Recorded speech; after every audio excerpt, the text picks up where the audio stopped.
Chapter 1. Jiang Fan opened his mobile phone and sent a message in the Wealth Center community group. All-inclusive. Seeking beautiful women. Meals provided. Willing participants, please message me privately. First, send a full-body selfie without any beautification. Instantly, the group erupted with activity. Brother June from a Block 1201 exclaimed, "Dude, have you lost your mind?" Handsome guy from B Block 809 remarked, "Is this just a blatant scam? This bait is too salty to swallow." Sun Jiamin, the street office director from B Block 1808, admonished, "Young man, we are currently in a time of natural disaster. You should surrender your food for equitable distribution. One must not be selfish, especially if you intend to barter food for women. Such actions are illegal. Message me privately, and I will manage the distribution, and I won't hold you accountable." Rabbit from a Block 303 retorted, "You old pervert, don't let me find out who you are. Disgusting." And Zheng from a Block 705 added, "Why hasn't this trash changed the group name? Who even knows where he lives? I must go confront him. Hurry and report him. What are we waiting for?" Everyday Optimist from B Block 1802 chimed in, "Where's the group owner? Kick this pervert out immediately." Jiang Fan remained calm. Kicking him out was impossible, for he was, in fact, the group owner. He worked at a 24-hour convenience store outside the community, where residents often requested deliveries. To facilitate deliveries, he created this group, marking everyone's identity and address, which gradually evolved into a public group for the community. Jiang Fan's intention behind the message was not driven by lust, but by a system he had acquired the previous day. The Supreme Return System. Number of women. 1. Supreme Return. The resources consumed by the host's women will be returned to the host. Return multiplier number of women 100. Current multiplier 100. Portable backpack. Infinite capacity. Time stands still. Jiang Fan had an ex-girlfriend named Tang Xuerou, with whom he had parted ways over half a month ago, yet she still counted within the system's calculations. When would he be able to acquire another woman? Jiang Fan pondered, his heart not overly anxious. The residents of the Well Center were mostly young people, and their homes lacked sufficient food. Yet now, food was virtually impossible to procure. Because the world had changed, Jiang Fan set down his phone, his expression grave as he gazed out the window. Currently, the entirety of Mo High City was shrouded in an endless expanse of red mist, with only the rooftops of sufficiently tall buildings like the television tower and residential blocks protruding like the peaks of a crimson ocean. Jiang Fan's home was on the 32nd floor, and all floors below the 20th had been completely submerged in the red mist. More terrifying was the sight of several pine trees in the community, which had inexplicably extended their tops above the mist. What kind of absurd pine tree could grow to such heights? 3 days prior, red mist had suddenly enveloped the globe, causing rampant plant growth and animal mutations. Jiang Fan had even encountered a cockroach larger than a rat. He withdrew his gaze and retrieved from the refrigerator the half-eaten bread from the morning. The bread, which had just been unsealed that morning, was now covered in a gray-green mold. Upon opening the plastic bag, a wave of musty odor assaulted his senses. Food was decaying at an alarming rate. Jiang Fan sighed. Not only were plants and animals evolving, but microorganisms were too. All non-vacuum sealed food was rapidly spoiling. Packaged food, once opened, would mold within 3 hours at most. Jiang Fan walked to the balcony and discarded the bread outside. The bread arched in a parabolic arc, landing in the red mist, which rippled like the surface of water. Jiang Fan could not see the situation below the 20th floor and did not dare to venture down. On the first day the red mist descended, he had attempted to descend to the 19th floor, stepping into the mist. The mist severely obscured light, visibility barely reaching 5 or 6 meters, and even the beam from a flashlight struggled to penetrate, leaving the surroundings in a chilling, crimson gloom. After a brief walk, he heard the chilling screams of humanity emanating from the depths of the mist, prompting a hasty retreat to his room, where he had remained ever since. Jiang Fan opened a new pack of bread and began to eat. At present, all social networks were in disarray. Longwood Television announced, "The red mist disaster is pervasive worldwide. All flora and fauna are rapidly evolving, and the government will take action to safeguard the lives of its citizens. The Longwa Ministry of Public Security urged, all survivors should refrain from venturing outdoors. Please remain within the nearest building and hold out for rescue. Note, the outdoors is extremely dangerous. The outdoors is extremely dangerous. The outdoors is extremely dangerous. Longwa Telecom reminded, to ensure citizens maintain communication, all users' data will be temporarily free until the disaster is resolved. Help! I've been bitten by a mosquito the size of a palm, and now my entire face is swollen. Oh no! I saw a gigantic sparrow knock down a helicopter. Ha ha ha! I can shoot lightning now. Call me the Flash. I am the master of the new era. Image. Envious of another lucky one. When will I awaken my superpowers? Seeking support from superpower elites, am fair-skinned and beautiful, can handle a whip, and come equipped with candles and iron chains. WeChat, image. Upstairs, can we turn off the beautification? Get lost. I am from the MO High City Bin High District Public Security Bureau. Newly awakened superpowers should report to me. Officer, I'm starving to death.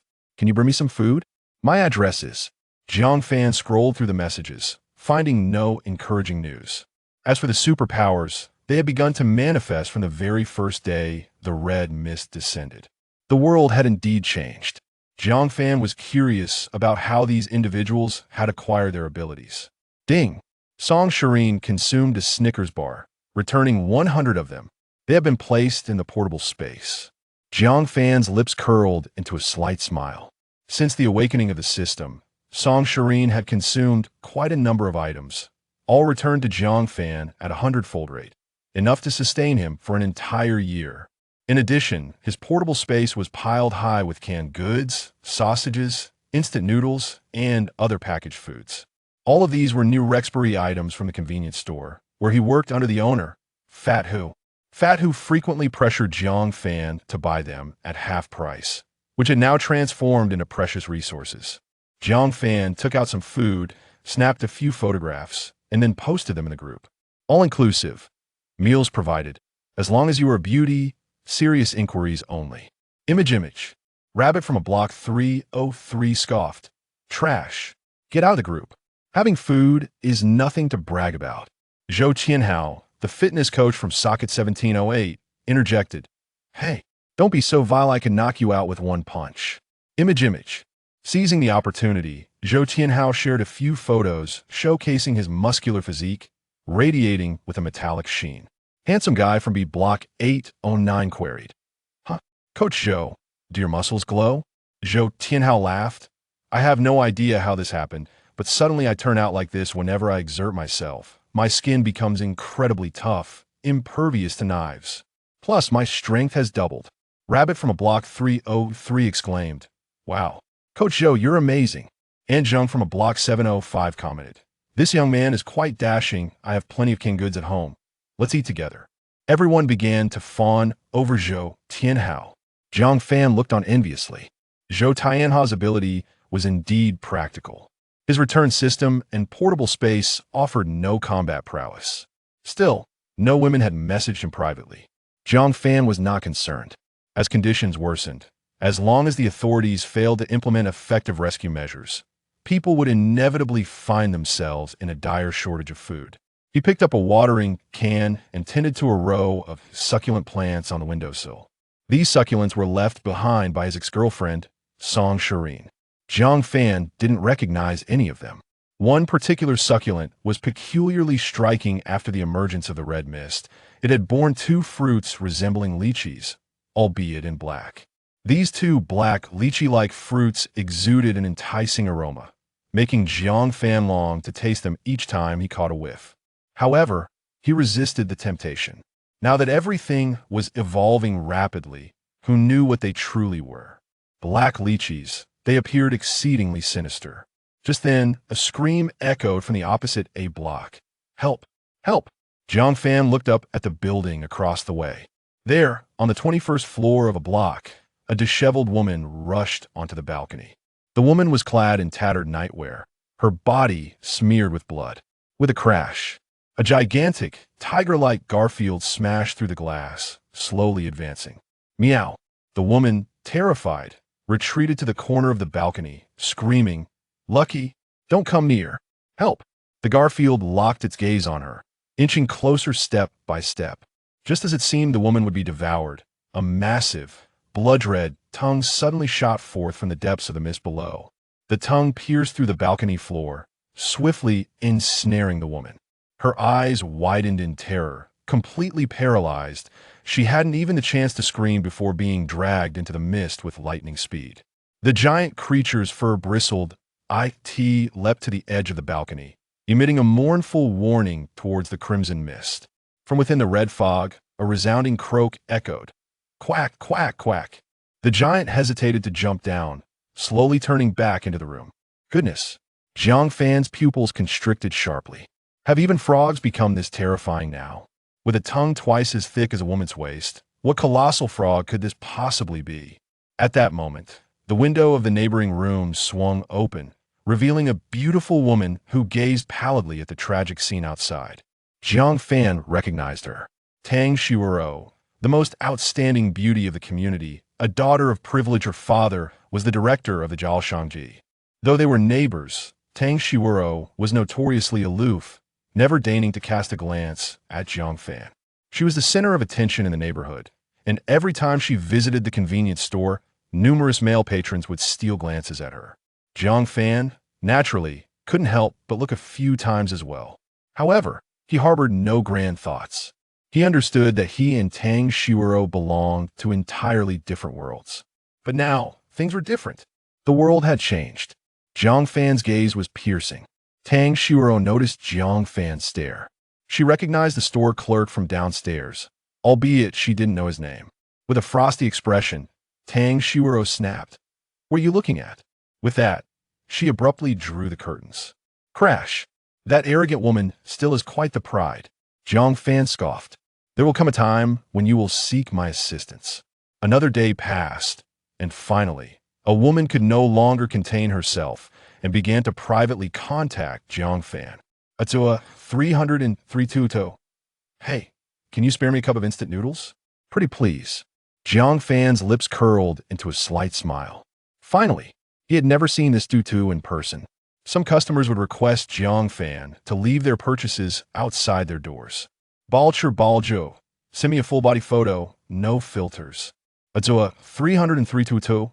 I'm slightly chubby, just so you know. Blushes images. "I adore slightly chubby." Jiang Fan opened the images, only to be met with darkness before his eyes. Her arms were thicker than his thighs. Her backside was as large as a wash basin. "Do you dare to call yourself slightly chubby? You're clearly a meat-clad tank." At that moment, the system automatically prompted. Shiyin. Age, 29. Quality, 3 points descriptive of the unseemly. Moral conduct, 3 points chaotic private life, 6 ex-boyfriends. Overall rating, 3 points. Ding, does not meet the system's minimum requirements. Jiang Fan promptly blocked her. Atua 332. Hey there. Soon after, she realized she had been blocked and furiously lambasted in the group chat. "Ladies, this Balshur Baljug is just a deceptive scoundrel. Don't be fooled." Jiang Fan was unrelenting, decisively taking a screenshot of their conversation and posting in the group. "You think you can barter your body for food? You must be joking." The group erupted in chaos. No one expected that even in the apocalypse they could indulge in such gossip, and some began to mock Tugo. Tutu, infuriated and humiliated. Atua 332. There's hardly any food in Balshur Balju. Don't believe him, ladies. Jiang Fan wouldn't let up, directly retrieving 100 Snickers from his personal space, snapping several photos, and sending them to the group. Balshur Balju. Images, images, images. At this juncture, Snickers were considered hard currency. High in energy, with a long shelf life, they could save lives in critical moments. Tutu's eyes turned red with fury, reduced to silence, feeling utterly frustrated and too intimidated to speak further. The group was in an uproar. Bijo 509 Lavo Logachila. What the hell? So many Snickers. Miss Liu from room 904. Brother, could you spare me some food? Some individuals began to entertain ulterior motives. Old Lady Sue from room 901. Young man, my grandson hasn't eaten in 3 days. Could you send me a few pieces of chocolate? Old Lady Sue? Jiang Fan recalled this cantankerous old woman. She was notorious for her petty thievery, often pilfering cardboard boxes from others at the stairwell. Jiang Fan had once caught her in the act, but she adamantly denied it. Selling scrap paper was a trivial matter, and Jiang Fan found it beneath him to argue with her, so he let it go. However, another incident soon unfolded. Old Lady Sue had a grandson named Tao, a typical troublemaker, who had scratched a cross on the seat of Jiang Fan's newly purchased electric scooter. Jiang Fan reviewed the surveillance footage and confronted Old Lady Sue. But she continued to play the victim, refusing to compensate him a single cent like tea that time. No matter how furious Jiang Fan felt, he was left powerless. This shameless old hag would feign unconsciousness and lie on the ground to extort anyone who dared to confront her. Now, Jiang Fan sneered. Your grandson is of no concern to me. Old Lady Sue was enraged. No one had ever dared to speak to her in such a manner. Old Lady Sue from room 901, young man. Do you not understand the importance of respecting the elderly and cherishing the young? You have so much food that you cannot possibly finish it all. Why not share some with me? Jiang Fan retorted, I don't care. Old Lady Sue, furious, exclaimed, How dare you curse at me? Jiang Fan snapped, Old hag, get lost. With that, Jiang Fan muted her. Old Lady Sue was seething with rage, but unable to utter a single word. She could only seethe in silence. The group chat erupted in chaos. Some women felt tempted. Their food supplies were dwindling, and they needed to seek alternatives. However, they worried whether this package truly contained sufficient provisions. Modern urban dwellers typically do not stockpile food at home. Even if there were elderly relatives who hoarded rice, flour, and oil, these items had likely spoiled by now. The issue of hunger was escalating. Tang Xuerou glanced at her phone, pressing her stomach in distress. She was simply famished. She felt a twinge of temptation, but was also apprehensive about being deceived. How much food could this package possibly contain? Would it last a month? What would happen after a month? What if she surrendered herself to this arrangement just as the government initiated aid? Would she not suffer a great loss? Many, like Tang Xuerou, still clung to the hope of government assistance. Most others silently endured, scrolling through their phones, awaiting official news. Eventually, 3 women reached out to Jiang Fan, although they were not as unattractive as Shiyin. Their overall scores fell short of 8. They were not recognized by the system. Jiang Fan rejected them all without hesitation. The 3 women, naturally, vented their frustrations in the group chat about Jiang Fan.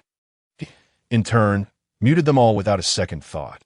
Jiang Fan had no interest in the well-being of women whose scores did not meet the criteria. In these dire times, preserving his own life was paramount. It would be foolish to play the martyr. Moreover, before this catastrophe unfolded, Jiang Fan, a mere convenience store clerk, had frequently been belittled by women. Now that he had the upper hand, he felt no obligation to care for them. Jiang Fan opened a bottle of green tea. Sipping contentedly, he munched on ham sausages and marinated eggs, sharing images of his meal in the group chat, inevitably inciting another wave of insults on the 5th day of the Red Mist. 90% of the community was starving. Jiang Fan still had not ventured outside. Even above the red fog, the outside world remained perilous. Just yesterday, he had heard blood-curdling screams from a nearby apartment, seemingly the result of an animal attack. In high-rise buildings, sound traveled erratically. Jiang Fan could not discern whether the cries came from a neighboring unit or a resident below. He consumed a pack of instant noodles, performed some light exercise, and then logged onto a game. Are my brothers still alive? Of course, how could one play a game if dead? Let us get this started. I've run out of food at home. I'll probably one tea last until the day after tomorrow. Let us play as much as we can. Hey, how many rounds do you want to play? Beat it. Just a few minutes in, the voice of the player in the bottom lane, Liu Ruyan, erupted with panic. Crap. My dog has gone berserk. Don't bite me. Get away. After a flurry of commotion and the sound of a dog growling, Liu Ruyan's voice vanished. The microphone captured the horrifying sound of bones being crushed.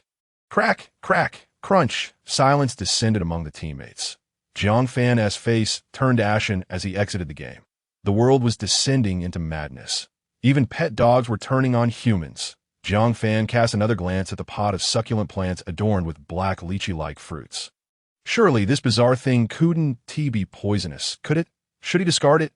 Moments later, another woman messaged him. Socket 3201. Hello. Jiang Fan's eyes brightened. Wasn't this Tang Xuerou from next door? A mischievous grin crept across his face. This woman had finally reached her breaking point. Stop wasting time. Send a photo.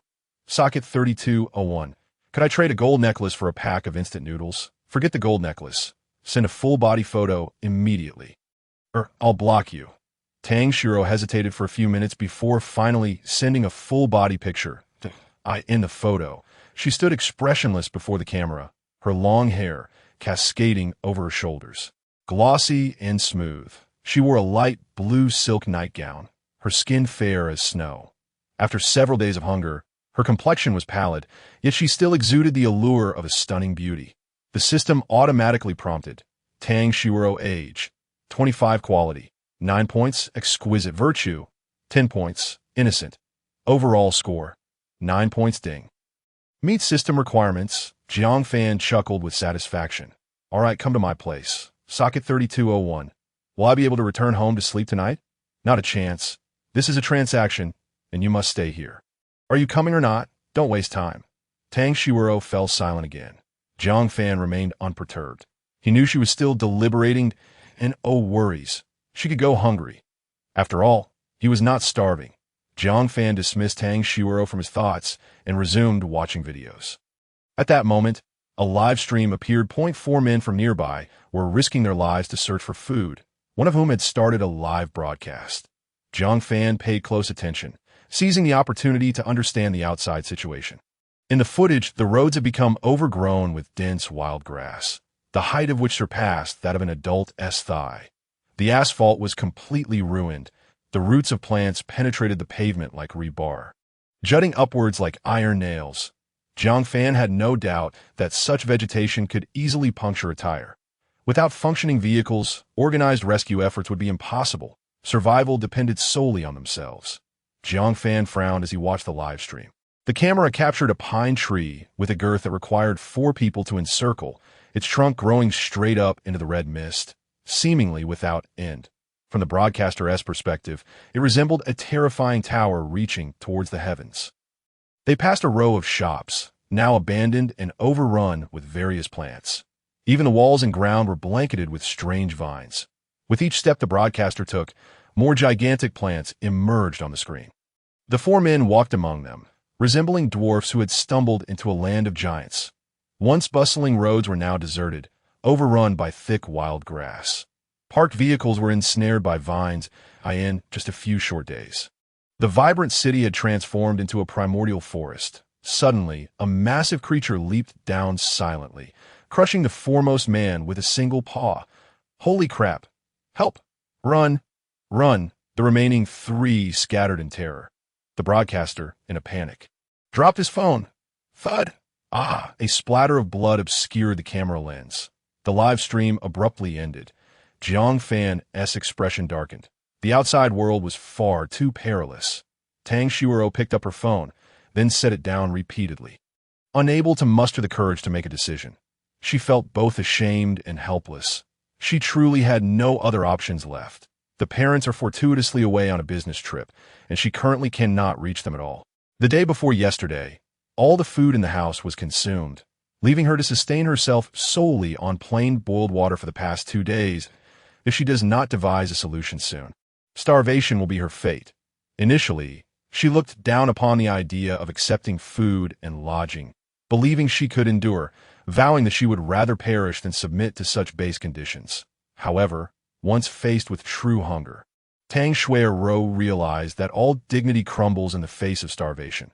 The intense pangs of hunger felt as though someone were relentlessly grinding shards of glass against her stomach. An excruciating and interminable torment. After enduring for another half hour, Tang Xuerou could no longer bear it. She initiated another private chat. Socket 3201. Can you really get enough to eat? Jiang Fan saw the message, but chose not to respond, deliberately leaving her in suspense. You can contact me if you wish, or you can remain silent. Dream on. Suffer in hunger. Tang Xuerou anxiously waited for over 10 minutes, yet there was still no reply. Despairing, she lay on her bed, tossing and turning.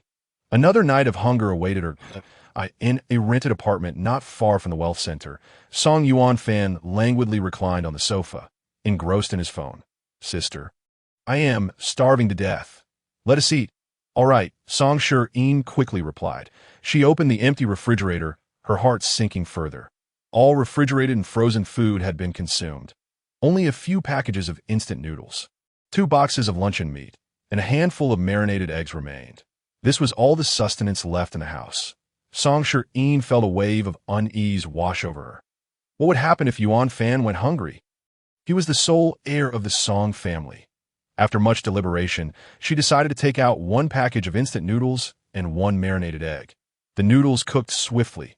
Tang Xuerou divided them into 2 bowls, reserving only a few bites for herself while giving the majority of the noodles and the egg to her brother. Jiang Fan pushed his bowl aside, dissatisfied. Sister, is this all? I can't get full. In a hushed tone, Tang Xuerou urged, Jiang Fan, just hold on. We are running low on food. Running low. Jiang Fan's face paled. What do we do now, sister? Hurry and buy some. Buy. Where to buy? Tang Xuerou dared not venture outside. Her face etched with worry as she glanced out the window. The streets were shrouded in ominous red mist, far too frightening. Just yesterday, she had spotted a rat of equal size. In her desperation, she recalled her ex-boyfriend, Jiang Fan. Jiang Fan had been coerced by Hu Pengzi into purchasing a plethora of near-expiry food. How could he not think to send her any? What manner of man was he? After all, hadn't they just broken up? Not even a morsel to spare. Was he still a man? Tang Xuerou inwardly grumbled. Jiang Fan must have food. Upon hearing this, Jiang Fan immediately exclaimed, Sister, what are you waiting for? Ask him for some. I'm starving. Okay. Tang Xuerou remembered Jiang Fan's post in the wealth center group seeking women, and her irritation flared. Damn Jiang Fan. How dare you seek other women? A man truly cannot function without a woman to manage him. Was he attempting to turn the world upside down? With determination, Tang Xuerou grabbed her phone and called Jiang Fan. The moment Jiang Fan saw it was her, he chuckled. He had nothing better to do. So he answered. Jiang Fan. Tang Xuerou's frosty voice came through, laden with reproach. Jiang Fan couldn't help but reflect on Tang Xuerou.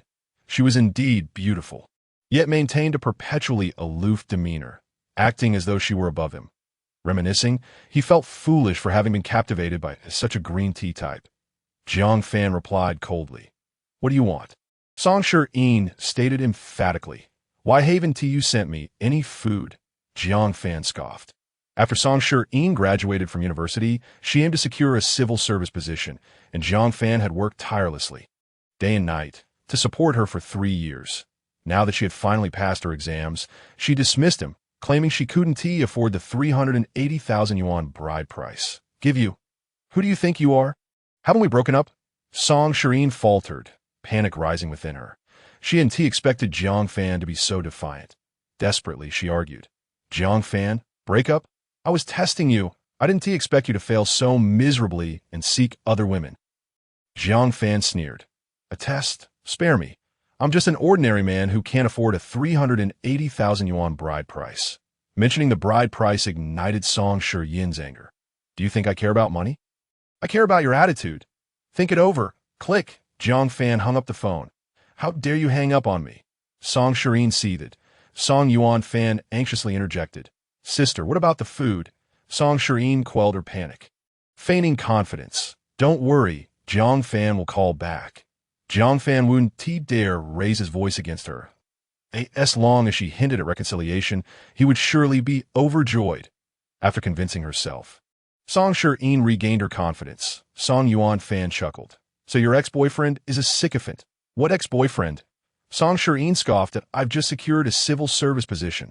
How could I possibly date a convenience store clerk? Disdainfully, she remarked. I'm just asking him for food. He doesn't deserve me. Hey, sister, when he concedes, make sure he brings all the food. Don't leave him anything. Jiang Fan isn't foolish. He won't give me everything. However, I should be able to procure most of it. Then, sister, deceive him by saying you heard news that the authorities are organizing a large-scale rescue. Keeping too much food would be pointless. All right. The siblings waited for quite some time. Yet the phone remained silent. Now, Tang Xuerou grew anxious. Her stomach had been empty for days, making her discomfort unbearable. What was wrong with this guy?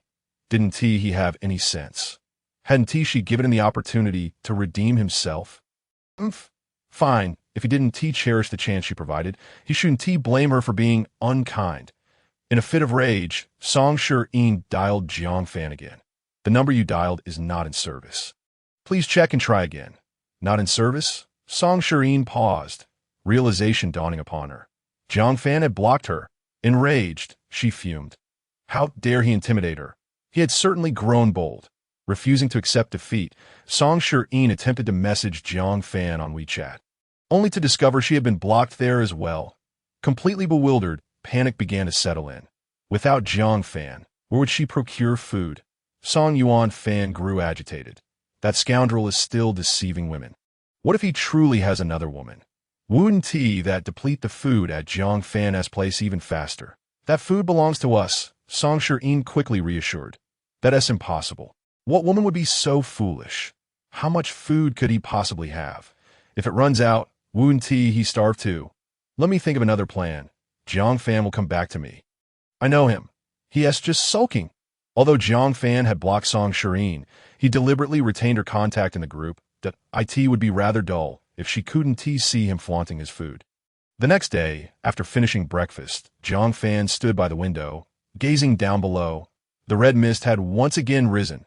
Just a few days prior, it had only reached the height of the 20th floor. Now, it was already creeping halfway up the window of the 20th floor. Jiang Fan felt an unsettling worry. How high would the red mist rise? Would it engulf the 30th floor as well? Jiang Fan engaged in some push-ups and other exercises, sweating profusely. After a refreshing shower, he enjoyed a bottle of chilled cola before opening his phone to reply to Tang Xuerou. Food and lodging. Sure. Come over. Tang Xuerou, having waited all night, dared not delay any longer and swiftly responded. Can I come over now? Where do you live? Can you come pick me up? I'm scared. Food and lodging. I know your address. Step outside and wait. I'll come to get you. Tang Xuerou was momentarily taken aback that a few minutes later, Jiang Fan heard the sound of the door unlocking. Peering through the peephole, he saw Tang Xuerou cautiously emerging from the adjacent room, carefully closing her door behind her. After ensuring she bore no weapons, he opened the door, intrigued by her presence. Tang Xuerou looked warily at Liu Ping, disdainfully commenting, Haven't you ever seen a beauty before? Jiang Fan smirked and replied, I'm here for food and lodging. Tang Xuerou's mouth fell open, quickly replaced by fury. You pathetic loser, you tricked me. At that moment, a sticky sound of footsteps echoed from the stairwell. Accompanied by heavy breathing, reminiscent of a colossal bellows, a monstrous creature emerged from the crimson mist. Without a moment's hesitation, Jiang Fan turned and fled home, slamming the door behind him. Tang Xuerou, disregarding the opportunity to chastise Jiang Fan, swiftly attempted to open the door to return home, only to nervously drop her key. The entrance to Tang Xuerou's home faced the stairwell door, and in a cruel twist of fate, the key tumbled onto her foot before bouncing into the stairwell, producing a clattering sound.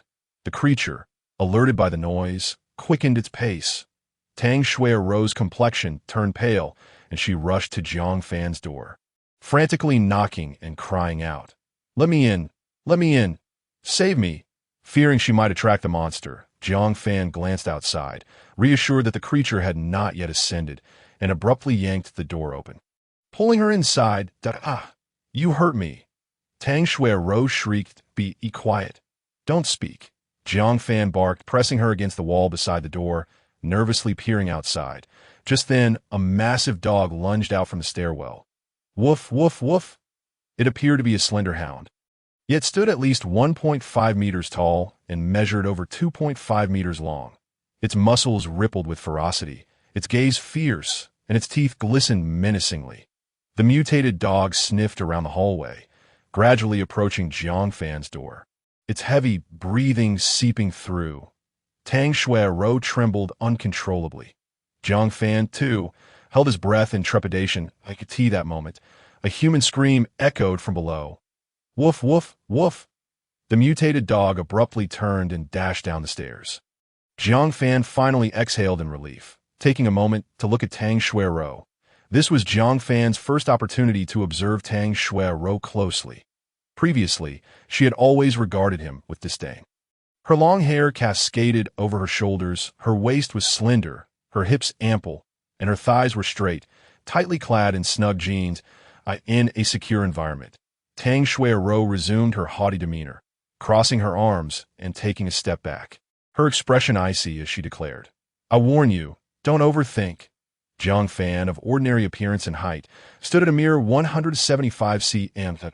In contrast, Tang Xuerou, towering at 169 cm, often matched his height when wearing heels.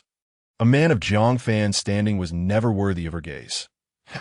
Jiang Fan flashed a sunny smile and swiftly slapped her, smack. "Even in this apocalypse, you dare to play these games with me.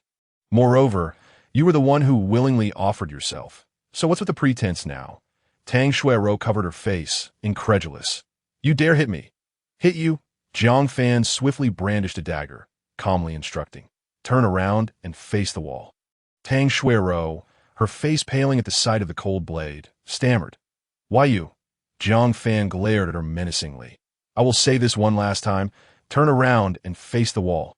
Trembling, Tang Xuerou complied, turning her back to him, her voice filled with indignation. "I can turn around, can't I?" Jiang Fan pressed the dagger against her waist, coldly commanding, "Raise your hands," startled by the sharpness of the blade. Tang Xuerou surrendered, tears streaming as she pleaded, "Don't kill me. I'll do anything. Just don't kill me." Jiang Fan ignored her, meticulously searching through her hair to ensure she concealed no blades. Then he moved to her ears. And finally her mouth. Jiang Fan's rough hand pried open her teeth. "Open your mouth." Tang Xuerou, her mind blank, dared not resist, obediently complying as silent tears flowed down her cheeks, evoking pity. Jiang Fan, however, maintained his composure, thoroughly inspecting her mouth, and blades concealed beneath her tongue. In this apocalypse, he couldn't be certain of Tang Xuerou's intentions. Caution was essential. He had revealed a plethora of food in their group, undoubtedly making him a target for many. Who knew if someone might plot against him? The most perilous aspect in this world was the human heart. After examining her mouth, Jiang Fan's hand traveled downward. To her armpits, the valleys between her peaks, and further down. Every contour of Tang Xuerou's body was a potential hiding place for a weapon. He meticulously searched every inch, and issues found. Satisfied, Jiang Fan withdrew the dagger. Tang Xuerou finally realized he had been searching her. Embarrassment and anger welled within her. As a woman, was such caution truly necessary? Yet, the dagger in Jiang Fan's hand silenced any protests. She could only glare at him in resentment. One couldn't deny this woman was beautiful. Her profile perfectly chiseled, and quite stubborn too. Jiang Fan chuckled as he seized a handful of Tang Xuerou's long hair, firmly guiding her head towards the interior of the room. Don't pull so hard." Tang Xuerou winced in pain, tears streaming down her face as she stumbled. Jiang Fan pressed her down onto the sofa. "Lie still, don't move." Tang Xuerou curled up in one corner of the sofa, striving to distance herself from him, softly sobbing. She felt a mix of guilt, fear, embarrassment, and even a hint of anger. How could I, a mere convenience store clerk? She shed tears of regret, casting a disdainful glance at Jiang Fan. Jiang Fan detested the look in her eyes, stepping closer to grip her chin, coldly stating, "You miserable wretch, why the long face?" Tang Xuerou shrieked, slapping Jiang Fan's hand away. "Don't touch me." Jiang Fan, unwilling to indulge her, swiftly produced a dagger. "Get out." Tang Xuerou gasped in shock, then incredulously retorted, "You promised to feed me." "Are you deceiving me?" Jiang Fan sneered. "So what if I am? Call the cops on me." Tang Xuerou gazed at Jiang Fan in disbelief, yearning to storm out immediately. Yet, the thought of returning home to an empty pantry, knowing she would likely starve, filled her with despair. She could no longer afford to throw a tantrum and could only lower her head, pleading, "Please, give me something to eat." Now that's the proper attitude for a plea. Jiang Fan nodded in satisfaction, patting her cheek. Tang Xuerou no longer dared to lose her temper, shrinking into the corner of the sofa, fearfully watching Jiang Fan as she wept softly. Jiang Fan flipped his hand, revealing a piece of bread in his palm. Tang Xuerou stared in disbelief. However, upon recognizing the bread, all thoughts fled her mind. She had gone 3 days without proper sustenance. Like a starving dog, Tang Xuerou lunged for the bread, only to freeze in place as Jiang Fan raised the dagger. "What are you going to do?" Tang Xuerou asked, trembling in fear. Jiang Fan smirked, patting her cheek. "If you want to eat, you can, but no crying. I want to smile." Tang Xuerou, her tears flowing in dismay, struggled to muster a smile. Jiang Fan grimaced. "Your smile looks worse than your tears. Smile more beautifully." Tang Xuerou broke down. "I've smiled. What more do you want? Why are you like this?" Before she could finish, Jiang Fan flung the bread out of the window. "If you can't smile, then don't eat," Tang Xuerou screamed. "Don't throw it. Don't throw it." She lunged to the window, despairing as she gazed down at the empty crimson mist, unable to see the bread. Tang Xuerou despaired. "Can't we talk things over nicely? Why throw it?" Jiang Fan extended his hand, miraculously producing a package of bread. Tang Xuerou stared blankly at it. "Why, you can do magic?" Jiang Fan did not answer. "Do you want to eat?" Starving, Tang Xuerou disregarded everything else, nodding vigorously. "Yes." She forced a pleading smile. "Clever." Jiang Fan smiled slightly, tossing the bread at her feet. "You can eat, but you must kneel to do so. Aren't you proud?" "I specialize in breaking pride." Tang Xuerou found this unacceptable, retorting angrily. "No. I would rather starve." Jiang Fan pointed to the door. "Then you may leave. I dislike forcing people." "You don't like forcing people, huh?" Tang Xuerou's composure shattered once again, crying out, "Why are you like this?" Jiang Fan remained unfazed. "Don't cry. Smile for me, and make it a pretty one." Tang Xuerou shouted in anger. "You have no right to dictate." Jiang Fan tore apart the bread, releasing its delightful aroma into the air. Tang Xuerou's sobbing immediately ceased. Her gaze fixated on the bread, her eyes wide with longing as she inhaled deeply through her nose. With a voice laced with temptation, Jiang Fan inquired, "Do you wish to eat? Just kneel down, and you may." Tang Xuerou, torn with indecision, hesitated.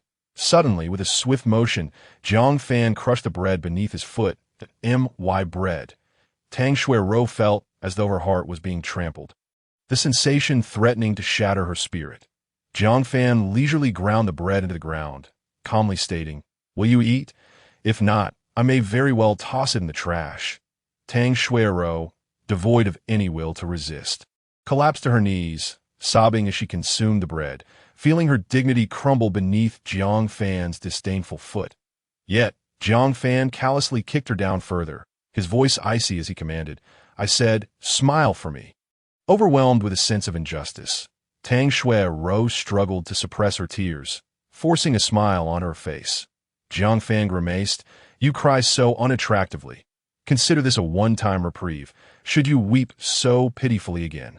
Don't expect to eat." Ignoring Jiang Fan's words, Tang Xuerou desperately stuffed the bread in her mouth.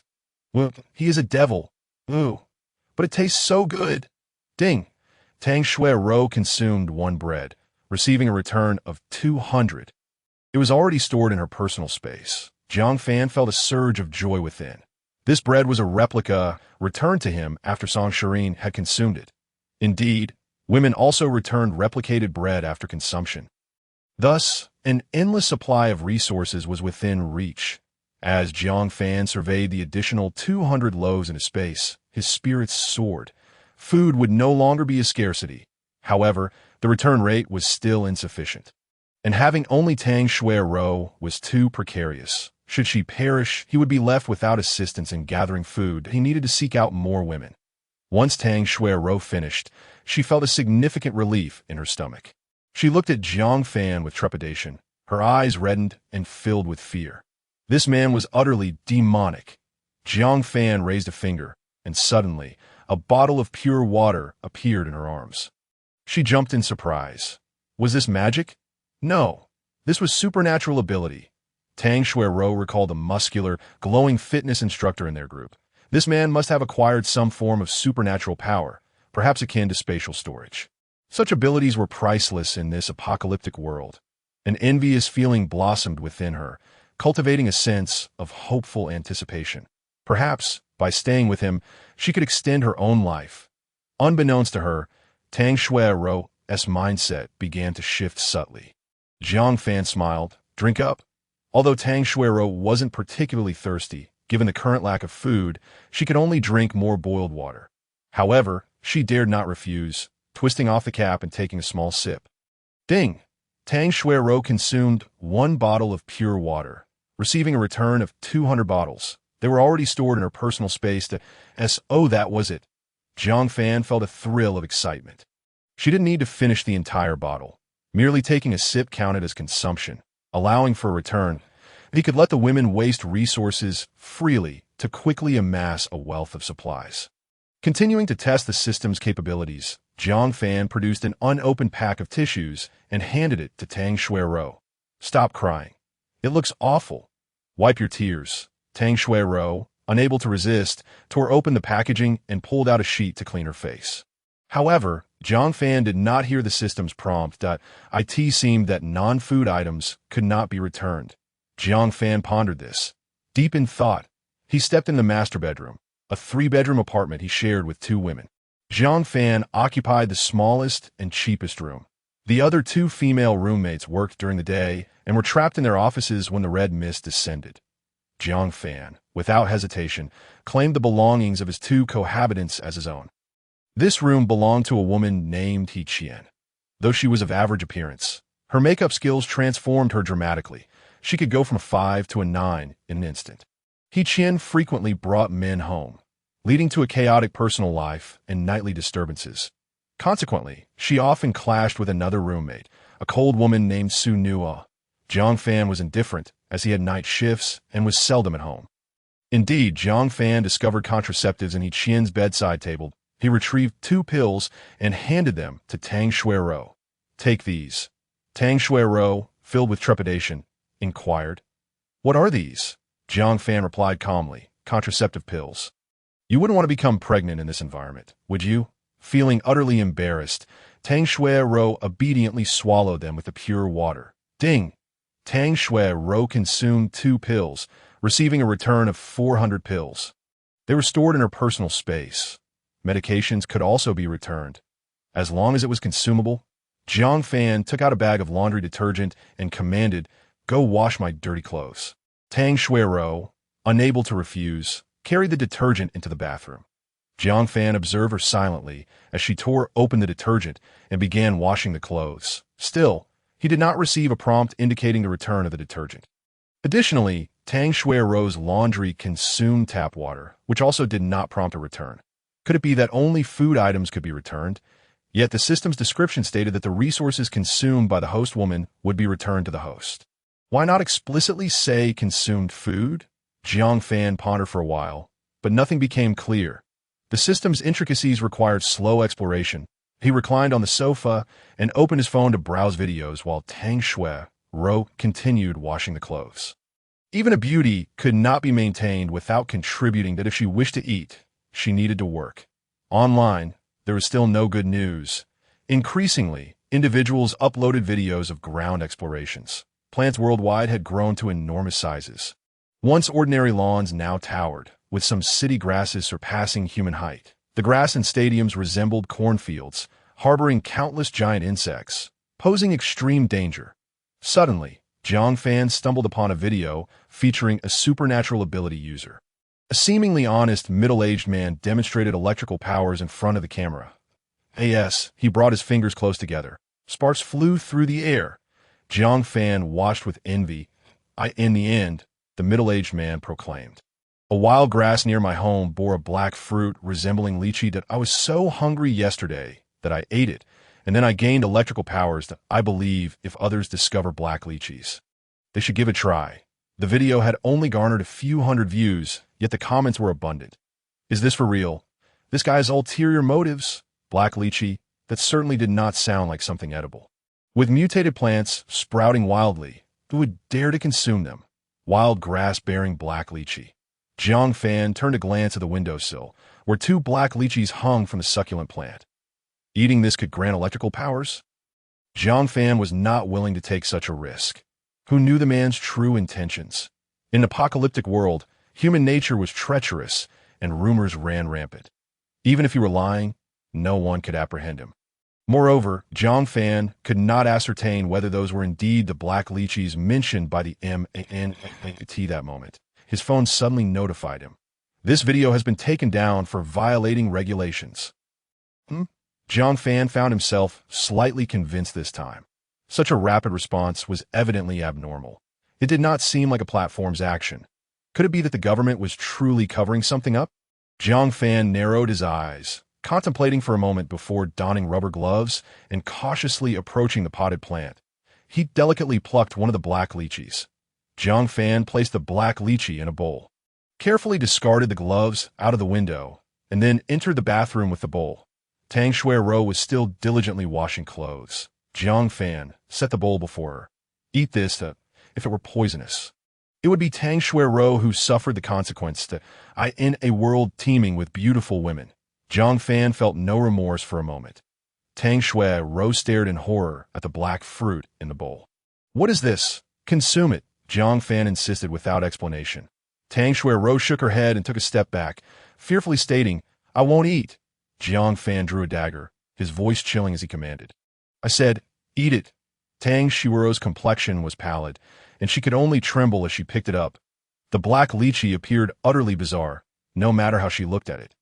Tang Xuerou had no desire to consume it. Yet, gazing at the gleaming dagger before her, she resigned herself to eating it. Ding! Tang Xuerou consumed one enlightenment fruit perception and received a return of 200. It has been added to her personal space. Enlightenment fruit perception 1 star. Consuming it grants the ability of perception. Repeated consumption of the same type of fruit may increase its star rating. Jiang Fan was overjoyed. Supernatural fruit. It truly was supernatural fruit. That person did not lie. However, the ability seemed different from that of the Lightning Man. His ability was perception. It appeared that each fruit's ability was random. Jiang Fan inquired, What do you feel? Tang Xuerou was momentarily dazed before replying. I think I can see a glow emanating from you. A pale yellow. What is this?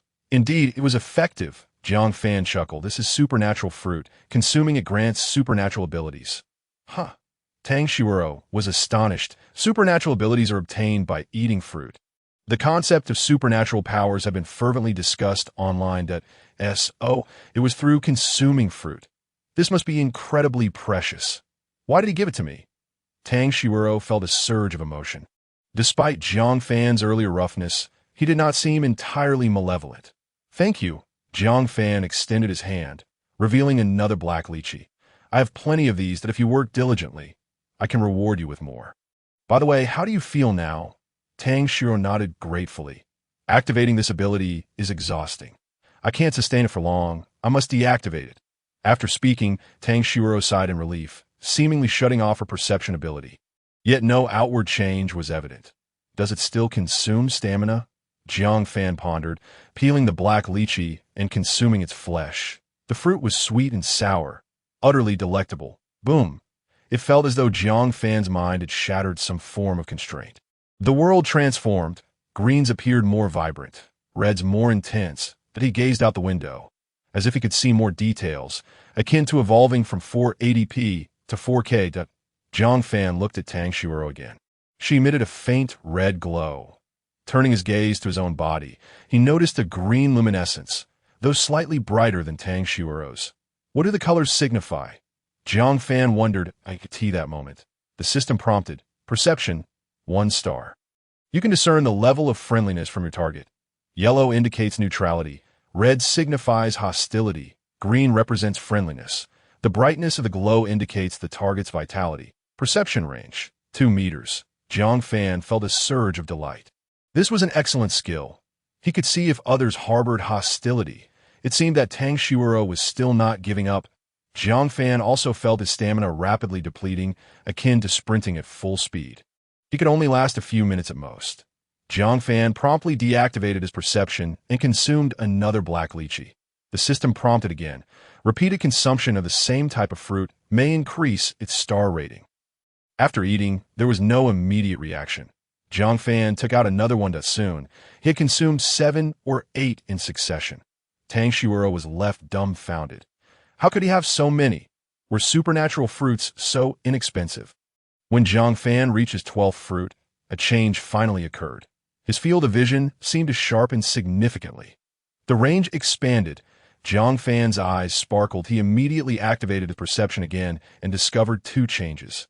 First, this perception ability could see through walls.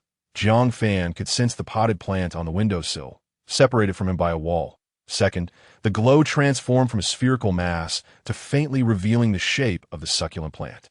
Jiang Fan looked at Tang Xuerou, and her glow also subtly outlined her body. He walked into the bedroom and could still see the glow of Tang Xuerou in the bathroom through the wall. Additionally, he could observe the situation in the homes of neighbors above, below, and on either side. The building was just over 3 meters tall. Standing on the floor, he could clearly see into the downstairs room, where a woman sat on the sofa, scrolling through her phone. With the glow now having contours, he could distinguish gender by the shapes in front and below. The woman's glow was faint, exhibiting a neutral yellow. The room above him was empty. The right side was Tang Xuerou's home, also empty. The left neighbor's room was vacant too. The red mist had descended during the day, and most people were outside working, leaving many rooms unoccupied. This was akin to a radar for mapping. How incredibly useful. Jiang Fan was elated. He just wondered if it could penetrate the red mist. Jiang Fan continued to consume perception fruits. This time he ate over 50, nearly reaching satiety, before upgrading to 7 stars. It seemed the higher the star rating, the lower the probability. Ding! Perception upgraded to 3 stars. The perception range increased to 15 meters. From 5 meters to 15 meters, the radius tripled, while the volume increased by 27 times. Jiang Fan felt his vision expand remarkably. The well center was a tower block, with 8 households on each floor. Jiang Fan's floor was the second highest, with Jiang Fan's 32nd floor as the center, the highest being the 33rd, and the lowest the 27th.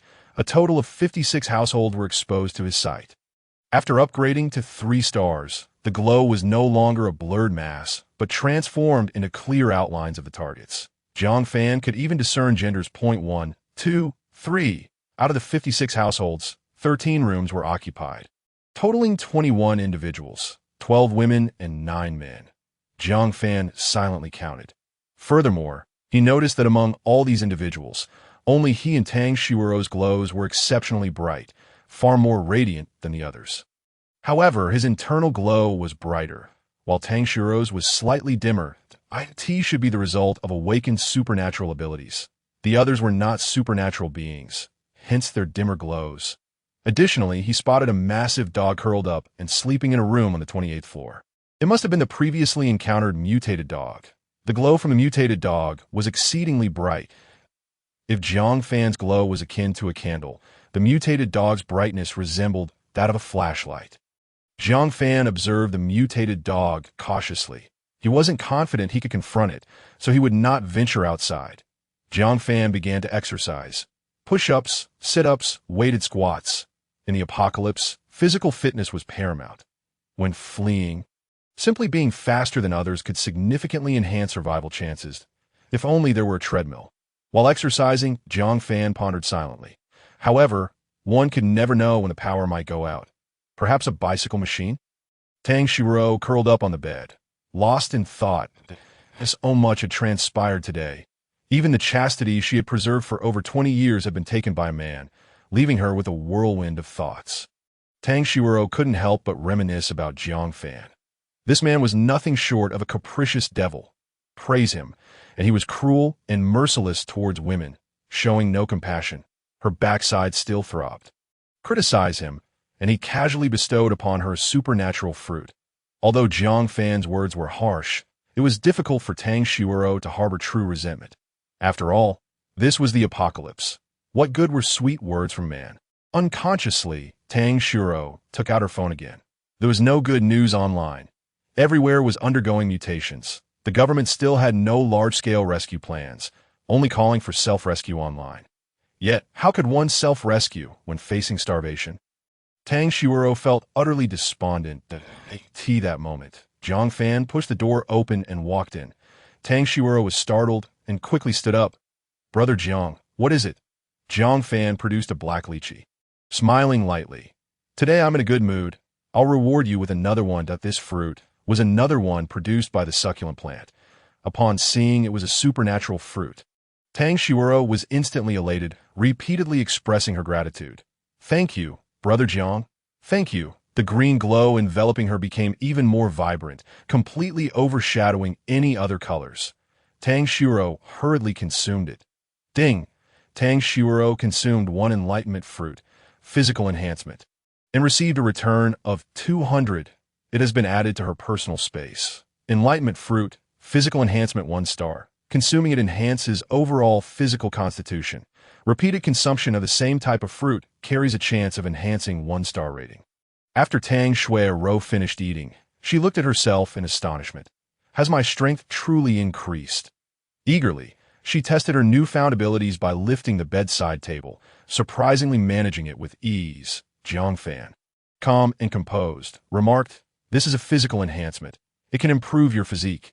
Tang Xuerou was overwhelmed with joy. Shortly thereafter, she noticed her skin expelling some dark substance, which appeared quite unsightly. Being fastidious about cleanliness, she hurried to the bathroom for a shower. This resembles the legendary process of cleansing one's marrow. Jiang Fan mused silently. With a flick of his wrist, he revealed a fruit that enhances physical attributes. Without hesitation, he consumed one. In an instant, Jiang Fan felt an overwhelming surge of power coursing through him, as if he could punch through the floorboards. The exhilaration of this sudden increase in strength was intoxicating. No wonder Tang Xuerou had been so excited earlier. Physical enhancement. 1 star, total physique increased by 5. Ding. The attribute panel function has been activated. An attribute panel. Jiang Fan promptly opened the panel in his mind. It was quite simplistic, consisting of only 2 lines. Jiang Fan total physique. 15. Average for ordinary adults is 10. Goodness. His physique had increased by half in an instant, without a moment's hesitation. Jiang Fan took out another fruit for physical enhancement and 8 its for the dark substances on his body. He dismissed them, thinking he could wash them off later. 1, 2, 3. He consumed over 30 fruits before finally hearing the prompt. Ding. Physical enhancement upgraded to 2 stars. Total physique increased by 15. Jiang Fan felt a sense of euphoria, as if he were floating in bliss. He continued eating. Strengthening oneself is the greatest assurance for survival in the apocalypse. Subsequently, he devoured over 100 fruits, nearly to the point of nausea, before achieving 3 stars. Ding! Physical enhancement upgraded to 3 stars. Total physique increased by 40. After reaching 3 stars, Jiang Fan's physique began to change noticeably. His abdomen rippled with steel-like muscle, and his entire body was a mass of sinewy strength, brimming with explosive power. For the average person who scores a 10, I now boast a 50, 5 times that of an ordinary individual. Jiang Fan discovered that, in addition to basic physical abilities, his sensory perception, speed, and reflexes had all been enhanced. He experimented with the expenditure of his perception and found that the energy consumed was hardly noticeable. Akin to walking normally, he realized he could maintain this for at least 10 hours or even longer. It seemed that increasing his physique 5-fold brought about effects far exceeding mere multiplication. Additionally, Jiang Fan noticed that the radiance surrounding him had intensified significantly, even brighter than that of the mutated dog on the 28th floor. He began to meticulously test the changes in his body. Aside from enhanced strength and stamina, his overall bodily resilience had markedly improved. Jiang Fan flexed his arm, applying a slight force to his muscles, which felt as resilient as tough rubber, that he then struck the wall with a punch. Boom! The latex paint on the wall shattered. Jiang Fan was elated. He felt only a minor tremor in his arm. Devoid of any pain, he unleashed several more powerful punches. Boom! Boom! Chunks of latex paint fell away, revealing the shattered hollow bricks beneath. Remarkably, he felt little pain, merely a slight discomfort in his hand. Grasping a piece of hollow brick, his fingers clamped down like iron pincers, sinking deeply into the brick. Crack! He yanked forcefully. With a resounding crash, a hollow brick was effortlessly torn from the wall. Jiang Fan was overjoyed. This was wall demolition with his bare hands. Tang Xuerou had just finished her shower and stood there, dumbfounded. This still a human? Surely, Jiang Fan must have consumed an extraordinary number of physical enhancement fruits. Tang Xuerou's envy surged, and her animosity towards Jiang Fan diminished significantly, replaced by an overwhelming sense of security. Since the arrival of the Crimson Mist, she had lived in constant fear, but now, much of that dread had dissipated. Jiang Fan produced a dagger and lightly traced it along his arm. An O mark was left. Applying a bit more pressure, equivalent to the maximum strength of an ordinary person, he felt a slight sting, leaving a white scratch upon his skin, yet the skin remained intact. Ha! Cold weapons posed virtually no threat to me now. Jiang Fan was in high spirits, lifting Tang Xuerou into his arms, causing her to gasp in surprise that he then retrieved a fruit for sensory enhancement and another for physical enhancement. Eat this. It's a reward for your good spirits. Tang Xuerou eagerly inquired. What ability does this grant? Jiang Fan explained. These enhance sensory perception and physique. If consumed repeatedly, your sensory abilities may upgrade, unlocking even stronger effects. However, the number of fruits required for an upgrade depends on your luck. An upgrade is possible. Tang Xuerou joyfully consumed the fruit. Unfortunately, this time, she did not achieve an upgrade, but a hint of disappointment flickered across her face. But she quickly regained her enthusiasm. As long as she fulfilled Jiang Fan's requests, she could continue consuming the fruits, and eventually, an upgrade would come. She was not naive. She understood the immense survival advantage that abilities could confer in the apocalypse. Ding! Tang Xuerou consumed 1 enlightenment fruit, sensory. Returned 200 fruits. They have been placed in her spatial storage. Ding! Tang Xuerou consumed 1 enlightenment fruit, physical enhancement. Returned 200 fruits. They have been placed in her spatial storage. Regrettably, she also did not achieve an upgrade after consuming them. Jiang Fan remained unfazed and produced a plethora of food. Instant noodles, self-heating hot pot, packaged steaks, chocolate, and sodas. These items, once considered junk food before the apocalypse, now appeared as treasures to Tang Xuerou, who gaped in astonishment. This is so much. She had gone days without proper sustenance, having only nibbled on some bread earlier, which hardly satisfied her hunger. After a night of toil, she was utterly exhausted, and now, confronted with such a feast, her mouth watered uncontrollably. Go ahead and eat. Jiang Fan smiled, and Tang Xuerou wasted no time diving into the food. Ding! Tang Xuerou consumed 1 chocolate, returning 200 chocolates. They have been placed in her spatial storage. Ding! Tang Xuerou consumed 1 steak, returning 200 steaks. They have been placed in her spatial storage.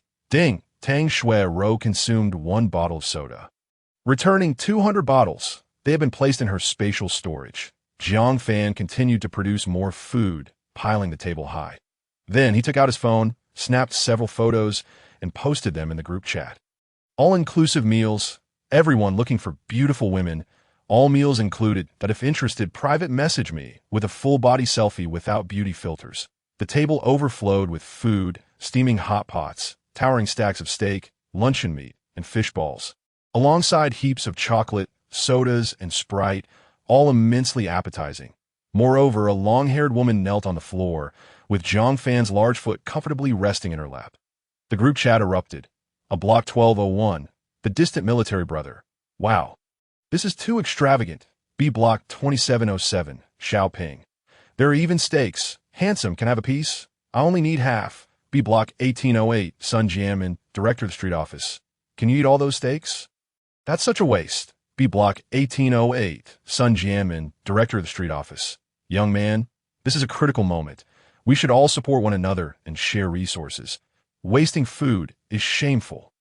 A Block 1708, Zhou Tianhao, coach at Tang Xinjian Gym. Kid, share some food with me, and I guarantee your safety. Zhou Tianhao flaunted his radiant muscles once more. B Block 809, known as handsome since childhood. Brother, can I have a pack of instant noodles? I'll pay you 100. A Block 705, Aunt Zheng. Young ladies, don't be fooled. This kid can't possibly have much food stored. He's wasting it, and it'll be gone soon. Let us see what he does then. Some young women, who had just begun to take an interest, were suddenly roused by Aunt Zheng's words. Indeed, how much food could he possibly have? Wasn't he at all just what he had saved previously? When the food ran out, wouldn't they still be left hungry? Ladies, think carefully. Isn't this akin to coercion? Shouldn't we report this? The lines have been busy for days, though. Yet, some remain skeptical. If he had a limited supply of food, could he truly afford to waste it so freely? Jiang Fan gazed at the message, smiling silently. He could not be bothered to argue. Let them think what they wished. After all, food would soon spoil, and they would eventually bow their head. It was not he who would go hungry. After a long silence, Tu, who had not spoken for quite some time, suddenly chimed in. That woman must be an ugly one. In the photograph, Tang Xuerou had her head lowered, her back to the camera, obscuring her face. Jiang Fan chuckled and said to Tang Xuerou, "Come on, give us a smile." Tang Xuerou, puzzled but compliant, revealed a perfect smile. Click.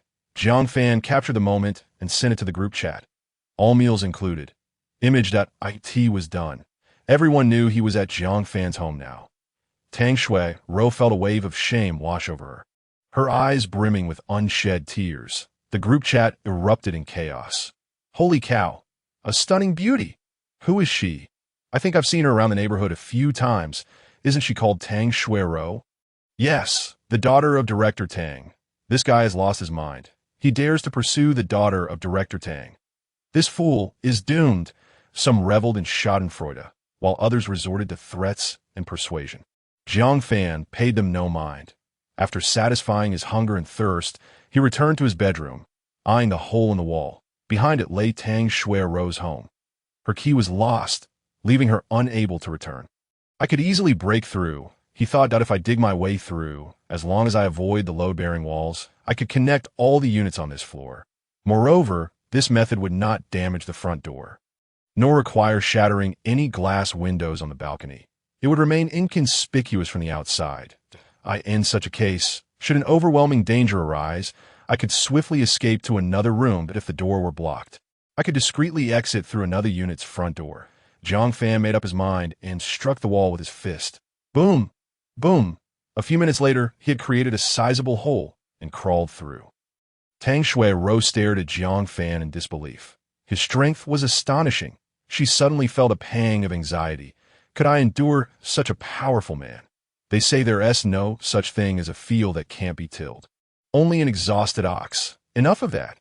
You've just never encountered such a formidable ox. Jiang Fan crawled through the hole and dusted himself off. Indeed, the decor of Tang Xuerou's home was far superior to his shared apartment. Solid wood floors, stone walls, an array of exquisite appliances, and upscale furniture, all exuding an air of luxury. Tang Xuerou followed him through. Once back in her own home, she felt a bit more at ease. Jiang Fan strolled around the room, nodding in satisfaction. Your place is quite nice. We shall reside here from now on. The convenience store owner, Hule, looked at the messages in the group chat, his eyes widening in disbelief. Tang Xuerou, jealousy flared within him. He could hardly imagine such a wealthy and beautiful woman being ensnared by Jiang Fan. As the owner of the convenience store, he knew that all meals included referred to Jiang Fan. This group was originally intended for deliveries from the convenience store. Hule seethed. There are so many items in Jiang Fan's home that I gave him at half price. I never expected they would become his lifeline. His fiancée, Mengqian, was stunning, though even when starving, her delicate features retained a hint of charm. Upon hearing this, Mengqian exclaimed, "You gave him those? Go ask him for more." Hule was torn. Well, these soon-to-expire items were indeed forced upon Jiang Fan. But given the current circumstances, Jiang Fan would be foolish to sell them back to him. Mengqian glared at him, her beautiful eyes wide with indignation. "You useless thing, you're worse than a mere employee." With that, she kicked him hard. Hule, sheepish, dared not retaliate, instead forcing a smile as he said, "Baby, take it easy. Don't hurt your foot." Hule felt fortunate to be marrying a woman of Mengqian's caliber. He generally accepted her reprimands without resistance. Fearing her wrath, Mengqian was, after all, his goddess. Though they were about to be wed, she refused to let him touch her, insisting on saving herself for marriage. Allowing only hand-holding on occasion, Hule found joy in Mengqian's demands. How fortunate he was to marry such a traditional girl. Humph. Mengqian scoffed, feeling exasperated. "Hule, I've lost weight over the past few days. There's nothing to eat at home, and what are we going to do if we don't find a way to buy some food?" Do you want me to starve alongside you? Over the past few days, Hu had tried to share his food with Mengqian, consuming only the bare minimum himself. His physique had noticeably slimmed down. Even so, they had consumed the last of their food. A solitary sausage that very afternoon. If they did not devise a plan soon, they would face starvation. No, I absolutely cannot let my darling go hungry. Hu thought anxiously, gazing lovingly at Mengqian's exquisite face. After a moment of determination, he resolved, I will ask him for food right away. Hu quickly called Jiang Fan. Ring, ring. Upon seeing that it was Hu, the convenience store owner, Jiang Fan immediately understood his intent. There was no way he would sell food to this incompetent boss. Hu frequently concocted excuses to dock Jiang Fan's pay, claiming the glass was not cleaned properly or there was dust on the floor. When he could find no fault, he even pressured Jiang Fan to buy expired goods, using them to offset his wages. If Jiang Fan refused, he would withhold payment. Even when he did pay, it was often delayed by several days. Jiang Fan gritted his teeth in frustration, thinking that had it not been for Tang Xuerou needing money for her exam preparation, he would have quit long ago, since he had come knocking. He could not blame him. Jiang Fan recalled the beautiful store owner, Mengqian, and felt a flicker of irritation rise within him. Previously, Hu often boasted about how Mengqian was more beautiful than Tang Xuerou, flaunting it shamelessly. Very well, Mengqian is indeed beautiful. Now she is mine. Jiang Fan answered the call with a cold chuckle. Hu, what do you want? Hu's anger flared, his blood boiling. How dare he call me Hu fatty directly? He stood 189 centimeters tall and weighed 250 pounds and hated being referred to as fat. Since Mengqian had criticized his weight, he had become even more sensitive about it. However, this was not the time to squabble with Jiang Fan. Once I buy food from you, I'll make sure to slap you a few times. Hu suppressed his rage and said, Xiao Jiang, you must have a lot of food at home. Sell me half. Sell it to you. Are you out of your mind? Jiang Fan scoffed, deliberately teasing him. Oh, what price will you offer? Hu replied nonchalantly, I used to sell it to you at half price. Now I'll buy it back at full price. How about that? You'll make a fortune. Jiang Fan burst into laughter, cursing him freely. Hu fatty, are you a fool? What was the situation when you sold it to me? And what is it now? This is the apocalypse. You fat idiot. It's the end of the world. And you want to buy at full price? Are you out of your mind? Hu was equally furious. If it weren't for me pushing you to buy, would you have so much food now? You should be grateful to me. You can't forget your roots. Grateful to you? Jiang Fan retorted. You fat idiot can start at home. Didn't your wife tell you to lose weight? This is a great opportunity for you to shed those pounds. Good luck. Damn it. Hu exploded with rage. Jiang, don't get carried away. If you refuse to sell me your food, I'll reveal your address to the building and see how you can keep your stash safe. You dare to threaten me? A glint of sharpness flashed in Jiang Fan's eyes. You fatty, stop wasting my time. Send your wife to me in exchange for food, or get lost. Slap. The call ended abruptly. Jiang Fan, you want to die? Hu nearly exploded with fury. His wife was his cherished treasure, and he rarely even allowed himself to touch her. How dare Jiang Fan cast his eyes upon her? However, Mengqian's mind was racing. She had never liked Hu, only marrying him for his wealth and his pliable nature. Mengqian had always schemed on how to secure Hu's fortune after marriage, only to divorce him later. Times had changed. Hu was nothing but a nuisance. Food was the real power. That Jiang Fan was far more valuable. Mengqian knew Jiang Fan's character. He would likely be easy to manipulate. Otherwise, he wouldn't have let his girlfriend run circles around him, working to support her studies for 3 years. Pathetic. How amusing. Indeed, as soon as Tang Xuerou set foot on the shore, she swiftly kicked Jiang Fan aside. At that moment, Jiang Fan was still feeling quite dejected. Mengqian, with a disdainful attitude, questioned what there was to be upset about, exclaiming that if one does not act for oneself, they are doomed. How childish! Mengqian's disdain only deepened as she contemplated her situation. I am far more beautiful than Tang Xuerou. With just a little manipulation, I can make Jiang Fan infatuated with me, subsequently gaining control over all the food. By leveraging Jiang Fan's provisions, I could endure for quite some time, awaiting the nation's rescue. Unbeknownst to Su Mengqian, she harbored a deep-seated jealousy towards Tang Xuerou. That woman, clearly less attractive than herself, had somehow managed to win over a handsome man like Jiang Fan. Most importantly, Tang Xuerou had even managed to persuade Jiang Fan to support her for 3 years while she prepared for the civil service examination. This left Su Mengqian feeling profoundly unsettled.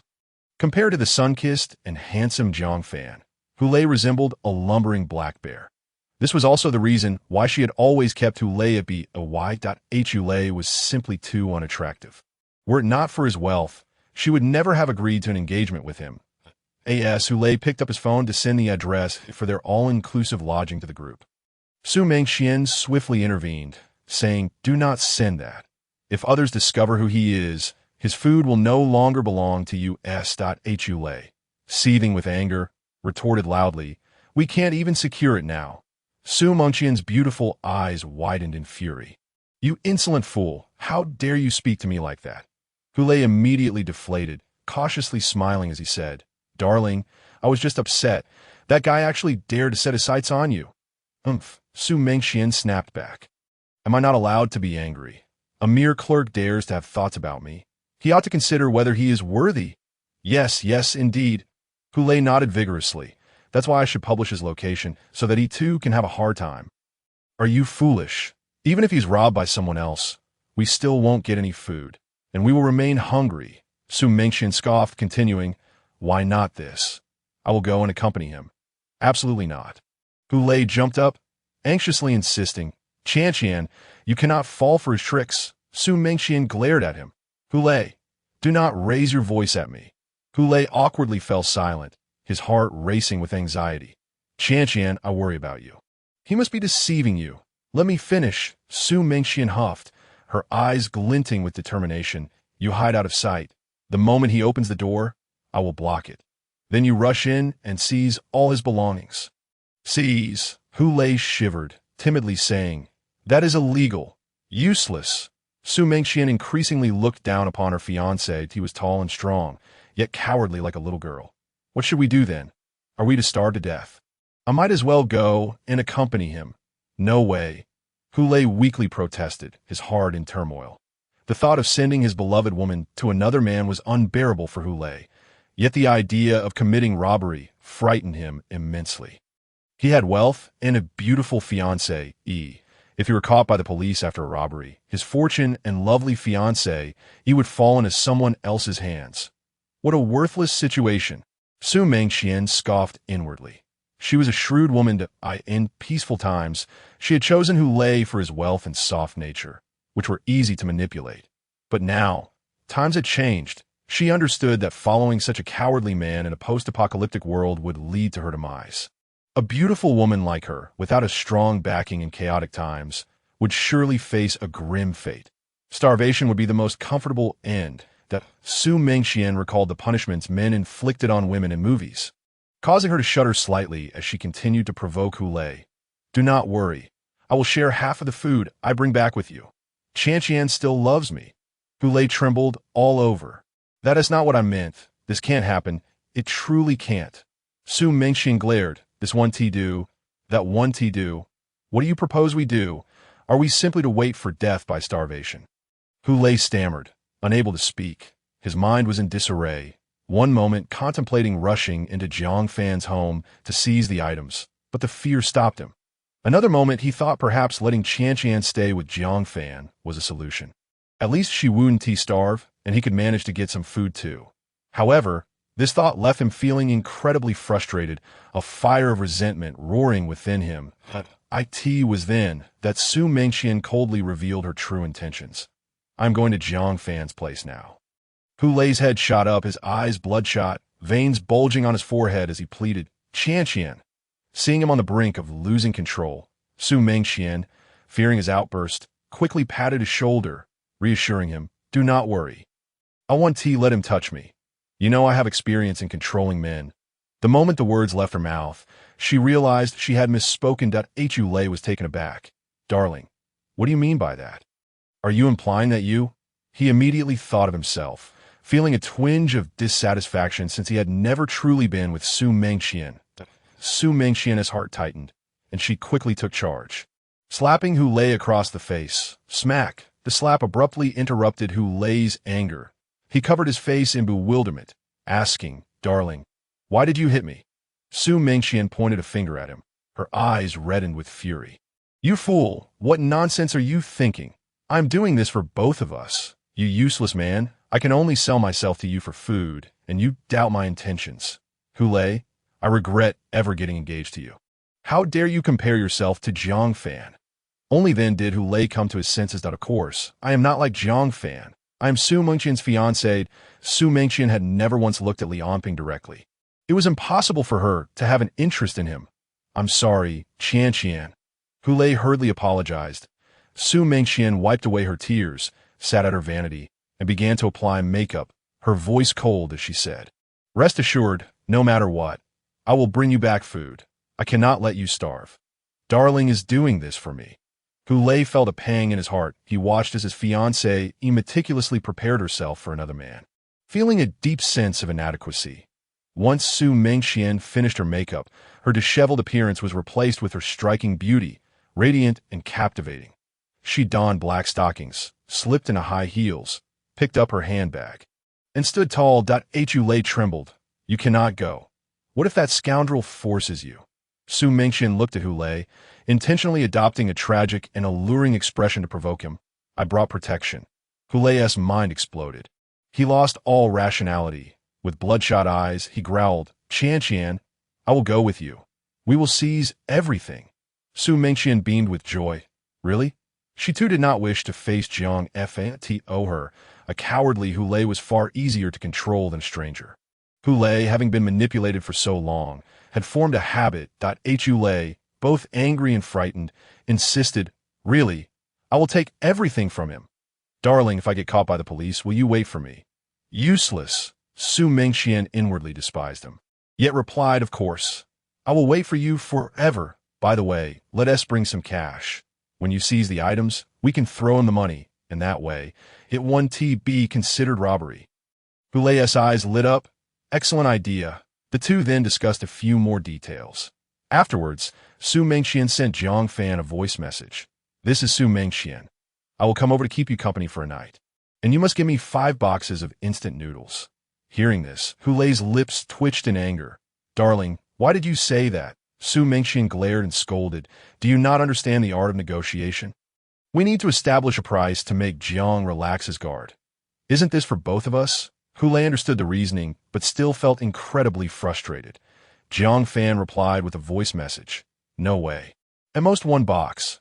I've already given you 3 boxes." Su Mengqian countered. "I don't believe you. You wasted so many steaks earlier." Jiang Fan shot back, "Believe it or not." Su Mengqian frowned. "Then I will only stay for 1 hour." Jiang Fan insisted. "1 night. It must be 1 night. This time, I'm doing it for Hu Fatty. Any other woman who comes will not be allowed to leave." Hu Lei's eyelids twitched as he listened. "This is clearly trampling on my face." Su Mengqian felt a flush of embarrassment, for she was a woman untouched by worldly affairs. Discussing such matters in front of her fiancé with another man made her exceedingly uncomfortable. "That 2 hours. Jiang Fan replied, "A night is a night. If you don't come, then so be it." Sensing that matters had progressed sufficiently, Su Mengqian sent a message. "All right, I'll be there shortly. Please prepare." Jiang Fan chuckled. "Boss lady, wear less. I fancy short skirts, black stockings, and high heels." Su Mengqian blushed and hurriedly ended the voice message. Hu Lei was already furious, wanting to bang his head against the wall, brandishing a kitchen knife in rage. "Damn. I'll kill this kid." Hu Lei, tall and well-off, had always held a significant psychological advantage over Jiang Fan. How dare he covet his wife? Seeking death. After comforting Hu Lei for a while, Su Mengqian waited for him to calm down, and the two began to take action. In the end, Su Mengqian concealed a can of pepper spray in her handbag, while Hu Lei brandished the kitchen knife. Hu Lei cautiously pushed open the door. Their apartment was on the 19th floor, already engulfed by crimson mist. The interior glowed red, albeit more faintly. Outside, the red mist was far denser. The mist swayed slowly, seeping into the room like an eerie living entity, instilling a primal sense of unease. The corridor was deathly silent, void of any sound. The green emergency exit light at the stairwell seemed like a distant firefly, flickering in and out of existence just a few meters away. Mengqian, despite her bravado, felt fear rise within her at the sight, wishing to cling to Hu Lei's back. That Hu Lei was also frightened, but with his beloved fiancée behind him, he could only muster his courage. "Baby, stay close to me. Don't get lost." Mengqian nervously scanned her surroundings, and that Hu Lei gripped the knife tightly. Inching toward the stairwell, with Mengqian closely trailing behind, they stepped deeper into the dense red mist. Visibility reduced to a mere 5 or 6 meters, with a vast expanse of crimson ahead. The surroundings were eerily quiet, save for the soft rustle of their footsteps and occasional strange animal howls in the distance. Mengqian felt cold sweat trickling down her back, her heart racing, regretting her decision to venture out. As they walked, Hu Lei spoke to bolster his resolve. "Baby, how about we just take Jiang Fan's place? He on the 32nd floor, where there's no red mist." Mengqian's eyes brightened. "Good idea. I didn't realize you had some brains." That Hu Lei beamed at her praise, boasting, "Of course, we'll just kick him out. If he dies, no one can accuse me of robbery." Mengqian scolded. "Don't say that so loudly. Do you want others to hear?" Hu Lei stammered. Oh. Thankfully, they soon ascended to the 21st floor, emerging from the red mist. Both Mengqian and Hu Lei breathed a sigh of relief. The stairwell remained empty. However, with visibility restored, their spirits lifted significantly. They quietly made their way to the 32nd floor, standing beside the staircase. Mengqian whispered, "I'll knock on the door. You wait here. As soon as it opens, I'll wedge my foot in the door, and you rush inside." At this crucial moment, Hu Lei was exceedingly nervous, his hands trembling as if afflicted by Parkinson's. "Okay," Mengqian, with a hint of disdain, asked, "Can you actually do this?" "I can." Hu Lei struggled to swallow. Mengqian adjusted her collar and hair before confidently approaching the door. "Knock, knock, knock. Jiang Fan, it's Mengqian. Open up." In reality, as soon as they reached the 27th floor, Jiang Fan had spotted them. He watched with interest as they climbed to the 32nd floor, finally halting before his door. The man lurked just behind the stairwell door, seemingly gripping a knife. Judging by his silhouette, the man appeared corpulent and unwieldy, while the woman was slender and curvaceous. In the perceptive view, they emanated a crimson glow that signified intense hostility. Tang Miao's home was equipped with smart surveillance, featuring a small monitoring screen by the door. Jiang Fan clearly observed their appearance, who the fat and his beautiful fiancée, Mengqian. Mengqian faced Jiang Fan's door. While she was angled towards Tang Miao's entrance, Hu Lei stealthily concealed himself in the stairwell, believing they had evaded Jiang Fan's gaze, unaware that they were plainly visible to Tang Xuerou's surveillance. Jiang Fan sneered, as expected, ill-intentioned. Tang Xuerou, viewing the duo on the screen, exclaimed in shock, "Jiang Ge, he's holding a knife. What does he intend to do?" She wasn't overly anxious, as Jiang Fan's prowess provided her with immense security. That knife-wielding fatty was merely delivering food. Yet she was somewhat surprised at how quickly the order had disintegrated, leading to an attempted robbery. Jiang Fan calmly replied, "I'll find you another sister." Tang Xuerou was momentarily taken aback. Her emotions a tumultuous blend.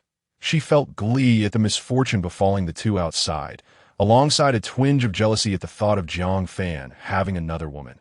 There was also an unspoken sense of relief. Having an additional woman to share the burden was welcome.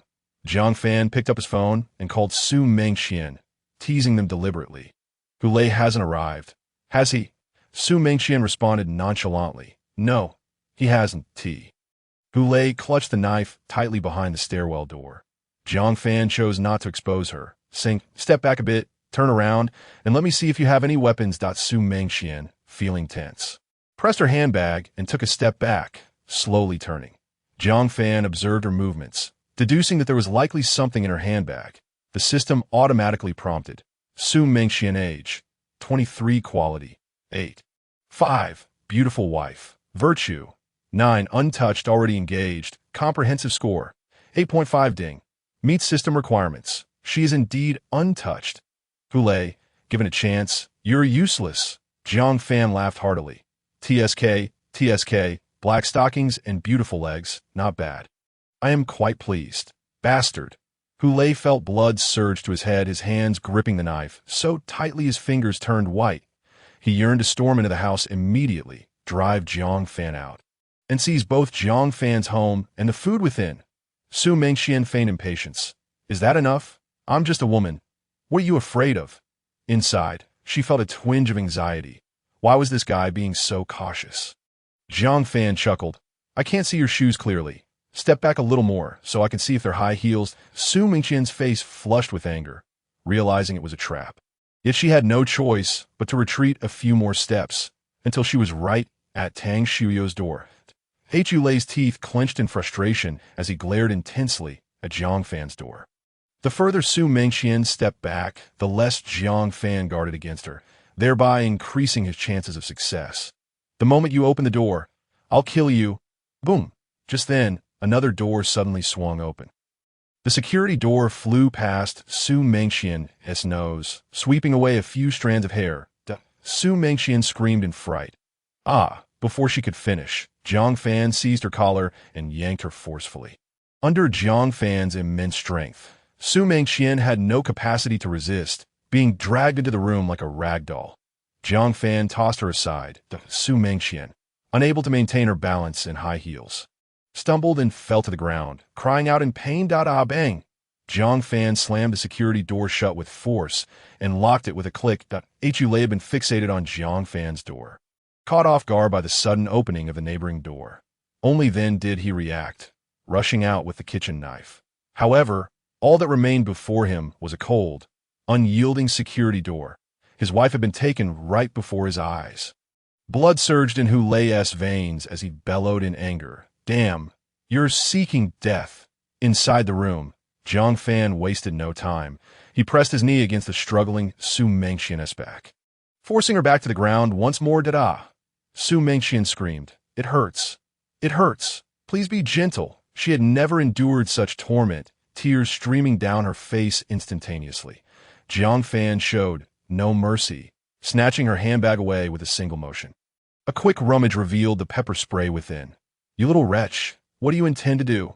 Jiang Fan sneered, delivering a sharp slap. Mengqian was struck to the point of silence, trembling as she feebly protested. Don't misunderstand. I'm using it for self-defense. Jiang Fan produced a roll of wide, transparent tape he had prepared, and with a few swift motions, bound Mengqian's hands behind her back. He tore apart her stockings and similarly secured her ankles. Then he forcefully stuffed the torn stockings into her mouth, wrapping tape around her head 3 times. Mengqian, paralyzed with fear, found her mind blank as she struggled on the ground. The seductive scheme she had envisioned had no opportunity to unfold. And in the blink of an eye, she was subdued. Jiang Fan restrained her body and, akin to checking Tang Xuerou, meticulously searched for any concealed weapons, confirming there were none before flipping her over and delivering a punch to her abdomen. Bang! Mengqian's eyes bulged, curling up like a shrimp, her only sound a dry heave. Tang Xuerou watched in horror, relieved she had not resisted. This man was too violent. Simultaneously, she felt a flicker of safety. Perhaps in such chaotic times, following a man like this was the key to survival. Bang, bang, bang. Hulei continued to pound on the door outside, but to no avail. The security door was not so easily breached. Hulei, frantic and furious, shouted, Jiang Fan, hand over my wife. Jiang Fan, freeing a hand, chuckled from behind the door. Thanks to my boss of the wife. He's quite generous. Generous my ass. Hulei was nearly driven mad with rage. Let her go, or I swear I'll call the police. Jiang Fan retorted, you still owe me last month's wages. Consider this a fair trade for your wife. Jiang Fan had already spotted the mutated husky running up from the 28th floor, emanating a bright red glow as it ascended swiftly. Hulei, still oblivious, bellowed, damn it. Release my wife, otherwise I'll ensure you regret it. Jiang Fan, utterly unfazed, replied, Who fatty, I'm not the one who should worry about dying. You re the one who's as good as dead today.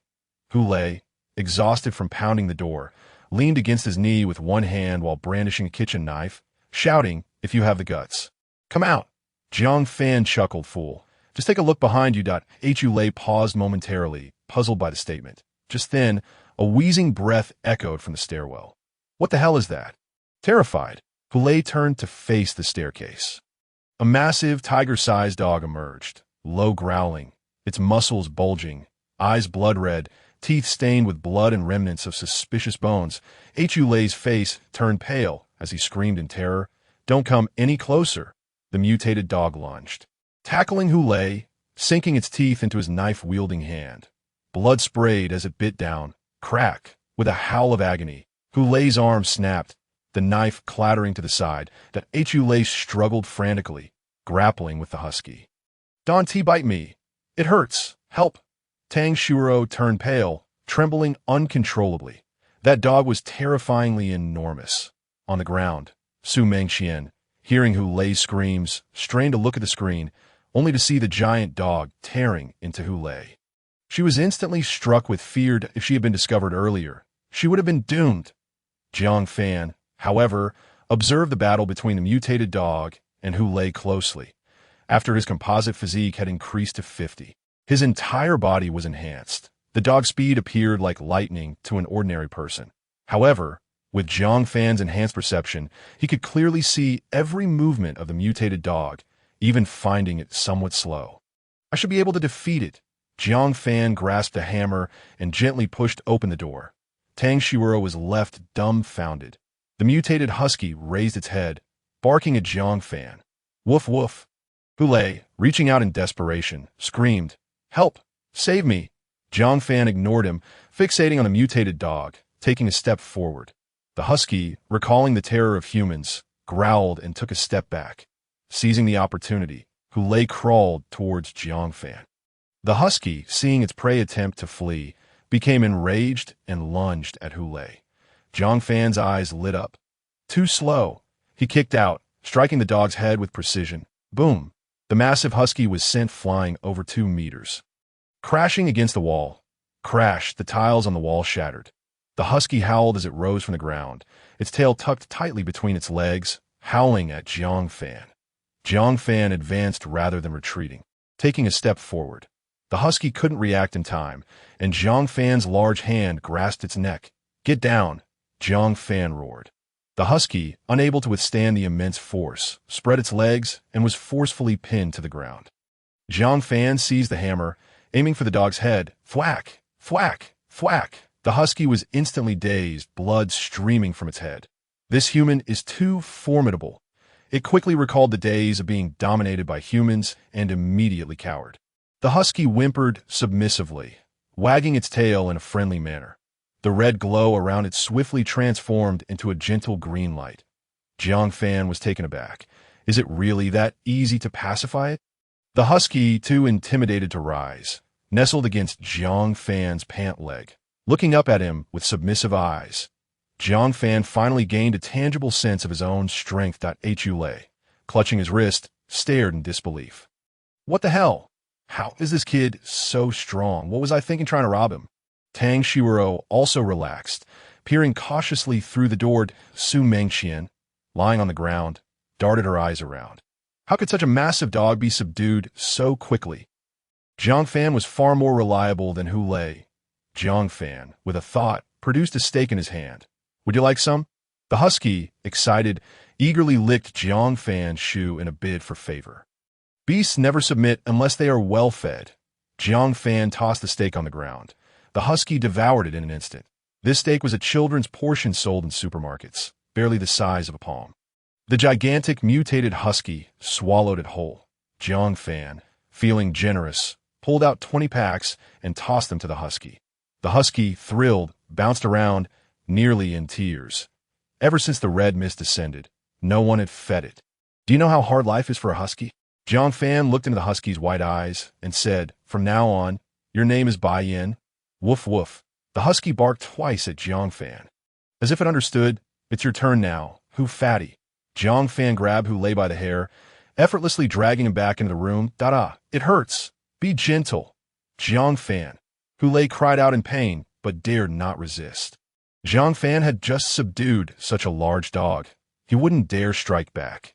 Jiang Fan closed the door behind him, leaving the husky outside. The freshly subdued dog might have an unstable temperament. What if it suddenly went berserk and bit someone? Although Jiang Fan wasn't afraid, the women couldn't handle it. Jiang Fan hoisted Hu Lei and slammed him heavily onto the ground. Hu Lei was left dazed. Nearly losing consciousness, Su Mengqian trembled at the sight. Jiang Fan was too violent. He wouldn't hit me, would he? Jiang Fan then squatted beside Hu Lei, examining the injuries on his arm.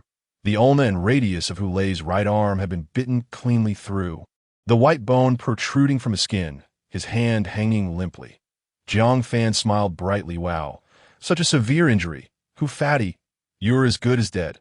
Mind if I make use of you a little? Hu Lei, regaining some composure, fearfully pleaded, Save me, please. Jiang Fan patted Hu Lei's knee and replied, Save you? You two came armed to ambush me, and now you want me to save you?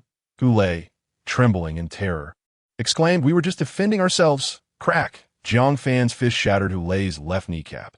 Just as Hu Lei was about to scream in agony, Jiang Fan covered his mouth. Following this, Jiang Fan delivered another punch to his right knee. Crack!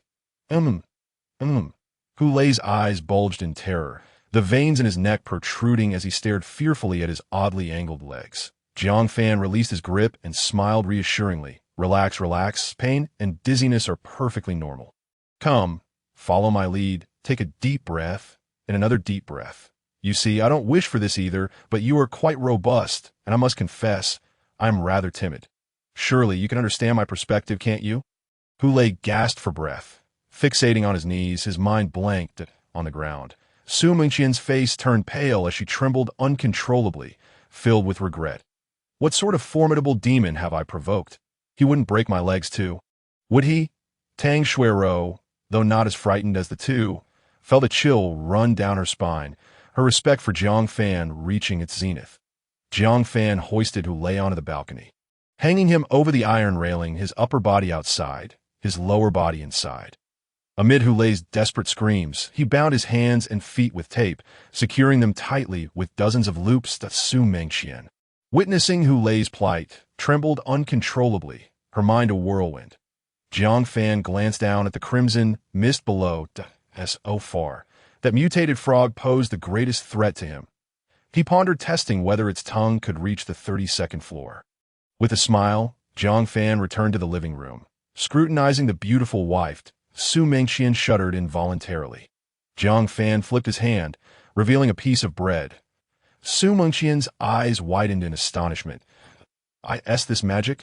Jiang Fan glanced at the two women and, half seriously, declared, I possess a personal space that only I can access. I foresaw this catastrophe and have stocked it with various supplies, as long as you obediently follow me.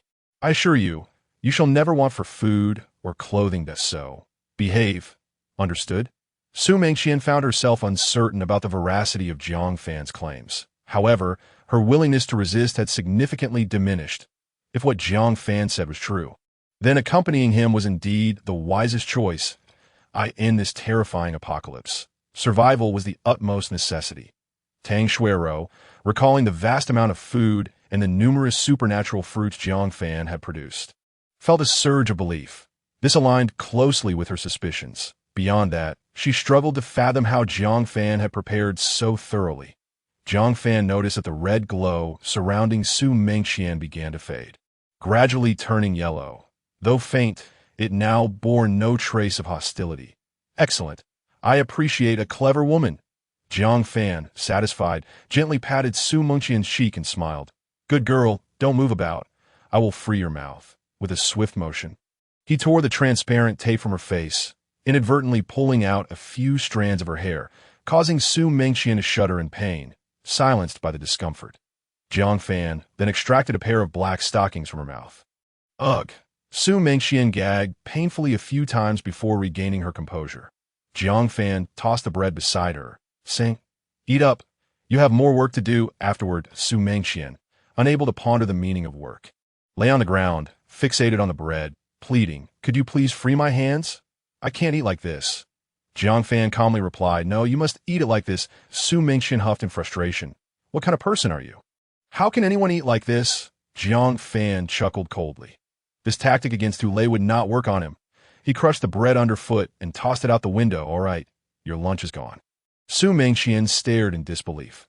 She finally comprehended that Jiang Fan and Hu Lei were entirely different kinds of people. Quickly shifting her demeanor, she lowered herself and pleaded, "Brother Jiang, I beg you, please give me something to eat."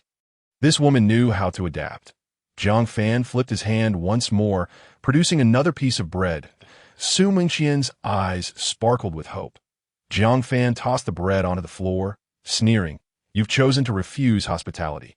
Here's your chance to eat on your knees." Mengqian, surprisingly compliant, knelt down and began to eat hurriedly. Jiang Fan observed that the yellow glow surrounding her continued to diminish, revealing a hint of green. Ding! Mengqian consumed 1 pack of bread, returning 200 packs. They had been stored in the personal space. Jiang Fan's lips curled into a satisfied smile. Yes, this is how it should be. After neutralizing the threat posed by Hu Lei, Jiang Fan felt an even greater urgency. The world was descending into chaos. He must continue to grow stronger. He began doing push-ups. Unfortunately, after enhancing his overall physique, push-ups posed no challenge whatsoever, offering no benefit in training. Jiang Fan transitioned to handstand push-ups, which remained effortless. He managed to perform them using only 2 fingers. Finally, he felt a slight effect. Completing 100 in a single breath, he stood up without breaking a sweat. Feeling dissatisfied, "I need to find some weights. This training is utterly futile.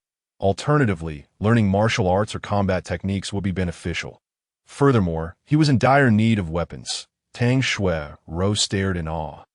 She had never anticipated that this man could be so powerful. Mengqian, on the other hand, gazed at him with admiration. "Such a formidable man deserves my loyalty. He is my ticket to survival. I must seize this opportunity." Jiang Fan, noticing the expressions on the 2 women's faces, merely smiled faintly. After an hour of aimless practice, he reluctantly conceded. Without someone to guide him, such exercises were nearly pointless. He might as well continue consuming the physique-enhancing fruits. Jiang Fan stepped onto the balcony. Hu Lei had already lost consciousness. In just over an hour, the wounds on Hu Lei's arm, previously bitten by a dog, had rotted and oozed pus, emitting a foul stench. In the past, it would take at least 3 to 4 days for a wound to deteriorate to such an extent. This was happening far too quickly. Not only were plants and animals evolving, but bacteria and viruses were also evolving at breakneck speed. Tang Xuerou cautiously followed Jiang Fan, inquiring, "Is he going to die?" Jiang Fan replied calmly, "With such a wound, he is doomed without antibiotics. Moreover, I suspect the bacteria have evolved. It's uncertain whether the old antibiotics would still be effective. In essence, injury now equates to death." Tang Xuerou nervously clutched Jiang Fan's arm. Unbeknownst to her, in just 2 short days, she had developed a strong sense of dependence on him. Mengqian gazed at Hu Lei with a complex expression. Her fiancé hung there like a lifeless dog. While she knelt before his tormentor, Mengqian bit her crimson lip. "I have no choice. I am but a weak woman, and I wish to survive." Amid her guilt, she felt a twinge of resentment towards Hu Lei. "How could you be so useless? You are worthless. This is all your fault." Jiang Fan carefully observed Hu Lei's condition. He had been hanging there for quite some time, yet the mutated toad had not appeared.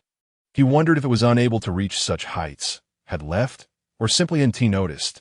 Aside from that, only a few enormous flies flitted about Hu Lei. No other animals were present. Perhaps the 32nd floor was simply too high. Jiang Fan felt a sense of relief. It seemed that the current dangers on the 32nd floor were not as severe. Just as he was about to depart, he noticed a vine snake coiled around Hu Lei's left finger.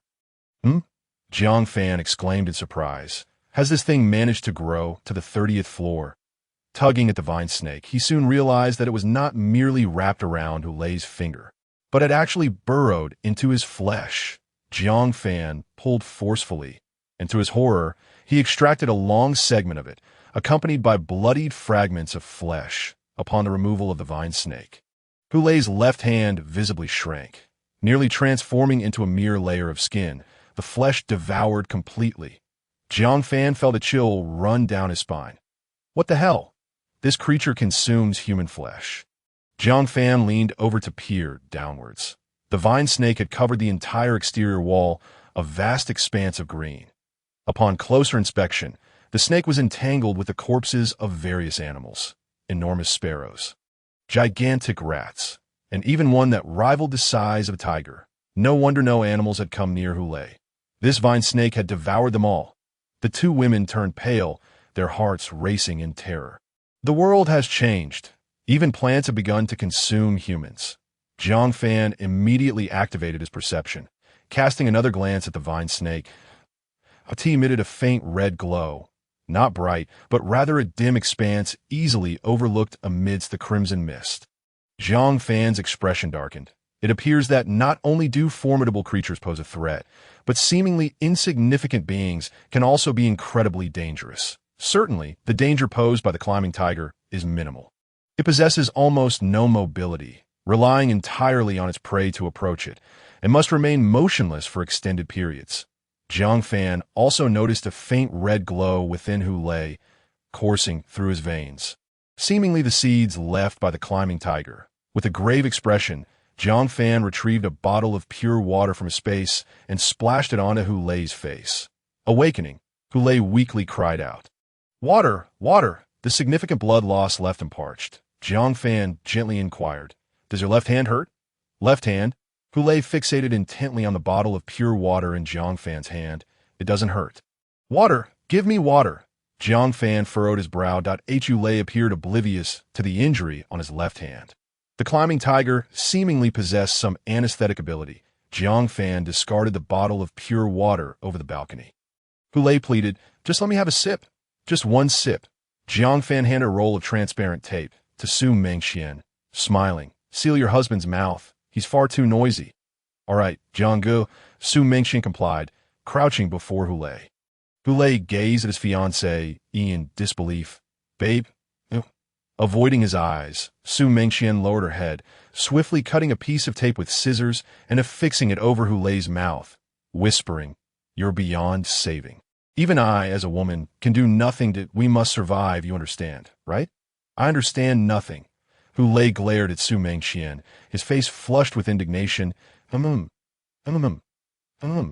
Jiang Fan erupted in laughter. Hulei, furious and unable to move, could only bang his head against the iron railing in frustration. Bang! Bang! Bang! Already severely injured and weakened, he soon succumbed to unconsciousness. Silence enveloped the balcony. The following morning at 9:30, Jiang Fan observed Hulei on the balcony, consuming the physical enhancement fruits one by one. He had lost count of how many he had ingested when he finally heard a notification.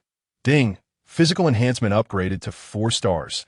Comprehensive physique increased by 80. Combined with the original 10 points.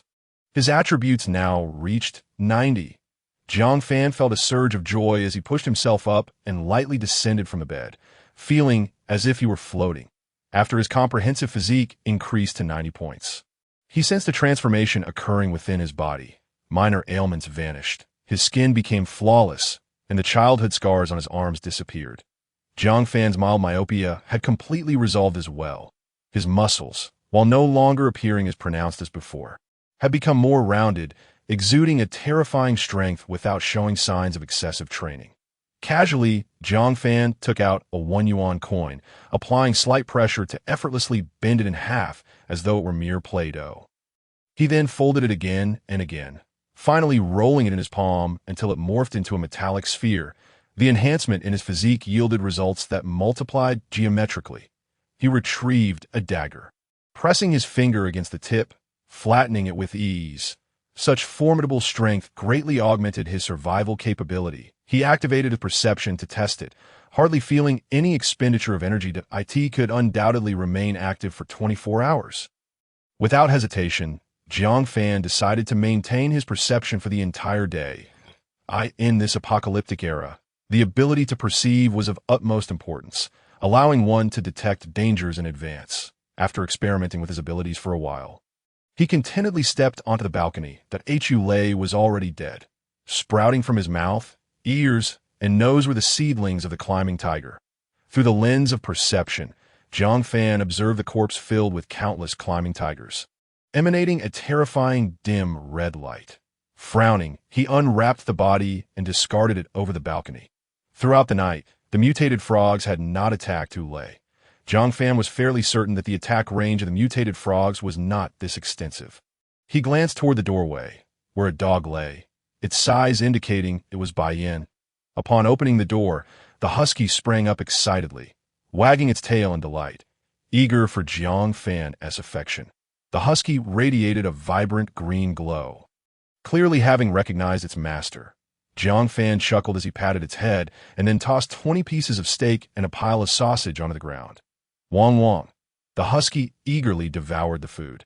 Jiang Fan petted the dog for a while, contemplating observing it for another couple of days before allowing it into the house. In the apocalypse, dogs proved far more reliable than humans.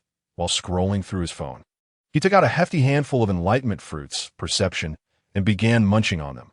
The enlightenment fruits tasted delightful, and Jiang Fan treated them as snacks. There was too much good news online. The authorities continued to feign ignorance, repeatedly urging citizens to fend for themselves. However, videos of numerous armed helicopters flying across the sky had surfaced, their mission unknown. More individuals were awakening and gaining supernatural abilities.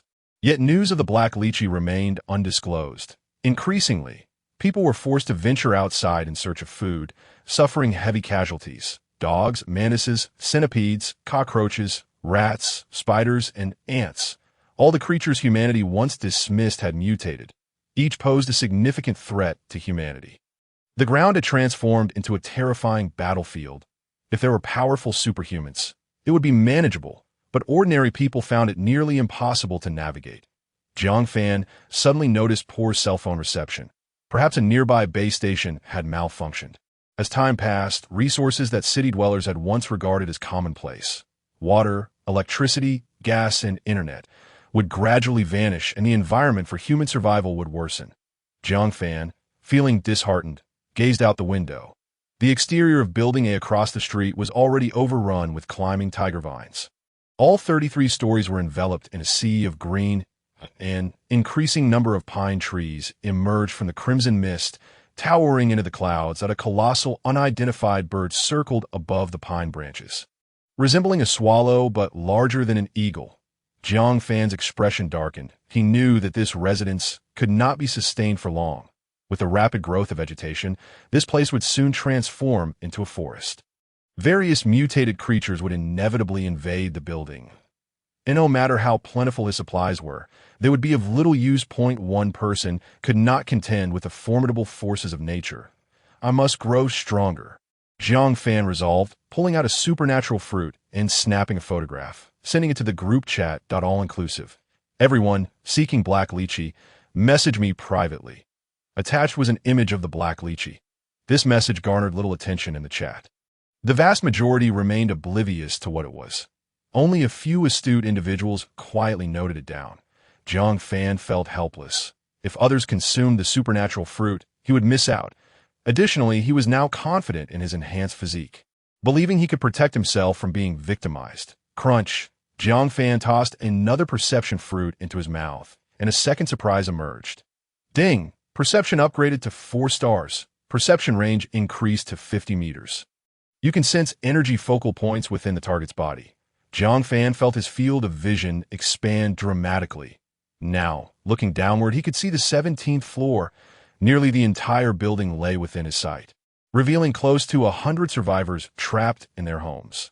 Jiang Fan was further delighted to discover that even the crimson mist posed no obstruction to his perception, while others were rendered blind within the mist. He remained unaffected. Jiang Fan's eyes gleamed. What were these energy focal points? He looked inward, noticing a vividly green object in his lower abdomen, akin to an underdeveloped piece of ginger. What could this be? He touched his abdomen, sensing nothing. He then turned his gaze to the others in the building. His astonishment. Aside from himself, only Tang Xuerou and one survivor on the 17th floor possessed such an object. Tang Xuerou's ginger was smaller and a paler green than his own. The survivor on the 17th floor had a ginger-like object comparable to Tang Xuerou's, but its hue was golden yellow. This survivor appeared quite robust, presumably from room 1708. Zhou Tianhao. Jiang Fan couldn't help but recall Zhou Tianhao's glistening muscles and pondered. Could it be that the ginger represented the source of supernatural abilities? Jiang Fan fixated his gaze upon Zhou Tianhao. Within Zhou Tianhao's room, there were a man and a woman, seemingly engaged in conversation. How he wished he could overhear their dialogue. His perception was still far from perfect. Jiang Fan then glanced towards room 2104, where resided a voluptuous female streamer, known by her online moniker, I am truly not a fox. Typically, I am truly not a fox dressed conservatively when venturing outside. However, Jiang Fan had delivered takeout to her numerous times and had glimpsed her true physique, an archetype of slender limbs adorned with ample curves. Occasionally, while she was live streaming, she would hastily emerge in revealing attire to retrieve items. Her delicate waist, easily grasped by a single hand, bore two substantial, luscious attributes that seemed precariously close to straining her slender frame. What man could remain unmoved by such a figure? After reaching a perception level of 4 stars, the contours of her body appeared even more vividly illuminated. Apart from the absence of color, her form was nearly indistinguishable from that of a real person. Jiang Fan observed, I am truly not a fox lying motionless on her bed. Her radiance dim, likely suffering from hunger. How could such a streamer have an abundance of food at home? Little fox, allow me to rescue you. Jiang Fan mused. A faint smile gracing his lips, he briefly surveyed the movements of all the survivors before slipping through a hole in the wall back to his own room, resuming his efforts to break through the walls. Boom, boom, boom. Before long, he had created an opening, entering the neighboring apartment. The place was deserted. The grains and oils had decayed and spoiled. The food in the refrigerator had all mutated. However, the freezer still contained some meat, which remained edible. To his astonishment, Jiang Fan discovered several steaks. Not the near-expiration children's steaks that Hule had forced upon him, but genuine M9 quality, marbled like snowflakes, instantly whetting his appetite. Additionally, there were a few exquisite pieces of black pork that seemed this unassuming neighbor was quite the Epicurean. What a treasure, now mine. Jiang Fan grinned as he stored the items in his personal space. The primary advantage of breaking down walls was the ability to gather supplies. Furthermore, it allowed Jiang Fan to swiftly adapt to the changes in his body while preparing an escape route. A trifecta of benefits, indeed. Jiang Fan resumed his demolition work. Moreover, he found a spare key hanging on the door of the neighbor's apartment, along with several boxes of medication for fever, colds, and diarrhea. Jiang Fan thoroughly ransacked the neighbor's home, collecting everything from toilet paper, lighters, adhesive tape, disinfectants, kitchen knives, hammers, and pliers, to furniture, appliances, bedding, and clothing. After all, his personal space was limitless. With the apocalypse upon them, humanity was uncertain when civilization could be rebuilt. Each item counted, and the fewer, the better. If only I could raid a large supermarket, Jiang Fan pondered as he scavenged. Once the situation stabilizes, I shall venture to the nearest supermarket. But not just yet. One reason was that Jiang Fan lacked a safe means of venturing outside. He did not perceive himself as invincible in the wilderness. Even with formidable hand-to-hand combat capabilities, a single bite from a venomous creature could spell disaster. The other reason was that many survivors remained in the building. This group was plagued by hunger, that if he were to leave, it was inevitable that some would pose a threat to Tang Xuerou and Su Mengqian. They were essential tools for Jiang Fan in his quest for supplies and could not be easily sacrificed. After thoroughly scavenging, Jiang Fan broke through another wall, continuing to the next apartment. Zhou Tianhao's room was filled with a thick haze that he shared the space with another fitness instructor, Song Jia. Presently, aside from himself, there was an alluring artificial beauty in the room. The woman's name was Chun Yun, adorned with a succubus tattoo on her lower abdomen, lounging on a filthy sofa with her legs exposed, smoking a cigarette. Damn it, it's protein powder every day. I'm about to puke. Zhou Tianhao grunted, performing push-ups, his muscles bulging like those of a bodybuilder, glistening with sweat as he coldly scoffed. If you want to eat, then eat. If not, get lost. Chun Yun pouted, reluctant to speak. Humph. Zhou Tianhao exerted himself, leaping into the air. Song Jia watched enviously, originally standing at 180 centimeters while Zhou Tianhao was 175 cm, but now Zhou Tianhao appeared taller and more robust. If only I had consumed that ability fruit, he lamented, regretting his timidity compared to Zhou Tianhao's boldness, which had allowed Zhou Tianhao to gain an advantage. Zhou Tianhao narcissistically admired his own muscles. In just a few days, his strength had doubled. His muscles were incredibly firm. Chun Yun's nightly moans were proof of that. Zhou Tianhao, in a good mood, inquired Song Jie, "What else is there to eat in the fridge?" Song Jie quickly stood up to check the fridge, his expression turning sour as he replied, "Brother Zhou, there's only 2 pieces of chicken breast left. Everything else is gone." Both he and Zhou Tianhao, being fitness instructors, always kept protein powder at home. Now, they had 4 cans remaining. Although it was unpalatable, it had become a lifeline. Yet, the mere thought of consuming protein powder daily made him nauseous. It only ensured they wouldn't go hungry temporarily. "Damn it," Zhou Tianhao cursed. "Chun Yun, cook the chicken breast for me." "Damn, I'm not your mother," Chun Yun retorted. Zhou Tianhao shot her a glare. Chun Yun begrudgingly rose to prepare the chicken breast. Just then, Song Jie exclaimed, "Brother Zhou, look, that guy who gets free meals is trying to purchase black lychees." Zhou Tianhao quickly opened his phone and indeed saw the photo posted by the guy offering free meals. Black lychees. Zhou Tianhao's eyes sparkled. It was just the kind he had consumed. That guy must be timid and didn't dare to eat one. But why was he seeking to purchase them? Zhou Tianhao pondered, unable to make sense of it. Forget it, he decided, shifting his focus to how he could acquire the black lychees that Oh, you know where that guy lives? Song Jie shook his head. Who knows? I only know he works at the convenience store outside the community. Brother Zhou, that guy's quite a bit of food. Can we ask him to lend us some? Song Jie gazed enviously at the black lychees in the photo. If only I could eat some.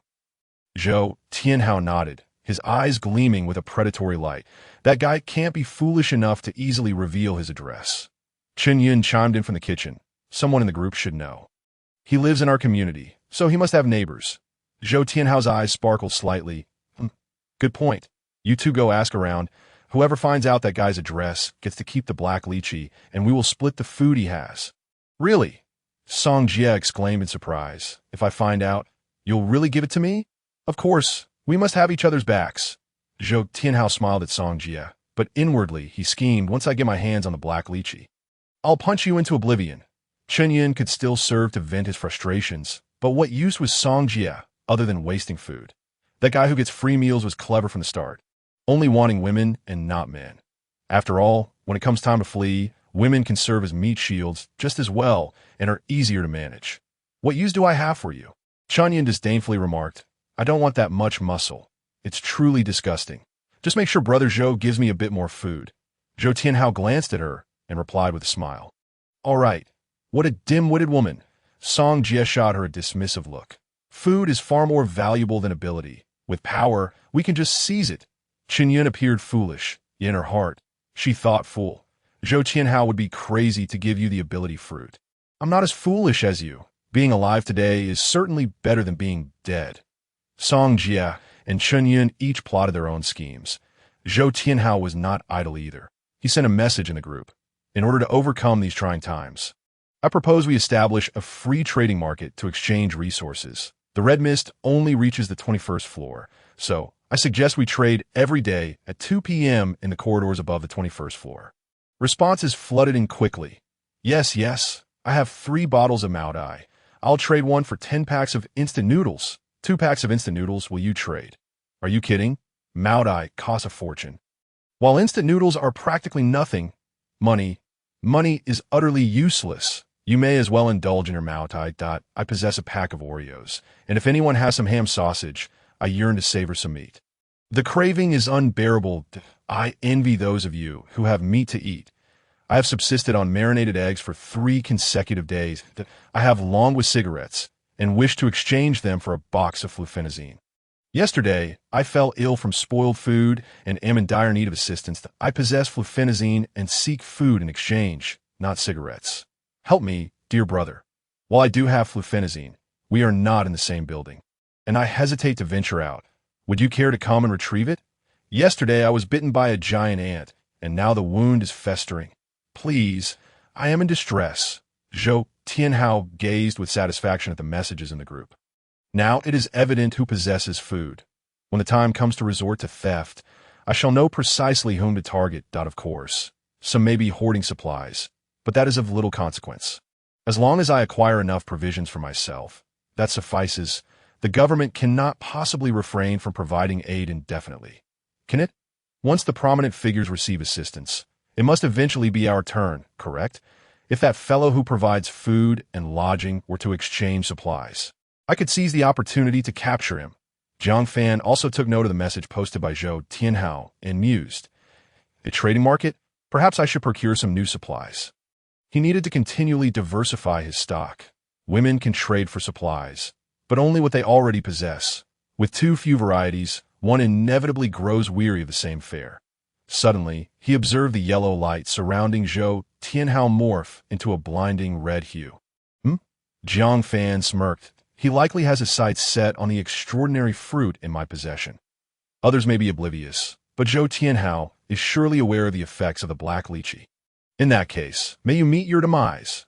Room 2104 on the 21st floor, Hu Lily had not eaten for an entire day. She lay weakly on her bed, staring blankly at the ceiling. The red mist had seeped through the 21st floor, rising to approximately half a meter, nearly level with her bed. The entire room resembled a bizarre stage, enveloped in crimson fog. What on earth is happening? Hu Lily was on the verge of tears. She was a beauty streamer, earning $20,000 to $30,000 a month.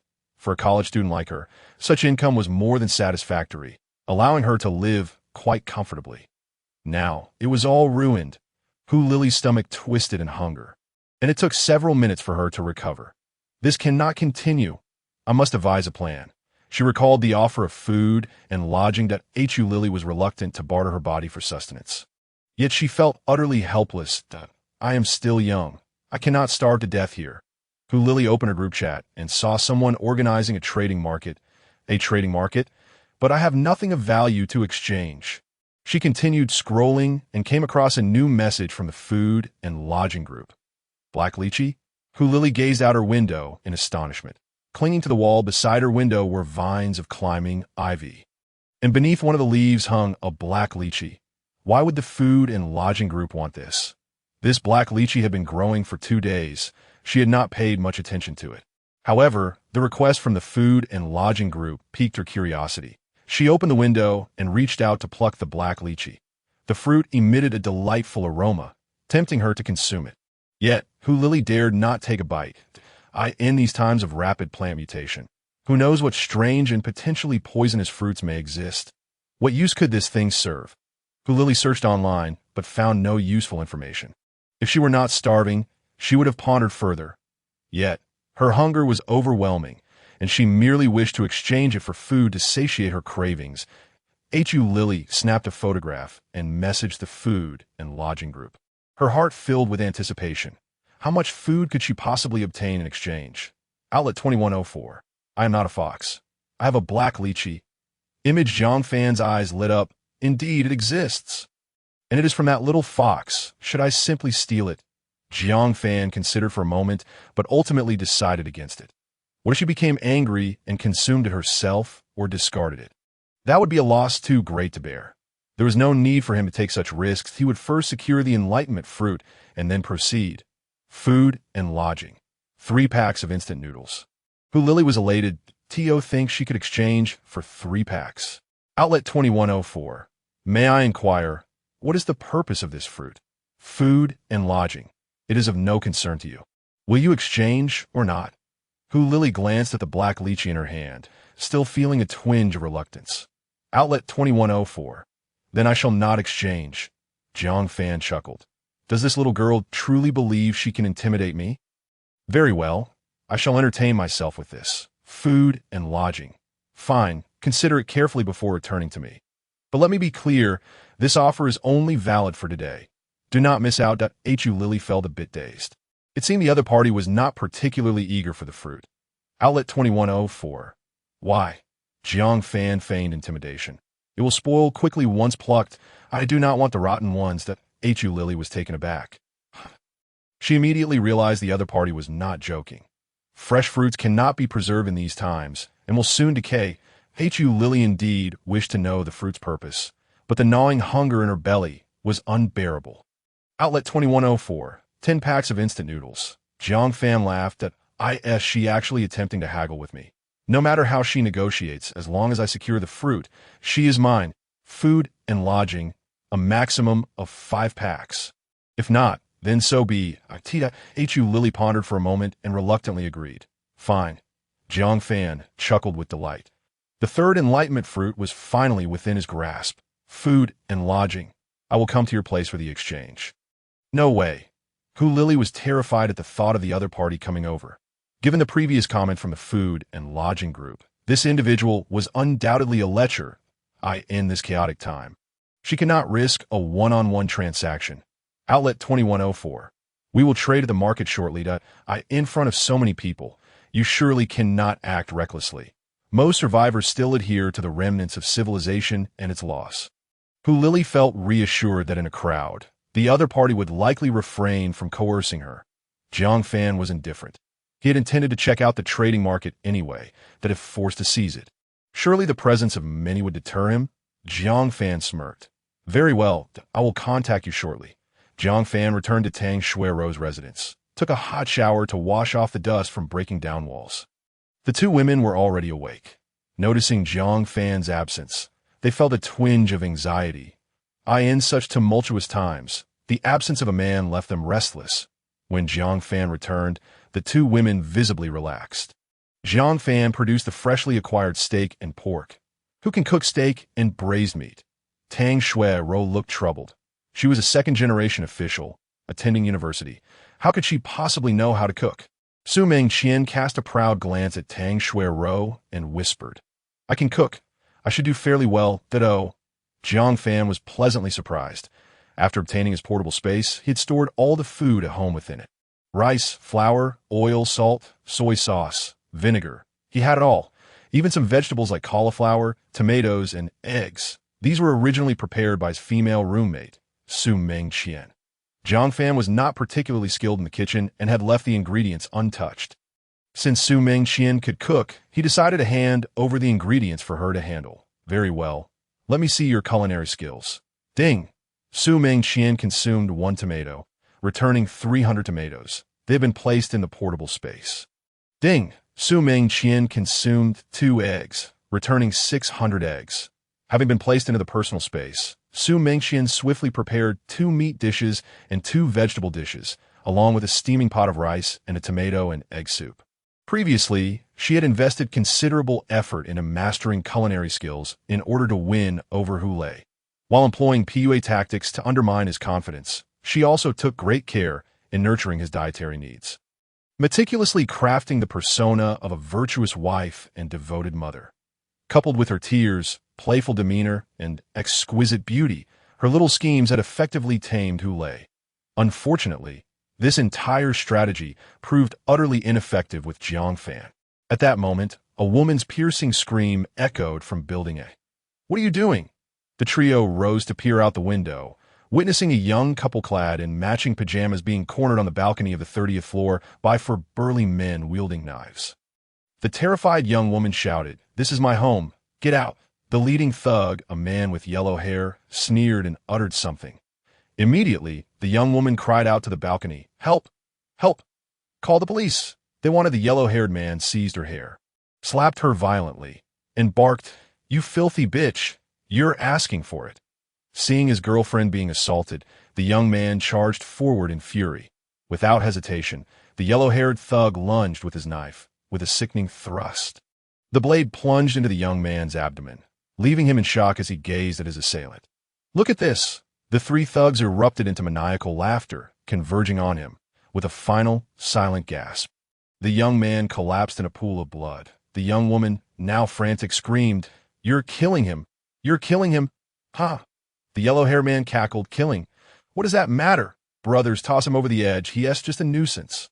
The 3 men hoisted the lifeless body and hurled it from the balcony, disappearing into the crimson mist below.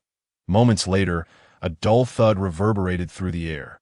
The young woman leaned over the railing, her voice laced with anguish as she cried, Chun Ming, bitch, come in and entertain me." One of the thugs yanked her hair, and she thrashed wildly in desperation. "Help! Help!" The 3 brutes forcibly dragged her into the room. Soon, her screams mingled with their raucous laughter, echoing through the building. Many survivors on the balcony bore witness to this horrific scene. The yellow-haired man brandished a machete, brazenly shouting at the onlookers, "What are you staring at? Keep looking, and I'll kill you too." The timid quickly drew their curtains, while the bolder ones remained silent, watching him with a sense of dread. Order was beginning to unravel. Tang Xuerou and Mengqian turned pale. Terrified by the unfolding chaos, Jiang Fan, unfazed, simply stated, "Let's eat." The two women, not daring to look further, hurried back to the dining table. Jiang Fan took a bite of the steak, and his eyes lit up. "Not bad. From now on, you'll handle the cooking." Mengqian smiled sweetly, "as long as Brother Jiang enjoys it." She sighed in relief. Feeling her position had finally stabilized, Mengqian cast a triumphant glance at Tang Xuerou. "Filthy woman!" Tang Xuerou silently cursed, yet her mind was consumed with worry that Mengqian could cook. What skills did she possess? Jiang Fan observed the subtle rivalry between the two women but paid it no mind. Women engaging in their little skirmishes was all well and good, as long as it didn't impede his enjoyment. Furthermore, competition was a catalyst for ambition, wasn't it? Jiang Fan deliberately provoked Tang Xuerou by presenting Mengqian with a fruit of enlightenment. "Here, eat this. It's a reward for you." Mengqian, curious, inquired, "Brother Jiang, what is this?" Jiang Fan casually replied, "An ability fruit. Consuming it grants you special powers." The mention of an ability fruit made Mengqian's eyes sparkle with excitement.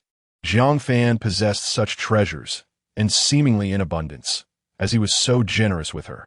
Tang Xuerou glared at Mengqian with jealousy, her anxiety intensifying. She realized she needed to take action. The number of enticing women around Jiang Fan would only increase, leaving her with no place to belong to. Mengqian quickly swallowed the fruit. Soon, she noticed a change in her perception. "Brother Jiang, why do all three of us emit light? Yet yours is so bright, while ours is dim." If Jiang Fan's radiance resembled that of a 100-watt bulb, the light surrounding the two women could only be likened to candles. Jiang Fan simply explained, "The brightness of the light essentially represents one's combat-powered." Mengqian, still curious, asked, "Why is your light yellow, while Tang Xuerou's is pale red?" Jiang Fan looked at the two women with a mischievous grin. "The light divides into three colors. Green signifies friendliness, yellow indicates neutrality, and red denotes hostility. Just a heads up, I possess sensing abilities that if anyone dares to harbor hostility towards me, I will eliminate them. So, even if you choose to pretend, make sure to feign friendliness. Otherwise, I assure you, your demise will be quite gruesome." Both women were taken aback, suppressing any rebellious thoughts. Mengqian glanced once more at the red glow surrounding Tang Xuerou. Red represented hostility? Humph, filthy woman. Tang Xuerou shot a glare back at Mengqian. Jiang Fan retrieved his phone smile. The two women quickly plastered on sweet smiles. Jiang Fan captured images of the women and the meal, then messaged the group. "Everyone, collecting beautiful women, meals included. Interested parties DM me. First send unedited full-body selfies." Meanwhile, Shiyin lay weakly on her bed. From the previous day until now, she had consumed but half a sausage. "I am so hungry." Yuan Fan took her gold ring and ventured out, hoping to trade it for some food. Shiyin felt as though she were nearing starvation and could endure no longer. After a moment's thought, she suddenly sat up and rummaged through her closet for a belt. "This is leather. It should be edible." Her gaze hardened as she contemplated the sturdy belt. This belt was something she had coerced Jiang Fan into purchasing for her. Said to be made from imported calf leather, costing 1,800 now. To Shiyin, it resembled a piece of sustenance. She sliced the belt into 1 centimeter segments and boiled them in water. Soon, a foul odor wafted from the pot, the water taking on a reddish hue reminiscent of brown sugar syrup. Gazing at the segments of belt simmering in the pot, she questioned whether this could be edible. Overcome with hunger, she had no choice but to harden her resolve and attempt to bite into a piece.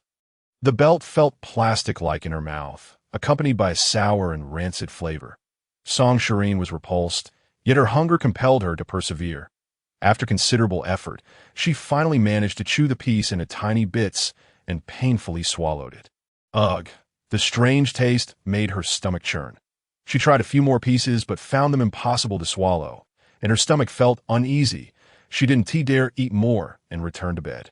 Lying still, having forced down a little sustenance, the pain lessened slightly. Regaining a smidgen of energy, she picked up her phone to scroll through. To her dismay, she immediately encountered Jiang Fan as photos, .2 stunning beauties. Alongside glistening steaks, shiny braised pork, stir-fried greens, stir-fried cauliflower, and even steaming rice radiating an irresistible allure. Tang Xuerou's mouth watered, and her heart boiled with rage. Damn those harlots. They're eating my food. That's mine. Regret washed over her. If only she hadn't broken up with Jiang Fan, all of this would be hers to enjoy. For the first time, she recognized she had missed out on something significant. Yet others claimed, the first sort upon reaching the shore is to slay the beloved. Surely, she had done nothing wrong. Was this simply what any normal woman would do? Why was Jiang Fan so furious? Suppressing her anger, she glared at the meat in the photos, wishing she could replace those two women. Suddenly, the door swung open. Jiang Fan returned, and upon seeing the pot, he exclaimed in anger, "Sister, you're sneaking food behind my back." Tang Xuerou felt a flicker of irritation, weakly replying, "It's a belt. Do you want some?" Jiang Fan felt awkward. Not wanting to argue with her brother, she glanced at the backpack behind him. "Did you manage to trade for food?" Jiang Fan nodded. "I exchanged for 2 cans of fish. In reality, there are a total of 4, but the other 2 have been hidden away by him, intending to indulge himself alone." Tang Xuerou expressed her disappointment, saying a gold ring can only be exchanged for 2 cans. Jiang Fan, attempting to mask his own feelings, replied, "Food is becoming increasingly scarce. Being able to obtain this is already commendable. Sister, we cannot continue like this." "Is there any news from Jiang Fan?" Tang Xuerou, in despair, responded. "He has blocked me." "What can I do?" Jiang Fan was infuriated, exclaiming, "How can this guy be so stingy? What's wrong with asking him for some food?" The two of them shared a box of canned goods, their hunger alleviated somewhat. With renewed energy, they began to devise a plan. Jiang Fan suggested, "Sister, why not take the initiative to add him? Men are particularly sensitive about their pride. Jiang Fan must be struggling with his ego that if you lower your stance and shed a few tears, he won't be able to resist." Tang Xuerou was extremely reluctant to concede to Jiang Fan. Yet, faced with the threat of starvation, she had no choice but to agree.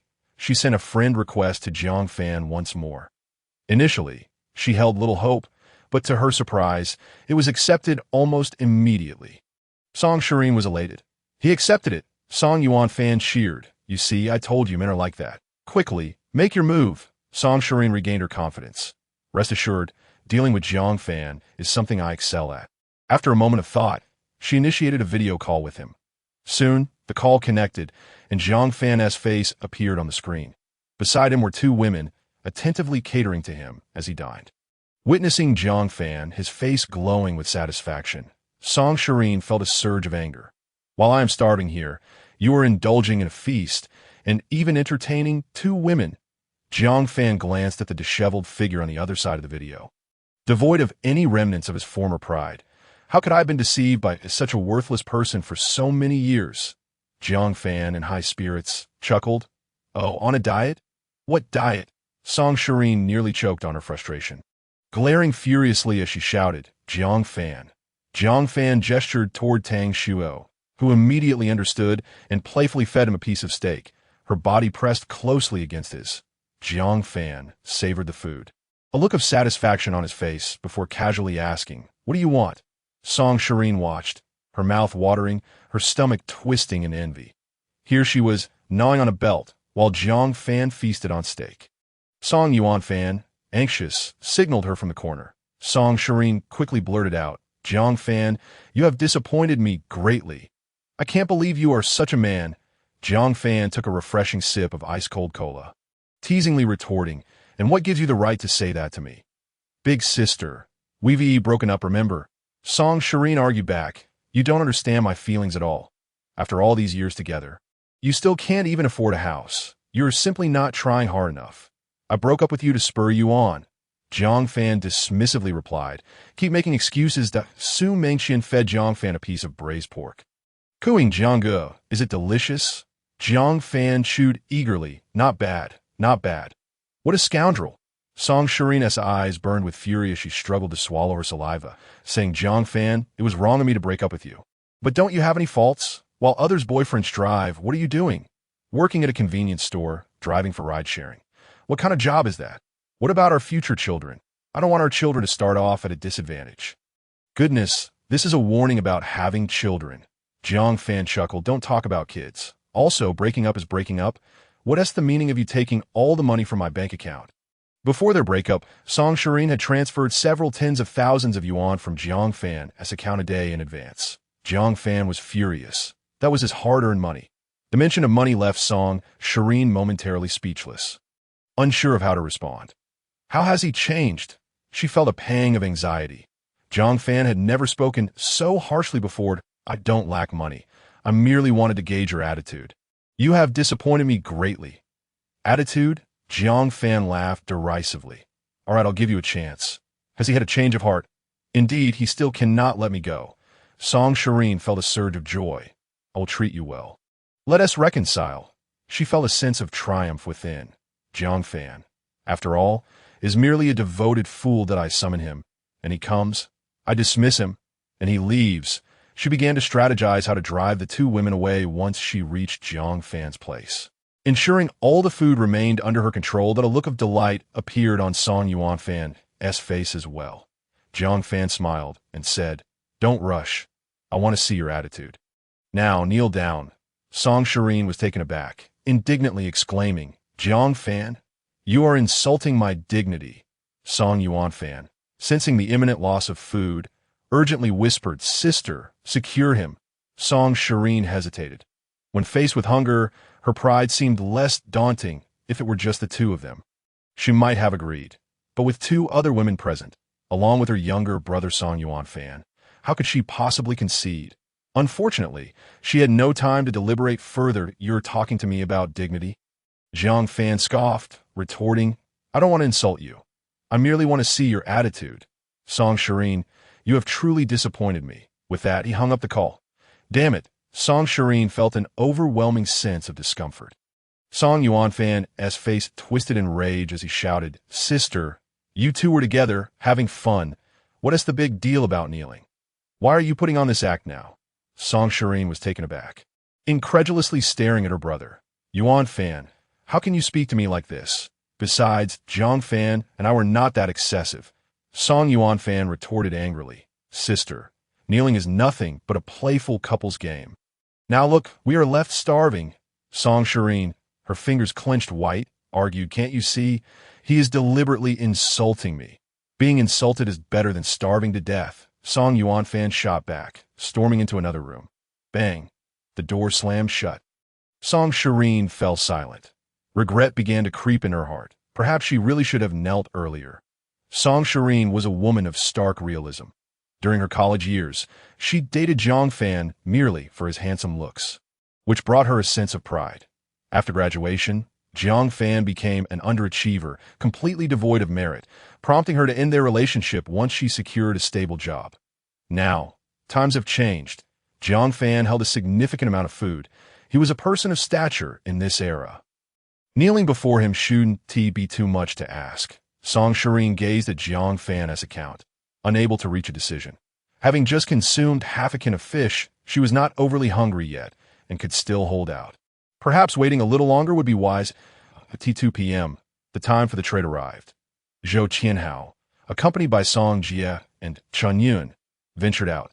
The red fog obscured their vision, and the three of them huddled close together, cautiously feeling their way along the wall. Zhou Qianhao silently hoped.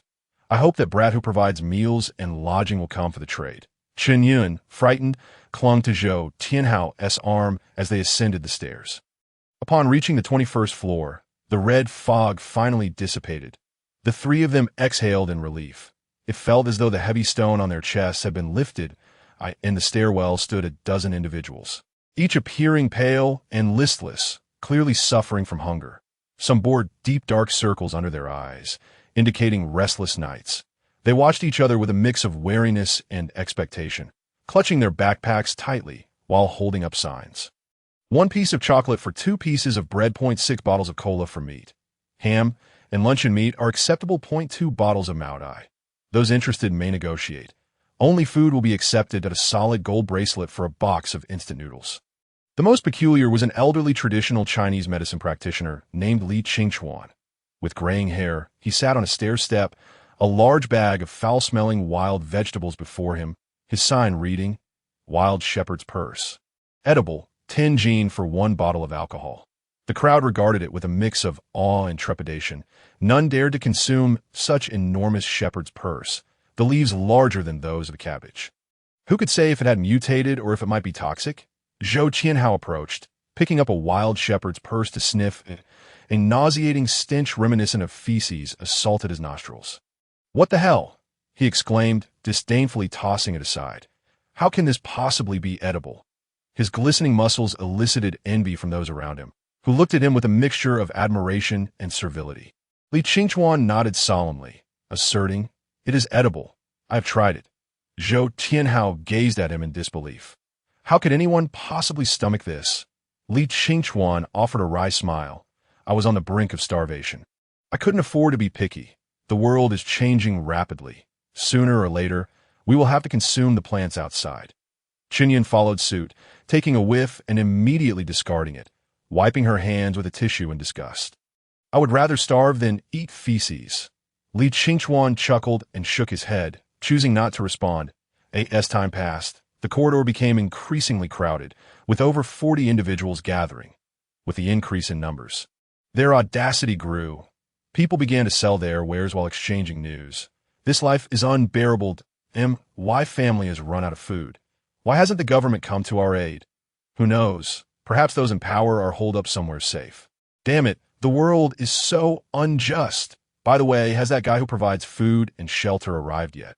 I want to trade my wife's diamond ring for some food at a diamond ring. Who cares about that now? He might not come.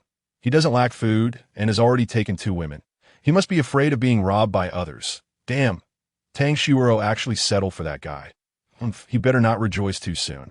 When Director Tang returns with her team, he will be in for a rude awakening. You think Director Tang will come back? Of course, in modern society, with advanced technology, the country cannot be defeated by the evolution of plants and animals. Once the elite are rescued, it will be our turn. Zhou Qianhao instructed Shiyin to find a spot to sell protein powder while he and Song Jie scoured the area, his expression darkening. The situation was far worse than he had anticipated. The items available for trade were scarcely legitimate food, mostly soda and spirits. Hardly anything to stave off hunger. He had initially considered eliminating Song Jie to survive with a few women. But that notion had shifted. With food so scarce, they would have to resort to theft. To steal, they needed men. Having so many women was of no use. "Zhou, the situation is dire," Song Jie whispered. Zhou Tianhao nodded grimly. "Damn it, we must secure some food." Song Jie voiced his concern. "The guy providing food and shelter hasn't arrived. He wouldn't be living in our building, would he?" Zhou Tianhao replied quietly. "He should be in our building. He is currently with Tang Xuerou and the attractive convenience store owner. Since those 2 women live here, it's highly likely he does too. Moreover, I noticed that the room in his photo lacked the red mist, indicating he must be on the 21st floor or higher." Upon hearing this, Song Jie flattered. "Zhou, you're brilliant. If one isn't clever, one survive." Zhou Tianhao declared proudly. "We must devise a way to obtain food from them." The 2 conspired quietly for a moment before finalizing their plan to that moment. A short, portly otaku selling chocolate was surrounded by 3 eager buyers. Chocolate, being more suitable for long-term preservation than bread, was a crucial lifesaver in desperate times. The otaku, not foolish, quickly raised his prices, ultimately striking a deal for 3 pieces of bread and a packet of biscuits. Ecstatic, the otaku attempted to leave, only to be intercepted by Zhou Tianhao. "Hey buddy, are you really planning to leave just like that?" The otaku, clutching his food tightly, looked apprehensively at the muscular Zhou Tianhao and Song Jie, stammering, "What do you want?" The crowd turned their attention towards them. Zhou Tianhao flashed a sinister smile. "This trading market is organized by me, so I am responsible for it. With the outside world so perilous, I must ensure everyone's safety that you've benefited from my protection. Isn't it reasonable to pay a management fee? The crowd's expressions shifted dramatically. Damn, Zhou has ulterior motives. Hiding among the crowd, who Lily felt a surge of anxiety. Her appearance had become quite mediocre. Aware of the dangers women faced in chaotic times, she had intentionally disguised herself, donning baggy clothing that transformed her into a shapeless figure, her face lined with wrinkles. Now, she felt relatively safe, as no man paid her any mind. Zhou intended to rob them, who Lily's anxiety heightened. Why isn't he the guy providing food and shelter arrived yet? Clutching her handbag, which contained a black lychee, her sole hope of survival, she sensed the urgency of the moment.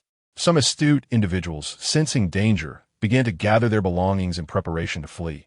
Zhou Tianhao bellowed, his muscles gleaming ominously. Anyone who dares to run will face dire consequences. The crowd froze, panic-stricken at his fierce gaze.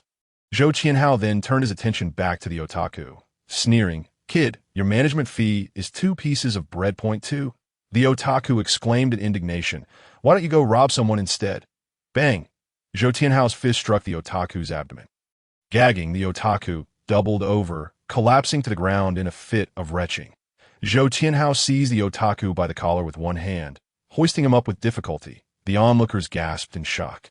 A man weighing around 160 to 170 pounds lifted effortlessly? This guy is truly formidable. Zhou Tianhao gritted his teeth, straining to maintain his grip. After 2 seconds, he could no longer withstand the effort and hurled the otaku a few meters away. The otaku fell with a cry of pain. Zhou Tianhao forcibly snatched the otaku's backpack, growling, "You resisted law enforcement. All your belongings are confiscated." "No, my things," the otaku protested, struggling to rise. Zhou Tianhao, resolute, decided to make an example of the otaku today to intimidate everyone. He stepped forward and delivered a brutal kick to the otaku's chest. Bang! Crack! The sound of breaking bones echoed, and the otaku slid several meters across the ground, crashing into a wall and losing consciousness. The area fell into a hushed silence, the crowd looking at Zhou Tianhao in terror. Song Jia, taken aback, observed the otaku's plight with trepidation.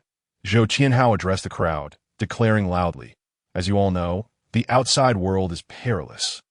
And it won't be long before this building isn't safe either, that we must organize a patrol team for our self-defense. The patrol team will monitor day and night, alerting us to dangers and clearing any plants encroaching into the building, ensuring everyone's safety.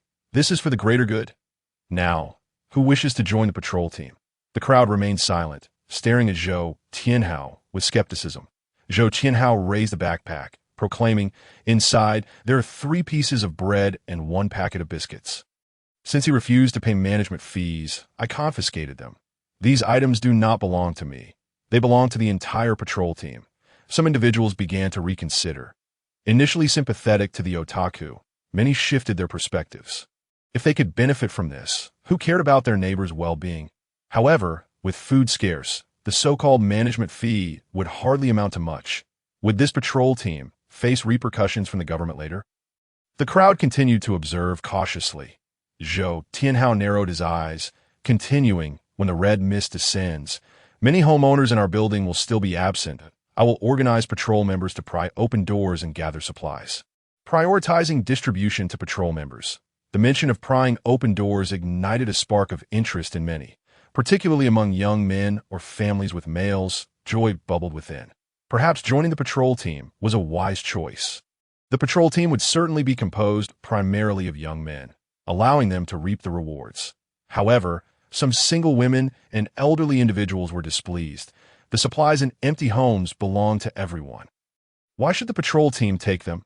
Who granted the patrol team this authority? You can't just decide to prioritize. The loudest protest came from the sharp-featured, monkey-like Su Lao Tai, with one hand clutching her grandson Tao Dao and the other on her hip, unabashedly shouted at Zhou Tianhao, "If we don't have it, the patrol team isn't allowed to take it. Whoever takes from me will be recorded and reported." Others, witnessing someone taking the lead, mustered their courage to shout, "Yes, call the police. This is robbery. By what right do you seize the belongings of others? The patrol team may force open doors, but provisions must be shared equally among all households." A group of elderly women suddenly found themselves emboldened, declaring vehemently, "Share equally." Do you not understand respect for the elderly and care for the young? Those over 60 must receive more. All resources ought to be distributed evenly. And that young man, who claims to provide food and lodging, which one are you? Step forward. With so much food in your home, how can you bear to let us starve? Yes, the one who provides food and lodging. Come forth. Let me, as an elder, have a word with you. I send the patrol team supposed to ensure our safety. Therefore, they must provide sufficient food for everyone daily. Zhou Qianhao was taken aback. That's so. My efforts to intimidate were in vain. He approached Elder Su, towering over her, and said with disdain, "You old hag, do you think I am negotiating with you?" Elder Su, defiantly raising her chin, shouted, "If you dare touch me, I will call the police." Slap! Zhou Tianhao struck her face with a forceful blow, sending Elder Su sprawling to the ground, unconscious. Zhou Tianhao roared, "Now, who else has objections?" The scene fell into silence. This guy has truly lost his mind. He dares to strike even the elderly. Now no one dared to utter a word. The previously boisterous elderly women shrank back behind the others. Elder Su's grandson, Tao Tao, began to wail. Zhou Tianhao glared. "What are you crying for? If you keep it up, I'll throw you down too." Tao Tao, terrified, promptly silenced himself. The patrol team needs 6 volunteers. Who will sign up? A cautious young man raised his hand. "Captain Zhou, I volunteer." "Good." Zhou Tianhao laughed heartily. Patting the man's shoulder, "What's your name?" The man forced a smile. "Huang De Yao." With the first volunteer, others quickly followed suit. Before long, 6 individuals had signed up, forming the patrol team. Zhou Tianhao immediately began to extort management fees. "Everyone must pay, or I shall not hesitate to break into your homes and seize what you have." The crowd erupted in cries of despair. "Captain Zhou, that is all the food I have left. Please don't take it.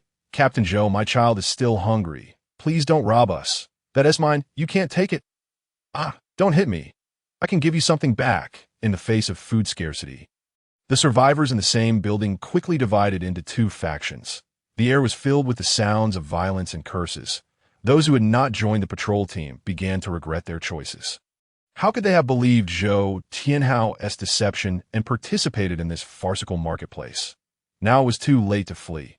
Moreover, running away was futile, as Zhou Tianhao would lead others to storm into their homes and forcibly seize their belongings. Amidst the chaos, a voice rang out. "Oh, quite the lively scene here." Zhou Tianhao looked up to see a man leisurely descending with 2 beautiful women. The man appeared remarkably healthy, while the 2 women, clearly freshly adorned, shone brilliantly, in stark contrast to the disheveled, starving female survivors. The 2 stood out even more. The crowd fell silent for a moment. Song Jia exclaimed with excitement, "Look, Brother Song, that girl beside him is Tang Xuerou. He must be the one providing food and lodging. Isn't that just the clerk from the convenience store downstairs? Damn, it's this guy, a mere store clerk pretending to be something significant in the group." Under the watchful eyes of the men, Tang Xuerou and Su Mengqian grew anxious, tightly linking their arms around Jiang Fan. Jiang Fan, however, remained composed. His senses were fully alert, and he noticed the glow of everyone around him. The majority radiated a yellow hue with a slight red tinge, indicating mild hostility. Zhou Tianhao was different. He emanated a deep crimson, exuding blatant malice. Zhou Tianhao sneered. "So it's you. Now hand over half of your food as management fees." This foolish lad actually came, and he brought women with him. "Those 2 ladies are mine now." "Half?" Jiang Fan patted the hands of the 2 women, who obediently released him. Zhou Tianhao greedily replied, "Yes, and that black lychee of yours." "Give it to me too." Jiang Fan smiled as he stepped before Zhou Tianhao, suddenly grabbing him by the neck. Zhou Tianhao attempted to evade, but found Jiang Fan's speed astonishingly swift, leaving him no chance to escape. "Let go." Zhou Tianhao began to curse, but before he could finish, his consciousness slipped into darkness. Crack! Jiang Fan decisively snapped Zhou Tianhao's cervical spine. Zhou Tianhao's head drooped grotesquely. "Is that all?" Jiang Fan released his grip, speaking nonchalantly. Zhou Tianhao's lifeless body thudded to the ground. The scene descended into a profound silence, and the crowd was engulfed in sheer terror. Zhou Tianhao is dead. "This is murder!" It was one thing to engage in violence, but how could one kill? How did Zhou Tianhao die? Gulp. Song Jie swallowed hard. He was all too familiar with Zhou Tianhao's strength. Now this seemingly unremarkable Jiang Fan had effortlessly dispatched Zhou Tianhao. Jiang Fan must have gained supernatural powers. He must have consumed that enlightening fruit. Jiang Fan flashed a bright, sunny smile, addressing the crowd with a grin. Everyone need not fear. Zhou Tianhao has robbed you of your food. And I have avenged you. All present trembled in fear, and one had anticipated that this young convenience store clerk was the most fearsome tiger among them. Some were filled with dread, while others harbored peculiar thoughts. It appeared that this fellow named Jiang Fan possessed an overwhelming sense of justice. Elder Su happened to regain consciousness, and upon seeing Zhou Tianhao slain, she covered her swollen cheek and laughed maniacally. Well done! Well done! Jiang Fan glanced at the substantial haul of food Zhou Tianhao had collected, feeling quite satisfied that it was a hodgepodge of items, but there was a wealth of variety to be gained this time. Elder Su anxiously exclaimed, "Return our belongings." Jiang Fan blinked innocently. What belongings? Elder Su pointed at the backpack, her eyes gleaming with anticipation. That's ours. Jiang Fan shook his head. This clearly belongs to Zhou Tianhao. Others, summoning their courage, chimed in, "Young man, that bag belongs to us?" "Yes, they forcibly took it from us." Jiang Fan kicked Elder Su aside with a smile. "Ask the one who stole it if you want it back. It has nothing to do with me." The crowd's spirits plummeted. It was indeed Zhou Tianhao who had taken it, but now that he was dead, what could they do? It turned out that Jiang Fan was no saint either. The crowd could only vent their fury on the patrol team members. The patrol members trembled, now leaderless and surrounded by dozens of people, filled with dread. The crowd, unwilling to provoke the fierce Jiang Fan, turned their ire towards the patrol members. Those who had just been robbed were particularly furious. "Liu, hurry and return my sausage. You despicable bastard. I only had one boiled egg left, and you took it. Is there no humanity left? Quick, return my instant noodles. Damn, that was my last loaf of bread. Wang, we've been neighbors for 10 years. How could you bear to rob me?" The patrol members attempted to make a hasty retreat, but found themselves cornered. Soon, one patrol member's hidden food stash was discovered. Someone could not restrain their anger and kicked Song Jie. The remaining crowd surged forward, and chaos erupted. Don't hit me. Don't hit me. Help! That hurts! Some vented their frustrations on the patrol members, while others seized the opportunity to quietly slip away. Elder Su, seizing the distraction, attempted to pilfer food from others. Jiang Fan surveyed the scene, noting the absence of the enigmatic woman. "Where is that female streamer?" Jiang Fan furrowed his brow. By merely focusing on unfamiliar woman for a few seconds, the system automatically prompted. Sun Jie. Age, 32, quality, 5 points, ordinary. Virtue, 2 points, 3 marriages.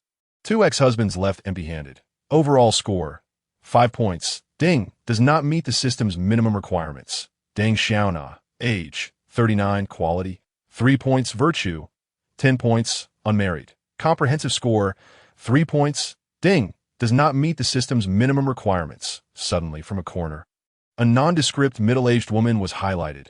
Hu Lily, age, 22, quality, 9.5 points, large, very large. Virtue, 10 points, unmarried. Comprehensive score, 9.5 points. Ding, meets the system's requirements.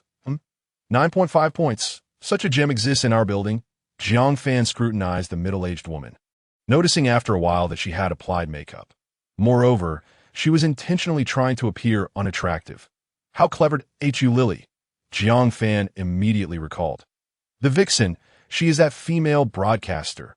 Hu Lily was timidly glancing at him, seemingly hesitating whether to approach for a trade. A smile crept upon Jiang Fan's lips. He navigated through the chaotic crowd and directly approached Hu Lily. Wherever he went, people instinctively parted, unwilling to provoke him. Jiang Fan inquired, "Hu Lily, do you have the black lychee?" Hu Lily was startled, quickly touching her cheek, worried she might have smudged her makeup. "I have it." "You recognize me?" Jiang Fan offered no explanation, merely producing 5 packets of instant noodles, gazing at Hu Lily. Her eyes sparkled, and she swallowed hard, cautiously opening her backpack to retrieve a food container. Upon opening it, a black lychee appeared before Jiang Fan. He chuckled heartily, reaching for the container. The third enlightening fruit was finally in his grasp. Tang Xuerou and Mengqian watched Jiang Fan in astonishment, baffled by his interest in this plain-looking woman. Only when they beheld the black lychee did they begin to understand that Jiang Fan was here for the extraordinary fruit. Humph. This woman is quite foolish. She didn't consume this extraordinary fruit. Observing Lily's unremarkable appearance, the two women felt no threat. Rather, they were filled with pride. Such a woman could never compete with them for Jiang Fan. Jiang Fan handed the 5 packets of noodles to Lily, smilingly suggesting, "Would you like to come stay with me?"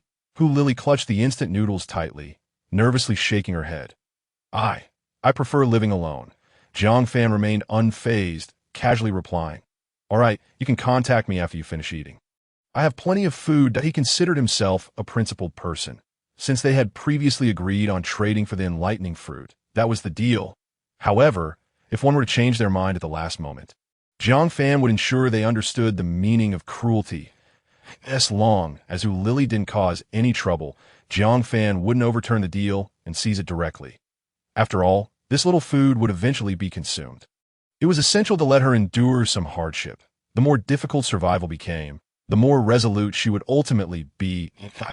Lily bit her lip, hesitating, not entirely rejecting the offer. I can think about it. Right? Jiang Fan smiled. "No problem, hubby. By the way, where did you find this black lychee?" Filled with newfound hope, Lily replied without much thought. "The ivy on the outer wall. Isn't yours from there?" Jiang Fan nodded slightly, saying nothing. His mind deep in contemplation, he recalled the few enlightening fruits he knew of, which grew on entirely different plants. Succulents, ivy, and the wild grass mentioned by the lightning man. How strange that such fruits could emerge from various plants. What commonality do these plants share? Jiang Fan found himself puzzled. Just then, the crowd erupted in shouts. "Murder! Murder!" Those assaulting the patrolling officers scattered in a frenzy. Several patrol officers lay in pools of blood, breathless. The food they had just seized was snatched away once more. The scene descended into chaos. As people toward each other, scrambling for food, they rushed to flee. Lily's face turned pale, her heart racing with fear. Tang Xuerou and Mengqian instinctively clung to Jiang Fan's arm, drawing closer to him. Jiang Fan merely observed the turmoil with indifference, and no matter how chaotic the scene became. No one dared to approach him, but a 3-meter radius of space surrounded him. In this apocalyptic world, people's inherent nature to bully the weak and fear the strong was laid bare. Tao Dao! Tao Dao! Su Laotai cried out in despair. It turned out that the mischievous child had been knocked to the ground and then trampled by a crowd. Blood erupted from his mouth, gushing forth. "Save my grandson! Save my grandson!" Su Laotai's expression was frantic. No one paid her any mind. Everyone hurriedly fled. Ultimately, it was the old physician Li Qingchuan who sighed and returned. Su Laotai, as if finding a savior, grasped Li Qingchuan's hand. "Please save Tao Dao. He is a good child." "Dr. Li, you must save him," Li Qingchuan replied solemnly. "I will do my best." He crouched beside Tao Dao, checking his pulse and examining the child's pupils. Li Qingchuan shook his head. If it were in the past, immediate hospitalization might have saved him. Now, alas. Li Qingchuan slowly rose. Su Laotai's face turned ashen, gripping Li Qingchuan's trousers tightly. "If he dies, how will I explain to his parents?" "Doctor, please save him. You must have a way to save him." Li Qingchuan smiled bitterly. "I'm truly sorry, but I cannot." Su Laotai's expression suddenly changed, shouting, "I know. You doctors just want money, right? I'll pay you 100, 500. My family is wealthy. If you save him, I will give you whatever you want." Li Qingchuan was rendered speechless, replying earnestly, "Sister Su, this isn't about money. It's that there are no conditions for treatment right now." Su Laotai, in a frenzied state, clung to Li Qingchuan's trousers. Tao Tao was only stepped on a few times. "How could this happen? I know you just want money. If you don't save Tao Dao, you are abandoning him." Lacking in medical ethics, Li Qingchuan was willing to help, but that didn't mean he would let himself be bullied. Nonsense. He forcefully shook off Su Laotai's grip and turned to leave. Su Laotai collapsed to the ground, shouting, "Why won't you treat Tao Dao? On what grounds do you deny me care?" She then began to wail. "Come and see. This old man is letting a child die before his eyes." His conscience must have been eaten by a dog. Oh, my life is truly miserable. Li Qingchuan, I will report you to your hospital superiors. Tang Xuerou and Su Mengqian looked at Su Laotai with disdain. Jiang Fan, intrigued by the spectacle, suddenly spoke. Su Laotai, stop crying. Your grandson has no breath left. Su Laotai turned to look at Tao Dao, who had already turned pale and was breathless. Tao Dao, wake up. How will I explain to your parents if you die? Su Laotai's eyes rolled back, and she fainted. Jiang Fan smirked, turning to see Hu Lily, who was tightly clutching her 5 packets of instant noodles, hiding in a corner. Jiang Fan understood her fear and deliberately asked, "Why haven't you gone home yet?" Hu Lily forced a smile. I will leave later. In truth, she was too frightened to depart. During the earlier chaos, several men had clearly been eyeing the food in her arms. If Jiang Fan hadn't been present, she might have already been robbed. Hu Lily was now terrified to descend and return home, uncertain if anyone was waiting below to rob her. Jiang Fan replied indifferently, "Oh, then you can wait." Having spoken, he took the 2 women upstairs to their home. The corridor quickly descended into silence. Scattered across the floor were several lifeless bodies, with the only living soul being the unconscious elder Su. A sense of terror enveloped the surroundings. Hu Lily was on the verge of tears. After waiting a few moments longer, she finally mustered the courage to descend the stairs, trembling with fear. Stealthily, she made her way home, fortunate to arrive safely. The moment she stepped through the door, Hu Lily collapsed to the ground. Nearly unable to rise, in Tang Xuerou's home, Jiang Fan observed this scene unfold. He had already noted the absence of people in the corridor. The soul-mutated beast, the white-eyed creature, lay at the entrance of Tang Xuerou's door. Posing no immediate threat to Hu Lily, he had intentionally sought to frighten her. This woman possessed a modicum of cleverness, but not much in a few days. Once the instant noodles were consumed, she would inevitably come crawling back to him for help. To think she was pinning her hopes on national rescue? Jiang Fan diverted his gaze, retrieving a fruit of enlightenment from his lunchbox and handing it to Tang Xuerou. "Here, this is for you. Eat up." Tang Xuerou's eyes sparkled with delight. "You're giving this to me?" Jiang Fan replied nonchalantly. "Yes, I've plenty of these. Thank you, Brother Jiang." "Thank you, Brother Jiang." Tang Xuerou, who had been worried about losing his favor, finally relaxed. The envious Su Mengqian glared at Tang Xuerou. Tang Xuerou consumed the fruit of enlightenment. Ding! Tang Xuerou consumed 1 fruit of enlightenment. Phasing, returning 300. IT has been added to her personal space. Phasing fruit. Phasing 2 stars. Consuming it grants the ability to phase. Repeated consumption of the same type of fruit may increase its star rating. Phasing. Jiang Fan's eyes lit up. Indeed, it was a new ability. And a 2-star fruit at that. Tang Xuerou instinctively felt a new ability awakening within her, though she was uncertain how to utilize it. Curiously, she inquired, "Brother Jiang, what kind of fruit is this?" Phasing, Jiang Fan smiled, casually tossing several phasing fruits into his mouth. The system immediately prompted. Phasing. 2 stars. You can phase your body, traversing through solids and liquids. The denser the solid, the greater the stamina consumption. Jiang Fan felt a surge of excitement as he activated his phasing ability. He instinctively sensed his body in a half-ethereal, half-physical state, as though he could pass through any surface he desired. Reaching out, he touched the wall, his arm sinking into it. Moments later, he stepped entirely through the wall and emerged from the bedroom, the wall walking. Tang Xuerou exclaimed in delight. She attempted the same, effortlessly phasing through the wall. Tang Xuerou's face paled, breathless as though she had run several kilometers. Phasing through walls is exhausting. Brother Jiang is truly impressive. I can only manage to pass through 2 walls at most. Su Mengqian's jealousy flared, her eyes ablaze. This ability was a life-saving skill. She mournfully clutched Jiang Fan's arm. "Jiang hubby, I want it too." Jiang Fan smirked. "Well, that depends on your future performance." Su Mengqian's eyes sparkled with excitement as she quickly replied, "Hubby, I will certainly make an effort." Jiang Fan smiled. "Don't call me hubby, call me master." Mastered. Su Mengqian's cheeks flushed crimson. "Good girl." Jiang Fan affectionately ruffled Su Mengqian's hair. Tang Xuerou's eyes blazed with envy. "What a brazen hussy!" She then knelt on the ground, hugging Jiang Fan's large foot. Master Jiang, you must be tired. Let me massage your feet. Indeed, competition for attention enhances service quality. Jiang Fan chuckled softly. From now on, every few days I will reward you both with a fruit, but who will be rewarded? Upon hearing this, both women fixed their gazes at one another, the air crackling with tension. All right, go play, little kitty. I have some important matters to attend to. Jiang Fan stood up, a thought crossing his mind as he activated phasing. He felt the floor beneath him give way, his body weightlessly descending.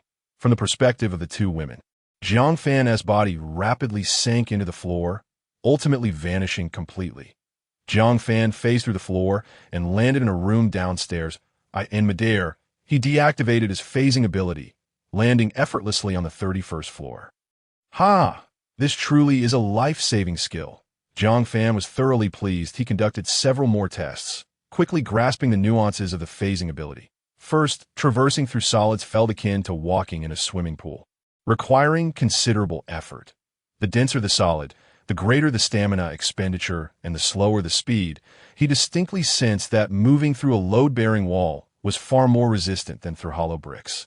Second, one could not breathe while passing through solids, necessitating one to hold their breath, thus precluding extended durations within solids. Third, items could be carried through walls, whether it be clothes or a backpack. They would be considered part of his body while phasing through solids. Jiang Fan chuckled. Moreover, my overall stamina is quite high. For Tang Xuerou, it consumes significant energy, but for me, it is minimal that if breathing issues were disregarded, I could leisurely traverse several kilometers. The downstairs room where Tang Xuerou was present was empty. Jiang Fan decided to take out a large handful of phasing fruits and began consuming them one by one after devouring over a dozen. The system prompted once more. Ding! Phasing upgraded to 3 stars. Speed of traversal through solids and liquids increased. Jiang Fan continued eating. Ding! Phasing upgraded to 4 stars. Speed of traversal through solids and liquids increased. Keep eating. Ding! Phasing upgraded to 5 stars. You can barely breathe while traversing through solids and liquids. Jiang Fan's eyes widened. The ability to breathe while in solids and liquids means I can now operate for extended periods. Phasing. Jiang Fan activated his ability to test the changes. Previously, moving through solids felt like walking through thick water. Now it felt akin to running against a strong wind, significantly increasing his speed. Moreover, he could indeed breathe, albeit with a slight sense of suffocation akin to wearing an N95 mask. Nevertheless, it was of no consequence. As long as he could breathe, he could sustain prolonged activity underground.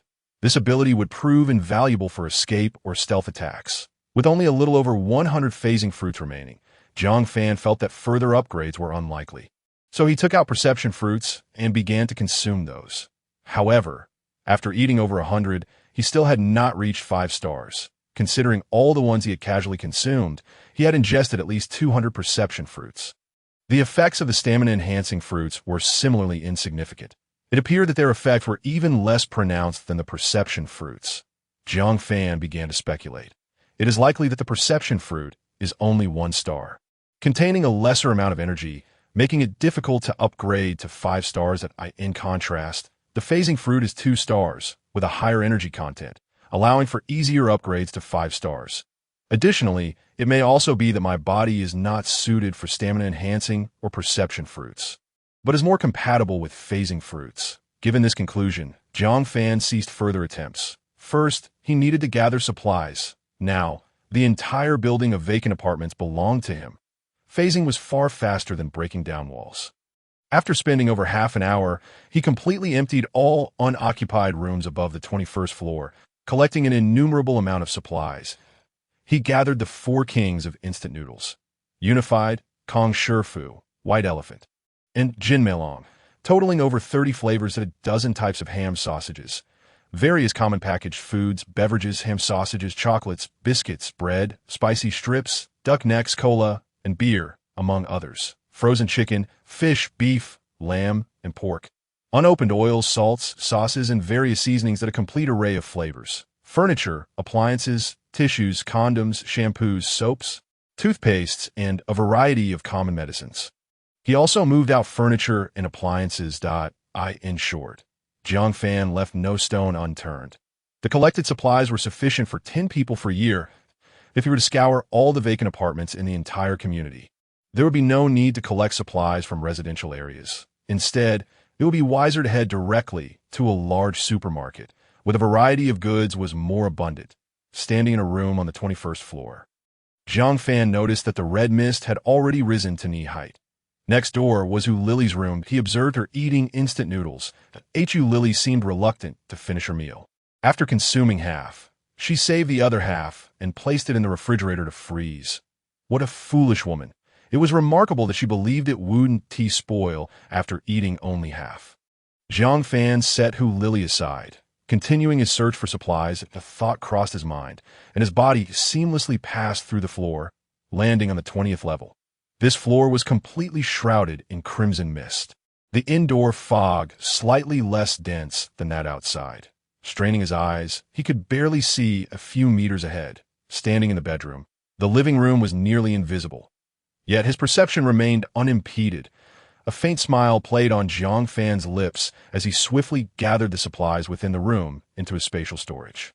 Subsequently, he traversed through the walls and entered the next unit. Continuing his scavenging, he systematically searched each unit on the 20th floor before moving to the 19th, 18th, and 17th floors. The further down he descended, the darker the rooms became. The red mist obscured a significant amount of sunlight, rendering it nearly impossible for any rays to penetrate. By the time he reached the 10th floor, the outside light resembled that of an overcast day, with ivy covering most of the windows, and the interiors were shrouded in utter darkness. Below the 5th floor, the outdoor brightness transformed into the dim light of a moonlit night. Inside, the situation worsened.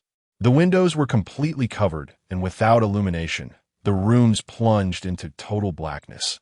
Coupled with the red mist obstruction, visibility beyond 5 meters was non-existent. Nevertheless, his perception remained unaffected. Jiang Fan stood in an empty room on the 2nd floor, his expression serious as he gazed down at the ground floor. Through his perception, the lobby on the 1st floor had transformed into a veritable ocean of vegetation. A faint glow emanated from everywhere, predominantly in muted yellow hues, while a few plants emitted a red light, clearly hostile to humans. Amongst the flora, various insects and animals scurried about. Enormous rats, cockroaches, and ants were plentiful.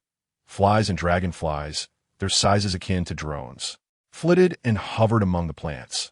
The majority of the animals also radiated yellow light, indicating they were unlikely to attack humans unless provoked. This behavior seemed to stem from an ancestral survival instinct. However, as time passed and competition for survival intensified, it was uncertain whether these creatures would eventually regard humans as prey. Additionally, Jiang Fan confirmed another fact. His perception allowed him to see beneath the soil. The wealth center community was constructed quite early, lacking an underground parking lot. Below the surface lay only the foundation and soil. Jiang Fan observed various creatures in the soil, mostly rats and earthworms, posing minimal threat. After scrutinizing the area for a few minutes, he ascertained that no dangers lurked nearby. To minimize exposed skin, Jiang Fan retrieved a sturdy tactical jacket from his spatial storage and donned a pair of rugged hiking boots. With preparations complete, a thought flickered through his mind. Phasing, Jiang Fan passed through the floor, landing on the 1st level. The room was unoccupied. A window was slightly ajar, allowing ivy to creep in and cover the walls and ceiling. At that moment, Jiang Fan's perception detected a man and a woman cautiously approaching, ultimately stopping outside the door. The woman wielded a flashlight for illumination while the man busied himself with tools outside. Click! The door lock clicked open. Jiang Fan was taken aback. What a remarkable talent! For an ordinary person, a security door is notoriously difficult to breach. Even Zhou Qianhao, given a hammer, would struggle to force open such a door. This man, however, was impressive. He could unlock a door in mere minutes. The man turned triumphantly to the woman, saying, "Did you see that? I told you it was easy." He was a locksmith, previously overlooked in the pre-apocalypse era. But now he found himself in demand. The woman cooed in a syrupy voice, "Lu Ge, you're amazing." Lu Dongxiang, brimming with pride, replied, "Xiao Jiang, stick with me, and you'll never go hungry. That all-inclusive deal is nothing, even if I have plenty of stored food." It will eventually run out, that will go from one place to the next, and by the time we finish one building, we'll have enough to last us 3 years. Jiang Fan chuckled inwardly. Unfortunately for you, you arrived too late. I've already taken all the supplies. Shout, Jiang bashfully said. Liu Gu, I'm not an easy person. Nevertheless, as soon as the door closed, the couple began to passionately kiss, oblivious to the figure standing not far away in the red mist. Jiang Fan cast a glance at the woman, and the system prompted. Jiang Yin, age, 36, quality, 7 points, contrasting mature woman. Virtue, 0 points, overall score, 0 points. Ding, does not meet the system's minimum requirements. Goodness, a score of 0 points, truly a rare sight. Enjoy your moment, locksmith. Jiang Fan offered a silent tribute to the locksmith before his body gradually descended into the underground. He controlled his descent to approximately 2 meters deep. Moving forward through the soil, the sensation of walking while phasing underground was quite novel. Surrounded by darkness, he could see nothing with his eyes, but his perception provided a clear view. Jiang Fan discovered that in his phasing state, he could pass through not only stones and soil, but also through creatures like earthworms. Traveling east for 500 meters, he found a Yida shopping mall, which housed a supermarket. Jiang Fan oriented himself and headed towards the mall. After Liu Dongxiang and Jiang Yin indulged in their passionate encounter, Jiang Yin grew somewhat impatient and said, Liu Gu, let's not linger outside. Liu Dongxiang, still craving more, replied, all right, let us grab something to eat first. And we can continue later. Jiang Yin replied, a bit shyly.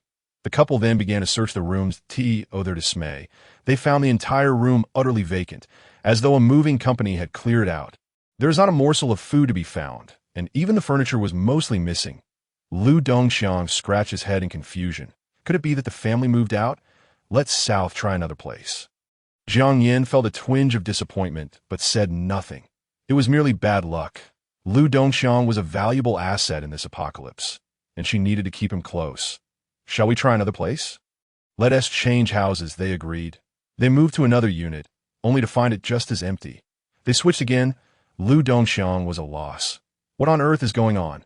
Jiang Yan's expression darkened as well. Why is there nothing at all? Liu Dongxiang hurried to another place he had visited just 2 days prior. He opened the door, only to find it empty. He shivered in disbelief. Where is everything? Have I encountered something sinister? Panic began to swell within him. The walls, illuminated by the red mist, emitted a dim crimson glow, creating an eerie atmosphere. Liu Dongxiang forced himself to remain calm. Previously, he had taken for granted the food he had acquired through his unlocking skills, carelessly wasting much of it. Now, however, his supplies were critically low. Who could have foreseen that food would be so elusive now? Liu Gu was bewildered. This is a serious predicament. Jiang Yan's face was grim. Useless! If all the belongings in the rooms had been taken, what use was the locksmith Liu Dongxiang? She longed to leave immediately, but without Liu Dongxiang, she had no better options. She could only endure. Casting a discreet glance at Liu Dongxiang. Regardless, his unlocking ability remained valuable in this apocalypse. Liu Dongxiang was still in a daze. Jiang Yin, maintaining her composure, feigned a look of panic and asked Liu Gu, what should we do if there's no food? Liu Dongxiang, feeling both anxious and embarrassed, was at a loss for words, his previous bravado now biting back. His face flushed as he stammered. Jiang Yin whispered. How about we go to someone else's place tonight and get some food? Steal? Liu Dongxiang gasped in shock, quickly shaking his head. No way. What if we get caught by the police? That would be a disaster. In peaceful times, he was a timid person who avoided trouble at all costs. Jiang Yin, frustrated, replied, Liu Gu, do you really think the police can catch you now? Just look at how many people died this afternoon. Who is even keeping track? And what about that convenience store clerk who was killed in public? Did the police show up? Liu Dongxiang hesitated. Jiang Yin, feigning innocence, said, I know you're a good person. Liu Gu, just forget I said anything. I can't bear to see you go hungry. She leaned against Liu Dongxiang's shoulder, her head resting softly as she said tenderly, no matter what you choose, Xiao Jiang is willing to accompany you until the very end. I can only lament that I did not encounter you a few years earlier. Alas, I can no longer bear you children. Sigh, such misfortune befalls us. Liu Dongxiang's mind resonated with a thunderous sound. Having lived for over 30 years, no girl had ever shown him such tenderness. Moreover, who could compare to Jiang Yan, a voluptuous and stunningly beautiful young matron? This was not the end of the world. It was clearly his own springtime. Lu Dongxiang seemed to hear the wicked whispers of temptation. Yes, in such circumstances, could the police truly apprehend anyone? If he were to stealthily open the door at midnight to pilfer a few items, who would ever notice? Lu Dongxiang gritted his teeth. Splendid. Tonight, I shall procure some food. I know where provisions can still be found. Jiang Yan's downcast eyes sparkled with mischief, and the corners of her mouth subtly lifted. Such a simple-minded man is best manipulated. Jiang Fan traversed 100 meters underground before finding a spot with fewer plants and emerging to the surface. Before him lay a parking lot. The once asphalted ground was now overrun with verdant grass. Beside it, a road faintly revealed traffic lights still valiantly functioning, incessantly switching between red, yellow, and green. The traffic light poles were ensnared by climbing plants. The metal columns, originally the width of a plate, had transformed into colossal plant columns that could be embraced by two people that a rabbit, as large as a pig, was grazing in the tall grass. Jiang Fan suddenly made a motion to attack. The rabbit, startled, leapt a staggering 7 to 8 meters high and several meters away. In mere moments, it vanished. Jiang Fan allowed the rabbit to escape, silently assessing. Its speed surpassed it slightly, but not by much. Its strength appeared considerably inferior. If such a rabbit could survive in the wild, then perhaps he could as well. Jiang Fan felt reassured. However, this was merely the present state. The evolution of flora and fauna was ongoing. The most evident example was the height of the pine trees, which continued to grow. Then there were the rats. Most had reached a substantial size and ceased to grow, yet some exceptionally gifted rats were still increasing in size. With no indication of when they might stop, Jiang Fan stepped onto the road. The ground was overrun with shrubs and wild grass. Although the asphalt had been pierced, walking upon it did not puncture his shoes. Yet it proved exceedingly difficult. Ordinary vehicles would undoubtedly struggle to navigate. Even a slight increase in speed could lead to tire punctures. Visibility was limited to 5 meters, with the surroundings engulfed in a crimson haze. Fortunately, his perception remained unaffected. Beside the road stood a small supermarket with its doors tightly shut. A man lay curled up on the ground, still alive, albeit in a dire state, after walking a short distance. Jiang Fan found a large patch of a plant resembling burdock stuck to his pant leg, exceedingly difficult to remove. If it were to cause a wound, it would be troublesome, for with the virus mutating, he was uncertain if his constitution could withstand it. Coupled with the waist-high underbrush, movement was incredibly arduous. After some contemplation, Jiang Fan resolved to test a new application of his intangibility. Intangible, though he walked upon the ground. His body seamlessly passed through the surrounding underbrush. This way, he could enjoy the advantage of traversing solid and liquid obstacles in a straight line without sinking into the ground, which would hinder his movement and make breathing arduous. Before long, Jiang Fan arrived at the entrance of Yida Plaza. The once bustling shopping center now lay in utter silence. The grand entrance of Yida Plaza was firmly shut, seemingly sealed in haste when the red mist descended. Here, there were no climbing vines.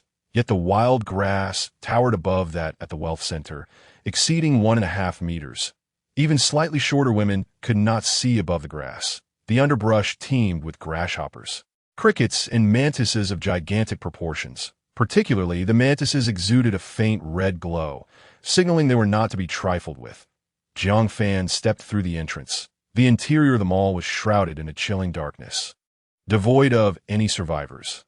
Unable to locate any light switches, Jiang Fan retrieved his flashlight. Combined with his perception, he could barely search for supplies. He quickly discerned the direction and made his way directly to the supermarket within Yida Plaza. Upon entering, he was met with the sight of several corpses sprawled on the floor. Their flesh had been entirely consumed, leaving behind a mass of gnawed white bones, many of which were missing, presumably dragged away by some creature. Judging by the tattered clothing beside the remains, these individuals were likely security personnel of the plaza. Jiang Fan remained cautiously alert. However, within the 50-meter radius of his perception, no threats were detected. Only some rats and flies that as Jiang Fan stepped into the supermarket, he was assaulted by a potent stench of decay. The once fresh produce section had transformed into a vast garbage dump. Abundant meat, vegetables, and fruits had rotted completely, emanating an indescribable foul odor. Flies buzzed chaotically, while rats and cockroaches scuttled across the ground. Ugh! Jiang Fan covered his nose and hastily passed through, moving on to other areas. Products lined the shelves in neat rows, showing no signs of recent visitors. Jiang Fan surmised that Yida Plaza had likely closed off temporarily at the onset of the red mist to avoid complications, leaving behind a handful of security guards. Initially, people may have still awaited rescue at home. Yet, as nature evolved at lightning speed, with rampant plant growth and enlarging animals, it became impossible for them to return. All of this is now mine. Jiang Fan chuckled wickedly, unhesitatingly gathering all the supplies into his possession, be it cigarettes or alcohol, pots, pans, dishes, bedding, clothes, tissues, or mops. Jiang Fan spared nothing. Not even the shelves and shopping carts were left untouched. After thoroughly pillaging them all, he finally located the warehouse area. Before him stood towering shelves reaching to the ceiling, stretching endlessly into the vanishing red mist in the distance.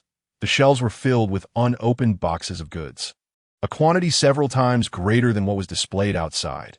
It took Jiang Fan half an hour to store all the goods and shelves into a space, including 2 forklifts used for unloading. The warehouse also contained a large cold storage unit, still functioning normally. Jiang Fan opened the cold storage door to find boxes of frozen meat neatly arranged. Fish, pork, beef, lamb, chicken, everything one could desire was present. Many of the expensive ingredients he had previously refrained from purchasing were now laid before him, available for his taking. With these provisions, I shall never worry about food and drink again. Jiang Fan unceremoniously swept everything into his possession. At last, he found the security monitoring room. The surveillance system was still operational, but obscured by the red mist, it recorded no useful information to prevent others from discovering his actions. Jiang Fan disconnected the monitoring server, discarding the hard drive into his personal space. Yida Plaza consisted of 4 levels, with additional merchants and restaurants above, likely containing some more supplies, but they were of little importance now. Glancing at his phone, Jiang Fan noted the late hour. It was prudent to return tomorrow during the day. Currently, survivors were likely very hungry, and there could be some reckless individuals daring enough to confront him. After Jiang Fan departed, the dark Yida Plaza once again fell into eerie silence. Suddenly, a pale blue circular membrane, the size of a basin, appeared in midair, hovering over 2 meters high. The membrane trembled slightly, sending ripples akin to those on a water surface. Moments later, a girl with twin ponytails peered out from the blue membrane, flashlight in hand, cautiously surveying her surroundings. Indeed, it was Ida, upon seeing the rows of shelves. The girl couldn't help but beam with pride, declaring, "I truly am a genius." She struggled to wriggle through the blue membrane and leapt into the supermarket. Unfortunately, the height exceeded her expectations, resulting in a rather unpleasant fall. "Ouch!" she exclaimed, wailing as her backside throbbed in pain. Tears streamed down her face as she stood, rubbing her sore bottom. The silence enveloped her once more. The red mist, illuminated by her flashlight, emitted an eerie, blood-red hue. Fear gripped the girl, and she desperately wished to return home immediately. However, the pantry was completely devoid of food, compelling her to take a risk. Lowly, trembling with trepidation, cautiously brandished her flashlight as she ventured forth. Fortunately, she was well acquainted with the Yida Plaza, and soon located the entrance to the supermarket. Gazing at the ominous, dark portal, Lowly swallowed hard and steeled herself to descend. Upon entering, she found herself in the fresh produce section, which was permeated by a nauseating stench of decay, with flies buzzing about chaotically. Covering her nose, Lowly hurried past, only to be met with an unexpected sight. Were the shelves? Bewildered, she stared at the empty expanse. Had the inhabitants of Yida Plaza relocated all the supplies? Lowly hesitated, contemplating whether to search the warehouse area. Suddenly, at the edge of her flashlight's beam, a pair of enormous green eyes materialized. A tiger-sized orange cat sauntered into view. Cocking its head curiously at Lowly, meow. It seemed to have detected a familiar scent on her. Oh my! Loli exclaimed, her twin ponytails nearly standing on end. Please don't come any closer, tears streaming down her face. She waved her hand in desperation. Before her, a blue line appeared. Grasping the blue line with both hands, Loli tore it apart, creating an opening in a blue membrane, and dove through in a panic. The blue membrane vanished behind her. The orange cat, tilting its head, stared at the spot where Loli had just been, unable to comprehend how this bipedal creature had vanished. The cat approached, sniffing the surroundings, before nonchalantly wandering away. All bipedal creatures fear me. I must be a deity. Jiang Fan emerged from underground, finding himself in the lobby of the Well Center on the first floor, but he glanced back, noting that the community's pathways had completely disappeared, swallowed by an unending expanse of vegetation. Humanity's civilization was doomed. Jiang Fan sighed. Just as he was about to ascend the stairs, an unexpected event transpired. An object radiating an ominous red glow shot into his perceptive range like a bolt of lightning. In the blink of an eye, time seemed to freeze. Yet Jiang Fan's consciousness remained unaffected, racing through numerous thoughts. What on earth is that? It's targeting me. I must evade it. Jiang Fan struggled to move, yet no matter how hard he tried, it felt as though he was ensnared in viscous glue. No, it's not that I'm too slow. My awareness has accelerated, but my body lags behind.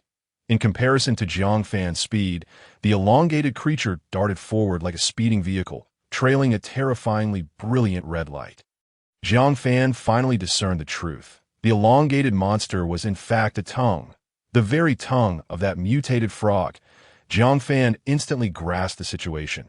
This tongue had grown even thicker since it devoured that woman. What to do?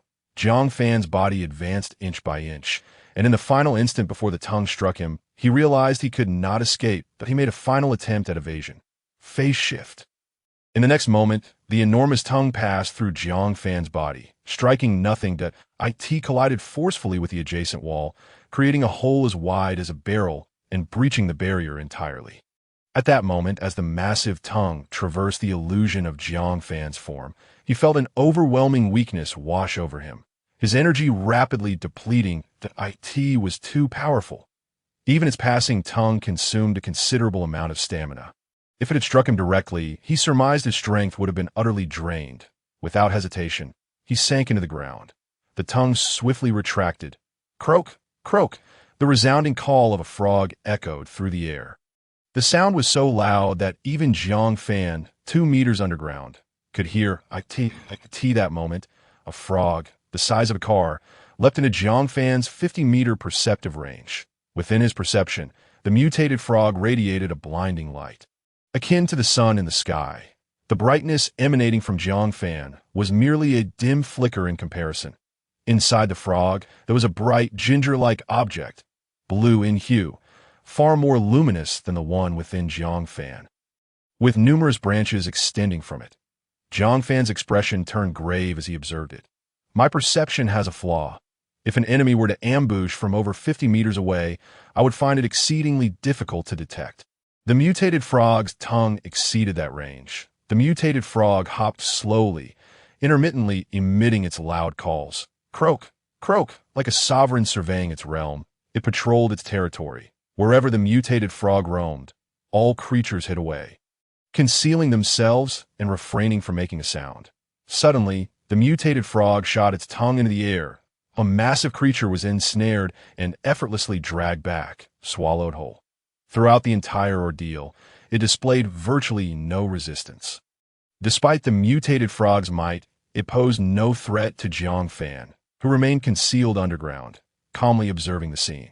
The frog's movement speed was not particularly fast, but its tongue's velocity was astonishing. Additionally, it seemed to possess a capability to detect prey from afar. Otherwise, it would not be able to capture its quarry from such a distance.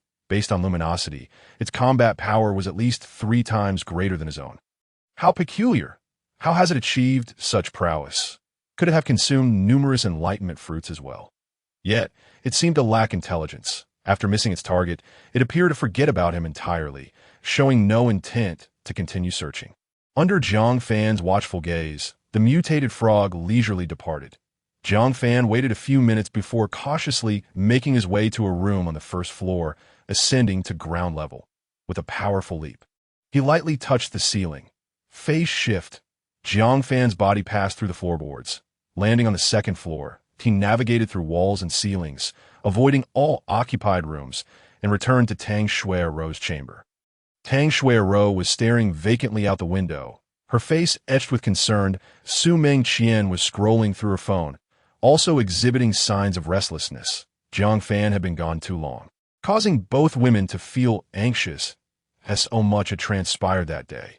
The four men from Block A, the violence in the afternoon, had made them acutely aware that order had descended into chaos, and they could never return to their previous tranquil lives.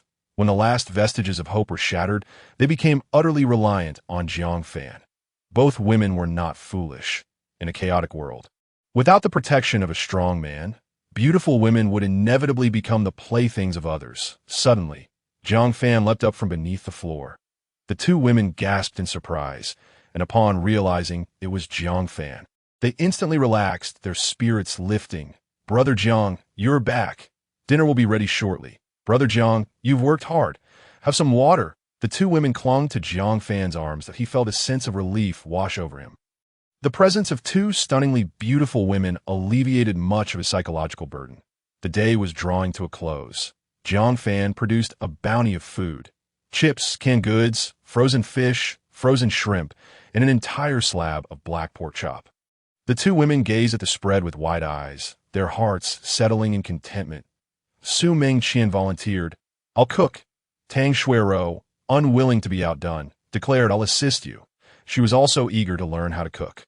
Mengqian shot her an annoyed glance. Just as Mengqian began preparing the meal, a cacophony of screams erupted from outside the balcony. Jiang Fan turned to look and noticed that the lights in the neighboring community of the well center had all gone dark. Had the power finally gone out? Jiang Fan observed silently. He had anticipated this moment long ago. The rampant growth of plants would inevitably damage electrical equipment. In truth, Jiang Fan was astonished that the water, electricity, and gas in Magic Sea City had lasted this long. Bathed in moonlight, Jiang Fan caught a glimpse of people frantically rushing to their balconies, peering outside. When they discovered the entire community had lost power, they emitted cries of inexplicable terror. In this horrifying, post-apocalyptic world, humanity had lost its light, and their ability to survive was drastically diminished. Moreover, this was at a height of over 20 stories. Below that, the area was completely engulfed in red mist, plunging everything into utter darkness, likely leaving the inhabitants in a state of sheer panic. Mengqian and Tang Xuerou also stood at the window, gazing across. Both women were visibly worried. "What if our place loses power too?" Jiang Fan replied nonchalantly, "It will definitely lose power. Maybe tonight, maybe tomorrow. It's just a matter of time." Modern cities are inherently fragile. The faces of the two women appeared pallid that a power outage inevitably signified a cessation of water supply. The gas would surely not endure for long either. Concurrently, a widespread blackout would result in the shutdown of communication towers, leading to a gradual collapse of the network and a complete severance of information. Jiang Fan unlocked his phone and searched for news on the blackout, only to discover that this was not an isolated incident. Various cities had already experienced power outages of varying degrees. Some thermal power plants, having exhausted their coal reserves, were left with no means to replenish their fuel, forcing them to cease operations. The solar panels in the desert lay buried beneath an expanse of wild grass, rendered ineffective. Only the hydropower stations managed to function, albeit precariously, as the damage to equipment mounted, and their eventual shutdown was merely a matter of time. The power grid, once a source of national pride for the Dragon Country, was steadily disintegrating. As electricity dwindled, the conditions for human survival would deteriorate to an extreme, transforming modern cities into the most terrifying of arenas. Humanity would not only have to contend with the ferocity of nature, but also face the savagery of their own kind in a brutal struggle for existence. Urban areas were perilous, and the sparse rural landscapes offered little solace. Although competition among humans was less fierce in the countryside, the abundance of vegetation meant that they had to confront a natural environment far more treacherous than that of the cities.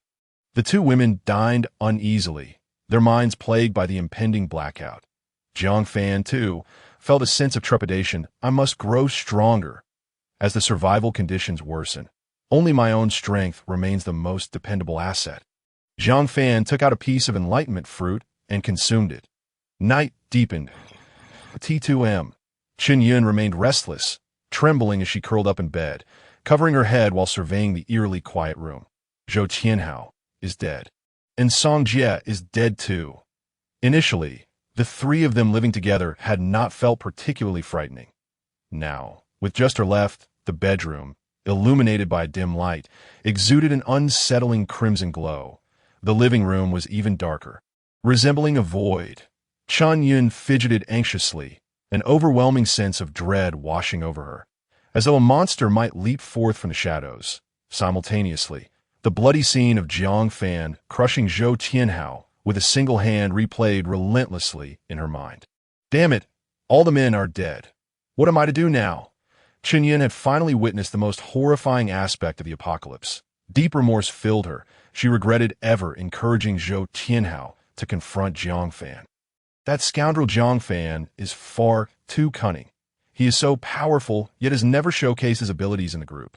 Shiyin began to doubt whether the food Jiang Fan possessed was truly stockpiled in advance. Could it have been obtained through robbery? A chill ran down her spine. Just how many homes had Jiang Fan plundered for his provisions? Would he seek revenge against me? Just then, a faint clinking sound emerged from the door lock. Shiyin jumped in fright. Who could be trying to open my door at this hour? Could it be Jiang Fan? She nearly burst into tears. Jiang Fan has come to kill me. Damn it. I will fight back. Shiyin's fierce nature kicked in as she gritted her teeth, grabbed the baseball bat from beside her bed, turned off the light, and stealthily approached the door, trembling as she waited. The door emitted a barely audible creak as it opened slightly. A beam of light from a flashlight pierced the darkness. Outside stood a man and a woman. Shiyin, backlit, could not discern their identities and held her breath behind the door. The woman spoke suddenly. She has turned on the lights. She must be asleep. Let us keep our voices down and kill that bitch. Zhou Tianhao must have hoarded plenty of food. The man, anxious, replied, Xiao Jiang, is it really necessary to kill her? Let us just steal some food and leave.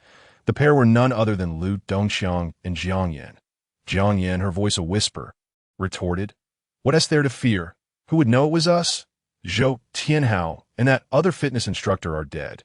There's only this one loose woman left. If we kill her, we can search thoroughly. I refuse to believe that Zhou Tianhao, after gaining powers, didn't resort to robbery. You damn well know I'm capable of murder, Liu Dongxiang protested vehemently. Let us not kill anyone, all right? He was merely infatuated with Jiang Yan's beauty.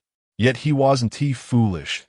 If he were to commit murder, he would be at her mercy, making his future even more precarious. Their interactions throughout the day had made him realize that Jiang Yan was not an easy woman to deal with. Moreover, her prowess in bed left him questioning. Was this woman truly a virtuous lady? Liu Dongxiang absent-mindedly scratched himself, feeling an unusual itch below. Shiyin listened to their conversation, her heart filled with shock and anger. Those vile creatures, always threatening to kill me. Did I steal your man? Ah, indeed. These two appeared unfamiliar. Their lock-picking skills would be invaluable in this apocalypse. Why not seize this opportunity to win over the man? As a rune master, she had a great deal of experience in rivalry and seduction. The key lay in swiftly earning the trust of this locksmith. As the two entered the room, their backs turned to Shiyin. Jiang Yan turned her eyes conspiratorially and suggested, Do you want to know how Zhou Tianhao acquired his powers? Why don't we capture that woman and interrogate her? Suddenly, bang! A heavy bat struck her on the head. Jiang Yan collapsed to the ground like a log. Liu Dongxiang, startled, took a step back, brandishing his kitchen knife high, the flashlight illuminating the scene. Who? He saw a woman, none other than Zhou Tianhao as companion. Liu Dongxiang looked at Shiyin with a mix of suspicion and realization that he had been outmaneuvered. Clang. Shiyin tossed the baseball bat on the floor, announcing, Master brother, it's me. Shiyin, don't kill me. I want to cooperate with you. Liu Dongxiang was momentarily stunned. and upon seeing the woman discard her weapon, his tension somewhat eased. He nudged the bat aside with his foot before assessing Jiang Yan's condition. Jiang Yan was finished, blood pooled around her, and she had ceased to breathe. Lu Dongxiang, filled with shock and rage, waved his knife. "You killed my woman. What's there to cooperate about?" Gritting her teeth, Shiyin decisively pulled down her collar, revealing a generous expanse of fair skin. "Brother, I am also a woman that I can follow you." "What the hell?" Lu Dongxiang felt dizzy from the sight. Shiyin was also a female trainer at the gym. Tall and fit, with a flat abdomen devoid of excess flesh. Below her navel, a purple succubus rune was tattooed, contrasting strikingly against her pale skin, exuding an irresistible allure. Lu Dongxiang swallowed hard. Is this the apocalypse? This is a paradise. Women like her would never have looked at him before. Yet now they were throwing themselves at him one after another. Summoning his courage, Lu Dongxiang asked, "How do you propose we cooperate?" Shiyin, noticing Lu Dongxiang's softening demeanor, stepped closer, wrapping her arms around his, her voice sultry. "What is your surname, brother?" Lu Dongxiang squinted, relishing the softness, and grinned. "You can call me Lu Dongxiang. What a good name." Shiyin rubbed Lu Dongxiang's arm against her body and whispered, "I know how Zhou Tianhao obtained his abilities." Lu Dongxiang's eyes instantly lit up. "Really?" Feeling an itch below, he scratched himself again. Shiyin assumed Lu Dongxiang was merely eager, sneering inwardly but nodding vigorously on the surface. "Do you know why he targeted Jiang Fan today?" Lu Dongxiang paused. "Who is Jiang Fan?" Shiyin whispered. "He asked the man who killed Zhou Tianhao today. His username in the group is all meals provided. His name is Jiang Fan, and he has a girlfriend named Tang Xuerou who often trains at my gym." Lu Dongxiang nodded. "All right, go on. Why did Zhou Tianhao target Jiang Fan?" Shiyin explained. "For the powers. I witnessed Zhou Tianhao consume a black lychee, after which he gained his abilities. Jiang Fan is seeking to purchase black lychees in the group. And Zhou Tianhao believed he had another one. Black lychee." Lu Dongxiang recalled the photo Jiang Fan had posted in the group. That's it.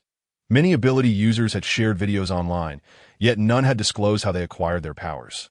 Lu Dongxiang, like many others, had instinctively thought that those with powers were merely lucky, randomly awakening them.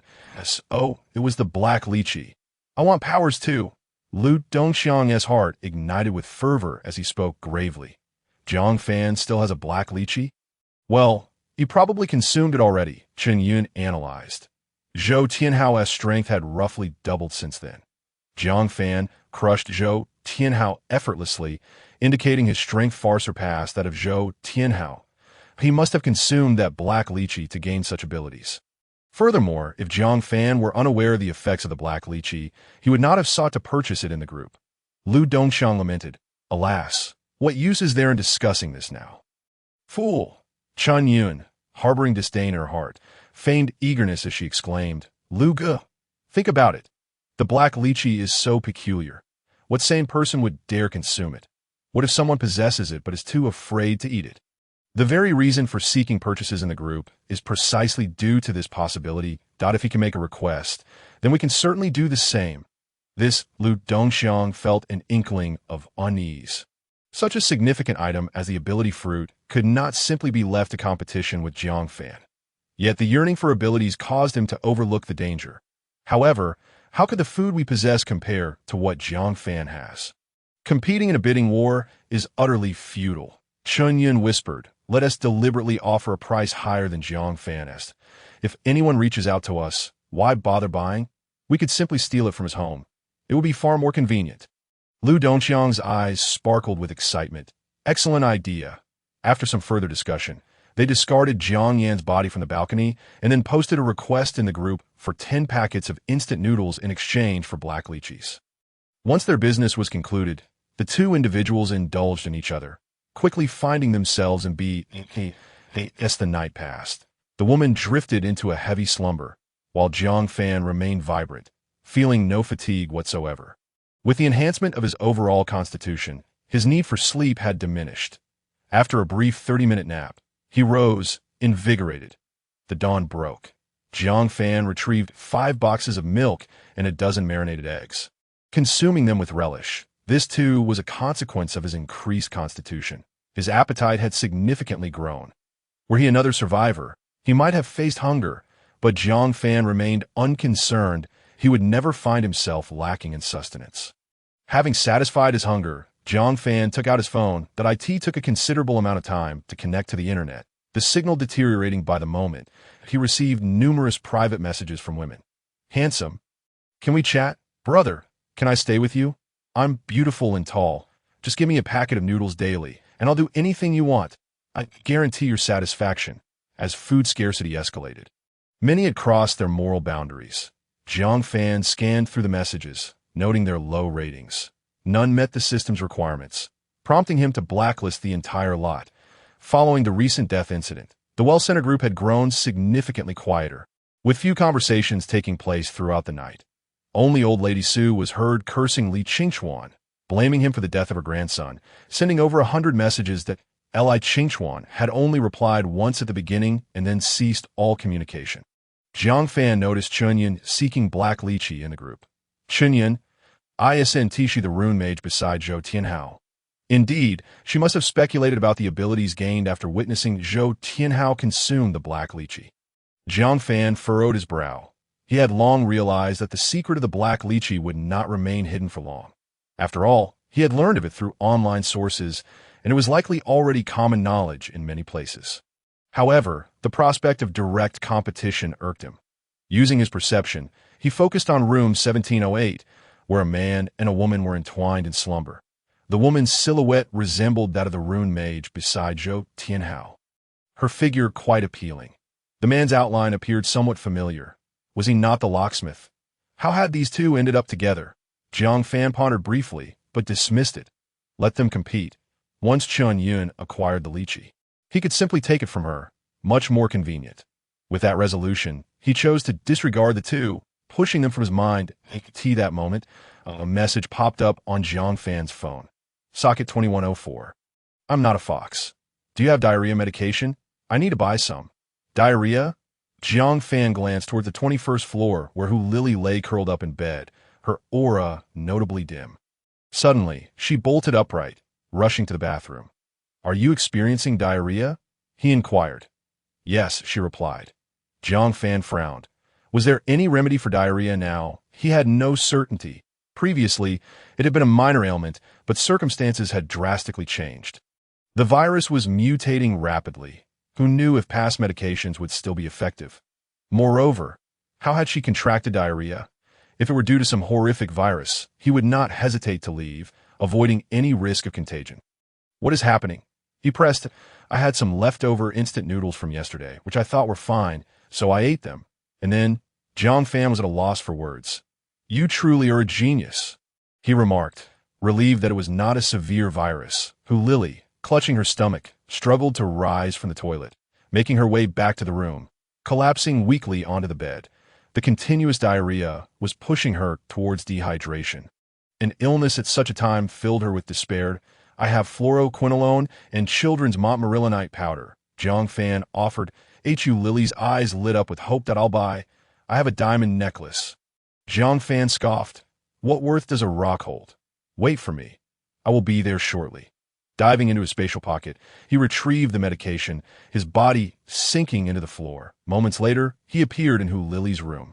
Landing near her window, Lily, witnessing Jiang Fan's bizarre entrance through the floor, was rendered dumbfounded.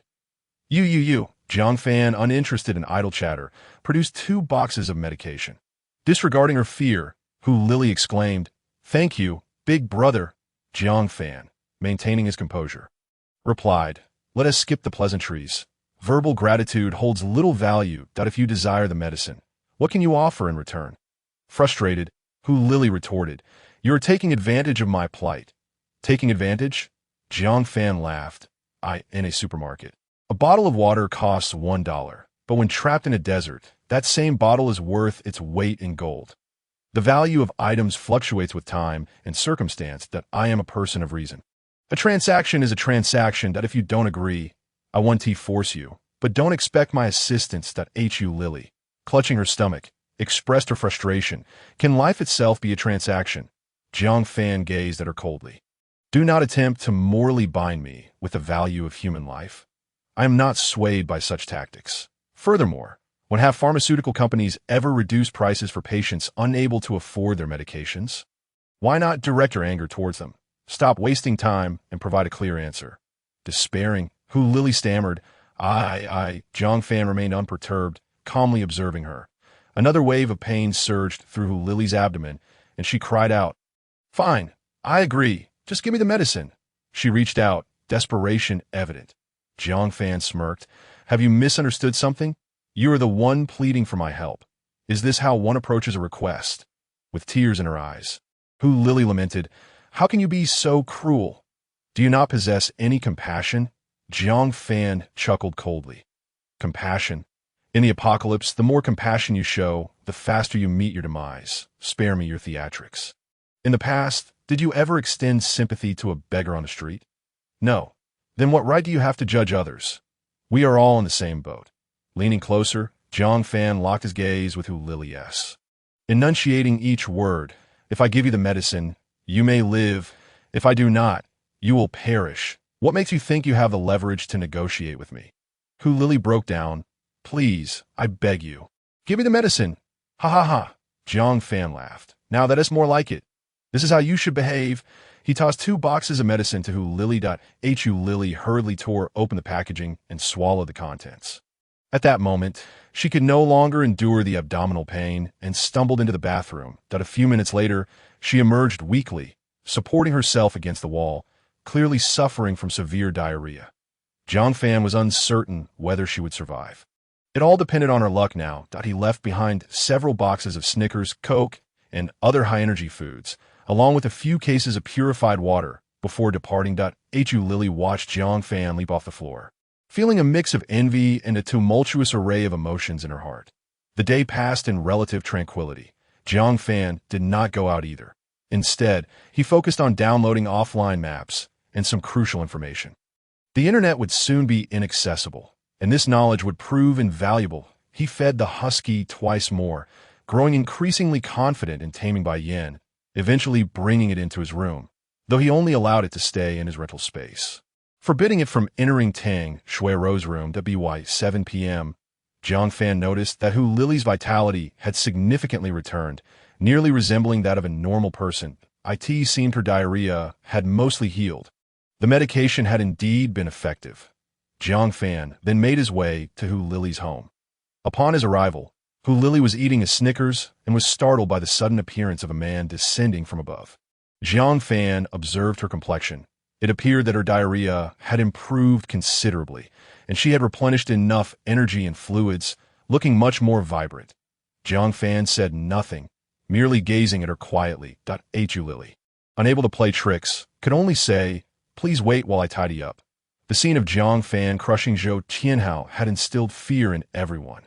Jiang Fan casually replied, No need, take all your things with you. After saying this, he walked around the room, and wherever he went, items swiftly vanished. Hu Lili stared in disbelief. Is this magic?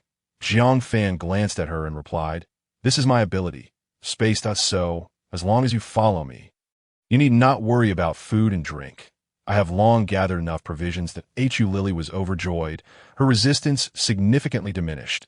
Accompanied by Hu Lili, they could only take the stairs. The two returned to Tang Xuerou's residence. When Tang Xuerou opened the door and saw Hu Lili, she couldn't help but feel a pang of grievance. Hu Lili's figure was striking, far exceeding the ordinary, which made Tang Xuerou very wary. However, she did not show it on her face. Instead, she gently said, Brother Jiang, you're back. What is the name of this beautiful lady? Hu Lili's face flushed slightly. Jiang Fan casually introduced Hu Lili. Tang Xuerou realized she could not prevent this and feigned a gracious demeanor, actively linking arms with Hu Lili and smiling. Hello. From now on we are sisters. Hu Lili, feeling flustered and bewildered, had not anticipated that the most renowned daughter of a government official in the community, Tang Xuerou, would exhibit such submissiveness. Jiang Fan was quite pleased with Tang Xuerou's demeanor and smiled faintly. Tang Xuerou continued, Hu Lili, this is Mengqian, who is also our sister. However, Mengqian did not wear a pleasant expression. She scrutinized Hu Lili, unable to suppress her jealousy, and attempted to probe Jiang Fan's limits by pouting, "Humph. Men are all big pigs." Slap. Before she could finish her sentence, Jiang Fan delivered a resounding slap, leaving Su Mengqian dazed and blood trickling from the corner of her mouth. "You dare to play tricks on me?" Jiang Fan sneered. "What, have you been given too much face these past few days? How dare you speak to me like that?" Su Mengqian quickly realized that Jiang Fan was not a man like Hu Lei, who could be controlled, but a sense of dread filled her heart, prompting her to employ a gentle approach. Her eyes quickly reddened, tears streaming down her fair skin, her nose turning red as she cried pitifully, "Brother Jiang." She noticed Tang Xuerou watching her with evident glee, igniting her anger. While crying, Su Mengqian frantically pondered how to navigate her current predicament. Jiang Fan keenly observed the shift in Su Mengqian's aura from green back to yellow. His gaze hardened. "You eat my food, drink my water, and yet your attitude towards me remains neutral. Get out." Su Mengqian was taken aback. Without further ado, Jiang Fan seized Su Mengqian, flung the door open, and tossed her several meters outside. Bang! The door slammed shut. Su Mengqian fell, nearly losing her breath, but she couldn't afford to feel the pain, her heart racing in fear as she realized Jiang Fan was not merely threatening her. It dawned on her that Jiang Fan had perception and could see a woman's attitude towards him. The moment her mindset shifted slightly, it had been detected by him. Su Mengqian scrambled to the door, banging on it while crying out desolately, "No! Brother Jiang, don't abandon me. Please don't leave me. I was wrong. I truly was wrong. I won't dare again." Tang Xuerou watched in alarm. In this apocalyptic world, being able to cling to a man like Jiang Fan was her fortune. She silently admonished herself not to entertain any foolish thoughts. Jiang Fan activated a smart eye, speaking through the door, "Do not bang on the door. Kneel outside and reflect. Only when I see you turn green again will you be allowed to enter. Otherwise, fend for yourself." Upon entering the room, Hu Lili was confronted with this scene, feeling somewhat at a loss. Moreover, she could not comprehend what Jiang Fan was saying. What green? What neutral? What was all this about? The banging soon ceased. Su Mengqian, fearing the repercussions, knelt outside, softly sobbing. The pressing issue was how to transform her attitude towards Jiang Fan into one of friendliness. While crying, Su Mengqian could only repeat to herself, "Brother Jiang is my man. I must obey him." Jiang Fan closed the smart eye screen, casting a sharp gaze at the two women in the room, and coldly remarked, "Do you think I am cruel?" Hu Lili's heart raced. No. Tang Xuerou quickly lowered her head. "Of course not. Brother Jiang, rest assured, I won't be as foolish as her." Jiang Fan chuckled lightly. "Remember, don't be clever or employ such petty tactics to test me. A stick must be followed by a date." He produced a perception fruit from his pocket and handed it to Hu Lili. "This is for you." "Eat it. Hu Lili, astonished, exclaimed, "Isn't this the black lychee I gave you? Can it be eaten?" Jiang Fan smiled. "This is called an ability fruit. Consuming it grants you abilities." He briefly explained the function of perception that he had planned for each woman to possess this ability, as it could avert many dangers. However, he would not casually distribute powerful fruits, such as those for phasing or physical enhancement. It would depend on each woman's performance. Hu Lili finally understood what Jiang Fan had been discussing earlier. Though she was thoroughly shocked, this was the source of abilities? Why would he give me such an important item? Additionally, he had purchased one from me and was now returning the favor with another. From one transaction to the next, he had not profited at all and had even given me several bags of instant noodles. Was this all to save me? Could it be that this man was, in essence, cold-hearted yet kind? Hu Lili found her thoughts wandering. Strangely, she felt that Su Mengqian had somewhat overstepped the bound in this apocalyptic era. What more could one ask for when a man was willing to shelter, protect, feed, clothe you, and even offer you an ability fruit? Surely, a man saving you could not be without ulterior motives. Amidst her myriad thoughts, Hu Lili consumed the perception fruit. Ding! Hu Lili consumed one enlightenment fruit, perception, receiving 400 in return. It has been added to her personal space. Su Mengqian knelt outside for a full 20 hours. Jiang Fan noted her aura had turned green, yet he still ignored her. Su Mengqian, hungry, thirsty, and terrified, eventually fainted, prompting Jiang Fan to allow the two women to drag her back into the room. Upon awakening, Mengqian regarded Jiang Fan with a blend of fear and grievance. Jiang Fan disregarded her, casually glancing at his phone. Several women in the group contacted him, offering themselves, but none met the system's scoring requirements. Women of the caliber of Tang Xuerou, Hu Lili, and Mengqian were rare gems. At least one in 1,000 IT was sheer luck for three to appear in the wealth center. Rumble. Suddenly, the sound of a helicopter resonated through the sky. Several individuals turned to gaze outside, where they beheld an armed helicopter swooping past at low altitude. A loud announcement echoed from the aircraft. Citizens, as per the plan, herbicides will be sprayed in half an hour. We kindly ask all citizens to remain indoors and refrain from venturing outside for 4 hours following the application. This herbicide is the latest research outcome from the Long Institute, proven through extensive testing to effectively eradicate a vast number of plants. The nation possesses the capability to safeguard every citizen's safety. We implore citizens to persist in their self-preservation and not to relinquish hope. The earth belongs to humanity, and we shall inevitably reclaim our status as its rightful masters. From the surrounding residential buildings emerged a multitude of people, exuberantly shouting at the sky, venting their despair accumulated over time. The state has finally taken action, Tang Xuerou exclaimed with delight. Mengqian and Hu Lili also felt a surge of joy. Hearing of a nation's mobilization was akin to glimpsing a glimmer of hope for a return to the past, where they could stroll leisurely, engage in conversations, and adorn themselves beautifully. Herbicide. Jiang Fan furrowed his brow slightly. If the resolution to the apocalyptic evolution were that simple, he would not be convinced. The Enlightenment fruits and extraordinary abilities led him to perceive that this apocalypse was not merely a straightforward natural evolution. Furthermore, even if the plants were eradicated, would that signify the end of the apocalypse? Well, the crimson mist, as long as humanity's visibility was constrained to a mere 5 meters within the red fog. Transportation would remain perpetually hindered. In summary, Jiang Fan harbored little optimism regarding the nation's response. However, the fact that the government had taken action indicated that senior organizations still existed, and there remained a glimmer of hope for the re-establishment of order. Jiang Fan had no desire to live as a primitive in the wilderness. As for his public execution of Zhou Tianhao, Jiang Fan was not overly concerned. How many humans had perished in recent days? At least 13, he surmised. Among so many survivors, how many bore the stain of blood on their hands? Certainly over 100 million. With such a multitude, how could the state possibly manage them? Would they execute them all? That would be madness. Were they not afraid that these individuals might rebel outright? The principle of the law does not punish the many applied here.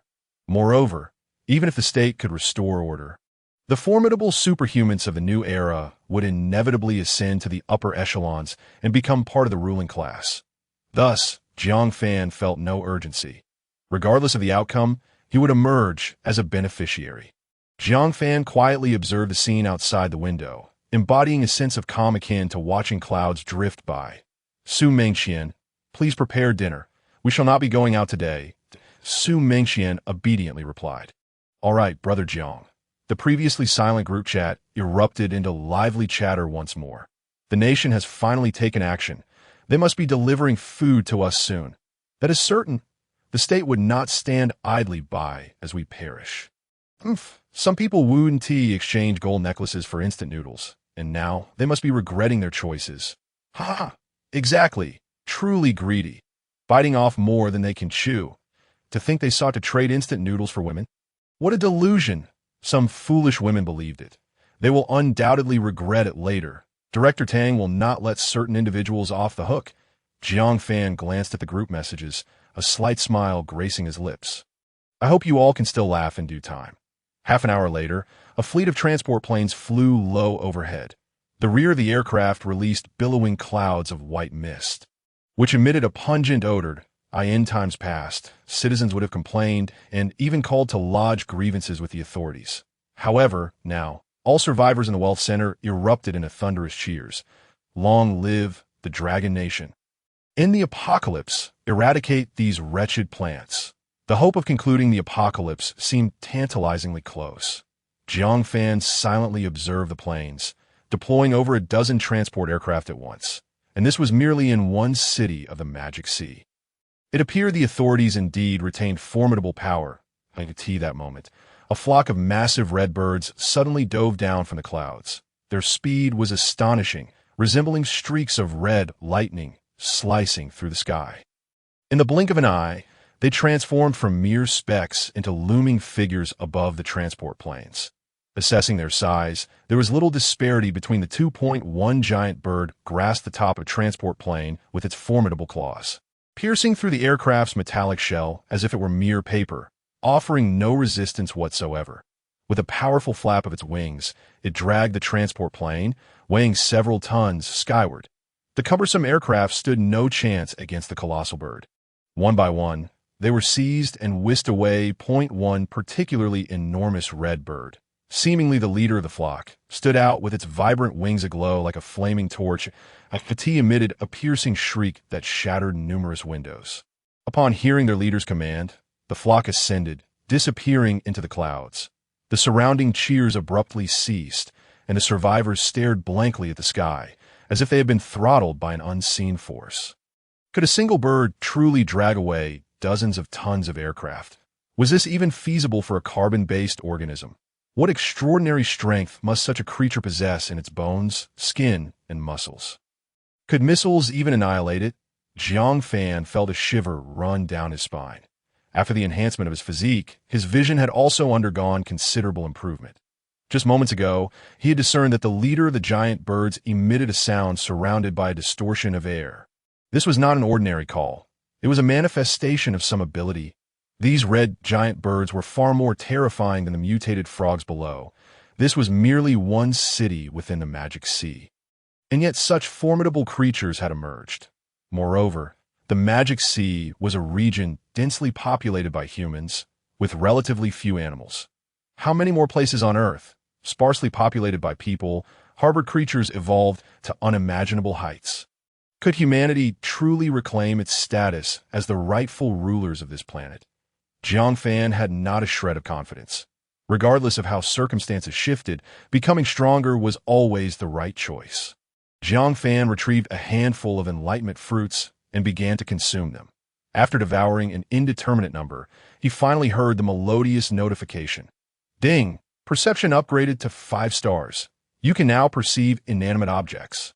Perception range increased to 100 meters. Jiang Fan felt a surge of joy. He had finally leveled up. Now, the entire building was firmly within his surveillance, with not a single movement able to evade his gaze. Additionally, Jiang Fan's perception had transcended the distance between two buildings, allowing him to monitor portions of both Building A and Building B simultaneously. Another significant change was the ability to see inanimate objects, greatly enriching the information he could perceive. Previously, he could only identify living targets such as animals, plants, and humans. Now, he could observe furniture, building materials, flooring, and more. Aside from a somewhat muted color palette, it was nearly indistinguishable from regular vision. Moreover, it provided a 360-degree view. The following day, Jiang Fan awoke and gazed out the window. The crimson mist continued to rise, now surpassing the height of the 21st floor. Just then, Jiang Fan noticed a change. Many plants had perished. The towering pine trees had shed their needles overnight, leaving behind only bare trunks. The light within the pines was exceedingly dim, akin to candles on the verge of extinguishing. The climbing ivy on the exterior walls had withered entirely, revealing the mottled brick beneath. Had it truly taken effect? Jiang Fan marveled. Phasing, he traversed the numerous floors and soon arrived at an unoccupied room on the first level. Jiang Fan cautiously surveyed his surroundings. At last, he discerned the location of the mutated frog, which lay at the bottom of the community swimming pool, seemingly in slumber. This position was over 80 meters from the entrance socket. Had it not been for the enhancement of his perception, Jiang Fan would have never located the mutated amphibian. He also noted the devastation of the plants outside, whether wild grasses, vines, or woody plants. They all lay prostrate. After such a long time, he finally beheld the state of the ground. With the plants dead, many animals had also succumbed to the herbicide. The ground was littered with the corpses of rats. cockroaches, and various insects. However, due to the surprise attack on the transport aircraft by the red giant bird, the herbicide had not been evenly distributed. Many areas still harbored a significant number of plants. In some locations, plants had escaped devastation simply because they had not been exposed to the outdoors. For instance, in the first-floor lobby, the vegetation appeared merely wilted, showing no signs of death. Jiang Fan also observed that the plants which had narrowly escaped disaster radiated a brightness that had not dimmed. Rather, they seemed to glow even more brightly. It appeared as though they were rapidly adapting to the herbicide. It was only logical. In an apocalyptic world, where evolution occurred at breakneck speed, how could a mere herbicide possibly eradicate all plant life? As long as they survived, they could adapt and evolve once more. Jiang Fan sighed inwardly, recognizing that the current situation was likely just a fleeting flicker of human civilization. That moment, a bold survivor began to venture out of the room, exclaiming, "Wow, this herbicide is impressive. The Dragon Institute truly lives up to its reputation. Let us not waste time. Hurry to the supermarket for some food." Increasing numbers of survivors emerged from the building, apprehensively stepping into the outdoors. Many even passed by the swimming pool, blissfully unaware of the terrifying creature lurking nearby. Jiang Fan silently observed the crowd, puzzled by the fact that the mutated frog did not attack them. He could not comprehend this, but with survivors now scavenging for supplies, he knew he could not fall behind. He decided to check the Yida building to see what resources remained. This group of survivors would undoubtedly leave the Yida building in disarray. Next time he ventured out, there might not be as many valuable items left. A thought struck him, and he descended into the underground, since discovering the mutated frog and the red giant bird. His movements had become increasingly cautious. It was prudent to exercise caution at all times. Jiang Fan traveled underground, encountering numerous survivors who were all seizing this precious opportunity to search for resources. Occasionally, he witnessed unfortunate souls stumbling upon toxic plants or being bitten by venomous snakes lurking in the grass, collapsing helplessly. "Sister, all the plants are dead," exclaimed Jiang Fan, his face pale with excitement. "I saw many people heading outside." Tang Xuerou, too weak to rise from bed due to hunger, perked up at his words. "Quick, let us go to Yida Plaza to find something to eat." The building had lost power, leaving them uninformed of the outside world. Tang Xuerou had no means of contacting Jiang Fan and could only await her fate in despair. Who would have thought that circumstances would take a turn? Jiang Fan had secretly stashed away 2 cans of food, granting him better stamina. Yes, the government must be starting rescue efforts. If we delay, we'll miss out. Struggling to stand, Tang Xuerou found herself drenched in cold sweat, her vision darkening, a sign of low blood sugar. She knew she could not hold out much longer. "I'll go with you." Jiang Fan was reluctant to bring his sister, fearing she would be a burden, but considering the dangers outside. He thought it might be wise to have her accompany him, that if they encountered fierce animals, he could always leave her behind as a shield. His sister would undoubtedly have no complaints for the sake of protecting him. The sole heir of the Song family. All right. Jiang Fan supported his sister as they stood up. The siblings donned their thickest clothing, and he discreetly tucked a kitchen knife into his bag before they awkwardly made their way out of the room. The plants were indeed dead. However, the ominous red mist showed no signs of dissipating.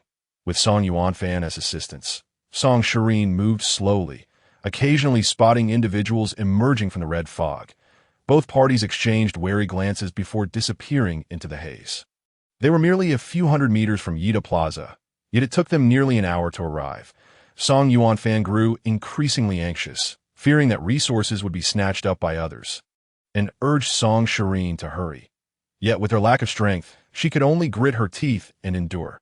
Finally, they reached the entrance of Yida Plaza, where the number of figures emerging from the red fog increased. Everyone bore expressions of hunger and disarray. The once refined residents of Mengqian now appeared disheveled.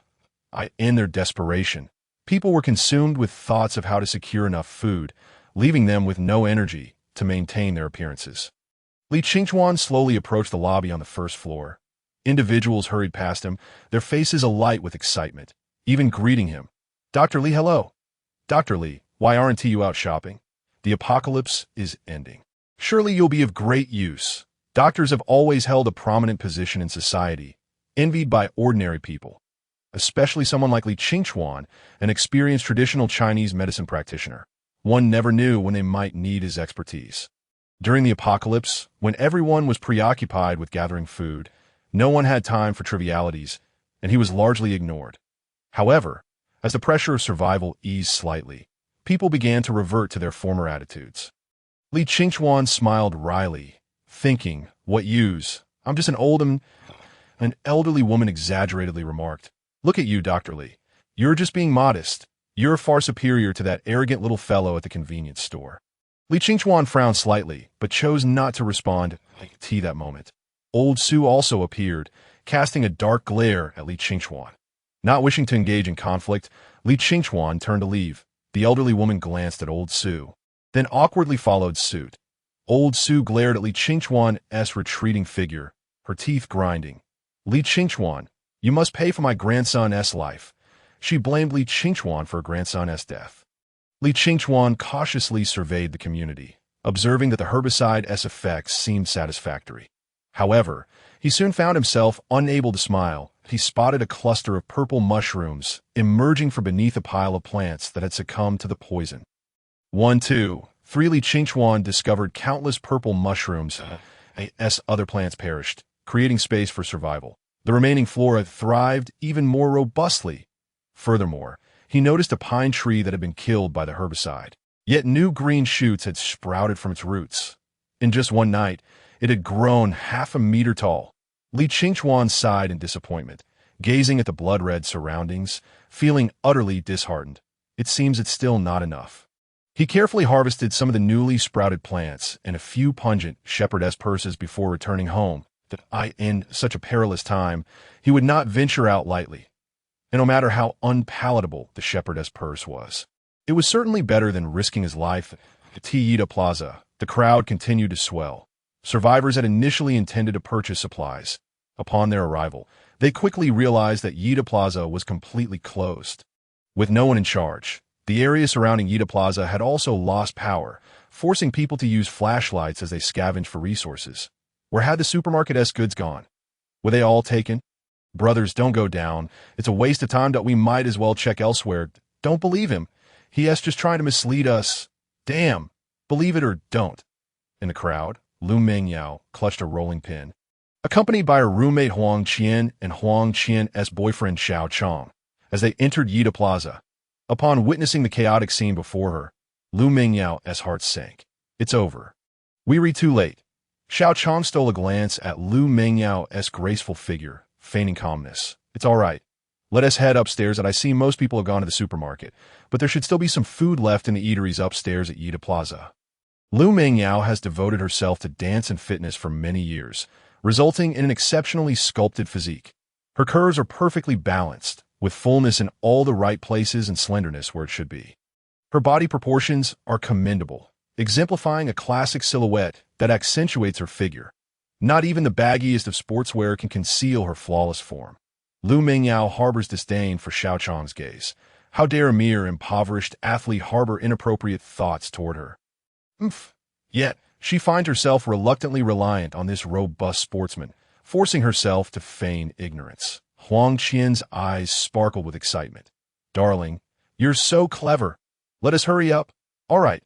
Xiao Chong beamed with pride, feeling a rush of intellectual superiority in front of Lu Mengqian. In the past, as a mere student of modest means, he would never have dared to entertain thoughts about a woman of Lu Mengqian's caliber. But times have changed. This is the apocalypse. Having been confined with Lu Mengqian, their daily interactions have inevitably stirred thoughts he once deemed unthinkable. If only he could demonstrate his formidable capabilities before Lu Mengqian, surely she would come to admire him. Holding a flashlight, Xiao Chong led the way up the darkened escalator, guiding the two women to the second floor.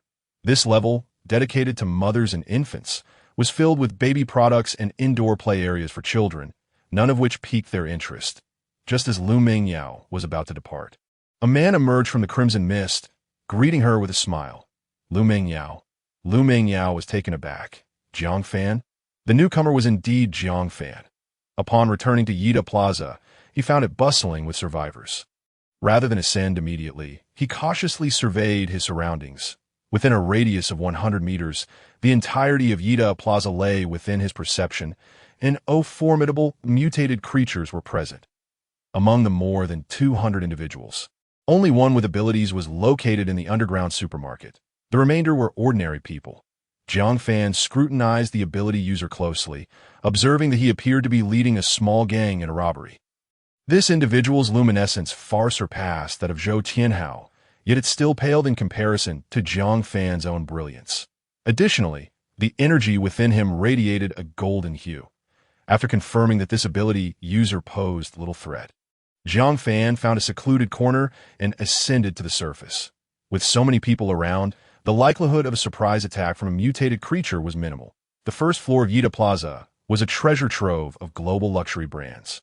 Cosmetics, jewelry stores, mobile phone outlets, and car dealerships. Once teeming with life, it was now deserted, as no one would waste time in such an establishment. After upgrading his perception to level 5, Jiang Fan gained a form of night vision, allowing him to discern the products in the shops without the need for a flashlight. He entered a Chanel store, a place he had never dared to enter before, let alone purchase anything from. A single garment would consume an entire year's salary. Now he could take what he pleased. Upon entering, he collected all clothing and accessories, stowing them away in his spatial storage. He casually selected a backpack, filling it with a few items to masquerade as an ordinary survivor. Next, he discovered a showroom for new energy vehicles, where he also stored 2 cars.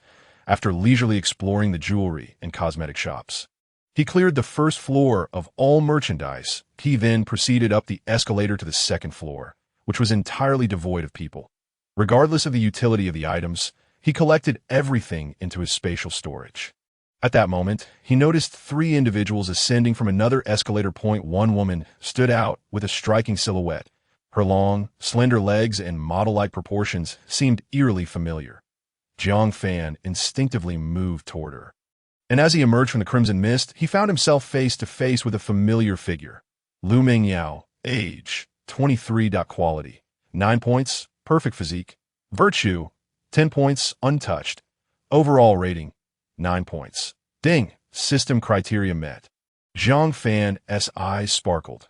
Liu Mengqian was an acquaintance from the yoga studio, where they often exercised together, making her something of a close friend. Jiang Fan smiled. Liu Mengqian.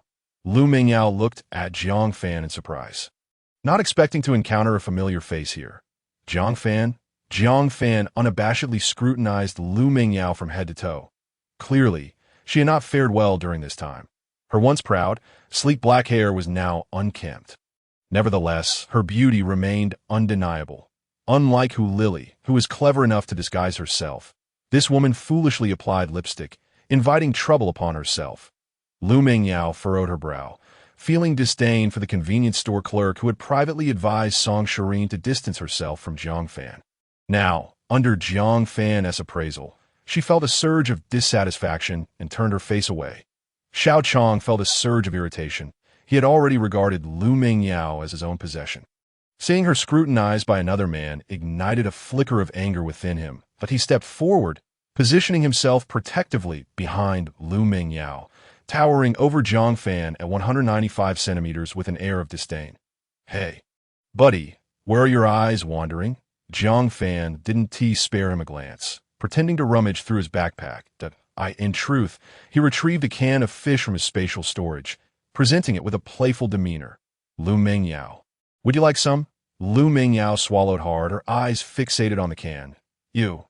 After 3 days of subsisting on a single meal of steamed buns, she was famished. Had it not been for Xiao Chong's family's freezer stocked with buns, they would have been starving. Now, the sight of fish made her mouth water. Xiao Chong and Huang Qian exchanged glances, their eyes gleaming. "Where did you find that?" Ignoring Xiao Chong and Huang Qian, Jiang Fan smiled at Liu Mengqian. "Come stay at my place. I promise you'll eat your fill." Liu Mengqian's expression shifted. "Jiang Fan, what nonsense are you spouting?" Xiao Chong seized the opportunity to assert his dominance. "Hey, you little punk, apologize to Mengqian." Liu Mengqian found his tone grating. Mengqian was not a name he had the right to utter. Huang Qian shot Xiao Chong a disapproving look. She was no fool and had long sensed her boyfriend's inappropriate intentions toward Liu Mengyao. Furthermore, Liu Mengyao had wasted food while staying at their house, and Mengqian had wanted her gone for some time. Humph. Jiang Fan casually tossed the can to the ground, crushing it underfoot, releasing an enticing aroma of fish. The three watched in fiery disbelief at the sheer waste. Were it not for the multitude present, Liu Mengyao would have been tempted to scavenge it from the floor. Jiang Fan calmly addressed Xiao Chong. I'll give you 3 seconds to apologize on your knees. Xiao Chong was momentarily taken aback, as if he had heard a joke. What did you say? He was a basketball player, standing 195 centimeters and weighing 200 pounds. Jiang Fan, on the other hand, was an average-sized man, standing only 175 cm. In terms of sheer stature, there was a 20 centimeters difference. Xiao Chong flexed his arms, revealing his muscular build.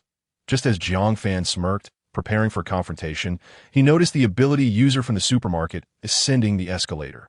Flanked by several lackeys, these individuals radiated a bright red glow, exuding malevolence. Jiang Fan instinctively turned his attention toward the escalator. Xiao Chong, mistaking Jiang Fan's glance for fear, erupted into laughter. However, his amusement was short-lived as beams of flashlight illuminated the crimson mist, followed by the arrival of several men. The leader, a bald man with an unsightly visage, cursed as he approached. Damn it! Who the hell is blocking the way? Get lost! Xiao Chong felt a chill run down his spine. In the past, he would have fled at the sight of such a group, but now, with his girlfriend and Liu Mengyao present, he couldn't back down without losing face. Did he steeled himself, retorting, "Watch your mouth." Oh, the bald man sneered, eyeing Xiao Chong and his companions in the dimly lit supermarket. Obscured by a red mist that clouded visibility, he had initially overlooked her presence, only to suddenly realize the existence of a stunning beauty. Boss, look at this woman. Wu Ge, take a glance at this girl. Her figure is truly captivating. The bald man chuckled with gleaming eyes, striding directly towards Liu Mengyao, unabashedly scrutinizing her. The wave of anxiety washed over Liu Mengyao as she glanced pleadingly at Xiao Chong. Mengqian, feeling tense, tugged at her boyfriend's sleeve, fearing he might intervene recklessly. Several men, brandishing knives, cast menacing glances at Xiao Chong, and a chill crept up his spine as he found himself at a loss. Jiang Fan observed the bald man's group quietly from a close distance. They were laden with various bulging backpacks, some evidently belonging to women, stained with blood, clearly looted. The bald man erupted into boisterous laughter. Beauty, come with me, and I promise you'll live a life of luxury. Liu Mengyao's mind went blank, retreating behind Xiao Chong, tremblingly clutching his shirt. No, I won't go. The bald man cursed. Damn it, you're refusing my hospitality. He reached out to grab Liu Mengyao, in a moment of impulsive bravery. Xiao Chong spoke up, bro. Before he could finish, the bald man delivered a brutal slap to Xiao Chong's head. Who the hell is your brother? Get lost. The blow, while not physically devastating, was deeply humiliating. Anger surged within Xiao Chong, his fists clenched tightly as he glared at the bald man. What if there were many of them? Did he truly dare to act? However, the bald man suddenly struck, his watermelon knife gleaming as it descended like lightning. That a flash of gold illuminated the scene, and with a sickening slice, the knife glided effortlessly through Xiao Chong's flesh and bone. Time seemed to freeze as Xiao Chong was cleaved in two, blood spraying onto the two women. Organs and bodily tissue littered the ground. Liu Mengyao stood in shock, her mind racing. Mengqian, overwhelmed, fainted. The bald man laughed heartily. Ha ha! I'll take both women. This one is mine, and the other is a gift for you. Thank you, Wu Ge. Long live Wu Ge. The bald man wiped the blood from his face, pointing at Jiang Fan with a sinister grin. Kid, leave the backpack behind, and I'm in a good mood today, so I want to kill you. Jiang Fan stared calmly at Xiao Chong's lifeless body. It appeared that his power merely augmented the sharpness of metal. There was nothing to fear. Jiang Fan raised his head, pointing at Liu Mengyao with a composed demeanor. I'm in a good mood as well. Spare your life. Leave the women and your belongings. And you may depart, though, and I don't want the unconscious one. She's too ugly. You can take her. Liu Mengyao, in a state of terror, stood there dumbfounded, unable to comprehend why this previously inconspicuous man was so audacious. The bald man, enraged, shouted, "Kill him!" One of his subordinates lunged at Jiang Fan with a knife. "Too slow," Jiang Fan remarked calmly, delivering a punch that struck the man's chest like thunder. The man coughed up blood, propelled backward several meters, crashing through a glass railing to the ground below. In this world, external wounds often equated to death. The man was beyond saving that a profound silence enveloped the scene. Initially startled, the bald man then broke into a sinister laugh. "So you're a physical enhancer. No wonder you're so arrogant. Die." The watermelon knife in his hand radiated golden light once more. Yet his speed was inadequate. Against an enhancer, Jiang Fan showed no mercy, delivering a lightning-fast kick that struck the bald man's head. The impact was catastrophic, his skull exploding like a watermelon. Thud! The headless body collapsed. The bald man's minions stood in shock, witnessing their once formidable leader being dispatched like a mere chicken. Jiang Fan did not pause, delivering another kick that sent another subordinate tumbling from the second floor. A single punch dispatched another. Jiang Fan moved with such swiftness that the others could hardly react. Within mere seconds, only one of the bald man's lackeys, the yellow-haired one, remained. Without hesitation, the yellow-haired man knelt. "Brother, I was wrong. Brother, I'll give you Wu Ji's women. Jiang Fan's fist halted mere inches from the yellow-haired man's face, who, terrified, would himself. Jiang Fan, intrigued, asked, "Oh, are they beautiful?" The yellow-haired man nodded vigorously. Very beautiful, Jiang Fan inquired. "How many are left?" The yellow-haired man hastily replied, "At least 2 alive. 2 alive." Jiang Fan frowned slightly. "Lead me to them," but he glanced at Liu Mengqian, who trembled beside him. Jiang Fan smiled. "Come with me." Liu Mengqian, too frightened to resist, followed Jiang Fan, quaking in her boots. Once they departed, Qian cautiously opened her eyes, her fear subsiding slightly. She stared blankly at her boyfriend, now nothing more than a heap of mangled flesh. And despair enveloped her. Stripped of her protector, the terror of an uncertain future surged within her. Qian wept quietly for a moment before steeling herself. "I'm calling the police. You've committed murder. None of you will escape. The police will catch you." The bald man's hideout was, in fact, a small convenience store near Yida.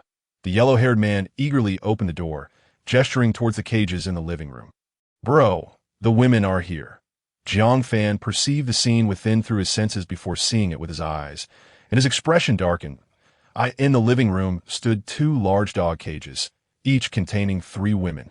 Naked and shackled by chains, unable to move, forced to huddle together in agony. They bore the marks of severe abuse. Aside from their faces, which still retained some semblance of normalcy, their bodies were riddled with scars. Whip marks, knife wounds, and burn injuries from cigarette butts. The floor beneath the cages was soaked with urine, emanating a foul stench. Liu Mengqian felt a chill run down her spine. Grateful for Jiang Fan's intervention, she realized that had he not arrived, her fate would have mirrored that of these unfortunate women. She had spent the days following the apocalypse sheltered with Xiao Chong and Qian, unaware of true hunger, only witnessing glimpses of brutality through videos. Now, she was confronted with the stark reality of the world's darkness, the most brutal aspect of the apocalypse revealing its bloody fangs. Liu Mengqian's scalp tingled, her body trembling uncontrollably. Jiang Fan approached, observing the 3 women still alive. Each bore inflamed wounds, swollen and emitting a foul odor, while swarms of large flies circled the room. Jiang Fan understood that these women were beyond saving. They gazed at him numbly, silent, yet their eyes betrayed a profound fear, their bodies quaking slightly. Jiang Fan sneered. "Yellow-haired, you all had quite the fun, didn't you?" The yellow-haired man chuckled nervously. "Boss, choose as you please." "Huh." Jiang Fan suddenly reached out. Crack, crack. With a few swift motions, he shattered the yellow-haired man's arms and thigh. The yellow-haired man screamed, it hurts so much." In the cages, the women's previously vacant eyes began to glimmer with a spark of hope. With a forceful tug, Jiang Fan ripped apart the iron bars of the dog cages, freeing the women from their chains. With a clang, he tossed down 3 daggers. "They're yours now." The women cowered in fear, except for one whose eyes sparkled with determination. She bowed deeply before Jiang Fan, then struggled to pick up a dagger. The yellow-haired man, now panicked, cried, "No, no, Don't do this. I had nothing to do with it. The woman lunged forward, her teeth clenched in fury. The room echoed with the anguished cries of the blonde. The other two women, summoning their courage, cautiously emerged from their cage and picked up daggers. Jiang Fan observed quietly for a moment before turning to leave. Liu Mengqian, her heart racing in terror, dared not linger and followed suit. "Sister, let us hurry inside," Song Yuan Fan urged impatiently. "All right," Song Shiyin replied, her eyes brimming with hope. With food nearly within reach, her famished body surged with unimaginable strength. How fortunate that she had not bowed to Jiang Fan. She secretly rejoiced. Had she compromised with him earlier, she would now be seeking ways to rid herself of him. How could such a reluctant, impoverished individual be worthy of me? I am a civil servant. The siblings, each harboring their own thoughts, ventured into Yida Plaza. However, the scene that unfolded before them left them in despair. A chaotic throng of people surrounded them, an uproar of curses filling the air. Particularly at the entrance of the underground supermarket, a mass of people jostled to enter and exit, yet all hands were empty. "Damn it, there isn't a morsel of food left. Who the hell took it all? What is happening?" A sense of dread washed over them as they quickly joined the crowd entering the supermarket. Navigating through the foul-smelling fresh produce section, they arrived at the goods area. The underground supermarket lay shrouded in darkness, utterly devoid of supplies. Only shadows flitted through the crimson haze, flashlight beams wavering erratically. Song Yuan Fan collapsed in despair. Where is everything? How could it all be gone? Song Shiyin, having forced herself to remain composed until this point, could endure no more. Overwhelmed by disappointment, she sank to the ground. Exclaiming, "It's all over!" In a fit of rage, Song Yuan Fan seized his sister's hair and shook her forcefully. "This is all your fault. If you hadn't been so slow, we would have arrived sooner. Perhaps we could have snatched some food. It's all your fault," Song Shiyin cried out in pain. "What are you doing?" "Yuan Fan, let go!" The sibling scuffle attracted little attention, for fights erupted all around them. Nearby, two individuals suddenly clashed. Vying for a backpack. "What the hell? What are you doing?" "That's mine. Damn it. That's my property. How dare you steal it?" "You're asking for death." With a swift motion, one drew a dagger and fatally stabbed the other. The surrounding crowd erupted in chaos. "Murder! Murder!" The assailant, panicked, seized the backpack and vanished into the crimson mist. Song Yuan Fan, horrified, ceased his assault on his sister. After venting his frustrations, he helped Song Shiyin to her feet. "Are you trying to get yourself killed?" Song Shiyin slapped her brother a few times, but being her own sibling, she couldn't be too harsh. Instead, she maintained a stern expression. "Let's head upstairs. There's a restaurant up there. Perhaps some food remains." Song Yuanfan's eyes sparkled. Yes, you're right, sister." Supporting Song Shiyin, he navigated around the tumultuous crowd towards the escalator. "Huang Qian." Song Shiyin. Huang Qian, descending the escalator, spotted Song Shiyin and immediately recalled Jiang Fan. Her eyes reddening once more. "Your boyfriend has killed someone." Huang Qian, only vaguely acquainted with Song Shiyin, was unaware of the latter's breakup with Jiang Fan. "Boyfriend?" Song Shiyin was momentarily taken aback before reacting with surprise. "Jiang Fan is here?" With her hopes of acquiring food dashed, she felt compelled to search for Jiang Fan. Huang Qian, somewhat startled, reiterated, "He is killed. I must report him." "He has finished." Song Shiyin was bewildered. "What are you talking about? Who did he kill?"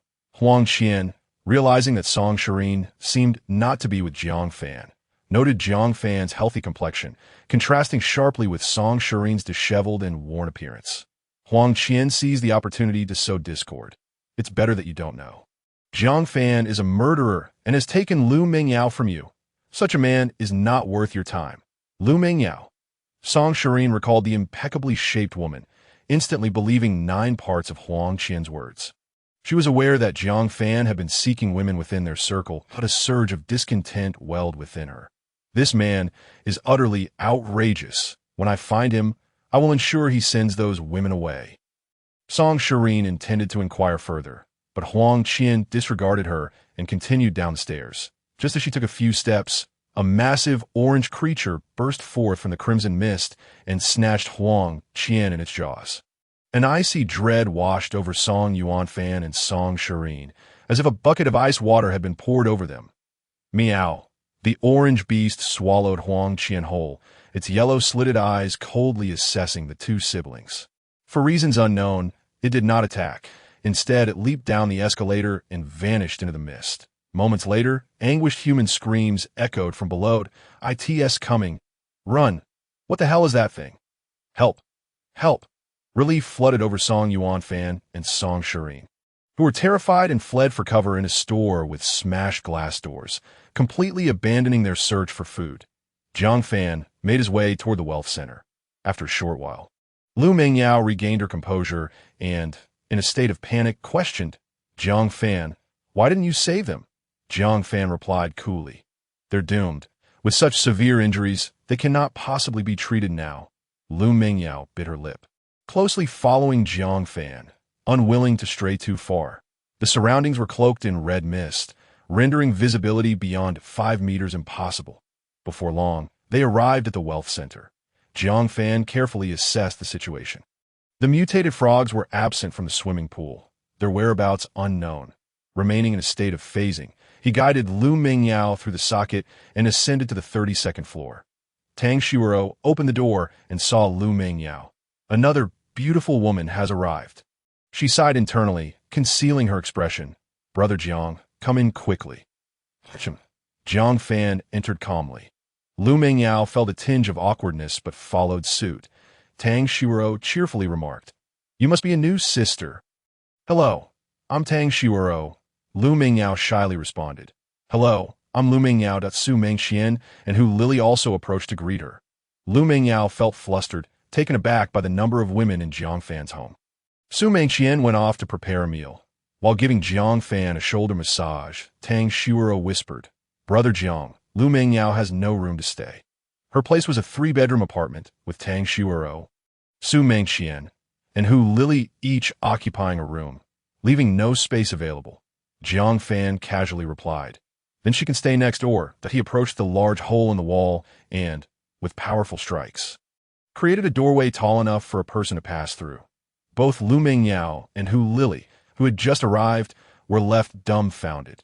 Jiang Fan was astonishingly capable. Liu Mengqian had witnessed Jiang Fan commit murder before, yet nothing compared to the shock of this moment. Tang Xuerou and Su Mengqian remained unfazed. With pride, Tang Xuerou addressed the two women. "You'll soon understand just how formidable Brother Jiang is." Liu Mengqian pondered to herself, perhaps following such a man isn't a bad thing after all. Jiang Fan escorted Liu Mengqian to the adjacent room, which was decently furnished, though inferior to Tang Xuerou's abode. He resolved to acquire some furniture from the furniture store in the future. With a wave of his hand, a pile of pristine, high-quality bedding fell onto the bed. "Change into this yourself." Liu Mengqian was taken aback. "Brother Jiang, what is this?" Jiang Fan replied nonchalantly, "A spatial pocket. It's filled with food. Stick with me, and you'll never go hungry." Liu Mengqian was elated. It possesses such a capability. She felt once again that being with Jiang Fan might not be a misfortune. Ding! The divine return effect has upgraded, acquiring a historical return effect. All resources consumed by women after the red mist descends will be fully returned. The return effect can be further enhanced. Jiang Fan's eyes lit up. Subsequently, a series of notifications chimed in. Ding! 1 day ago, Liu Mengqian consumed a steamed bun, returning 500. It has been stored in the spatial pocket. Ding! 2 days ago, Liu Mengqian consumed a steamed bun, returning 500. It has been stored in the spatial pocket. Ding! 3 days ago, Liu Mengqian consumed a bun, only to receive 500 in return. They have already been stored in her spatial pocket. It was then that Jiang Fan realized how arduous Liu Mengqian's life had been. Throughout the previous week, her sustenance consisted solely of buns. Upon returning to Tang Xuerou's room, they found that the meal had already been prepared, with the 3 ladies sitting neatly at one side, awaiting their arrival. As soon as they saw the two return, they stood up. Tang Xuerou smiled and said, "Brother Jiang is here. You must be starving. Let us eat." Jiang Fan took his seat at the head of the table, replying with a simple, Tang Xuerou continued, "Mengqian, you have worked hard as well. Please enjoy your meal." Liu Mengqian's eyes were fixated on the dining table. which was adorned with braised beef steak, cola chicken legs, steamed base, oil-braised shrimp, and a cold dish of 3 shredded vegetables. This was simply unbelievable. Liu Mengqian could hardly contain her drool that I in the apocalypse, or even in peaceful times. She had seldom experienced such a sumptuous feast. Mengqian chuckled with pride. It's merely an ordinary meal. Don't mind it. Mengqian, we were too rushed today to prepare anything more elaborate. We shall cook a grander feast tomorrow to welcome you. Liu Mengqian quickly shook her head. No, no, no. This is far too lavish, Jiang Fan casually remarked. Go ahead and eat. The 3 ladies remained still, not touching their chopsticks. Liu Mengqian, understanding the unspoken cue, waited until Jiang Fan had taken a few bites before the others began to eat. Sensing Jiang Fan's good mood, the atmosphere lightened considerably, and they began to converse softly and share laughter. Tang Xuerou lightly remarked, Many people have gone out to procure food today. Mengqian scoffed. Foolish. Where can one buy anything now? A batch of plants has perished, and the red mist still lingers, obscuring vision. How could anyone deliver supplies? Hu Lily added, I saw videos of others. The roads have been destroyed. Some grassroots are capable of puncturing tires. And transportation cannot be restored for the foreseeable future. Tang Xuerou picked up a piece of meat and affectionately fed it to Jiang Fan, exclaiming proudly, If we cannot replenish from outside, the only provisions left in Mahai City will be packaged and frozen foods. With so many people, how much can one person have? Aside from Brother John's spatial pocket, most will have to endure hunger. The situation in rural areas is even worse. They are uninhabitable.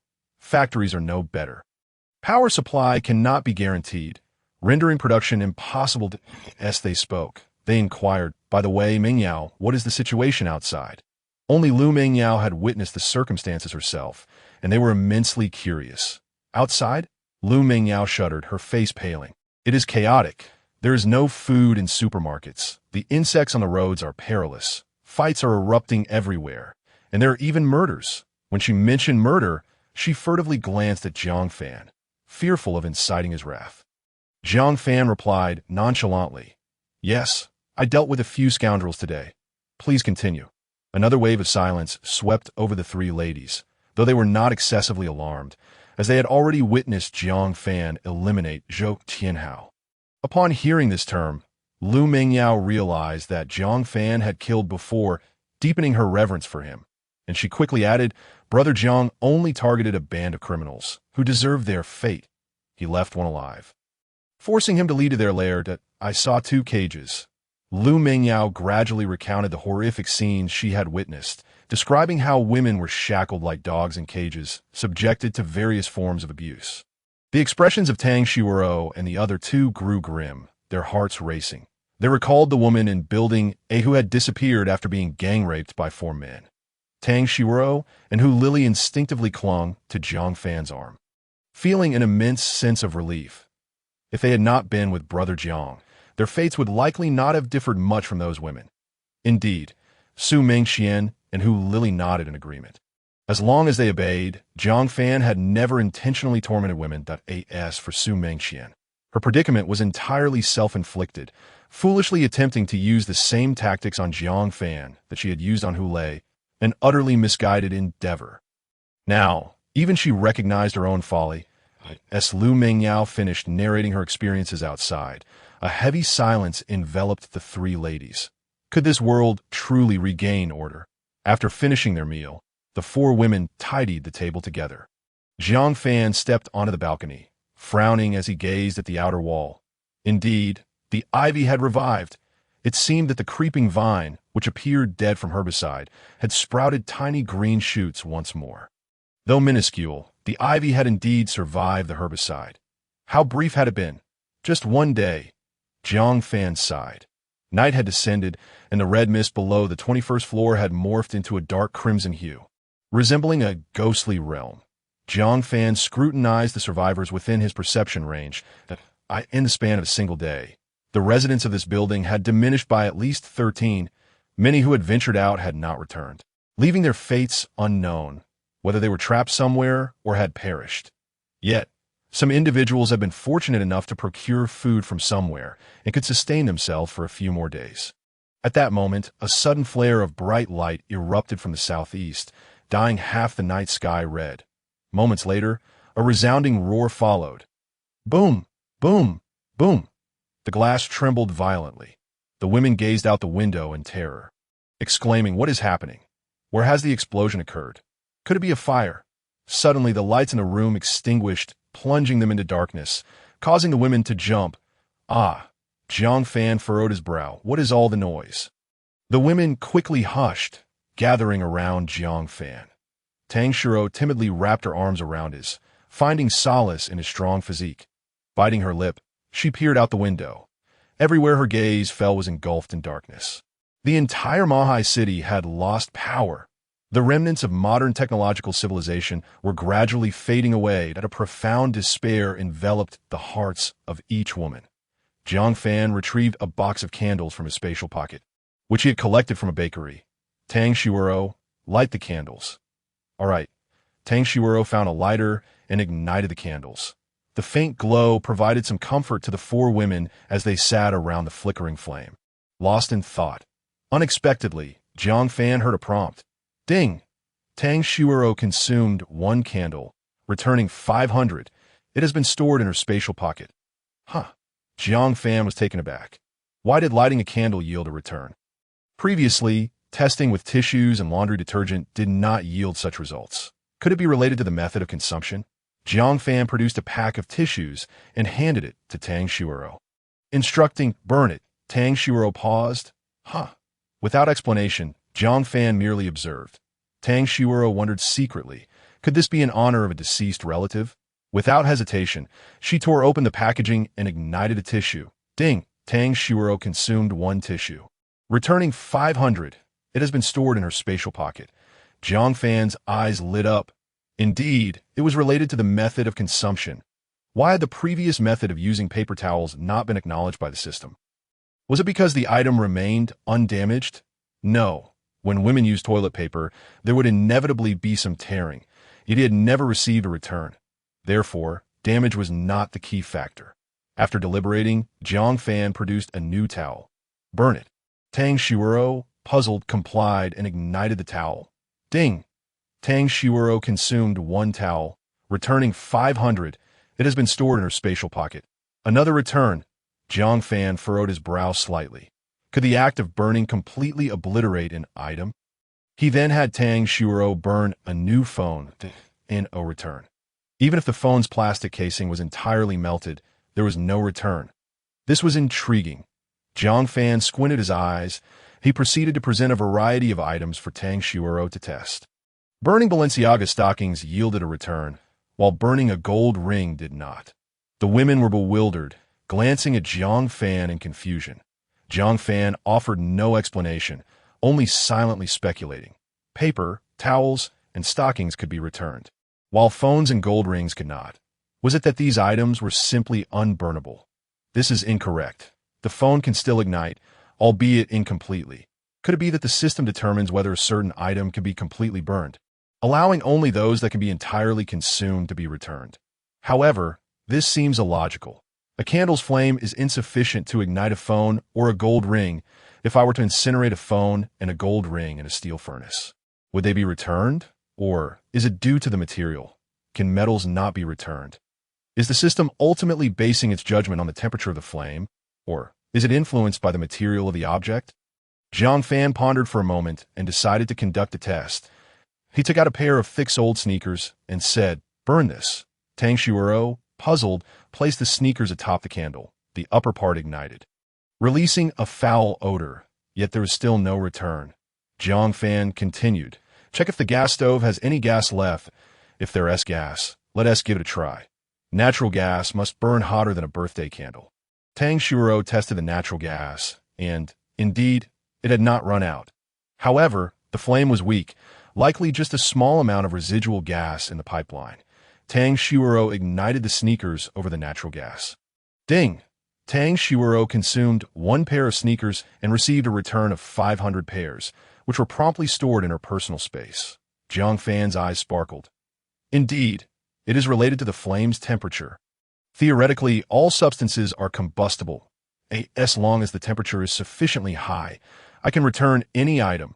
Jiang Fan's spirits soared as he took out a YSL lipstick. A reward for you. Tang Xuerou's beautiful eyes lit up as she happily accepted the lipstick. Thank you. Brother Jiang. She could hardly fathom that in this apocalyptic world, she could still obtain a luxury lipstick. Meanwhile, outside, people were struggling to find food, yet she had lipstick. The other three women looked at Tang Xuerou with envy, followed by hopeful glances at Jiang Fan. Unfortunately, Jiang Fan did not produce more rewards. Stimulating a woman's competitive spirit slightly can enhance the quality of service. Jiang Fan then brought out a dozen boxes of candles. We have plenty of candles. From now on, before sleeping each night, we must light a few in every room to maintain constant illumination. Hu Lily will be in charge of this task. If you do well, I'll reward you with a lipstick. Hu Lily joyfully replied. Okay, Brother Jiang. 20 candles were lit, brightening the room. Though it couldn't compare to electric light, it was still quite satisfactory in the enveloping darkness. This room stood out remarkably. The survivors in Building 8 gazed in bewilderment at the opposite building. Whose house is that? Why are there so many candles? How can they all be lit? What a waste. Humph.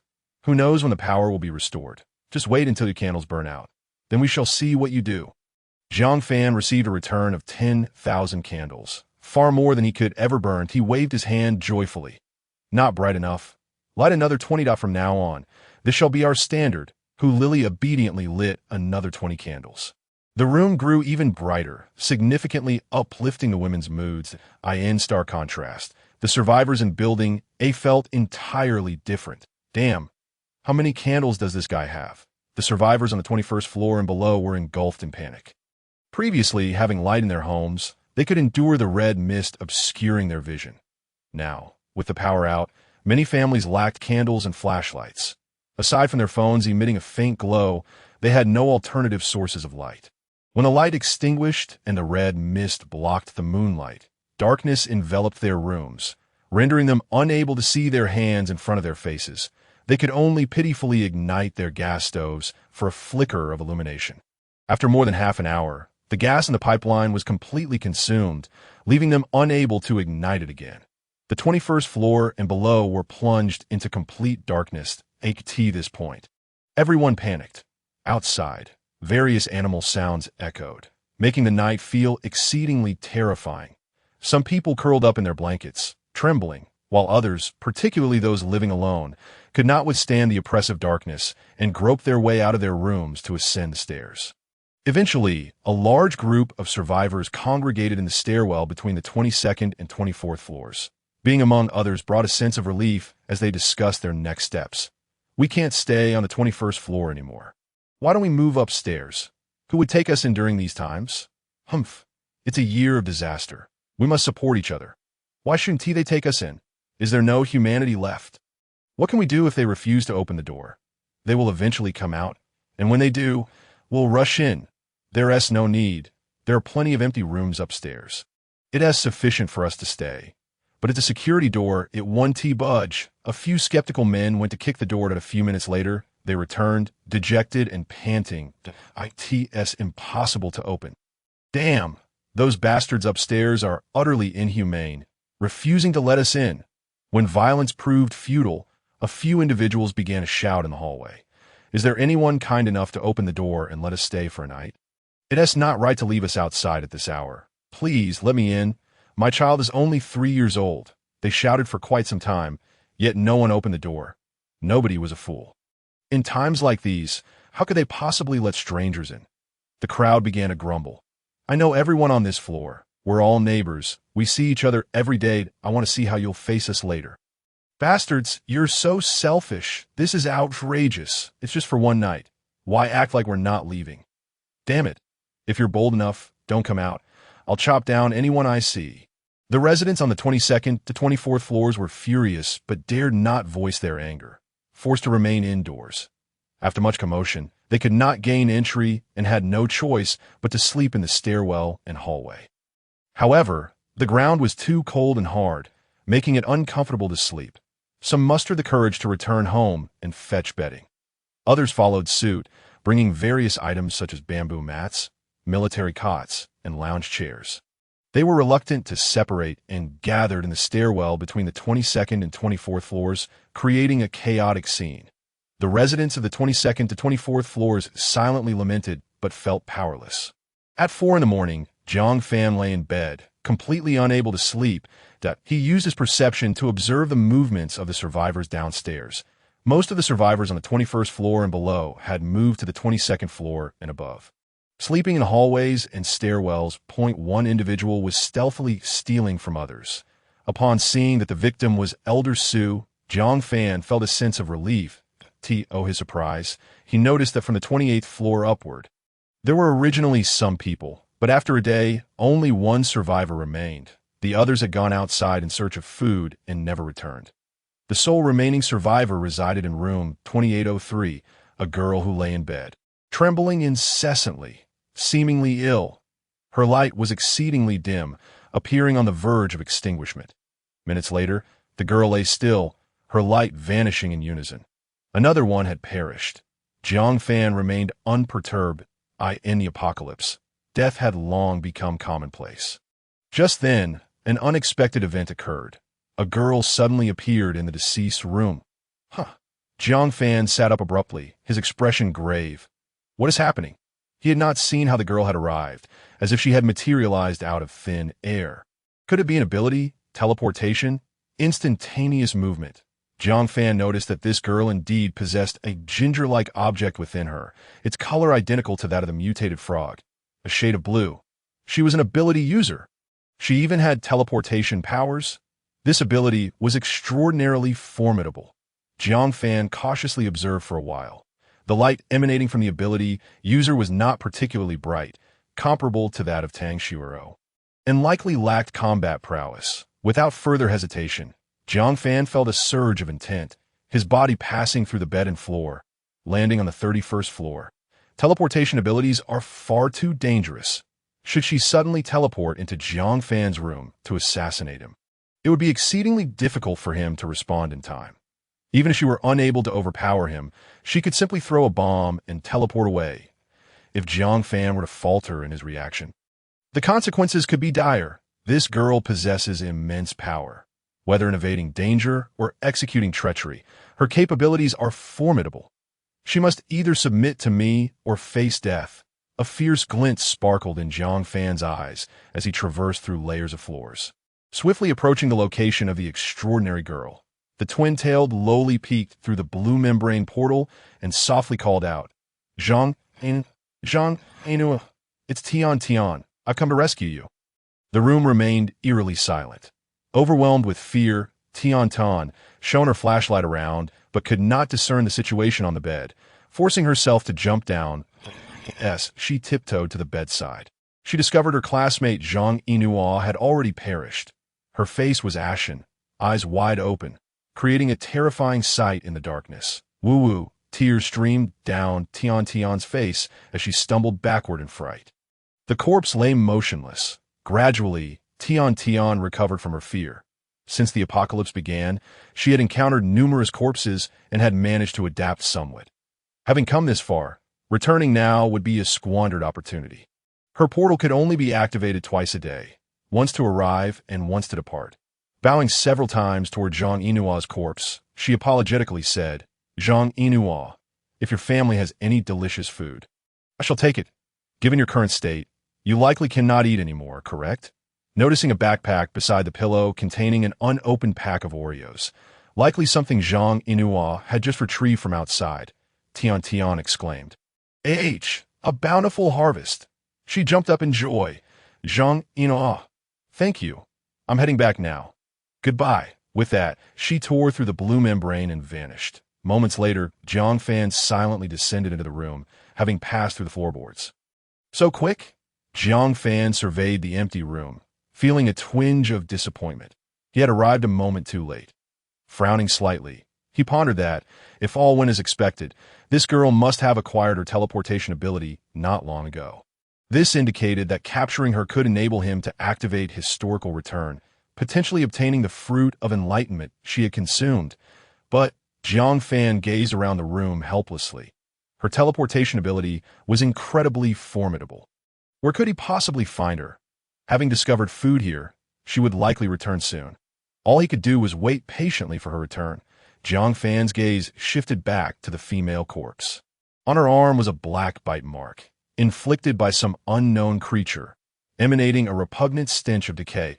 It seemed the wound had become infected, leading to a fever, compounded by a lack of sustenance that resulted in her death. What connection did the twin-tailed girl have with her? Jiang Fan had just perceived that the twin-tailed girl had bowed to the corpse, suggesting they were acquainted. After searching the room, he deduced this was the bedroom of the deceased.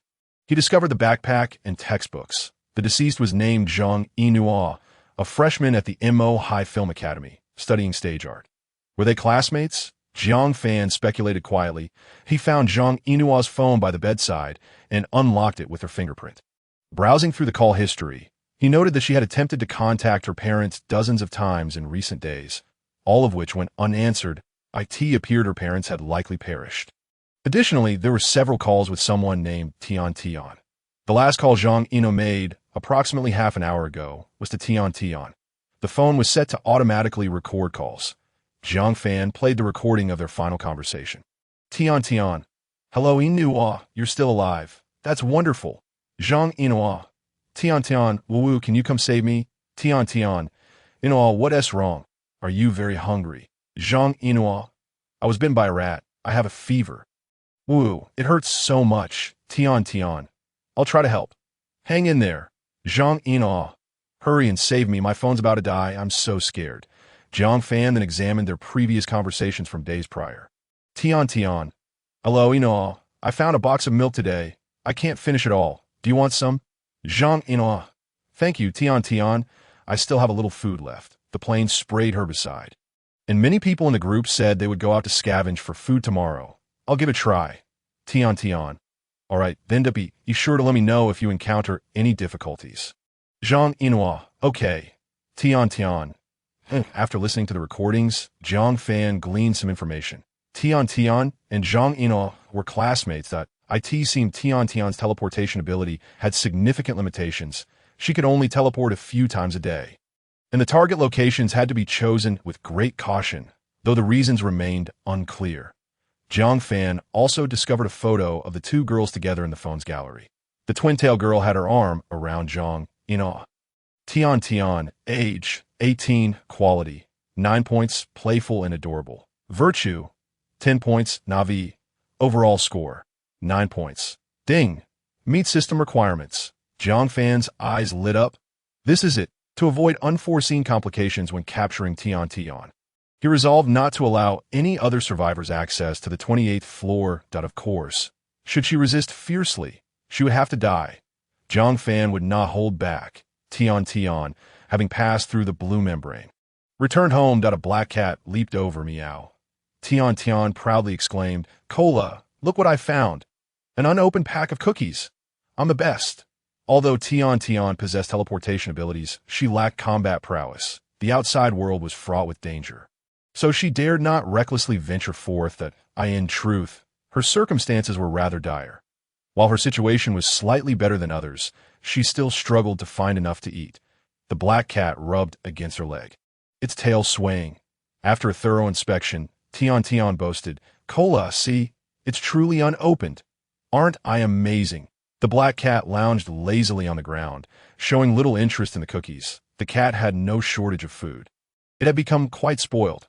However, Tian Tian had purchased numerous cans of food during last year's Double 12 sales, all of which were still edible. Hence, the cat had no desire for cookies, deeming them inferior.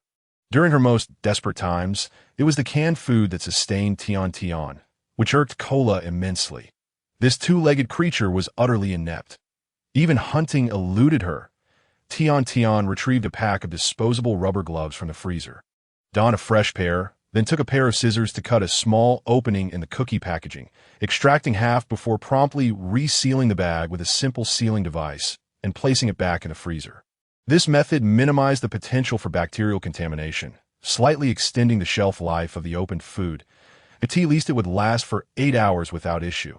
Beyond that, she could not guarantee its safety. Finally, Tian Tian savored the cookies with delight. The high-sugar, high-fat cookies, once scorned by girls, had transformed into an exquisite delicacy. Lying comfortably on her bed, Tian sighed. These cookies are so delicious. After a moment of enjoyment, she glanced into the freezer and, with a frown, told Kola, "We only have 2 sausages left, a pack of instant noodles, and half a bag of cookies. We need to find a way to gather more food." But it's becoming increasingly difficult to come by. The black cat remained indifferent. Meow. After all, it had no shortage of food, as long as she didn't steal its provisions. Contemplating, Tian remarked, "I believe Zhang Inua's home should still have food. But it's too dark out. I dare not linger too long. I'll wait until daylight to search more thoroughly." Determined, Tian decided to look around the building. Even if she couldn't find an opportunity, she would seek out an unoccupied room and teleport in to scavenge for food. The black cat leisurely flicked its tail. Grabbing her twin tails, Tian pondered aloud. It should be fine. That area is a residential building. It likely won't be too chaotic. She recalled the chaotic scene she had witnessed at Yida Plaza yesterday, a shiver running down her spine.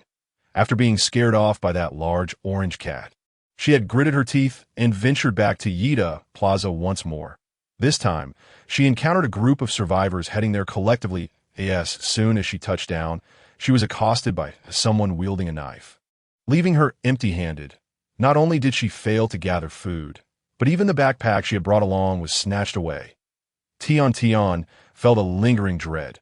Right, tomorrow I shall disguise myself to appear more unattractive and older, donning my mother's old clothes to avoid attracting unwanted attention. She tugged at her hair, contemplating. Yes, Kayleigh, if I come across any bottled water, I must bring it back, with the water and gas supply cut off. We can only rely on pure water. Hay had already fallen asleep. Aware of the gravity of her responsibilities, Tian nodded resolutely.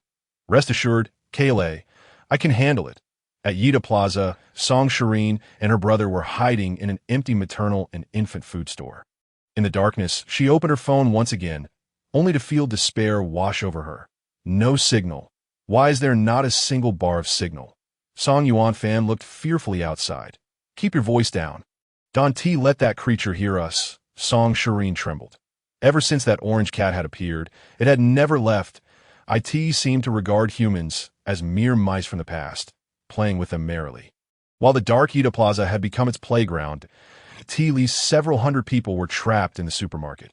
Anyone who attempted to escape had been killed by the cat. To make matters worse, hunger loomed.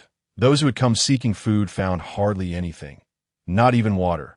The entire Yida Plaza was filled with desperate survivors. In the store, besides the siblings, there were 2 groups of survivors. One group consisted of a couple hiding in a corner. The woman in dire straits. She had been bitten by a large mosquito, her face swollen like a bun, burning with fever. The other group comprised 3 young men who had managed to grab a few Snickers bars. But one among them was also in bad shape. That individual, unable to endure the thirst, had drunk a few drops of tap water and then fainted. Tang Xuerou, tormented by hunger and thirst, gazed at the mouth-watering food photo Jiang Fan had previously shared in their chat group, and suddenly burst into tears. Why? Why won't he save me? Why does he give food to those worthless women? I am his girlfriend. In the darkness, a man growled. Shut the hell up. If you want to die, go die alone. Don't drag me down with you. You there? Make your woman shut her mouth, or I'll kill you. Brother, please don't be angry. Jiang Fan, terrified, forced a smile and urged. Sis. Stop crying. Please don't cry. Tang Xuerou, completely overwhelmed, continued to weep. Fearful of the man's wrath, Jiang Fan slapped Tang Xuerou. Slap. Stunned, Tang Xuerou stared at her brother. You hit me. Jiang Fan furiously retorted. Stop howling. They'll kill me. And do you want to attract more attention? You hit me too. Tang Xuerou felt utterly wronged, wanting to die, yet dared not cry any further. She despaired as she gazed into the encroaching darkness. All of this is Jiang Fan's fault. If he denied me food, how could I be in such a dire situation? It's just a breakup. How could he be so heartless? I ascend the breakup also his fault? Who told him to lack ambition? Jiang Fan, attuned to his surroundings, descended the stairs step by step. Not a single survivor crossed his path. It was not until he reached the 24th floor that he spotted a group sleeping in the corridor. huddled together in fear. The place was shrouded in darkness, illuminated only by faint moonlight. Most had already succumbed to sleep, while a few others whispered among themselves. Upon noticing Jiang Fan approaching, they stood up, uncertain. They recognized this convenience store clerk who had recently dispatched the formidable Zhou Tianhao. He was not to be trifled with. Jiang Fan knocked heavily on the fire door with his fist. Bang! Bang! Bang! The crowd was instantly roused. What is going on? What happened?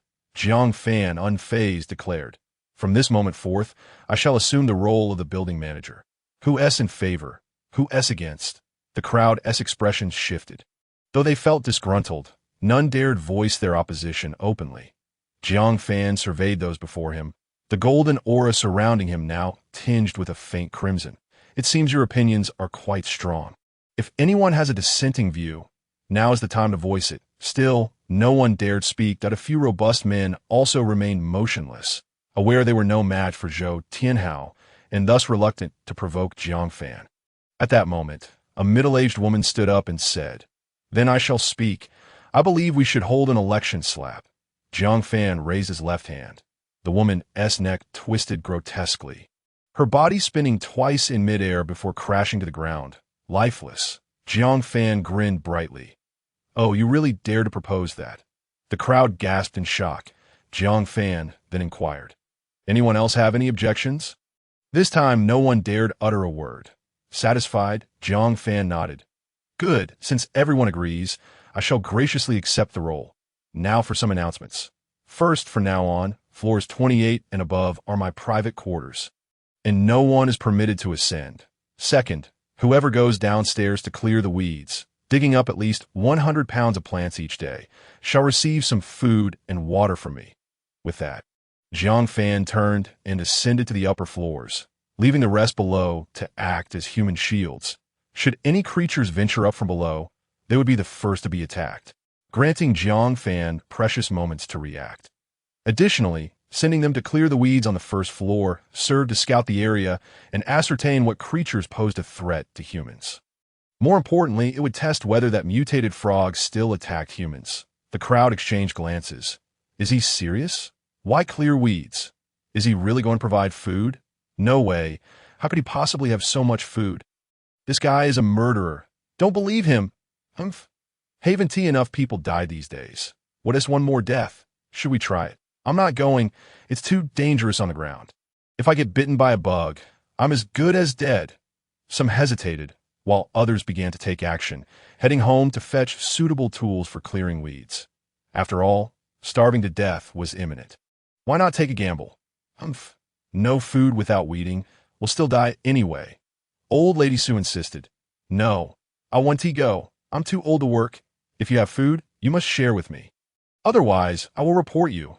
Her words drew the approval of a group of elderly individuals. Exactly. Clearing weeds is definitely a job for the young. I can't do it if there's food. Why shouldn't we get some? Don't today's youth understand the value of respecting the elderly and cherishing the young? Someone kindly reminded Old Lady Sue. This isn't the old days. Don't stir up trouble. Old Lady Sue retorted. How am I stirring up trouble? I'm merely asking for what I deserve. Neither Zhou Tianhao nor Jiang Fan had ever laid a hand on her, inexplicably fueling her confidence. Jiang Fan wouldn't dare strike an old woman. A chorus of old women echoed her sentiments. Isn't Jiang Fan just a convenience store clerk? Didn't he rely on our support to survive before? If he wants to be the building manager, he needs our backing. Yes, he must have hoarded the convenience store's goods to have such reserves. During a crisis, these resources ought to be used to assist everyone. I think we ought to have a serious discussion with that young man. Respecting the elderly and cherishing the young is a traditional virtue of Longhua. He has so much food. Why shouldn't he share some with us? Isn't he just after money? We'll give it to him. The young people, upon hearing the elder's words, felt utterly speechless. Jiang Fan someone who could be reasoned with. The body of that woman still lay on the ground. Find it's futile to reason with the dead. It's up to you all. After all, this is a matter that benefits them and harms none. If Jiang Fan is willing to compromise, they will attempt to negotiate with him. If he isn't, then let others perish. It's none of their concern. The deceased woman lay quietly on the ground. There were no relatives to claim her, and her corpse went unattended, soon attracting flies. Buzz, buzz, buzz. Buzzing filled the air as the surrounding individuals expressed their disdain, exclaiming, "How dare you leave such a thing here?" "Then why don't you dispose of it?" retorted another. "Why should it be my responsibility?" With everyone suffering from hunger, they preferred to remain still, reluctant to lift a finger at a gaunt man fixated on the lifeless female body, his eyes gleaming with a greenish light. Having gone 2 days without sustenance, he was nearing the brink of madness from hunger. The corpse's pallid skin inexplicably stirred his appetite. This woman was beaten to death. Her body should be free of disease, he mused inwardly. After a moment, the emaciated man rose, declaring, "If we leave it here any longer, it will stink that I shall move it. Who will lend a hand?" Everyone bowed their heads. Silent, the gaunt man feigned anger, exclaiming, "Damn it, I'll handle it myself." He strained to drag the woman's body down the stairs. Yet he did not discard her. Instead, he took her back to his own abode. His prolonged absence piqued the curiosity of some .2 men, exchanged glances, and quietly made their way downstairs. Suddenly, Su Laotai shrieked, "Which scoundrel stole my belongings?" "Was it you?" "What does it have to do with me?" "You were closest. It must be you. Get lost.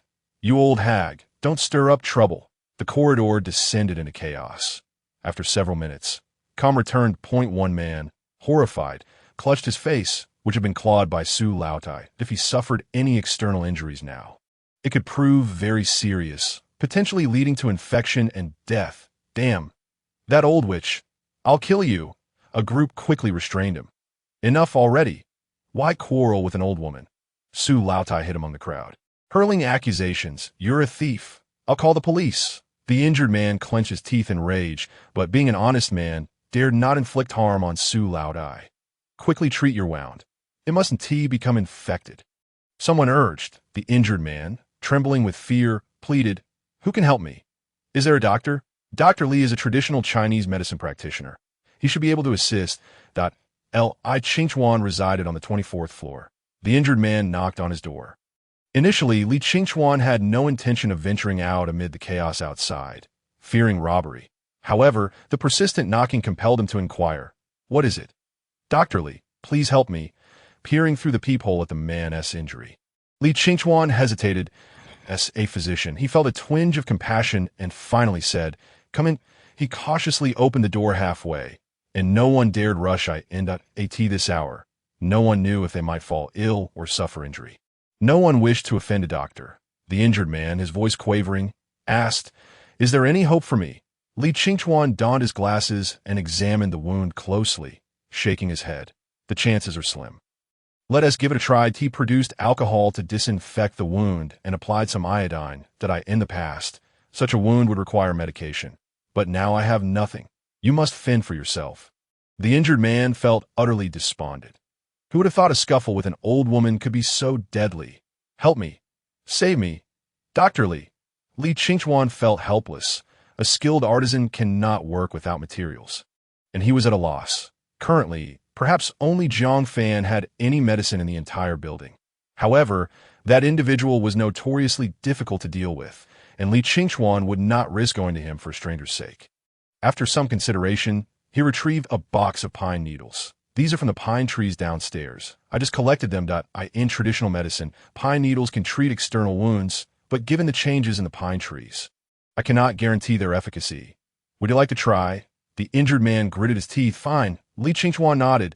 "Let us give it a shot." He chopped the pine needles into small pieces and applied them evenly to the wound. The rest was left to fate.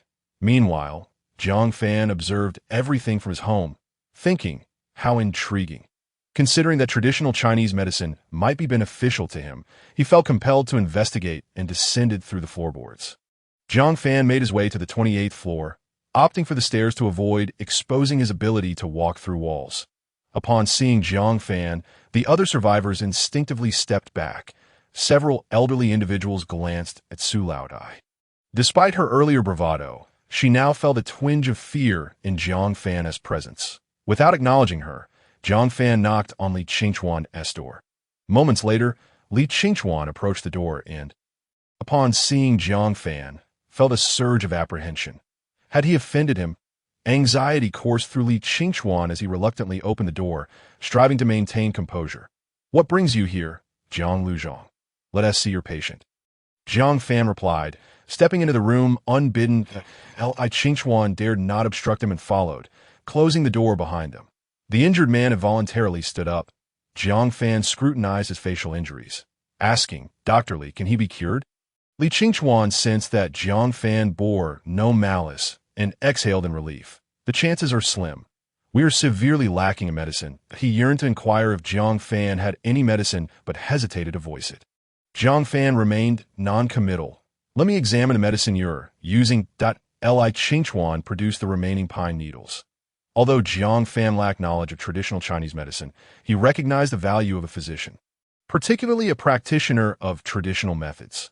Unlike Western medicine, which falters without modern pharmaceutical technology, traditional Chinese medicine was rich with herbal knowledge. However, given the rapid mutations of flora and fauna in this era, Jiang Fan was unsure how effective those herbal remedies would be.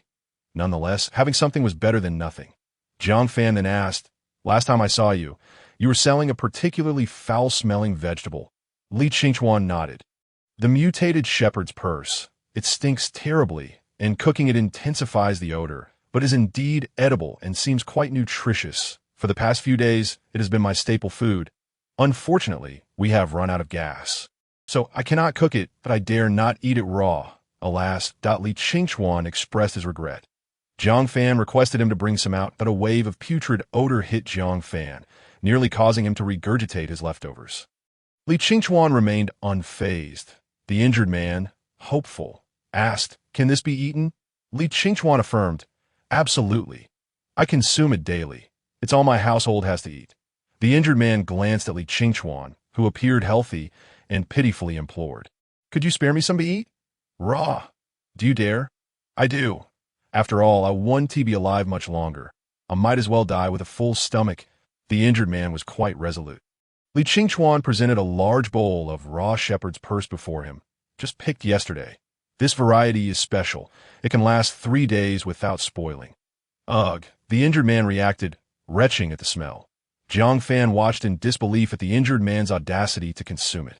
He found himself admiring Li Qingchuan for discovering its edibility. The injured man, after a moment of hesitation, took a small bite. Ugh. The texture of the shepherd's purse was mushy in his mouth, akin to the aftermath of a severe bout of diarrhea. Coupled with the foul odor, the taste was utterly catastrophic. The injured man gagged as he forced down a small portion, ultimately unable to continue. Completely drained, he slumped into a chair, staring blankly at the ceiling, occasionally heaving to Li Qingchuan chuckled. "You're impressive. The first time I tried it, I could only manage 2 bites before giving up. If you eat it daily, you'll grow accustomed to it. That if we had water and gas, you could even make a soup, though the flavor would be, well, nutritious that a soup with a fecal aroma." Jiang Fan was speechless. This old man was truly something else. The injured man weakly waved his hand. "Just kill me. I'll never eat this again." "Ugh." Jiang Fan laughed. "Be sure to document his condition. I wish to know if the herbs have any effect." Li Qingchuan sensed his opportunity had arrived. Certainly. After waiting for 2 hours, Jiang Fan returned once more, only to discover that the wounds of the injured man had surprisingly scabbed over. Furthermore, in Jiang Fan's perception, the brightness of the light emanating from the injured man had begun to stabilize. The man himself sensed this change and joyfully remarked, "Dr. Li, it seems like the pain on my face has subsided." Li Qingchuan conducted a thorough examination and exclaimed in astonishment, "I never imagined that after the mutation of the pine trees, the effects would be so vastly improved. Perhaps this evolution represents a significant opportunity for humanity. You are fortunate. Now go back and recuperate." The injured man left, beaming with happiness. Jiang Fan, too, felt a sense of satisfaction. This Li Qingchuan truly possessed remarkable skills. With that in mind, Jiang Fan resolved to offer his assistance. "From now on, I will provide you with food daily. What do you say?" Li Qingchuan paused for a moment, his gaze fixated on the instant noodles. He was, after all, a normal person, given the choice between a proper meal and something akin to a foul delicacy. Who would choose the latter? At over 50 years of age, Li Qingchuan was acutely aware that goodwill in this world rarely existed without ulterior motives. He cautiously inquired, "What is it that you require of me?" Jiang Fan was pleased with this rational demeanor. Such rationality prevented unpredictable decisions. "If my woman falls ill, you shall be responsible for her treatment. A successful recovery will yield a reward, while failure will incur no penalty." How does that sound? Li Qingchuan was intrigued that in essence, this arrangement would make him Jiang Fan's personal family doctor. Never one to be pedantic, Li Qingchuan readily agreed. All right. He promptly decided to relocate. His valuable possessions consisted of solid wood furniture, which could not be easily transported. Thus, he was prepared to leave without hesitation. Having lost his wife early on, he had only a son and a granddaughter residing in a neighboring city, with whom he had lost contact since the arrival of the Red Mist. Li Qingchuan packed a few articles of clothing and took a medical kit containing silver needles, a drug scale, alcohol, iodine, and other basic medical supplies. Jiang Fan escorted Li Qingchuan upstairs. The onlookers in the corridor looked on with envy. Old Lady Su was increasingly incensed. Last time, her grandson had died because this old man, Li Qingchuan, refused to provide treatment. Today, Li Qingchuan had healed a ruffian who had fought with her. That old fool was deliberately opposing her. Now, while others were barred from ascending, only Li Qingchuan was permitted, further fueling her discontent. Jiang Fan led Li Qingchuan to the 28th floor, selecting an apartment situated farthest from Zhang Yinua's residence. Jiang Fan was cautious. It was unthinkable to allow Li Qingchuan to reside on the 32nd floor. Li Qingchuan hesitated.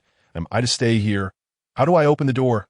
Jiang Fan extended his hand, allowing his arm to pass through the security door before his fingers returned to normal, effortlessly turning the lock.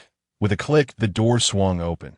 Jiang Fan had grown increasingly adept at using his ability to phase through objects, now skillfully controlling specific parts of his body. Li Qingchuan was astonished. Is this a supernatural ability? How marvelous! Jiang Fan remained non-committal. If I need you, I will come find you. Otherwise, do not venture outside. It is quite chaotic at present. I will arrange for food to be delivered to you shortly. Jiang Fan did not fully trust Li Qingchuan and refrained from revealing too much of his capabilities in his presence. Upon returning home, Jiang Fan procured a box of instant noodles, a large bag of sausage, and a case of purified water. Su Mengqian, Lu Mengyao, please deliver these items to room 2809 for Dr. Li Qingchuan. The two women hesitated to go outside, yet they were even less inclined to refuse Jiang Fan. He was unconcerned, as he could monitor the entire building through his perception. There were no dangerous entities above the 5th floor for the time being. The situation was markedly different below the 5th floor. As the night passed, the land that had been cleared with herbicide once again sprouted denser vegetation, teeming with various insects and mutated rodents. The brief period of safe outdoor time had come to an end. And once more, everyone was confined within the building. Even within the building, safety was not guaranteed. The lower floors were overrun with mutated rats, cockroaches, and the occasional mutated mosquitoes, whose bites could only be dealt with through sheer luck. Additionally, a peculiar creature resembling a giant earthworm had emerged from the drainage pipes. They slithered grotesquely through the sewage system, their luminescence dim, suggesting they posed little threat. That on the 2nd floor, Lu Dongxiang embraced Shiyin as they gazed out the window. Moments ago, a group of individuals had emerged from the electrical outlets and rushed downstairs to cut the grass. Was this some form of insanity? With the grass growing so rapidly, how could they possibly manage to cut it all? Who knows? They're just crazy. Shiyin yawned. Strong brother, let us catch a bit more sleep. She had eaten and drunk her fill the day before, spending the entire night in a frenzy with Lu Dongxiang. And now exhaustion weighed heavily upon her. The previous day, taking advantage of the herbicide's effectiveness, Lu Dongxiang had taken Shiyin out in search of food. Lu Dongxiang was somewhat clever. He understood that large supermarkets like Yida would be overcrowded, and there was no guarantee of securing supplies, not to mention the potential dangers. Instead, he led Shiyin to a nearby parcel collection point, easily unlocking the door with his skills. Inside, they discovered hundreds of undelivered packages. Lu Dongxiang and Shiyin scavenged through them, finding ample food and beverages sufficient for several days. Moreover, emboldened by this successful experience, Both were filled with confidence that in the entirety of Moheishi, there were at least hundreds of parcel collection points. Even if they left behind a mere 110, it would sustain them for quite some time. Lu Dongxiang scratched himself, feeling an increasing itch, and even detected a faint odor. Upon removing his trousers, he was taken aback. What the hell is this?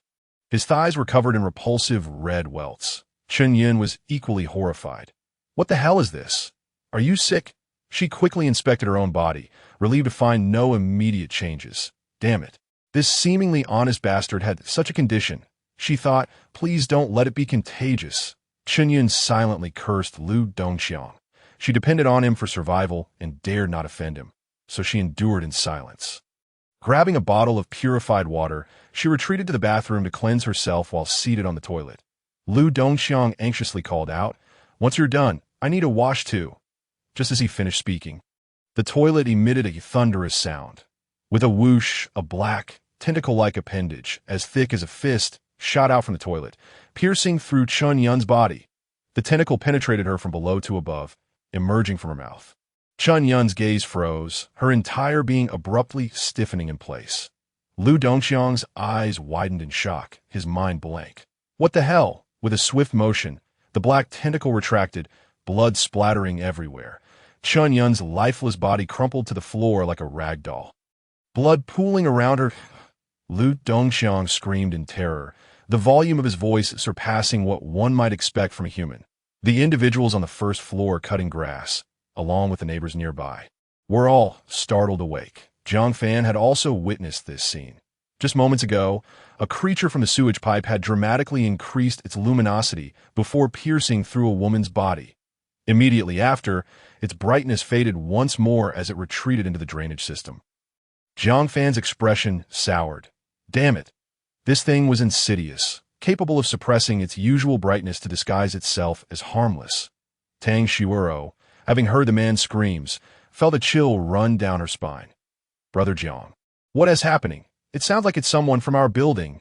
Jiang Fan, maintaining a grim demeanor, replied, I'll go take a look. He promptly sank into the ground, swiftly descending to an unoccupied room on the second floor. He then emerged, forcefully kicking open Lu Dongxiang's door. Bang! Lu Dongxiang sat slumped on the ground, his face ashen, utterly incapable of rising. Upon catching sight of Jiang Fan, he emitted an involuntary gasp of terror. The restroom was awash with blood, and a female corpse lay sprawled beside the toilet, which was shattered into countless pieces. The drain exuded a foul stench, grotesquely expanded.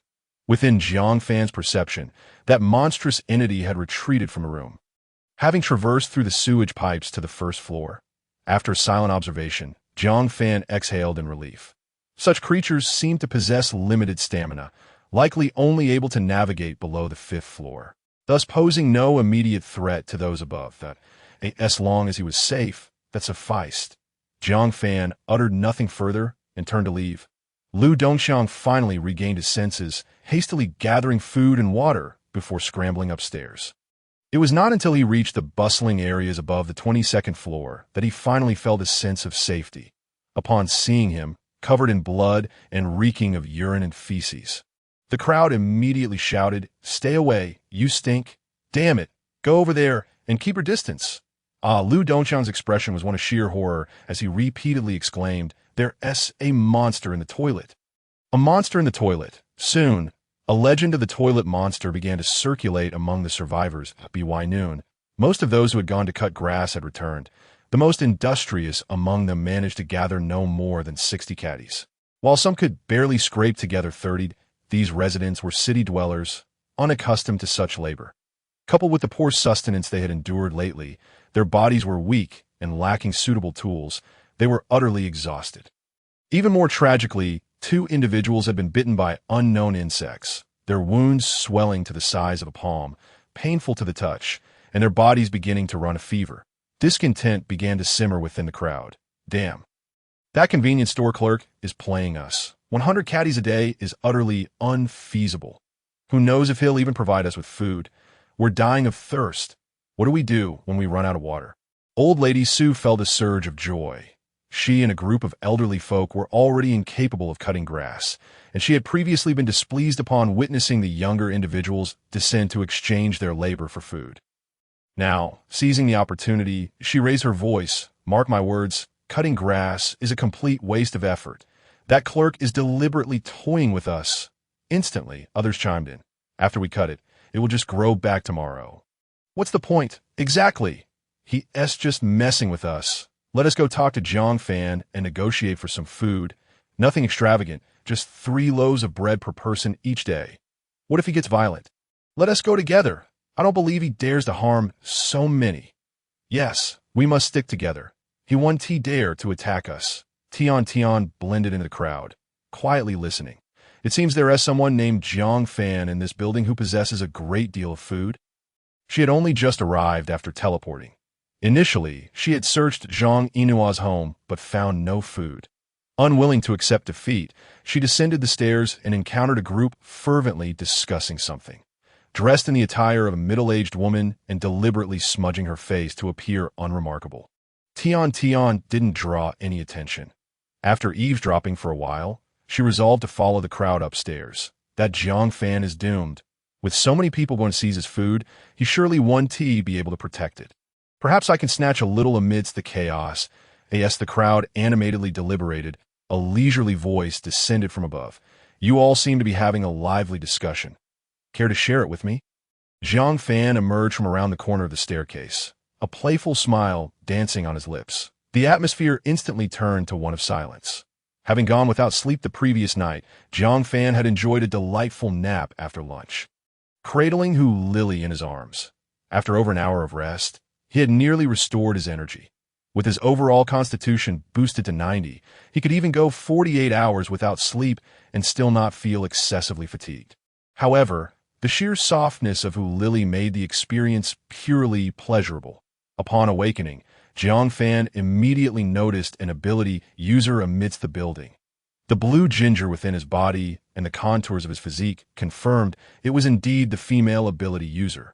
Tian, you have indeed returned, Jiang Fan thought to himself. Feeling a surge of delight, he dared not waste time, fearing she might flee, and quickly donned his clothing before phasing down the stairs. Upon reaching the 25th floor, he overheard a group fervently declaring their intentions to confront him. Jiang Fan paid them no mind. His focus was solely on Tian. Tian remained within the crowd, unwilling to leave. Jiang Fan swiftly turned the corner. Smiling as he said, You all seem to be having quite the discussion. Care to share it with me? He cast a casual glance at Tian, who appeared to believe her disguise was clever. Displaying little vigilance, Jiang Fan descended the stairs step by step, and the crowd instinctively parted to create a space.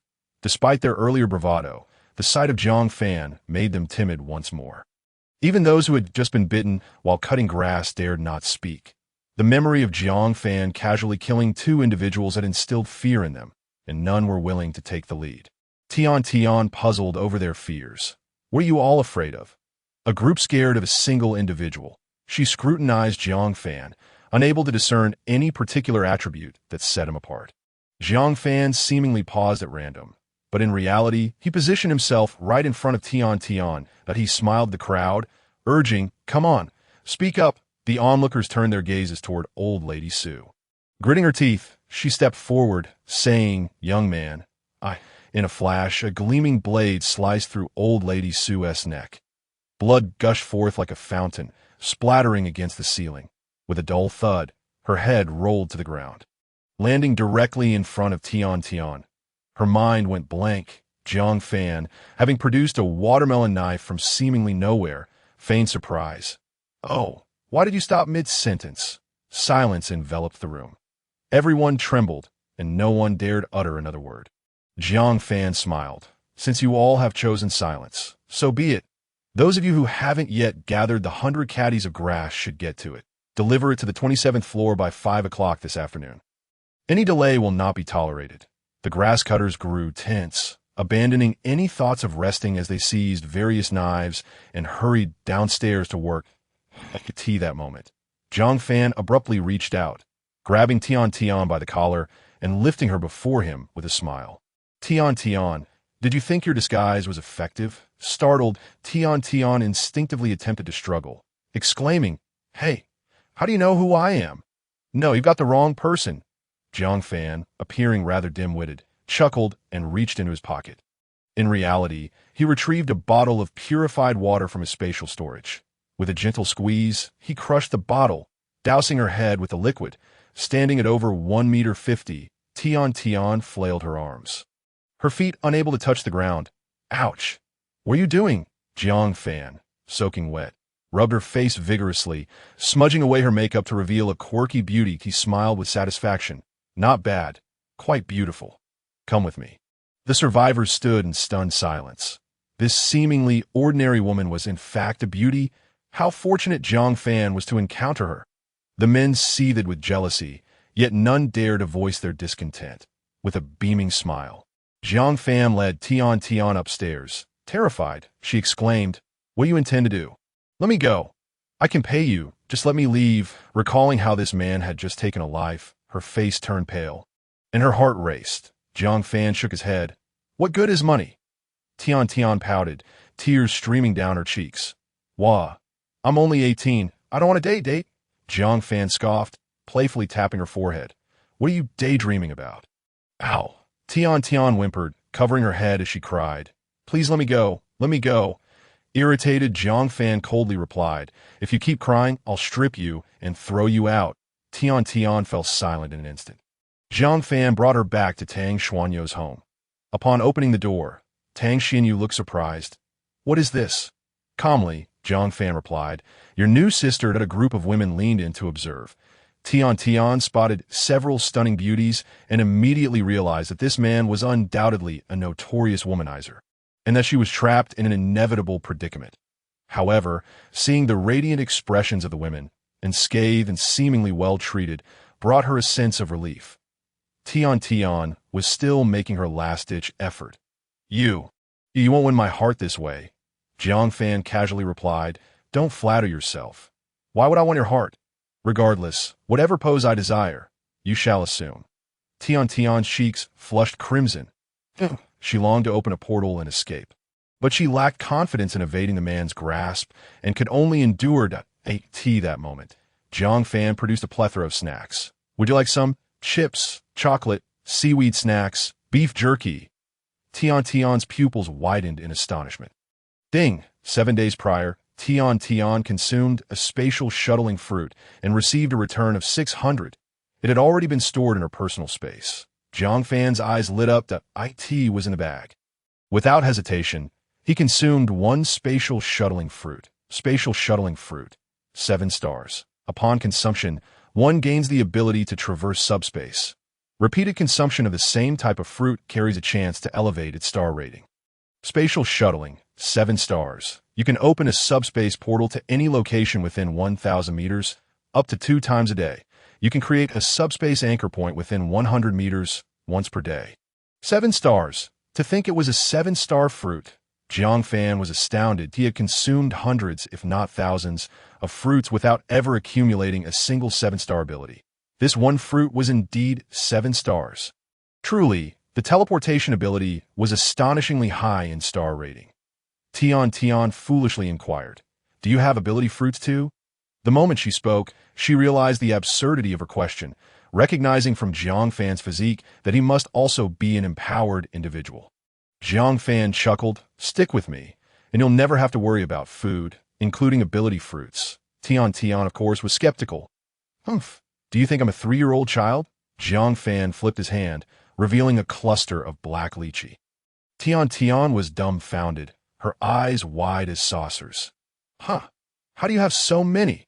Jiang Fan, of course, offered no explanation, munching on several pieces. After finishing, he flipped his hand again, producing another batch. Tian, in shock, exclaimed, "Is this magic?" "It's a personal space," Jiang Fan replied nonchalantly before devouring another handful. He consumed over 20 spatial shuttling fruits, and at long last, a notification chimed in his ears. Ding! Spatial shuttling upgraded to 8 stars. You can now open a subspace portal to any location within 5,000 meters, up to 10 times a day. You can create a subspace anchor point within 1,000 meters, twice per day, zero point 0.5 kilometers of unrestricted teleportation. 10 times a day. The 8-star rating was a significant leap above the 7-star. Jiang Fan couldn't help but smile in satisfaction. He patted Tian on the head and gestured toward the heap of snacks. Go ahead and eat. They are all yours. With her eyes sparkling, Tian lunged forward. Wow! Ding! Tian consumed a pack of beef jerky, receiving a return of 600 packs, already stored in her personal space. Ding! Tian consumed a bag of chips, receiving a return of 600 bags, already stored in her personal space. Jiang Fan encouraged, eat your fill before we talk. With that, he turned to leave. Tian's eyes darted around, and in a flurry, she stripped off a pillowcase, stuffing all the food inside. Then, with remarkable speed, she tore open a blue film, peering into the subspace. The anchor point at home was as conspicuous as a torch in the dark. Tian quickly directed her landing towards the anchor point and dove in.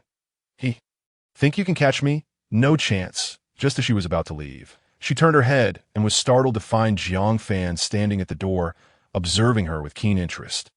Tian gasped. Oh no! She stumbled and fell through the exit. Trying to run? Jiang Fan waved his hand in the air, conjuring a massive blue film with a radius exceeding 1.5 meters. He calmly stepped inside. He too had spotted Tian's spatial anchor and directed his landing towards Tian's home. A blue film suddenly appeared. Hey, Kalul lazily lifted its head.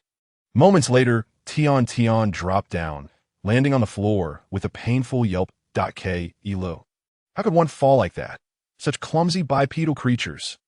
Just as Tian attempted to get up, another enormous blue film appeared. Jiang Fan emerged nonchalantly, placing one foot precisely on the back of Tian's head, pressing her face back to the floor. Ouch! Tian cried out, it hurts! It hurts! Jiang Fan chuckled, lifting his foot and pulling Tian up with one hand.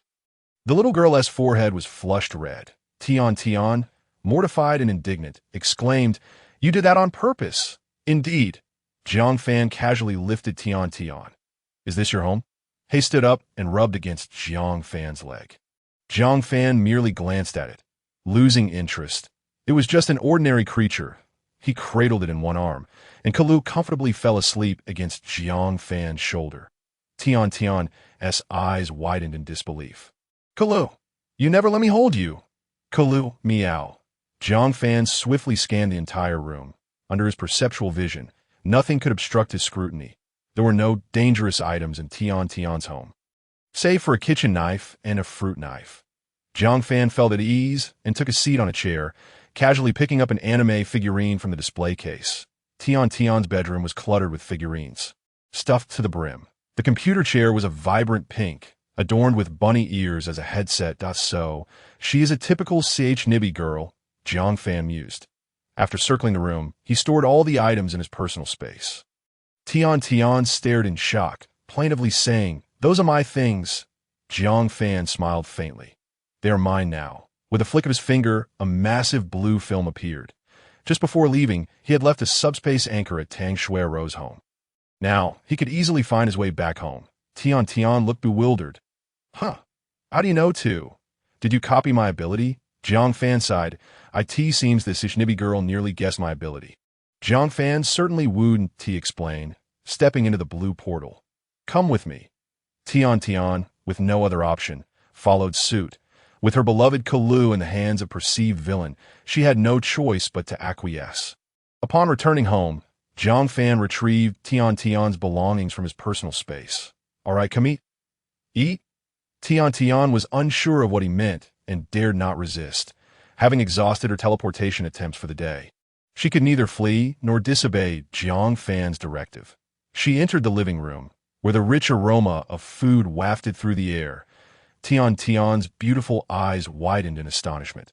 The table was laden with dishes. At the center was a steaming hot pot, accompanied by dry-fried beef, stir-fried bamboo shoots, and a dozen side dishes, with an array of dipping sauces available. A pot of steaming rice completed the feast. Tian was dumbfounded. This? How is this possible? She felt as if she were dreaming. Tang Xuerou and the other women rose to welcome Jiang Fan to the table. Jiang Fan glanced at the spread. with so many people. The table is a bit cramped. He selected a large round table from his space and placed it in the center of the living room. The four women transferred the dishes to the new table. Jiang Fan sat down and said, "Let us eat." The four women took their seats and began to eat. Tian felt somewhat at a loss. She had never expected to enjoy such a sumptuous meal at a time like this. Tang Xuerou cheerfully said, "Come, sit here. Make sure to eat plenty today." That Li and Liu Mengqian exchanged knowing smiles. Mengqian stole a glance at Jiang Fan, her heart filled with quiet resentment. "Jiang hasn't visited my room in 2 days. With so many women around, when will it be my turn again? I hope I haven't fallen out of favor." Tian, however, was not one to hold back. She dove into the food with enthusiasm. So delicious. I haven't had meat in ages. It's truly delightful. Is there still natural gas here? Jiang Fan inquired with a cheerful demeanor. "No, it's propane in cans for camping," he explained. Jiang Fan had collected over 1,000 canisters from the supermarket, sufficient to last for quite some time. Tian, with her mouth full, was nearly moved to tears as she exclaimed, "Woo!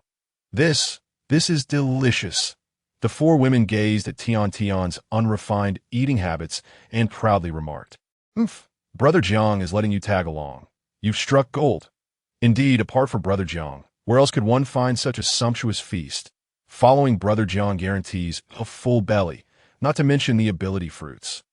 Tian raised her head in astonishment. Ability fruits? Can we also partake?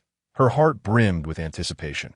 The experiences of recent times had ingrained in her a profound understanding of the significance of abilities.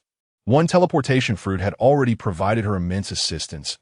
If she could acquire another fruit with a combat-oriented ability, her chances of survival would increase significantly. Jiang Fan smiled knowingly, of course, having satisfied his hunger. A fleeting glint of sharpness flickered in his eyes, yet he maintained a sunny demeanor as he queried, "So, what do you think? Do you want to stay? You can eat to your heart's content here." Jiang Fan had resolved that should Tian refuse, he would not hesitate to resort to violence. Her abilities were too unique. If Tian did not willingly remain here, Jiang Fan could not constrain her movements. Moreover, Tian had already witnessed too many of her own capabilities. Regardless of the circumstances, Jiang Fan could not afford to let such a powerful ability user roam free. If she were to employ her teleportation skills for assassination, Jiang Fan might not withstand the repercussions. Should Tian betray him, it would spell significant trouble for Jiang Fan. Thus, she was left with two stark choices, submission or death. Unbeknownst to Tian, she stood on the precipice of demise. Given a choice, she would undoubtedly refuse. However, the world had transformed beyond recognition. Even if the two of them managed to escape, what would it matter? Having ventured out frequently to gather supplies, she had witnessed numerous dark realities. In some areas, people barely adhered to the remnants of the old order. Yet in many others, order had effectively collapsed. The strong dictated everything. Worse still, even if one obeyed the commands of the powerful, securing enough food was challenging due to scarcity. Often, even the strong struggled to ensure 3 meals a day. In contrast, Jiang Fan's situation was markedly different. Tian was no fool. She discreetly observed the mental states and physical conditions of the four women. It was evident that their lives were quite affluent. They even had the leisure to apply makeup, don fashionable attire, and adorn themselves. This was a clear indication of an extremely abundant material existence. This suggested that Jiang Fan possessed the means to provide these women with ample resources. Where did he acquire such supplies? Tian's eyes shifted perceptively. The goods from Yida Plaza, were they taken by you? Jiang Fan smiled lightly. Clever girl, that was merely a small portion. While they conversed, Kola approached Bai Yin. Meow? Woof? Meow. Woof woof. Jiang Fan decided it was time to test something. Glancing at his phone, he noted it was 3:30 a.m. Since sleep eluded him, he resolved to get up and attend to some pressing matters. Jiang Fan donned a sturdy set of mountaineering gear retrieved from his space. He returned to his rented room, where Bai Yin eagerly rushed towards him. Jiang Fan tossed several pieces of steak to Bai Yin, who leaped about in sheer delight. "While I'm away, do not let anyone else in," Bai Yin seemed to comprehend. "Woof woof." Jiang Fan patted the dog's head. then rose to trace a line through the air with his finger. A vast blue membrane leading to the subspace materialized. Woof woof, Bai Yin anxiously jumped back a step, curiously observing the blue membrane, while Kola remained calmly sprawled on the ground. Tsk, uneducated silly dog. Jiang Fan opened his phone's map and stepped into the subspace. The National Security Bureau should have firearms. Where is the nearest one? Within the subspace, Jiang Fan felt as though he stood within a colossal droplet of water. He could see the external buildings and roads, yet their forms continually twisted, shook and entwined into a chaotic mass, reminiscent of a painting blurred by water. To pinpoint his target location, he had to meticulously discern through the distorted mass. After considerable effort, Jiang Fan located the National Security Bureau, only to encounter a second dilemma. Observing the physical structures from the subspace, they undulated like riverbed vegetation, making precise location identification exceedingly difficult if he inadvertently opened a portal within a wall or underground. Tian would be trapped. Additionally, Tian could only open 2 portals a day, needing to reserve one for her return. Thus, she had but one attempt daily. Should she misplace the portal to an unsuitable location, such as the ground, a wall, or high altitude, she would be forced to wait another day. Jiang Fan smiled faintly. That matters not to me. I can walk through walls. With a casual gesture, he opened a portal to 3 meters beneath the National Security Bureau. The moment he stepped through, Jiang Fan felt a sense of calm wash over him. He did not immediately ascend to the surface, for through his senses, he discerned dozens of survivors clustered in several rooms on the 3rd floor. Remarkably, 3 of them possessed abilities. Jiang Fan scrutinized the trio, 2 men and 1 woman. Judging by their attire, 1 man and 1 woman were likely agents of the National Security Bureau, while the elderly man appeared to be in his 70s. The male agent and the old man shared a green aura, similar to Jiang Fan's. Their luminescence was only slightly more potent than that of an ordinary person. In stark contrast, the female agent emanated a grayish aura, her brilliance exceedingly radiant. Although still about twice as weak as Jiang Fan, she was the most formidable ability user he had encountered. Cautiously, Jiang Fan refrained from approaching the trio too closely. After careful observation, he quickly pinpointed the location of the firearms and ammunition storage room, that he promptly made his way underground. Soon, he entered a basement where 4 large metal cabinets stood, secured by fingerprint recognition and mechanical keys. Through his perception, Jiang Fan discerned that 2 of the cabinets were filled with neatly arranged rifles and handguns, while the other 2 contained ammunition. The firearms were meticulously organized, appearing untouched. The Dragon Kingdom maintains stringent regulations regarding firearms, managed by dedicated armory custodians. It was likely during the onset of the Red Mist that an incident occurred, preventing the weapons from being retrieved. They're mine. Jiang Fan chuckled, eager to claim the metal cabinets, only to meet with failure. Pushing against the cabinets revealed they were affixed to the wall with expansion screws. The spatial compartment could only accommodate independent items. Jiang Fan retrieved a crowbar from his spatial pocket, forcefully wedging it between the wall and the cabinet. Open, with a vigorous heave, he pried open a sizable gap. After several attempts, he managed to dislodge the cabinet from the wall. The National Security Bureau on Pinghai Road. 3 ability users were seated around a small table on the 3rd floor. Zhang Zilin glanced anxiously at the survivors' quarters and remarked, "Everyone's situation is dire. We must leave this place that's becoming increasingly difficult to gather food." Male agent Liu Ruyan sipped purified water, cautiously surveying the surroundings. Once assured no one was paying attention, he quietly advised, "Celine, I've said it before, we can't save so many people in our current state. It's a miracle if we can look after ourselves." "Old Yang, do you agree?" Yang Joey nodded vigorously. "I defer to the 2 leaders." Liu Ruyan scoffed. "Tch, flatterer." Zhang Zilin corrected him. "Uncle Yang, I'm just an ordinary agent, not a leader." Yang Joey grinned sheepishly. It's all the same." Old Yang's life was saved by the 2 leaders, so whatever you decide goes.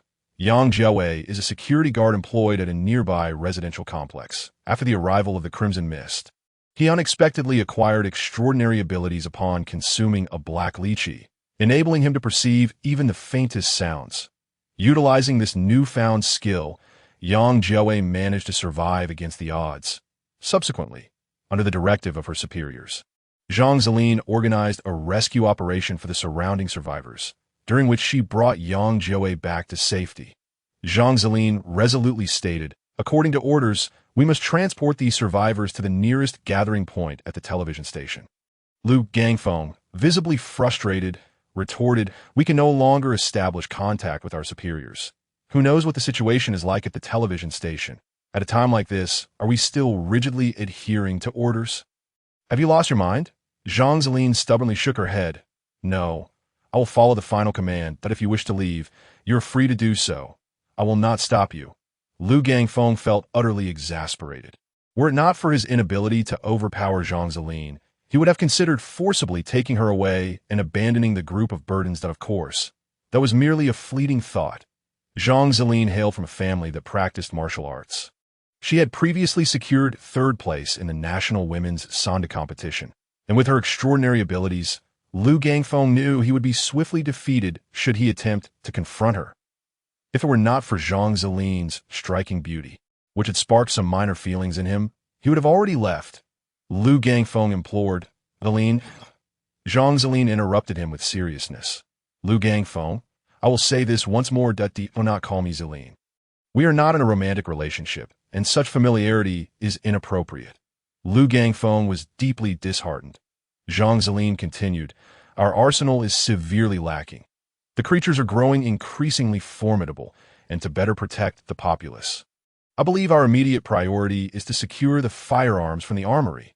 Liu Gangfeng sighed. "The armory is in the basement, secured behind 2 layers of locked doors. Without the keys, we cannot gain entry. Old Wang has been unreachable, likely deceased, and we truly have no viable options." Zhang Zilin calmly responded, "Even if there seems to be no way, we must devise a method. Liu Gangfeng, I have just joined this bureau, and you are more familiar with the surroundings. Think again about any possible means of entry, perhaps through the ventilation ducts." Liu Gangfeng replied helplessly, "Zhang, that is an armory, more secure than our director's office. How could there possibly be such a significant vulnerability?" At that moment, Yang Jiawei suddenly exclaimed, "Commander, I hear noises from below. There are loud crashing sounds." Liu Gangfeng's expression changed instantly as he drew his pistol, feeling a surge of tension. Zhang Zilin's demeanor shifted to one of seriousness. "Is it a creature from below?" Yang Jiawei listened intently for a moment, then perplexed, remarked, "It doesn't sound like an animal. It resembles the sound of metal colliding. It seems as though someone is smashing something. Someone is smashing something underground. Is it a corpse rising from the dead?" Liu Gangfeng shuddered involuntarily, panicking. "Old Yang, don't say such things."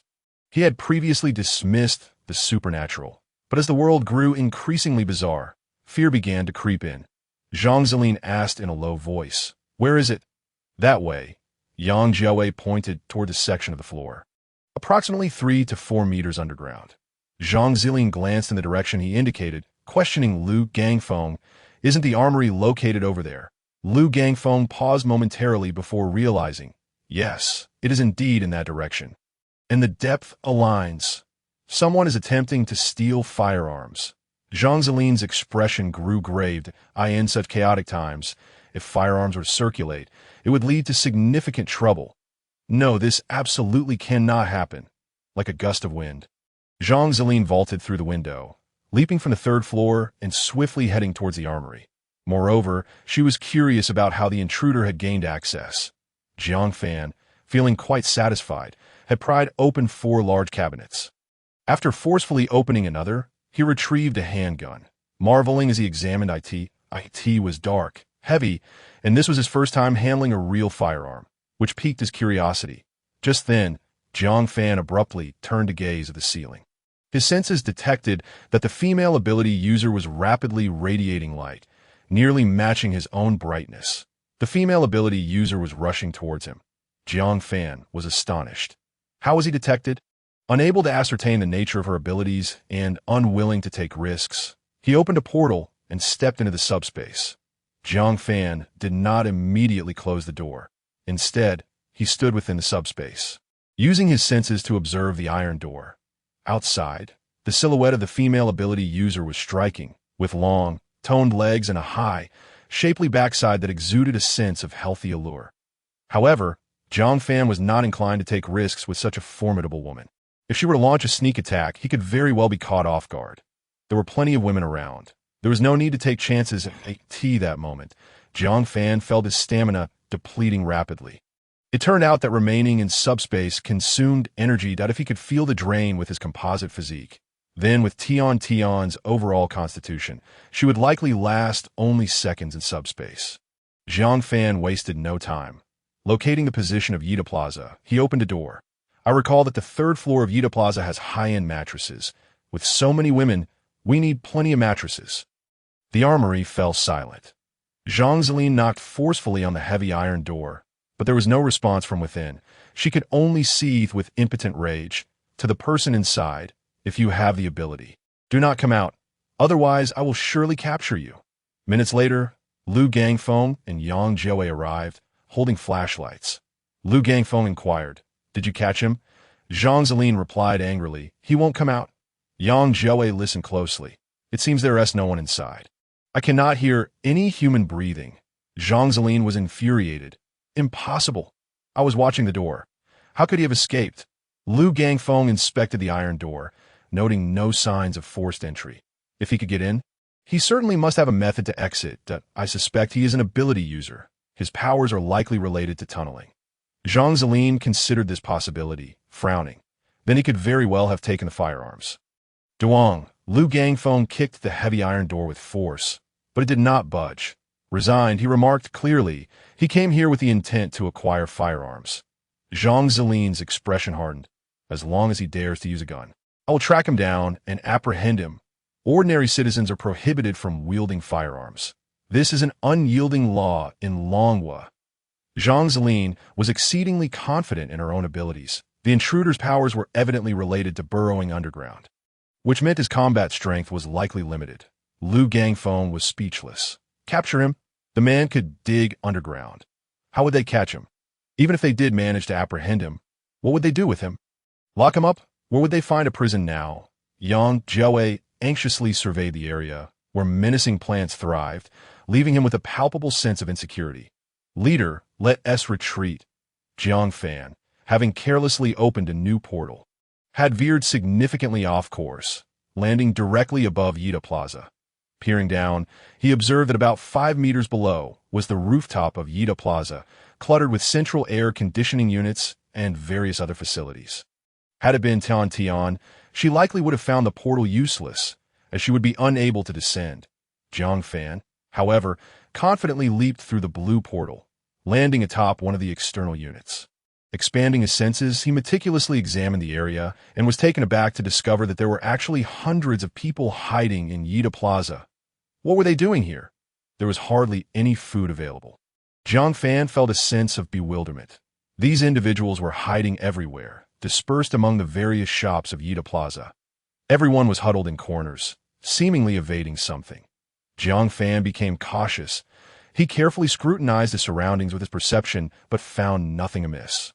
Yet, an instinctive sense of danger tinged his awareness. There was no way so many people were hiding without cause, and he felt a flicker of hesitation, just as he was grappling with the decision to leave immediately. An orange figure intruded upon his perception. The creature, as large as a substantial SUV, radiated a blinding brilliance reminiscent of the sun, far exceeding the glow emanating from Jiang Fan himself. If Jiang Fan's combat strength was rated at 1, this creature was at least a 5. Jiang Fan's expression grew grave. This was the most formidable creature he had encountered, far surpassing the mutated frog from the Wealth Center. The silly husky at home was utterly incomparable. A true disgrace among mutated beasts, since it had acknowledged its master. It had become indolent and gluttonous, its belly now festooned with FATAS for the flock of red giant birds that had attacked the transport plane. They were too distant, beyond the reach of his perception, rendering any estimation impossible. The orange creature leisurely sauntered into the first-floor lobby, licked its paw, and began to stroll around Yida Plaza. Suddenly, it swiped a paw toward the corner. A woman was knocked out of hiding. Startled, she screamed and stumbled as she attempted to flee. The orange creature swatted her back with a paw, sending her tumbling several times before she finally came to a stop. The creature gleefully bounded over, lying beside her and observing her as if she were a mere mouse. The woman, in agony, feigned death, hoping to escape detection. The orange creature, displeased, lifted her with its paw, its sharp claws carving a long gash across her chest. She screamed in pain and crawled away desperately. The creature, now elated, leisurely followed her, choosing not to kill her, but to toy with her instead. Each time she attempted to escape to a corner, it would retrieve her. Whenever she pretended to be lifeless, it would lift her again to continue its play. Minutes later, the woman lay still on the ground, lifeless. The orange creature poked at her a few times, and upon realizing she was unresponsive, it lost interest. After a while, it caught another unfortunate soul from a corner and played with them to death. IT continued this pattern, ensnaring and dispatching several more, until it seemed satisfied and sauntered out through the main entrance. Jiang Fan calmly observed as the creature exited his perceptual range before leaping to the 5th floor. He had initially intended to leave, but upon spotting his ex-girlfriend Tang Xuerou, he was instantly captivated. Even though he could only discern her silhouette, he recognized her immediately. Having been infatuated with Tang Xuerou for so long, he was intimately familiar with the details of her physique. Indeed, the orange creature was more powerful than the mutated frog, yet it posed little threat to Jiang Fan. The mutated frog could launch long-range assaults with its tongue from outside his perceptual range, leaving him vulnerable. In contrast, the orange creature needed to approach him to pose a threat. Nevertheless, Jiang Fan possessed ample means to ensure his survival, whether phasing through the floor to escape or entering the subspace through a door. He could easily evade the creature's advances. He had also gleaned insights that the ability to restrain was more effective than mere physical prowess. Jiang Fan circled the 5th floor. The commercial offerings were sparse, with only the Yida cinema remaining. Now, the entirety of Yida Plaza had plunged into darkness. The survivors in the corners, hearing Jiang Fan's footsteps, dared not emerge. He did not linger, moving down to the 4th floor. The 4th floor was designated for food. All provisions had been thoroughly looted by the survivors. Jiang Fan continued his descent. He traversed the floorboards to the 3rd floor and made his way directly towards Tang Xuerou. Soon enough, he laid eyes on her. Producing a flashlight, he directed it towards her. Tang Xuerou and Yuan Fan lay on the ground. Having been enveloped in darkness for an extended period, they could hardly open their eyes upon the sudden illumination. Yuan Fan sat up, shielding his eyes from the light, and warily inquired, "Who? What do you want?" Tang Xuerou also struggled to lift herself, squinting painfully in his direction. She vaguely discerned the silhouette of a man standing behind the flashlight, but could not make out his features due to the backlight. Another group of survivors, 2 men, gazed at Jiang Fan with uncertainty. Who would dare to wander around with a flashlight now, unafraid of that creature? In another corner lay a man and a woman, both deceased, their bodies emitting a foul stench. Jiang Fan turned his gaze towards Tang Xuerou. She appeared disheveled, her complexion ashen, lips chapped. Far from the charming beauty she once was, how could I have been captivated by such a woman? Jiang Fan chastised himself as he stepped into the room. Upon entering, he was greeted by a rancid odor. It seemed these individuals had resorted to relieving themselves within the confines of the room. Disgusted, Jiang Fan covered his nose and remarked, "Tang Xuerou, you're still alive. What a surprise." Tang Xuerou paused for a moment, her eyes lighting up with joy. "Jiang Fan, it's you. Quickly, give me something to eat." "Something to eat?" Jiang Fan scoffed lightly. Leisurely, he adjusted the flashlight to camping mode and placed it on the table. The entire room was illuminated. The others finally beheld Jiang Fan's appearance. His complexion was rosy, skin smooth, hair tidy, and clothes cleaned. He looked nothing like a person surviving in an apocalyptic scenario, more akin to an ordinary individual out shopping at Yida Plaza on a weekend. The 2 male survivors widened their eyes. This man must have food. They exchanged glances, their expressions turning predatory as their hands stealthily moved toward the daggers concealed beneath them. "I'm saved." Hope surged within Tang Xuerou as she wept. "Jiang Fan, why did it take you so long to arrive? Do you have any idea how long I've been starving? Please, help me escape from here." Yuan Fan clutched Jiang Fan's sleeve, exclaiming, "Hurry, give me a drink. I'm dying of thirst." What are you standing there for? Hurry, boom!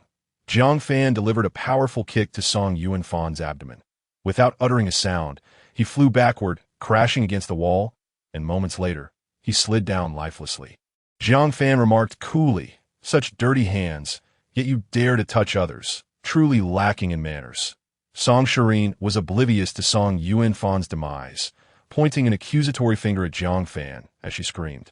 "Jiang Fan, he is your little brother-in-law. How dare you strike him? You've gone too far." Suddenly, Jiang Fan seized her hand. Crack! Song Shiyin's palm twisted at an unnatural angle, the back of her hand pressing tightly against her forearm. "Ah!" she gasped, nearly losing consciousness from the pain. Jiang Fan smiled faintly. "I dislike being pointed at." The two male survivors, seizing the opportunity while Jiang Fan had his back turned, quietly rose. After taking 2 steps, they felt a blinding flash before their consciousness plunged into darkness. Jiang Fan shook the blood from his dagger and casually disposed of it into his spatial pocket. Only then did the bodies of the 2 men slump to the ground, blood pooling around them. "That I've killed." Song Shiyin's eyes widened in terror, as if her throat had been grasped by an unseen hand. She finally realized that the Jiang Fan before her was completely different from the one she once knew. "Please don't kill me. I was wrong before. Please spare me." "Oh." Jiang Fan patted Song Shiyin's cheek, smiling benignly. "Don't be foolish. I don't kill women." Song Shiyin's face turned pale, and she managed a shaky sigh of relief. A dagger pierced her chest. Song Shiyin gazed at Jiang Fan in disbelief. You said you wouldn't kill." She felt her strength rapidly draining away. Jiang Fan blinked innocently. "Did I say that? I must have forgotten. My apologies. You lied to me." Song Shiyin succumbed to her immense resentment as she breathed her last. Jiang Fan coldly observed her, waiting for a considerable time, yet the system offered no notifications. Song Shiyin was dead, and the return multiplier hadn't decreased. This was fortuitous. A dangerous smile crept into the corners of Jiang Fan's lips. If that were the case, the operational scope had expanded significantly. For instance, with a dangerous woman like Zhang Zilin, he could first use her to elevate the return multiplier and then eliminate her. Consider it a windfall for you. Jiang Fan cast one last glance at the lifeless body of Song Shiyin before he ventured into the enveloping darkness. Flashlight in hand, the team meandered through the 3rd floor, discovering that most of the shops had been thoroughly ransacked by survivors. The mattress store was no exception, overrun by a group of survivors, the interior a chaotic scene of filth and disorder. Disgusted, Jiang Fan quickly departed. As he stepped into the shadowy recesses, he activated his phasing ability and descended underground. Making his way toward the wealth center, the few survivors exchanged glances, exclaiming, "That person just left." He was holding a flashlight. How did the creature not kill him? Perhaps it has departed? We haven't heard any screams, so the creature must not be at the entrance. If he could escape, then so can we. They looked at one another in silent contemplation. 2 individuals clenched their teeth and bolted outside. Mere minutes later, screams echoed from the entrance that, help! Help! The group stood in shock. The creature was still guarding the entrance. How had that man managed to escape? Before long, Jiang Fan returned to the wealth center. After a series of convoluted escapades, it was still not yet 5 a.m. Deciding against returning home, he opted to inspect the other 2 buildings at the wealth center. His perception extended to a radius of 100 meters, allowing him a limited view of Building A and parts of Building B, but it was insufficient that IT was better to see for himself. Perhaps there were some intriguing women he could encounter. Jiang Fan first approached the area beneath the swimming pool. The mutated frog remained perched in the pool. In his perception, it appeared as a bright flame, strikingly visible against the night. Suddenly, Jiang Fan noticed a multitude of tiny glowing dots swimming around the mutated frog. They were palm-sized, with round heads, tails, and 2 legs. Their appearance unmistakably indicated tadpoles. Jiang Fan was taken aback. This mutated frog had laid eggs. Moreover, the tadpoles were developing at an astonishing rate. Just the day before, he had passed by the pool without seeing any tadpoles. Today, they had already sprouted hind legs. Could they transform into frogs in just 2 or 3 days? The size of these tadpoles was certainly abnormal. They had likely inherited the comprehensive traits of a mutated frog, but what about their abilities? Would the tadpoles inherit the powers of the mutated frog? Jiang Fan's expression grew solemn. One mutated frog was already a danger. If there were a multitude, then the wealth center would become untenable. Lacking a viable plan, he refrained from lingering and proceeded to building. Upon reaching the basement of Building B, he sought out an unoccupied room and ascended with ease, ultimately halting at the 5th floor. Jiang Fan scrutinized the state of the survivors throughout the building. Much like an electrical socket, there are almost no residents below the 21st floor of Building B. However, most of the inhabitants congregated on the 32nd and 33rd floors. The doors on both floors stood ajar, while the hallway remained vacant. All individuals were confined to their rooms, often crammed into spaces with 10 people per room, many bound by ropes. After observing for a while without spotting any particularly striking women, he made his way to Building A.S. per his usual routine. Jiang Fan arrived at the 5th floor of Building A to survey the entire structure. The situation in Building A differed from that in Building B. While everyone resided above the 22nd floor, the residents of Building B were unable to open the security doors, forcing them to squeeze into occupied units. The empty apartments lay desolate, while those with occupants were generally shared by 5 or 6 individuals. It appeared that someone was orchestrating the housing arrangements. Jiang Fan quickly grasped that there was indeed an element of organization at play, one that bore a degree of coercion. Otherwise, it would be improbable for normal individuals to permit others into their homes. Interesting, Jiang Fan mused as he exited the vacant room and ascended the staircase step by step. The staircase leading to the 21st floor was cluttered with debris, seemingly as a defense against some form of animal attack. Upon reaching the 25th floor, the door of a resident's apartment adjacent to the staircase swung open, revealing a captivating woman. Jiang Fan found himself irresistibly drawn to her. Though her features were not striking, certainly not comparable to Tang Xuerou and her companions, she could be described as delicate. Her physique was neither too plump nor too slender, and while not particularly remarkable, her movements possessed a compelling allure. By Shiyin, age, 23, quality, 9, exuding femininity, virtue, 10, unmarried, overall rating, 9. Jiang Fan's eyes brightened. Ah! Bai Xinjia gasped in surprise, astonished to find someone outside. Jiang Fan unabashedly scrutinized her. Her gaze was gentle, tinged with an innate fear and a sense of vulnerability that instinctively incited a desire to protect her. Bai Xinjia's nervousness intensified as Jiang Fan, with his assertive demeanor, fixed his gaze upon her, leaving her unsure whether to retreat to her room or continue with her previous endeavor. As a result, she stood frozen in place. Jiang Fan audaciously appraised her from head to toe. Bai Xinjia felt a blush rising within her. She was not particularly angry, for Jiang Fan was undeniably handsome. Suddenly, Bai Xinjia recognized him. "Sir, you re the clerk from the convenience store, aren't you?" Jiang Fan smiled warmly and nodded. "Indeed, that's me. The convenience store owned by the Rotund, who was conveniently located at the entrance of the community." Many were familiar with him. Bai Xinjia whispered, "So, you're the one who provides meals and accommodation." Jiang Fan regarded her as one might a delectable dish, chuckling, quite astute. Not long ago, when the internet was still functional, news had spread about him being the clerk who offered meals and lodging. Some of the group had caught wind of this development. Bai Xinjia recalled the food for women approach and felt a shiver of trepidation. She instinctively clutched her bag against her chest, eager to retreat home. However, considering her circumstances, she hesitated, mustering the courage to ask, "Sir, do you still have food? Could I exchange for a bit?"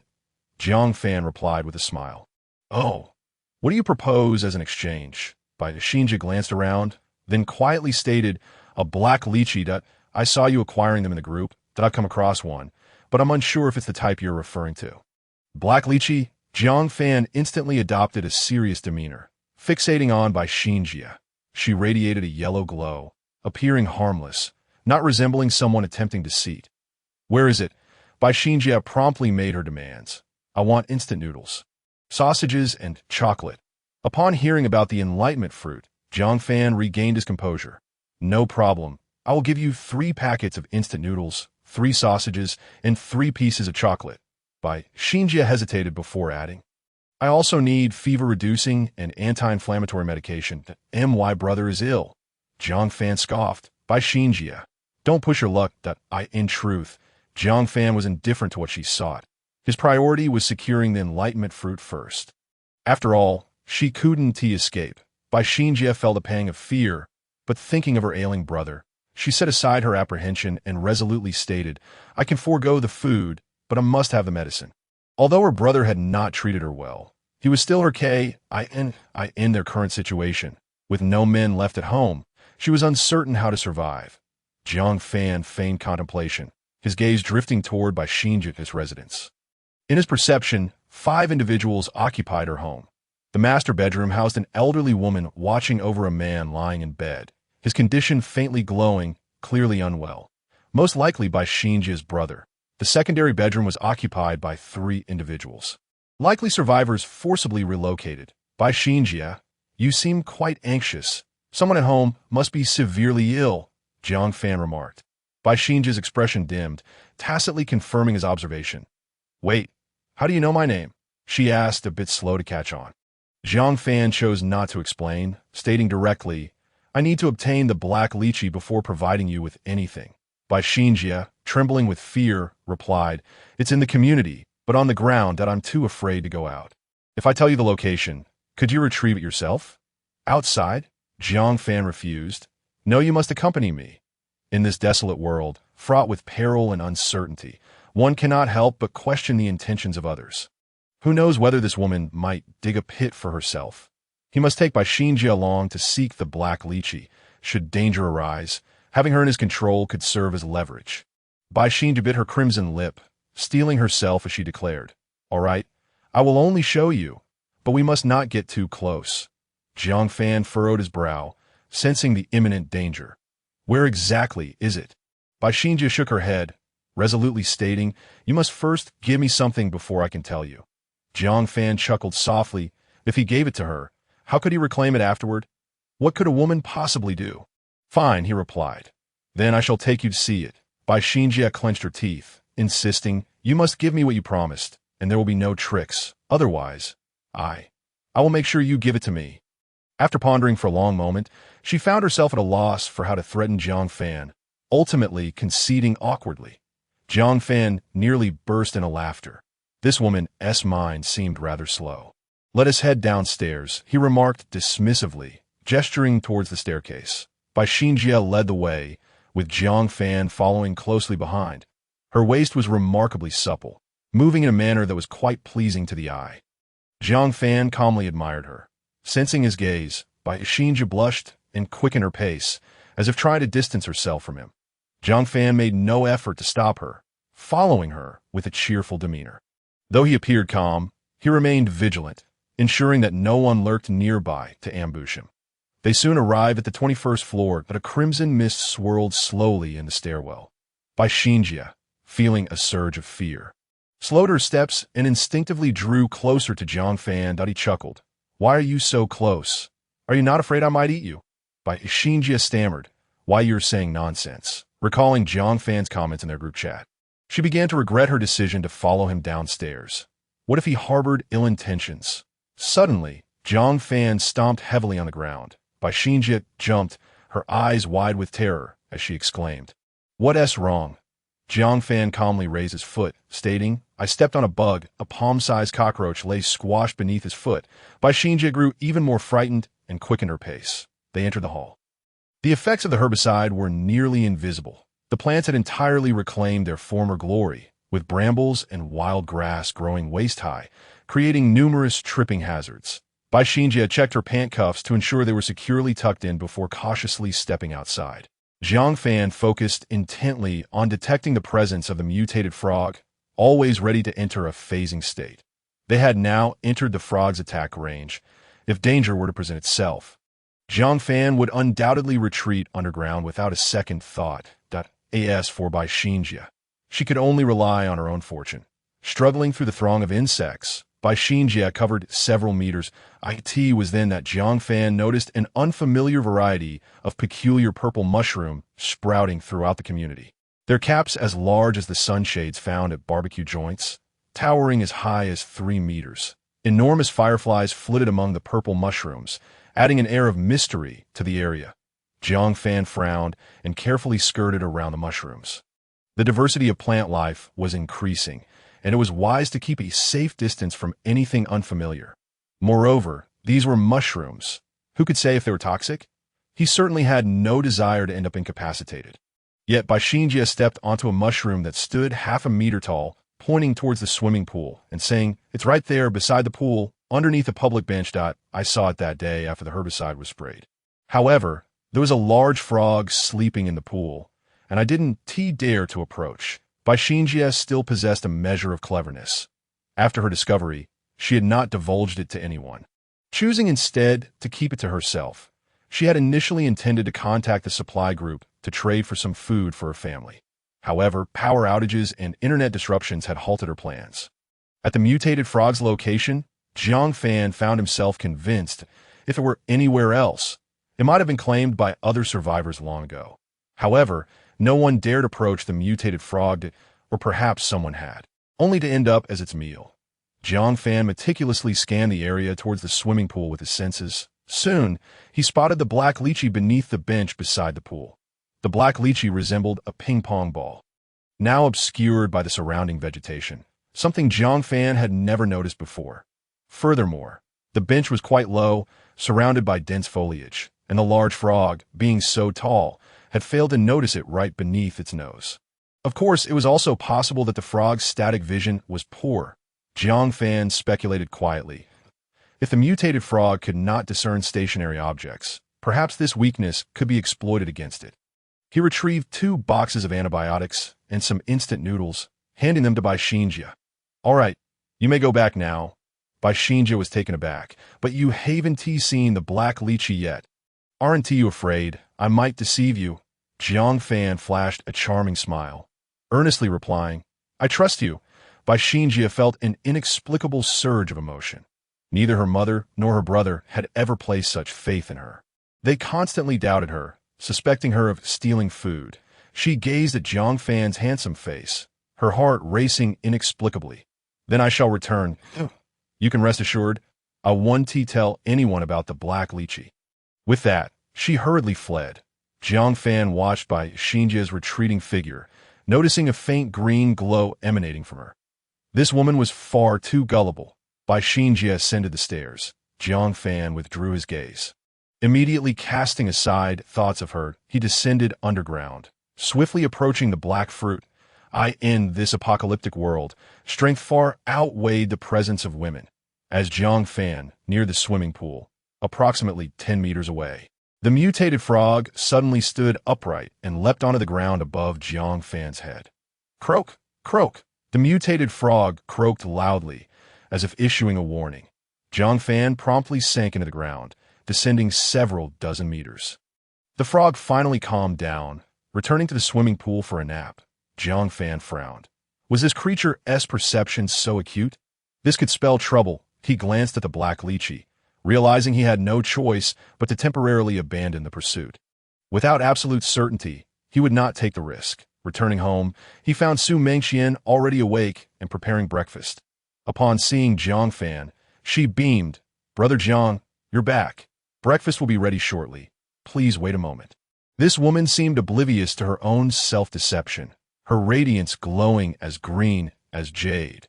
Jiang Fan was pleased. He produced a phasing fruit as a reward. "Here is something for you, a wall-passing fruit.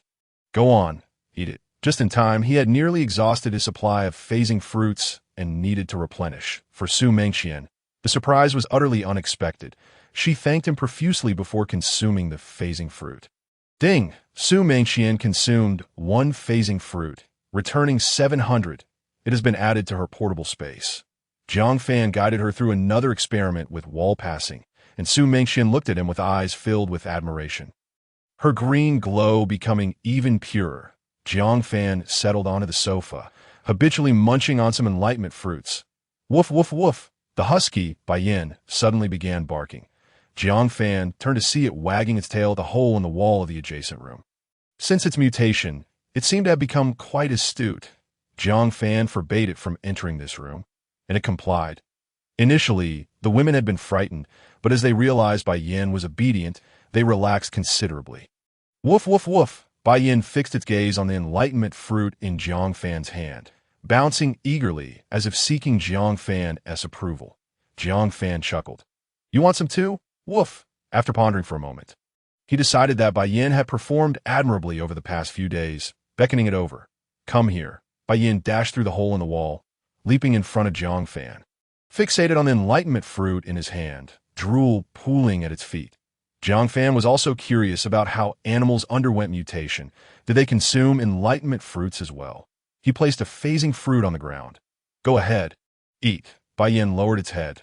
Crunch. But in just a few moments, it devoured everything. Soon, Bai Yin seemed to sense a change, tilting its head to gaze at Jiang Fan. Suddenly, its body sank into the ground, causing Bai Yin to let out a startled yelp as it scrambled with its four paws and fell through.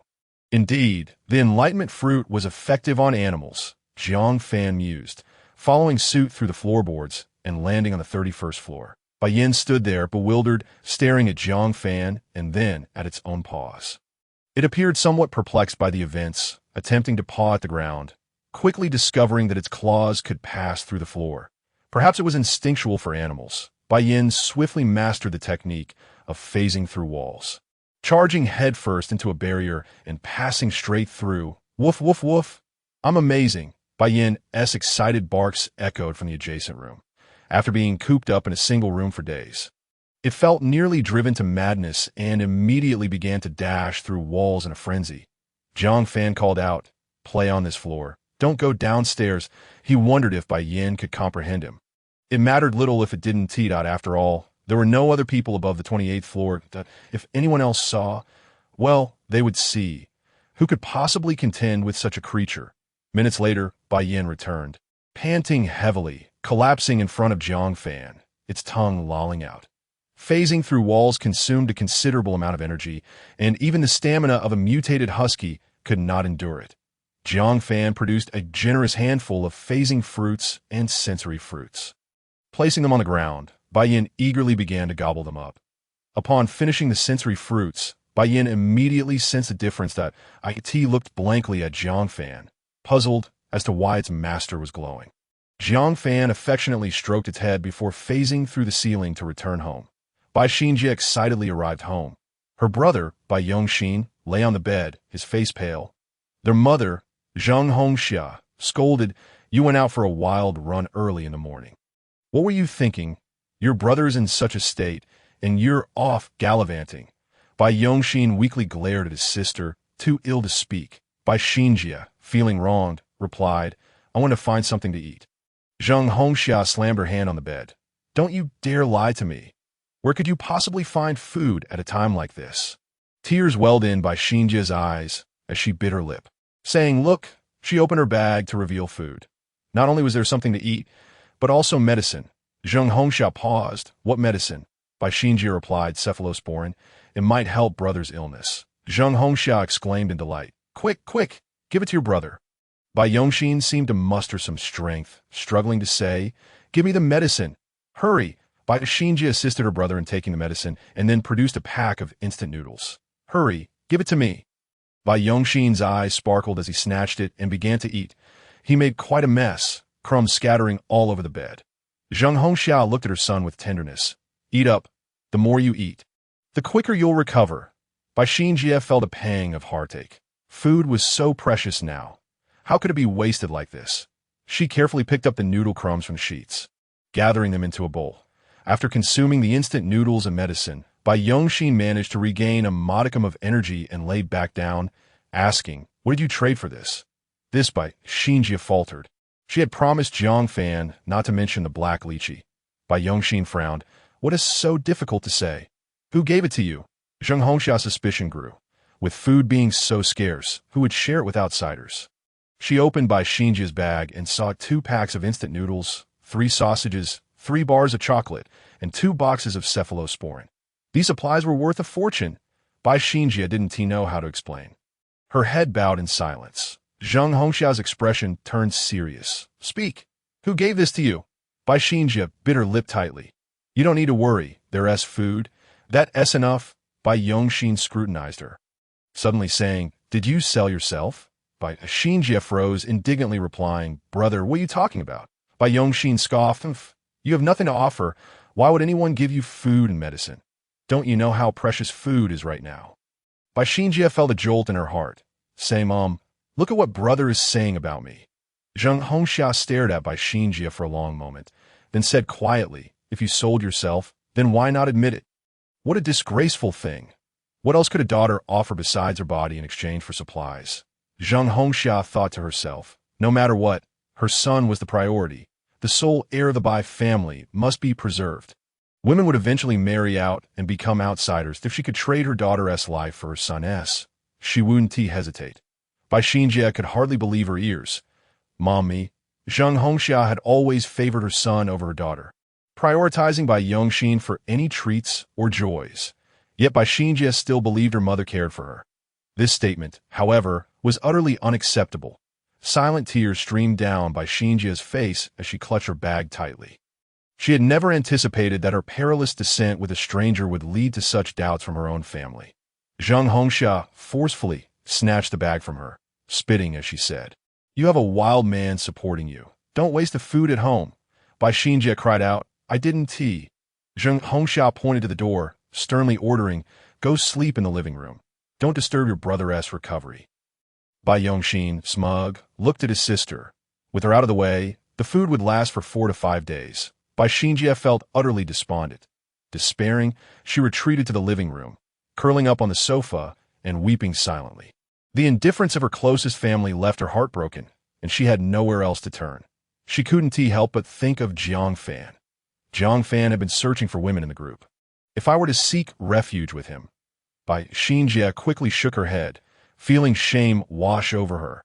As if she had transformed into a wicked woman, as night deepened. The entire wealth center community fell into darkness. Only Tang Xuerou's home remained brightly lit by candlelight. Jiang Fan, however, was not at home. He sat in a room on the 5th floor, meticulously observing the mutated frog with his senses. He had been here for over half a day. This mutated frog caught its prey approximately every 2 hours, with a maximum tongue strike range of about 80 meters. Yet he was unsure if that was its full reach, if I could take advantage of its hunting trips to plant a substantial amount of explosives in its lair. I should be able to destroy it. However, there were 2 issues with this plan. First, where to procure enough explosives. Second, the mutated frog did not always leave its lair to hunt. Most of the time, it lounged in the swimming pool, using its tongue to snatch prey, so I needed to wait for the right moment. Regardless, the tadpoles were growing larger, and that posed a significant problem that I must resolve this swiftly. First, I need to find some explosives. There probably aren't any in Mo High City unless I venture outside to search, but I'm unsure where the nearest military camp is. Jiang Fan pondered. My ground movement speed is too slow. I can open portals 10 times a day, each with a maximum range of 5 kilometers. I can only use 5 portals to travel, while the other 5 are reserved for my return trip. Thus, my maximum teleportation distance in a day is 25 kilometers. Is there a military camp within 25 kilometers? After waiting a bit longer, Jiang Fan noticed the mutated frog had gone hunting again, maintaining a remarkably steady schedule, approximately 2 hours since its last catch. Having discerned this pattern, Jiang Fan decided not to continue waiting idly. Instead, he curiously glanced toward Bai Xinjie's direction that a whole day had passed.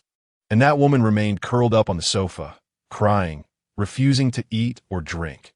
Now that night had fallen, why wasn't she returning to the master bedroom to sleep? Had she quarreled with her family? Jiang Fan's lips curled into a slight smile. This is a splendid opportunity for me. Phasing, Jiang Fan descended from the 5th floor into the underground, moving toward Bai Xinjie's home. I in the master bedroom. Zheng Hongxia meticulously licked the remnants of instant noodles from a bowl, carefully saving the remaining food. She repeatedly counted. The sausages must be eaten first, the instant noodles last, and the chocolate should remain untouched unless absolutely necessary for emergencies. The cephalosporins seemed effective. Bai Yongxin had regained some energy and could barely sit up, impatiently saying, Mom, with only this much food, stop nagging. Zheng Hongxia exhibited an entirely different demeanor towards her son, beaming as she remarked, This is not merely food. It is our lifeline. Bai Yongxin's eyes sparkled with an idea. Mother, I have a plan to procure more food. Intrigued, Zheng Hongxia inquired, What is it, my son? Bai Yongxin explained, given that my sister has already aligned herself with a man of dubious character. We could arrange for her to marry him. If that man can provide such ample resources, he must possess even more. After all, we're discussing a marriage. Surely, it is not unreasonable to expect a bride price. Let us demand 10 packages. No, 50. My sister is exceptionally beautiful. He will surely acquiesce. Zheng Hongxia's eyes gleamed with excitement. She had long desired to marry off Bai Xinjie for a bride price to secure a better future for her son. However, the apocalypse had disrupted her plans. Now, her son's suggestion illuminated a new path. What the apocalypse? Even in such dire times, one must still consider marriage and progeny. If a bride price was customary before the world fell apart, it should remain so now. After a moment's hesitation, Zheng Hongxia asked, "But who is that man? How much food does he possess? We are unaware. Could we end up at a loss? A daughter is merely an outsider. My son and I must survive." Bai Yongxin confidently asserted, "It is highly likely to be Chen Yong. Who else in our building possesses such vast supplies?" Chen Yong. Zheng Hongxia's expression shifted to one of fear. Chen Yong was a small contractor, a quintessential capable man in the traditional sense. Shortly after the apocalypse began, he organized a group to protect building A. Decisions regarding the building were largely dictated by him. Following the power outage, he directed everyone to relocate to the 22nd floor and above, thus saving many lives that, of course, those who resisted his authority faced severe consequences that, in this new era, external injuries often equated to death. During the relocation, Chen Yong ruthlessly scavenged supplies, leaving others on the brink of starvation while he remained well-fed. It was said that his subordinates indulged in 3 meals of instant noodles daily, each enjoying their own private bedroom, free from communal living. Bai Yongxin licked his lips and said, "Mother, do not fear. If my sister marries Chen Yong, you'll be his mother-in-law. He would not dare mistreat you." Indeed, Zheng Hongxia felt a surge of confidence that I shall be Chen Yong's mother-in-law. How could he possibly harm me? Bai Yongxin continued, "Mother, we are doing this for my sister's benefit. She is living a life of comfort with Chen Yong. At least she can eat her fill, something many would envy." Zheng Hongxia resolved firmly, "Very well. I shall seek out Chen Yong." Bai Xinjie curled up on the sofa. The oppressive darkness of the night enveloped her, and the surrounding silence instilled a profound fear. The family of 3 in the adjacent room had a man who, upon exiting to use the restroom, spotted Bai Xinjie, and his eyes lit up. Within the span of an hour, he made a point to emerge 3 times. Bai Xinjie was terrified. Soon, Zheng Hongxia appeared with a flashlight. Bai Xinjie felt a flicker of hope, thinking her mother had reconsidered and would allow her to return to her room for some rest. And she stood up. However, Zheng Hongxia merely cast a cold glance at her before hastily exiting. Bai Xinjie's smile froze, and tears began to flow once more. Moments later, a male voice suddenly emerged from behind her. "Are you hungry?" Startled, Bai Xinjie turned to see Jiang Fan, who had appeared seemingly out of nowhere, watching her from the window. Bewildered, she stammered, "How did you get in?" Jiang Fan smiled silently and handed her a packet of biscuits. "Would you like some?" He was surprised to see the glow around Bai Xinjie begin to take on a green hue. Bai Xinjie resolutely refused. "No, I'm not the kind of woman you think I am." With a swift motion, Jiang Fan tore open the biscuit packaging, releasing a sweet aroma. Bai Xinjie swallowed hard, struggling with her desire. Just then, the man from next door emerged with his college-age son, casting a lewd gaze at Bai Xinjie. Overcome with fear, she instinctively hid behind Jiang Fan. The man then noticed Jiang Fan and was taken aback, completely unprepared for the presence of another man at this hour. "You," he stammered, flustered. Jiang Fan shot him a cold glare. The man and his son radiated an alarming red glow. The young son immediately brandished a dagger, threateningly exclaiming, "What are you staring at, you fool?" He relied on his size and strength, showing no fear towards Jiang Fan. Unfazed by their animosity, Jiang Fan felt no need to comprehend their hostility. Without warning, he delivered a kick, sending the son flying, shattering the glass as he screamed and plummeted downwards, falling from over 20 stories. He was surely doomed. The father stood in shock, unable to comprehend how his son had met such a fate over a mere insult. "You've lost your mind. Bai Xinjie gasped, covering her mouth in horror. Jiang Fan seized the man by the collar and calmly stated, "If you unsheathe your knife, be prepared for the consequences." The man thrashed desperately, roaring, "Let me go. I will kill you," with a slight exertion. Jiang Fan lifted the man effortlessly off the ground. Without further ado, he hurled him out the window, the man screaming, "No, no."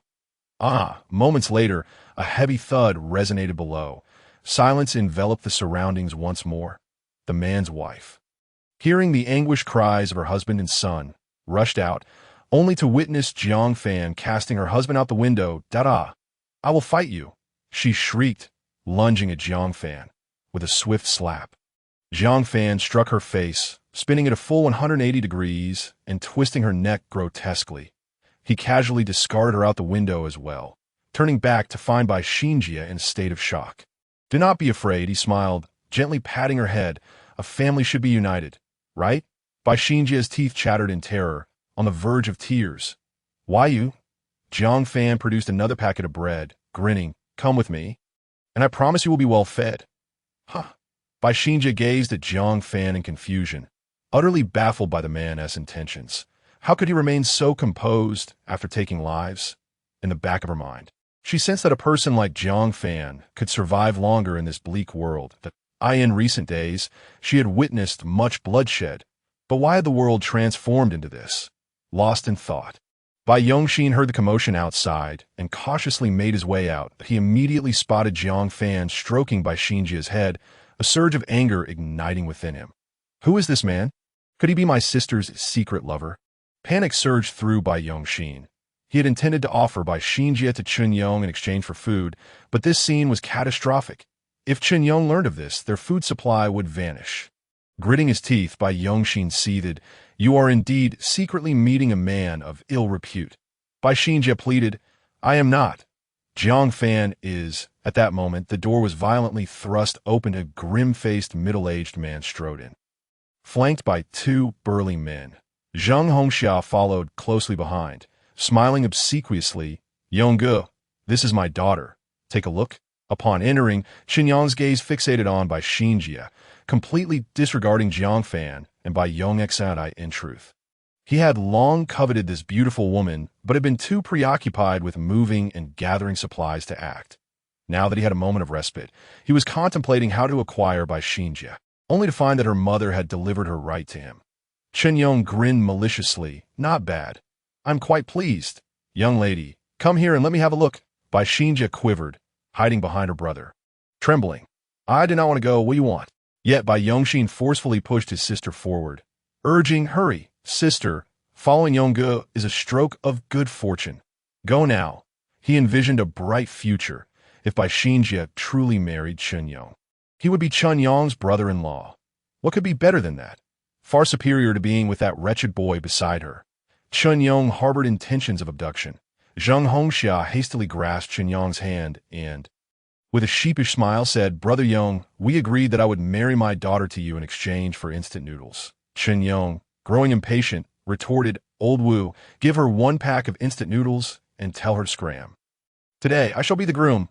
Zheng Hongxia stood frozen. "We just agreed on 10 packs. Bai Xinjie felt as if struck by lightning.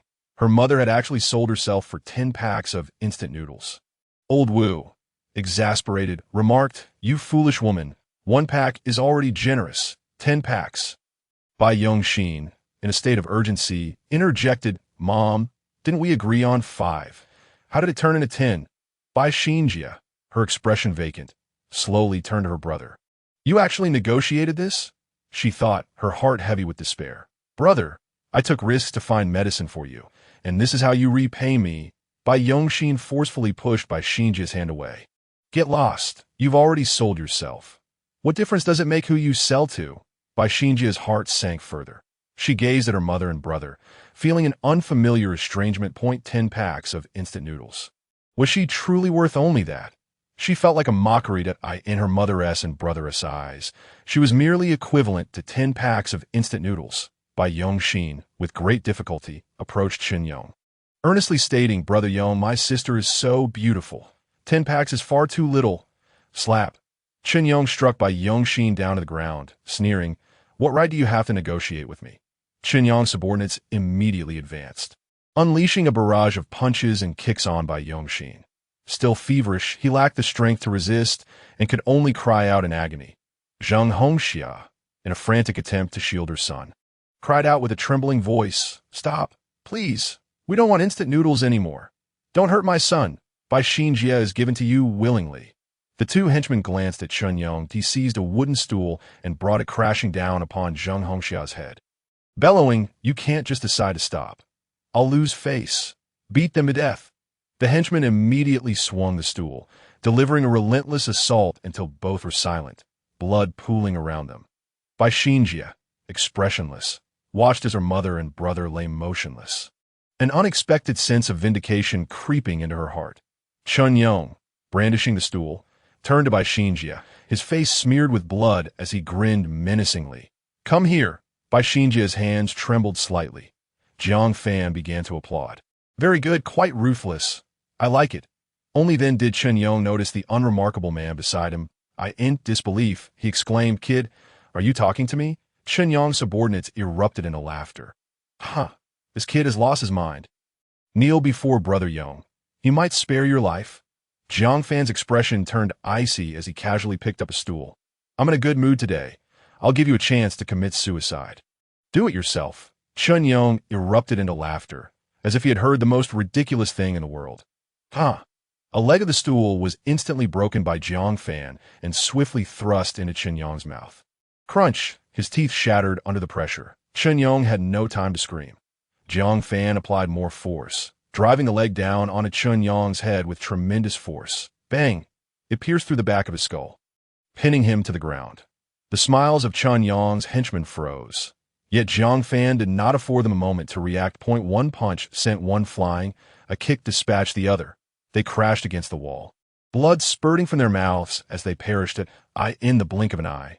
The room was littered with corpses, leaving only Jiang Fan and Bai Xinjie alive. Bai Xinjie's mind was blank. She stared at Jiang Fan. Then her eyes rolled back as she fainted. Jiang Fan scooped her up, tracing a line in the air with his finger, and a blue portal appeared. He stepped into the subspace, setting the destination above the top floor.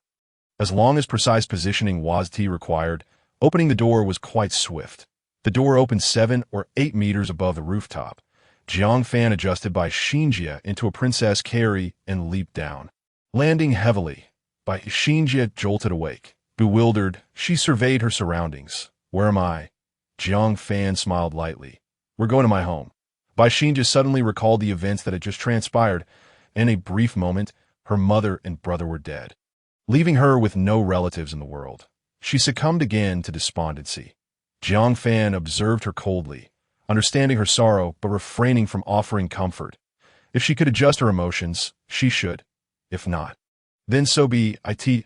In this apocalypse, countless lives were lost daily. Those with weak psychological resilience would not last long. Shortly after Jiang Fan departed, the man next door to Bai Xinjie's home cautiously opened the door. Peering out, inside, a woman's anxious voice called, "Old Chun, don't go over there. It sounds terrifying." The man referred to as Old Chun whispered, "It seems like everyone has left. I'll see if I can find some food." The woman, on the verge of tears, pleaded, "Old Chun, the screams were so horrific. I'm scared. Can't we just stay home?" Old Chun glared. "Food is running out. Do you want to wait for death here? Even if we can endure, can the children?" The woman fell silent, her voice trembling. "Be careful. Please be careful that I know." "I know." Old Chun waved his hand impatiently. He cautiously observed for a while. The Bai residence was eerily silent. The door wide open, devoid of any light, and a foul stench of blood wafted out. It seemed there was no issue. Old Chun took a deep breath. "You stay here," armed with a flashlight and a kitchen knife. He gingerly stepped outside, tiptoeing to the Bai residence's door. Peeking inside, he saw all the bedroom doors ajar, several corpses sprawled on the floor, blood saturating the ground. In no time, a few flies began to circle the bodies, particularly one whose mouth had been impaled with a wooden stick, nailing it to the ground. The corpse's face was contorted, eyes wide open, clearly having died in great anguish. Old Chun shuddered and looked closely. It was Qinyang. Qinyang had been killed. His heart raced with joy. This scoundrel had used his numbers to force people into every house, and several elderly had been assigned to his home. One elderly man had fallen ill, keeping everyone awake with his moaning, which had infuriated old Chun.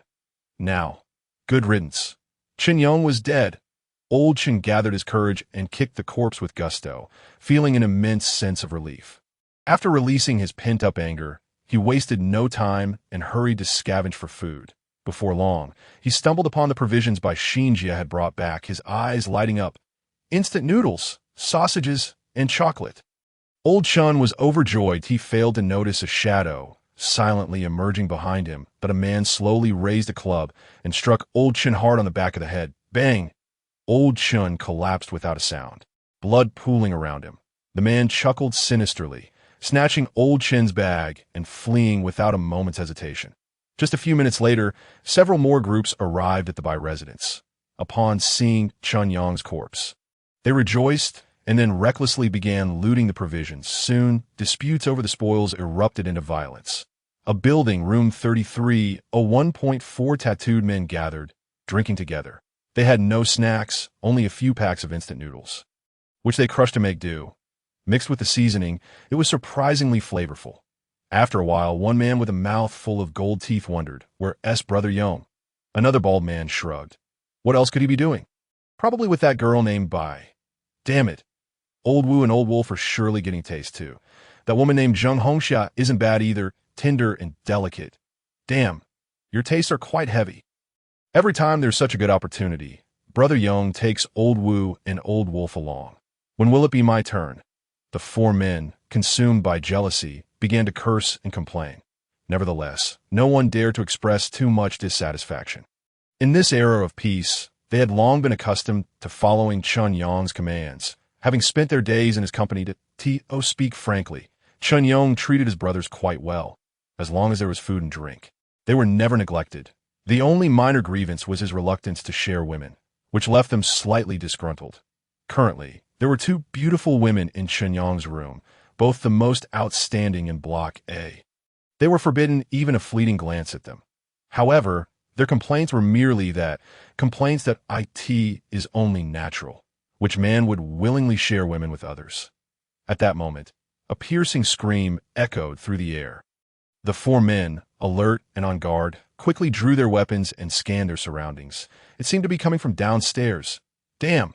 Could it be that Brother Yong was ambushed? Impossible! Would this group of quails dare to lay a hand on Brother Yong? The voice did not sound like Brother Yong's, nor did it belong to Lao Wu or Lao Lang. Damn it! What are we dilly-dallying for? Let us head downstairs and find out. Right, it's the perfect opportunity to stretch our legs. Brother Yong has been forbidding us from doing this and that, and now someone is stirring up trouble in the dead of night. Surely we can maintain order.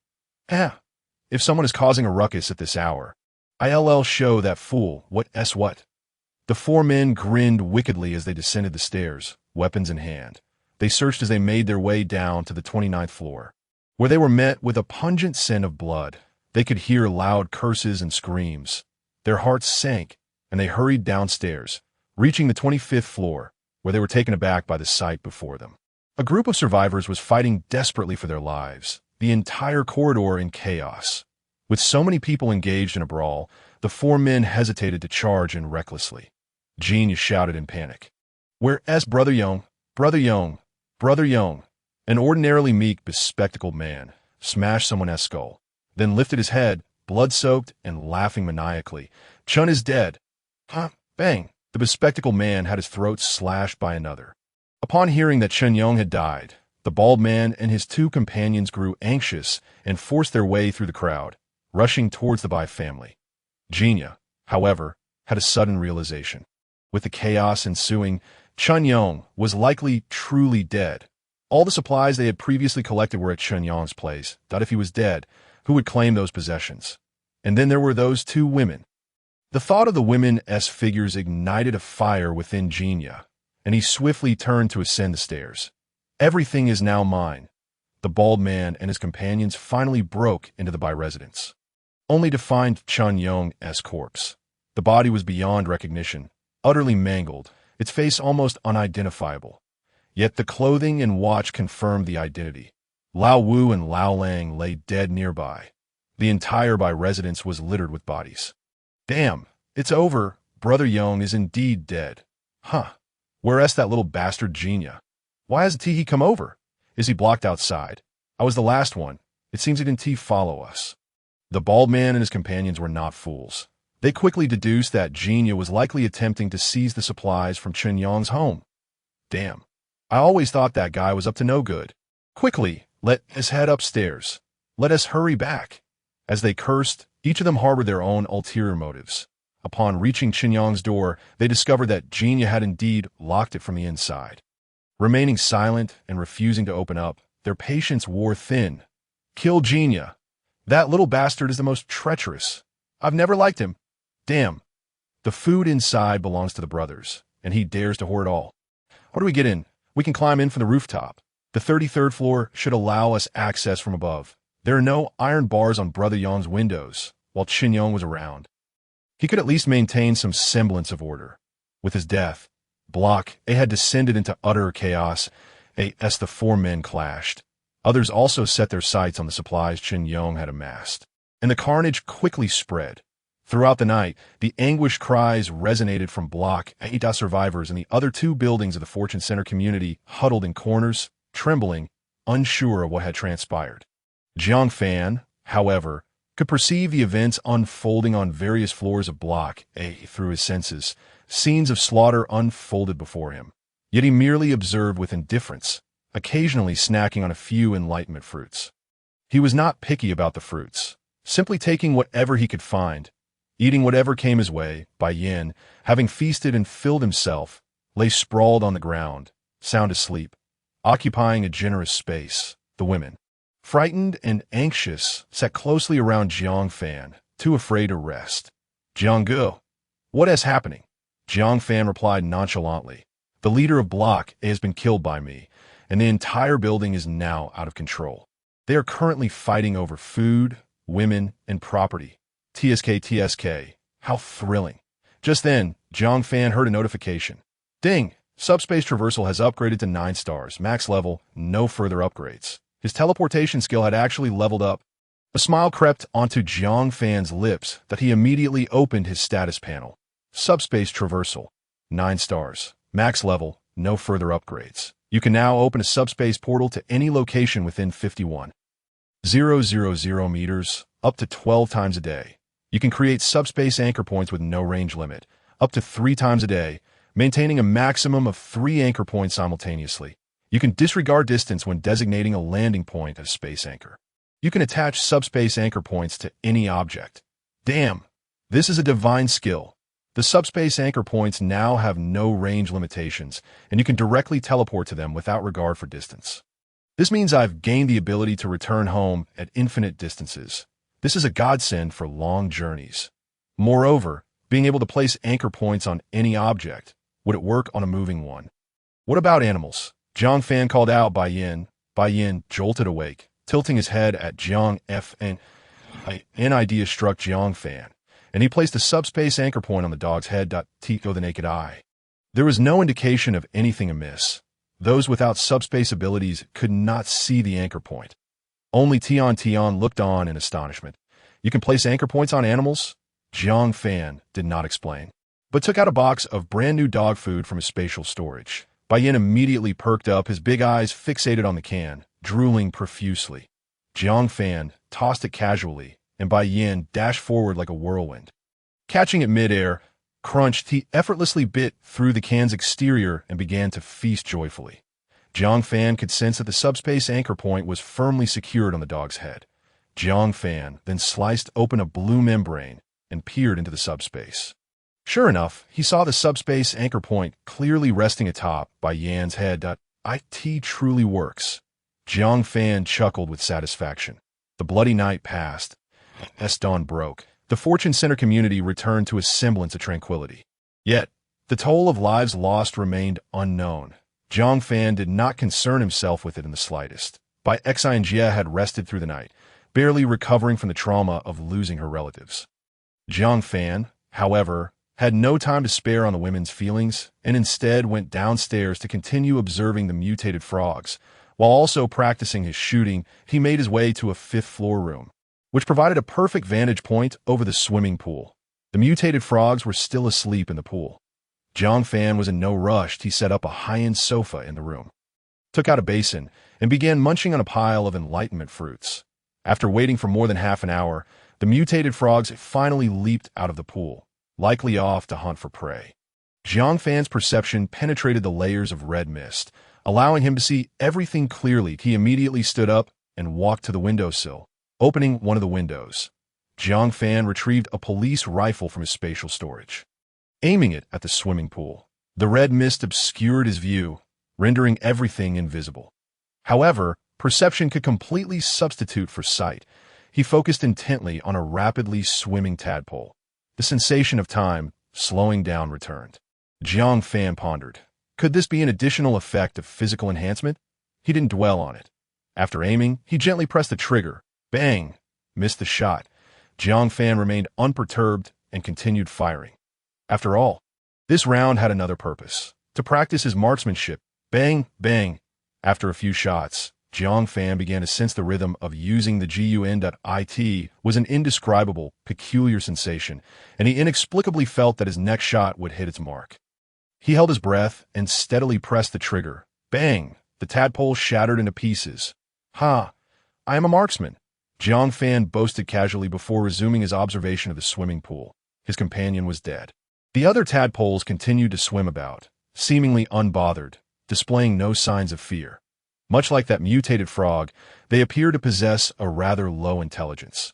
Jiang Fan remained vigilant, aware of his surroundings to prevent the mutated frog from returning unexpectedly. While he aimed once more at a new tadpole, bang, bang, soon, dozens of tadpoles had met their demise in the pool. Ever since he hit his first shot, Jiang Fan had not missed again. He was truly astonished. Could it be that I am indeed a sharpshooter? This was his very first time firing a weapon. Achieving such remarkable results was entirely beyond his expectations. Excited, Jiang Fan caressed his rifle, eager to test it again. To that moment, the mutated frog leaped back into his field of perception.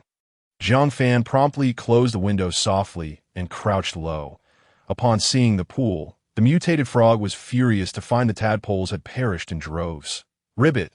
The sound of the mutated frog was exceedingly grating. Even from a distance, Jiang Fan felt the urge to cover his ears. Damn, this creature must be cursing. It sounds particularly vile. After a few minutes, the mutated frog quieted down and returned to the pool to rest, seemingly having forgotten its grudge against the slain offspring. Jiang Fan finally confirmed. The mutated frog indeed had a low IQ and a woefully short memory. The Pinghai Road police station. Zhang Zilin, fully armed, approached the survivor's room with a grave expression, followed closely by her equally armed companions, Liu Gangfeng and Yang Jiawei. The survivors turned their gazes toward the trio. Some had already packed their belongings, their faces reflecting a tumult of emotions. Others remained seated on the floor. Zhang Zilin spoke with clarity. Last night, the police broadcast channel briefly resumed that I received orders from above to lead the survivors to the rescue point at the television station. Those willing to accompany me, we depart now. The television station has approximately 5,000 survivors, with ample manpower and resources to ensure everyone's livelihood.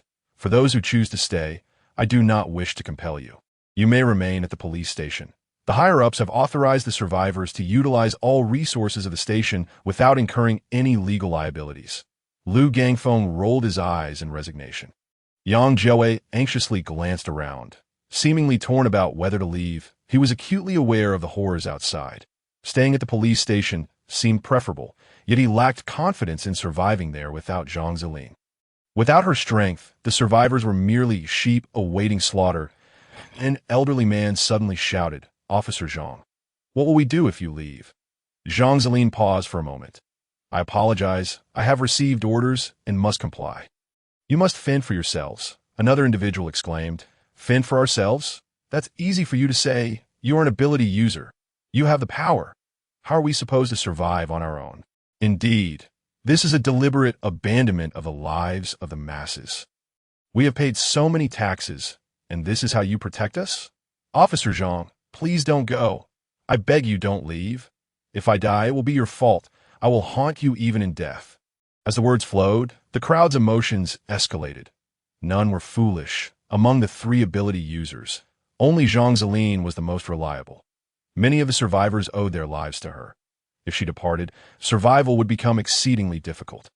Zhang Zilin's face darkened as she regarded the contorted faces of the crowd. Her fists clenched tightly, becoming pale as she began to doubt whether saving these people was the right choice. After a long silence, she exhaled slowly, resolutely stating, "I am truly helpless. Executing orders is my duty. Farewell, everyone, until we meet again." With that, she turned decisively and left. The crowd was engulfed in despair. "Damn, this is murder. This is indeed murder. Please, just stay one more day. If you leave, who will provide food for my child?" The cacophony of curses, weeping, and pleas ensued, and no matter the means, they could not halt Zhang Zilin's steps. Before long, she descended the stairs. She glanced back and finally felt a sense of relief. Thankfully, Yang Jiawei and Liu Gangfeng had followed her.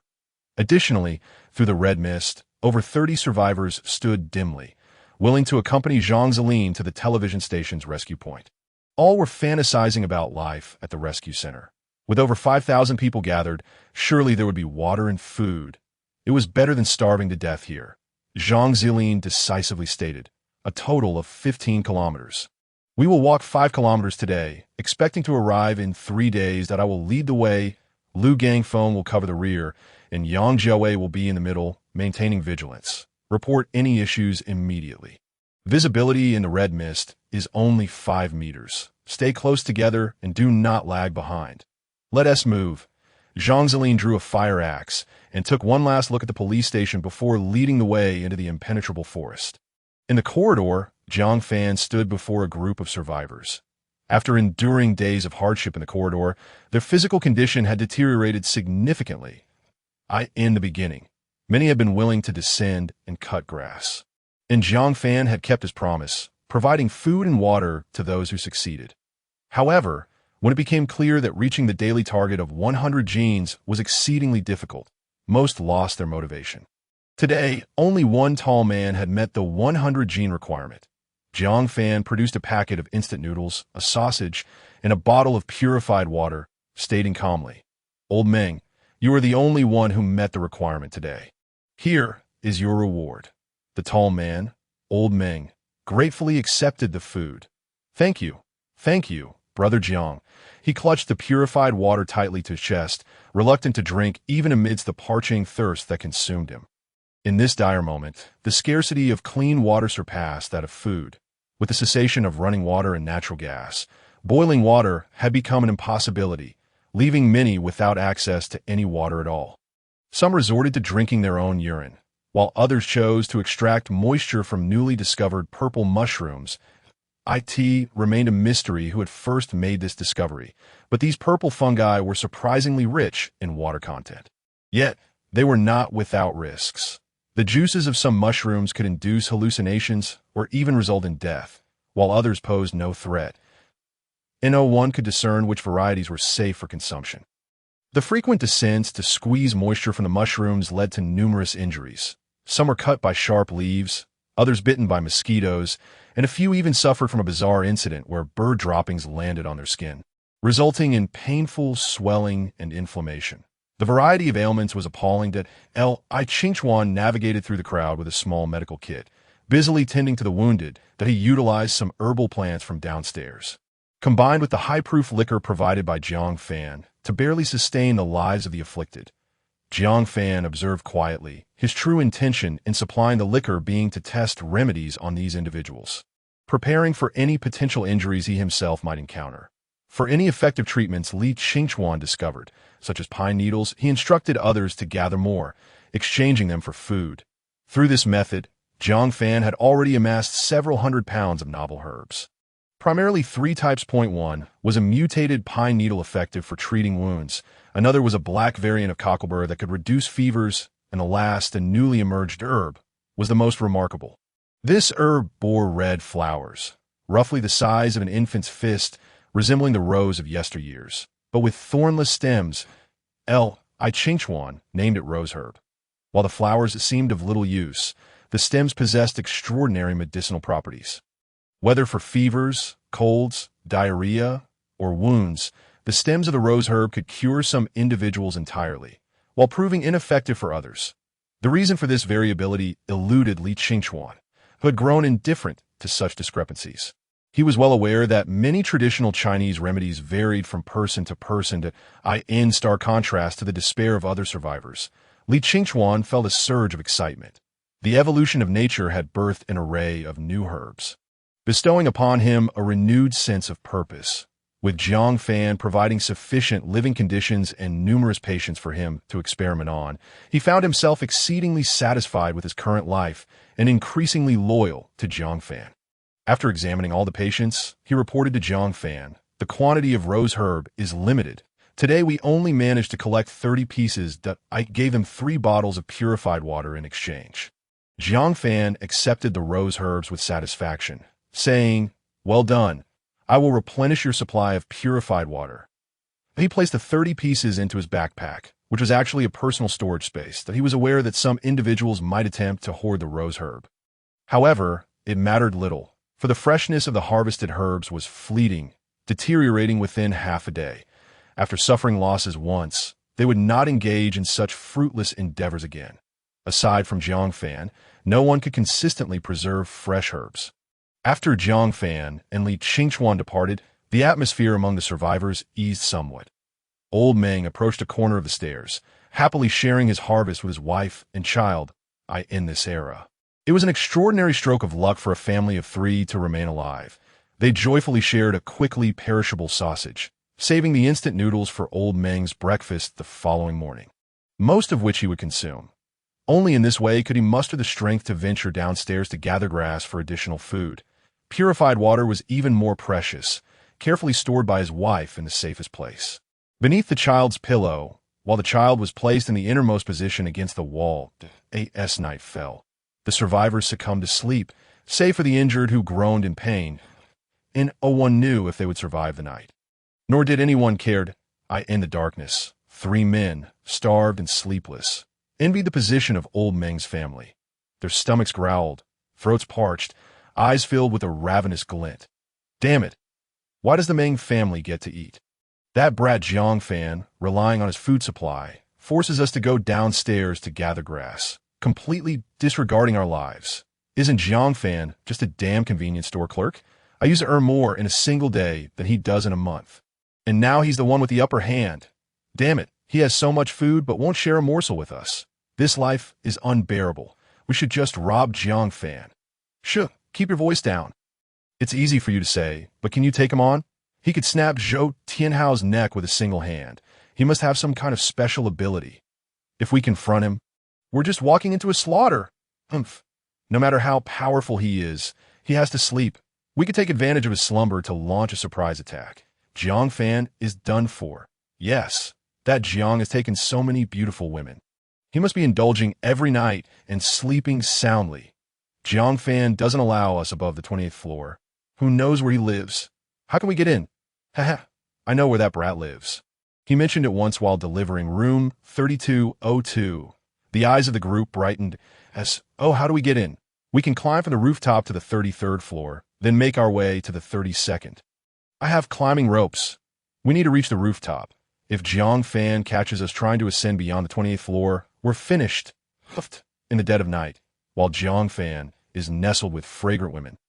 He will be monitoring the stairs. What a lunatic! It's too dangerous to climb outside in this darkness. Danger is nothing. If this continues, we'll starve to death. We're bound to die anyway, so we might as well take a risk. At least we could die with full bellies. That Tang Xuerou is stunning. Don't you want her? One man's eyes reddened as he inhaled deeply. Let's do it. Let's do it, since we have to kill Jiang Fan. We might as well rob the Meng family first. I noticed they still have a bottle of purified water and a pack of instant noodles. All right, the 3 conspired for a moment before stealthily making their way to Old Meng's family. In his sleep, Old Meng sensed something amiss, his heart racing, and suddenly his eyes flew open. Standing before him were 3 shadowy figures, gripping glistening bone knives, just as Old Meng was about to cry out. A large hand clamped over his mouth. A few seconds later, Old Meng's family lay lifeless in a pool of blood. The nearest families, witnessing the horrific scene, dared not make a sound, terrified into feigned slumber. Bodies trembling in fear. The three assailants snatched away old Meng's instant noodles and water, disappearing into the stairwell. Jiang Fan sat on the sofa, stroking the cat, casting a casual glance toward the stairs. Within his perception, the silhouettes of the three men were shrouded in a dark crimson hue. After committing murder, they hastily seized the instant noodles and water, then swiftly ascended the stairs, despite their belief that they were moving stealthily. They were completely oblivious to the fact that their every action lay exposed to Jiang Fan's watchful eyes. Jiang Fan chuckled softly, placing the cat on the sofa, truly seeking death. The cat let out an indignant meow, flicking its tail as it departed. Jiang Fan made no move to intervene, merely observing the three men as he took out several enlightenment fruits to consume. It was fortuitous. He would allow these three fools to assist him in testing the safety of his defenses, determining where the enemy might attempt to breach, thus enabling him to formulate a targeted defense. As the three men ascended to the 30th floor, they began to feel a wave of dizziness, exhibiting mild symptoms of hypoglycemia. The poor quality of their recent meals had left their bodies weakened, and even the slightest exertion proved overwhelming. Phew, I'm exhausted. Given our current stamina, scaling the building is too risky. Perhaps we should abandon this plan. One tall, gaunt man scoffed. Abandon? We've already killed old Meng. Do you think Jiang Fan will let us off the hook tomorrow? Someone must have seen us just now. The hearts of the other two sank. The tall, lean man spoke darkly. Brothers, we have no path of retreat. We can only forge ahead into the abyss. If we eliminate Jiang Fan, we shall have food, drink, and women. If we fail, we shall all perish. The expressions of the two men turned grim, their illusions of luck shattered. The three of them gritted their teeth and ascended to the 33rd floor. They looked up at the staircase. The tall man, bracing himself on his knees, urged, Brothers, muster your strength. Just one more flight, and we shall reach the rooftop. Let us rest for half an hour up there before we proceed. Upwards, with the promise of women awaiting them, the three men finally reached the rooftop. Breathless and exhausted, they collapsed onto the ground. Panting, the tall man, after catching his breath, glanced skyward. It was an overcast day, devoid of moonlight, where visibility was almost non-existent. The surge of exhilaration coursed through him. It was indeed a prime opportunity for mayhem. The three shared a conspiratorial smile. After resting for a brief interval, they rose to their feet. They circled the parapet and located the balcony directly above room 3302. The tall man expertly tied professional knots in the rope at intervals, creating anchor points for climbing. One of the others, astonished, remarked, Brother, what did you do before? You seem quite skilled. The tall man replied with pride, I installed high-voltage electricity, climbing up and down daily. That I'm quite familiar with ropes. Brothers, follow my lead, and I will ensure your safe passage to the 32nd floor. The two men burst into laughter, their fears alleviated by the presence of a professional. After completing the knots, the tall man secured the climbing rope to the railing and gently lowered it inch by inch. He braced himself against the parapet and peered down. The abyss below was shrouded in darkness. Nothing could be discerned. After the power outage in Mohi, there was hardly any light. The night breeze caused the rope to sway slightly. Even the tall man felt a shiver of fear. The other two, lacking any experience in high-altitude work, were even more terrified. Damn, this is absolutely terrifying. Perhaps we should reconsider. Cursed fool, the tall man cursed inwardly, yet spoke soothingly. Brothers, do not fret. I will create a makeshift safety line. There is absolutely no danger. Suddenly, a voice rang out from the darkness. No, just climb down. Who? The three men were startled and turned to peer into the shadows. Jiang Fan approached leisurely, illuminating the scene with his flashlight set to camping mode. Jiang Fan, upon seeing his figure, the three men felt as though a bucket of ice water had been dumped over them. Freezing in place. One of them even wet himself, the stench unmistakable. Jiang Fan placed the flashlight beside the parapet and glanced down, smiling. Tistiske, you truly are creative, climbing a building in the dead of night. The tall man stammered, Jiang, brother Jiang, this is a misunderstanding. Please, let me explain. Jiang Fan sighed, we are all adults here. You speak such nonsense to insult my intelligence. The The tall man felt his knees with a thud, delivering a hard slap to his own face, wailing, "Brother Jiang, I was bewitched. Please spare me this once." He crawled towards Jiang Fan, yet his hand discreetly reached for the bone knife at his lower back. Bang! A bullet pierced the tall man's forehead, and his skull was blown apart. Blood and brain matter splattered onto the faces of the two remaining men. The tall man's body crumpled. Only then did Jiang Fan leisurely lower his firearm. The remaining two were rendered speechless in terror. Jiang Fan had a gun. Their courage to resist evaporated in an instant. Had they known Jiang Fan possessed a firearm, they would have preferred starvation to coming here. Even when they learned Jiang Fan was an ability wielder, they had not felt such fear.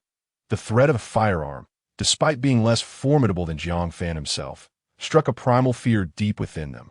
Jiang Fan, gun in hand, approached the two remaining men. "Go, climb down. Help me test a project. I wish to see if it is truly possible to descend."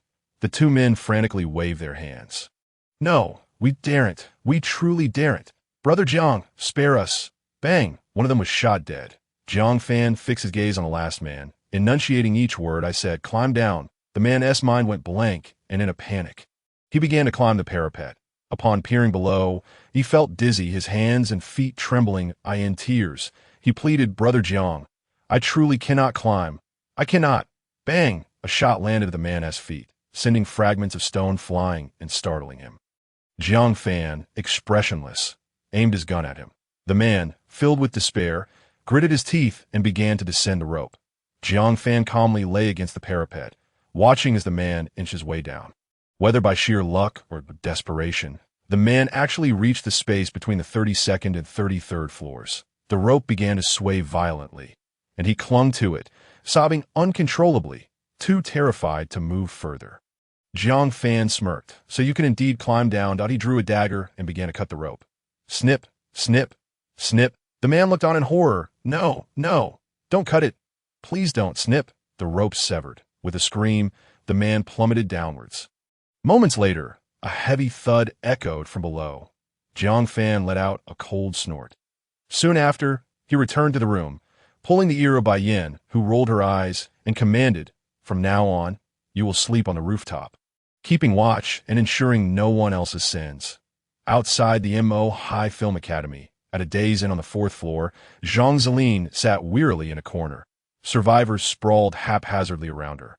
Utterly exhausted from a grueling day of travel, too drained to move to the 35 survivors who had set out, only 22 remained.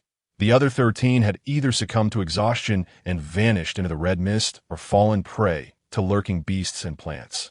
Compounding the situation, the ability wielder Liu Gangfeng lay unconscious, his clothes stained with blood, having been ambushed by a massive mantis that severed one of his arms and left him gravely injured. Had it not been for Zhang Zilin risking her life to save him, he would have perished on the spot. Even now, given Liu Gangfeng's condition, it was highly likely he would not survive the night. Another ability wielder, Yang Jiawei, was extraordinarily fortunate, having sustained no injuries and was now fast asleep on the ground. Zhang Zilin's expression was grave. Continuing down this path, reaching the rescue point at the television station seemed nearly impossible. She gazed at Liu Gangfeng, who struggled for breath, filled with profound guilt. If not for her decision, he might have been well, and those 13 survivors, they perished because of me. If only we had weapons. Perhaps fewer lives would have been lost. Just then, a faint sound drifted from afar. Bang. Zhang Zilin immediately sat up, her eyes shining. Was that a gunshot? Could there be other authorities nearby? In Longhua, ordinary citizens lacked firearms. Those who wielded guns were either police, military personnel, or that thief who stole the weapons. Zhang Zilin's gaze sharpened as she focused on the darkness outside, as if trying to discern the identity of the shooter. Yang Jiawei awoke groggily. "Leader, I think I heard a gunshot." At that moment, another gunshot rang out. Yang Jiawei jolted upright. "It truly is gunfire." Zhang Zilin calmly inquired, "Can you identify the specific location?" Yang Jiawei listened intently before pointing in a direction. "Over there, approximately 500 to 550 meters away." The shot must have been fired from a high vantage point to carry that far. Zhang Zilin took out her phone, wincing as she powered it on. Aware that the battery was dwindling with each use, She opened the offline map. In that direction lay the Saifu Center residential complex. 500 meters away. Zhang Zilin frowned, gazing towards the Saifu Center. If the shooter were police colleagues, they could serve as allies, providing mutual support. But if it were that thief... Zhang Zilin's piercing gaze was sharp as ever. It all hinged on his attitude. Should he be willing to admit his guilt and relinquish his weapons? She might consider incorporating him into her ranks. That a capable ability user who could burrow underground would prove immensely valuable. However, if he were a die-hard individual, refusing to confess or surrender his arms, then she would be well-equipped with an ample supply of firearms and ammunition.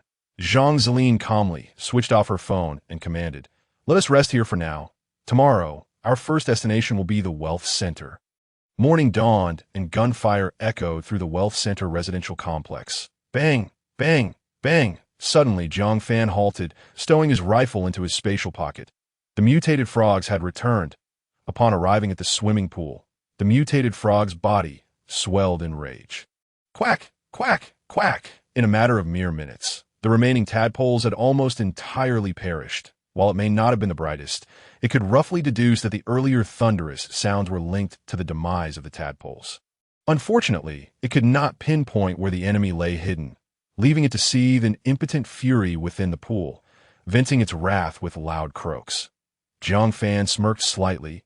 Morning exercises are concluded. Time to head home for a meal. Upon returning home, a sumptuous breakfast awaited him, prepared by several women. "Brother Jiang, do try my freshly baked toast." "Brother Jiang, I made steamed eggs. You mentioned they were your favorite." Jiang Fan savored a delightful breakfast, declaring, "All right, off you go to enjoy yourselves, but don't forget to charge my spare phone on the balcony. I have to step out for a bit." With the acquisition of the 9-star teleportation ability, his range of movement had significantly expanded. Jiang Fan planned to gather supplies once more, preparing for the harsh realities of the future. Weapons, medicines, medical equipment, diesel generators, various mechanical tools. He lacked for nothing. After all, his spatial pocket was limitless. He could store as much as he desired. The women immediately grew concerned. Their comfortable lives relied entirely on Jiang Fan. If anything were to happen to him, their fates would inevitably mirror those of other survivors. No, they might even fare worse than ordinary survivors, for they were all beautiful. In a world turned upside down, the allure of beauty became a sin. Tang Xuerou whispered, "Brother Jiang, please be cautious." The other women looked at Jiang Fan with worry etched on their faces. Jiang Fan casually summoned a massive blue membrane and stepped inside. The women instinctively divided into 3 groups, murmuring softly amongst themselves. Tang Xuerou retrieved a portable solar charger and Jiang Fan's spare phone. Making her way to the rooftop, Yin, upon hearing footsteps, lazily lifted his head. Upon seeing Tang Xuerou, he flopped back down. Observing Yin's robust physique, Tang Xuerou felt a surge of reassurance. Without Yin's watchful presence, she would never dare venture outside alone. The sun shone brightly that day. Tang Xuerou connected the solar panel to the phone to charge in the subspace. Jiang Fan quickly located the position of the Third People's Hospital of Mengqian in an instant. A blue teleportation portal appeared beneath the hospital's inpatient department. Phantomization, Jiang Fan stepped through the portal. To his surprise, there was not a single soul within 100 meters of the Third People's Hospital of Mengqian. Frowning, he grew increasingly vigilant. Standing underground, he meticulously scanned his surroundings but discerned no abnormalities. The parking lot was filled with vehicles, all ensnared by vines. Inside the inpatient hall, a mountain of beds and medical equipment piled 2 to 3 meters high, as if to block something from entering. Now, it lay unguarded, overrun by vines. Amidst the vines, countless fragments of bones lay scattered, their origins, human or animal, uncertain. The vines even reached the 2nd floor, while the 3rd floor appeared significantly more normal, bearing clear signs of survivor habitation. The charred walls, disheveled bedding, and littered cigarette butts and food wrappers painted a picture of chaos, suggesting a disaster had befallen the place, driving the survivors away. How strange, Jiang Fan pondered. Why had they all fled? What had they encountered? Suddenly, he realized something was amiss. No, there was something wrong. On the 12th floor of the inpatient department, not only were there no living humans, but not even a single creature was present. A chill ran down Jiang Fan's spine. In other areas, insects, ants, cockroaches, and dogs thrived. Here, however, there was nothing to in Jiang Fan's perception. The entire inpatient department was deathly silent. Only plants remained, not a single animal. This was definitely peculiar. Without a moment's hesitation, Jiang Fan opened the portal and departed. He harbored no desire to investigate further. In this era, curiosity could be the most perilous of temptations. The Third People's Hospital remained eerily quiet, save for the rustling of leaves in the wind. Once within the subspace, Jiang Fan finally exhaled, promptly locating the nearest small private hospital for teleportation. This hospital appeared significantly more normal, at a dozen survivors huddled on the highest floor, seemingly sharing the spoils of a creature. Jiang Fan squinted closely and nearly retched at the sight. Goodness, it was a half-meter-long maggot. Jiang Fan felt disgusted and chose to disregard the group entirely, heading straight for the pharmacy. Upon reaching the ground floor, he instantly dispatched a rat larger than a maggot. The pharmacy was in disarray, clearly having been pillaged by survivors. The glass on the refrigerator was shattered, rendering all temperature-sensitive medications ineffective. However, the survivors could only carry away a limited amount of medicine. Jiang Fan collected all the intact medications he could find, regardless of their type. After all, with Li Qingchuan around, he knew the uses of various drugs that he then proceeded to the storage room, seizing entire boxes of medical supplies, including disposable syringes and surgical blades. His next target was the Shengshe Furniture Square and the adjacent hardware market. Zhang Zilin wore a grave expression as she gazed out the window. How many shots were fired over at the wealth center? Yang Zhou replied, at least 50 shots. Zhang Zilin frowned. It seems to be that thief. The police could not possibly carry so many bullets. Even if they did, they would never waste them in such a manner. The gunfire was rhythmic, akin to target practice, suggesting they were honing their skills. If it were the police, they certainly wouldn't be practicing shooting during such tumultuous times. It could only be that thief. The survivors had all risen, save for Liu Gangfeng, who lay lifeless on the ground. He had not survived the night and was now a putrid corpse that no one dared approach. Zhang Zilin wrapped Liu Gangfeng's body in a hotel bedsheet and descended. She found a patch of earth nearby and buried him, marking the grave with a wooden stick inscribed, Liu Gangfeng, second-class officer of the Pinghai Road Police Station. Badge number. But Zhang Zilin silently regarded the makeshift marker for a long moment before solemnly declaring, Liu Gangfeng, should I still be alive on this day next year, I will surely return to visit you. Zhang Zilin rose, standing at attention as she slowly saluted, then decisively turned and departed. Upon her return to the lobby, everyone had packed their belongings. Each person had learned to tightly tie their pant legs and wrists with rope to prevent insects from crawling in. Those who could not adapt had perished. Zhang Zilin tenderly caressed her handgun, which held only 4 bullets, feeling reluctant to use them, that if she could capture that thief, they would have ample ammunition, and the losses would not be so significant. Zhang Zilin grasped the fire axe firmly, her voice steady as she declared, Let us set off, that I will lead the way. She stepped out first, with the weary survivors trailing behind like specters. Jiang Fan emerged from the furniture square. Descending into the hardware market, he activated his perception, finding everything around him to be normal. The absence of survivors here was to be expected. There was no food nearby, making survival impossible. A road roller. Jiang Fan exclaimed with delight. He had not anticipated encountering such a valuable find here.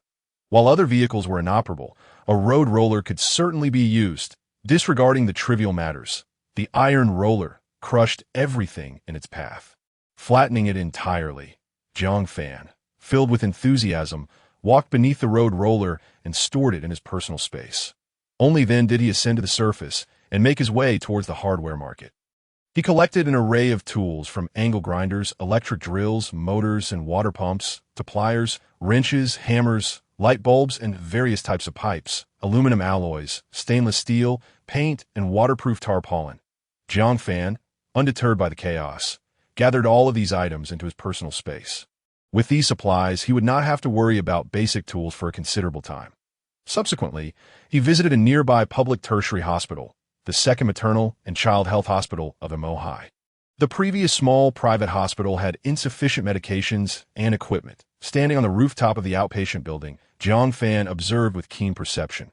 Survivors had gathered on the top 3 floors of the outpatient building, residing in different departments according to their familial ties. There were no superhumans among them. Jiang Fan confirmed the area was relatively safe before descending to the ground to closely observe the survivors. Aiming to assess the external situation, some survivors noticed Jiang Fan and displayed wary expressions towards the stranger, clutching their food tightly. More survivors, however, seemed indifferent, lying helplessly on the ground, their eyes devoid of energy, nearly resigned to their fate. Throughout this, no one hindered Jiang Fan's movements. In some offices, only a few corpses remained, unattended. Flies buzzed around, maggots wriggled, and a foul odor permeated the air. Yet the survivors in adjacent rooms appeared unbothered. As if they had grown accustomed to the stench, Jiang Fan covered his mouth and nose, hastening through. This hospital seemed devoid of leadership, which explained the lack of organized defense against external threats. Women were scarce. 80 of the survivors were men, with beautiful women even fewer, indicating a collapse of order. Jiang Fan proceeded to the pharmacy, which had also been ransacked, yet a considerable quantity of medications remained. The variety was far richer than that of the private hospital. After scavenging the necessary supplies, he visited a nearby police station, fire department, and a secondary school. The police station and fire department were deserted. The school, however, was teeming with survivors, including 2 superhumans.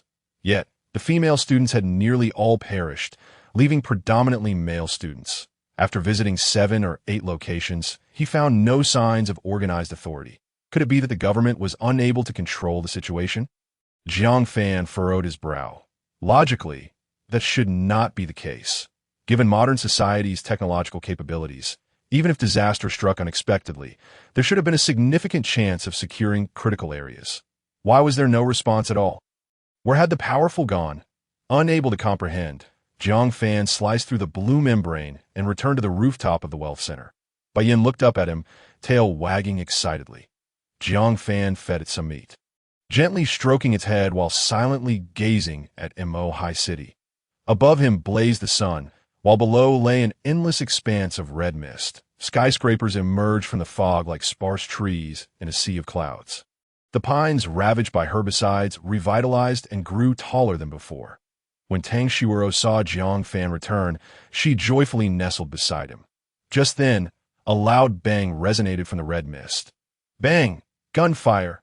Jiang Fan's expression turned serious as he looked towards the source of the sound. Tang Xuerou jumped in shock. Who else had guns in the wealth center? Jiang Fan patted her hand. You take Yin home. I will investigate. Jiang Fan's body swiftly melded into the floor as he dashed towards the gunfire's direction. Zhang Zilin and the others had not ventured far when Yang Joey jogged over, warning, Stop! There's movement ahead. It seems to be people. With a swift motion, Zhang Zilin cleaved a rat in 2 with her axe. Frowning, Survivors, you all stay here. I'll go take a look. Encountering humans now does not guarantee safety. Zhang Zilin must confirm before making any decisions. She leapt lightly, astonishingly reaching over 3 meters high, landing gracefully on a branch. She bounded between branches, quickly disappearing into the red mist. The others watched her enviously. If they possessed such abilities, why would they still carry this burden? They would have long sought a better place to enjoy life. After a few minutes, Zhang Zilin halted. She heard voices ahead. Liang, let's go back. I'm exhausted. No way, we haven't found food yet. Going back means starving. But, no buts, we must. My foot is blisters. It hurts so much. I'm bleeding. Hurry up. We need to treat this. It must not become infected. At that moment, the chatting group passed beneath the tree. Zhang Zilin spotted 7 young individuals, likely around 18 or 19 years old, presumably college students, 5 males and 2 females. Judging them to be non-threatening, normal survivors, she leapt down from the tree. The 7 were startled. Who is it? Hey, she's in a police uniform. Is she a cop? Upon realizing the newcomer was a woman, the group relaxed somewhat. One of the boys excitedly stepped forward. Hello. Are you a police officer? Zhang Zilin saluted. Hello, I am Zhang Zilin. a second-level officer from the Pinghai Road police station. She is indeed a police officer. The boy was ecstatic. My name is Liang. We are students from the MO High Film Academy. Please, we beg you to save us. Hearing this, Zhang Zilin felt a wave of relief. I am heading to the nearest official rescue point, which is quite far. If you are willing, you may accompany me, but if not, I can offer no assistance. The 7 students eagerly replied. Officer, we will follow you. Oh, that's wonderful. We finally encountered a police officer. I haven't eaten for a day. I thought I would starve today. This is amazing. Zhang Zilin felt a sense of trust from them, lifting her spirits. Follow me. With the addition of the 7 students, the survivor group grew stronger once more. Zhang Zilin felt a glimmer of encouragement as they headed towards the wealth center. This short distance of a few hundred meters proved exceedingly arduous. Zhang Zilin struggled for over an hour before finally discerning a path through the dense forest. Had it been an ordinary person, they would have long been incapacitated by fatigue. All were breathless, finally arriving at the main entrance of the wealth center community. As Zhang Zilin gazed at the wealth center. Preparing to enter, a gigantic rabbit leaped out from the underbrush. The exhausted survivors instantly erupted with excitement. Officer Zhang, a rabbit! A rabbit! Quickly, kill it! We can eat meat tonight. Hurry, shoot! Zhang Zilin also felt exhilarated, a smile breaking across her face. She had previously killed a mutated rabbit, and the rabbit meat had left everyone savoring every bite. However, the mutated rabbits were notoriously elusive. Without a gun, Zhang Zilin would struggle to catch one to holding her breath. She drew her handgun, carefully aiming at the rabbit. Bang! A hit! Zhang Zilin rejoiced as the bullet struck the rabbit's eye, penetrating and damaging its nerves. It convulsed and collapsed, soon lying still. The crowd cheered, just as Zhang Zilin hoisted the rabbit. A massive tongue shot out from the red mist, hurtling towards her. In a split second, Zhang Zilin reacted. It felt as if she were yanked back violently, her body sliding backward at an unnatural speed, nearly leaving a phantom image, her shoes leaving dark marks on the ground. PFF. The tongue missed her but struck a nearby boy, instantly adhering to him and dragging him away. Humph. Zhang Zilin scoffed, her body coming to a sudden halt in a rapid slide. She assumed a perfectly executed stance, exhaling forcefully, releasing a breath like an arrow. Hey! In an instant, her hair stood on end, as if startled. With a powerful push from her feet, she propelled herself towards the tongue like a cannonball. Delivering a decisive punch. Boom! The thick, unwieldy tongue was unexpectedly struck, flinging sideways. The tongue could no longer grasp the young man, who was sent tumbling backward, crashing against the wall, rendered motionless. The mutated frog descended from the heavens like a colossal boulder, landing heavily on the ground. Boom!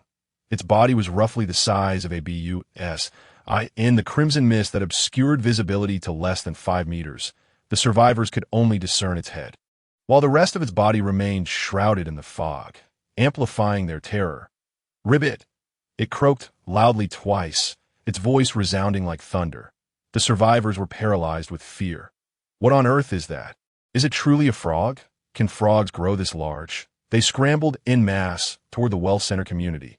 Zhang Zilin felt a chill run down her spine at the sight. Yet, she could not abandon her post immediately. She had to provide cover for the survivors, or none would escape. The mutated frog crouched, nearly 3 meters high, its emerald body faintly gleaming, its bulging, blood-red eyes coldly fixed on Zhang Zilin. That thunderous croak emanated from here. It was this bipedal beast that slaughtered my tadpoles. The tongue struck out once more. Humph! Beast! The warrior spirit within Zhang Zilin surged forth as she fearlessly confronted it. Jiang Fan stood quietly by a window on the 5th floor, keenly observing the sudden eruption of battle with his heightened perception that moment. The radiance enveloping the female officer was nearly as bright as his own. Each time, she unleashed a punch or kick. Her glow dimmed significantly, while the brilliance of her strikes surged to dazzling heights, akin to a blinding sun in the realm of perception. As the female officer moved, her body and limbs flickered between brilliance and obscurity, trailing a resplendent veil of light, exuding an indescribable beauty of violence. Remarkably, she matched the formidable mutated frog blow for blow, relying solely on her explosive abilities. Jiang Fan envied her explosive powers. With such abilities combined with his own physique, he could likely kick the mutated frog like a ball. Simultaneously, he was filled with numerous questions. Wasn't she the ability user from the police station? Why was she here? Jiang Fan could not comprehend her long journey.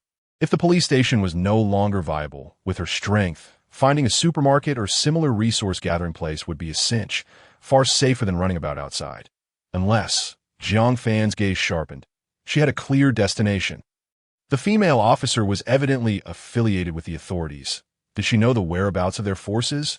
Observing the fierce clash between the woman and the frog, with no clear victor in sight, he swiftly recognized an opportunity. Now was the perfect moment to seize that enlightenment fruit. Without a second thought, Jiang Fan's body swiftly sank into the ground, propelling himself toward the enlightenment fruit by the swimming pool. Plans often change faster than anticipated. Initially, he intended to use explosives to eliminate the mutated frog before retrieving the enlightenment fruit. However, he hesitated, fearing he might damage the fruit in the process, leaving him indecisive. Unexpectedly, someone had provided him with a diversion. What more was there to discuss? Within half a minute, Jiang Fan reached the bench beside the pool. The enlightenment fruit was quietly growing beneath the bench. Overjoyed, he wasted no time in uprooting it and tossing it into a spatial pocket before emerging from the ground. Minutes later, he returned home. The women gathered anxiously around him. Tang Xuerou had just informed them of the gunfire, and now they all looked at Jiang Fan with trepidation. However, upon seeing his beaming smile, their worries began to dissipate. "Brother Jiang, who was shooting?" "Brother Jiang, is everything all right?" "It's nothing," Jiang Fan replied with a smile, producing the enlightenment fruit as he addressed the women.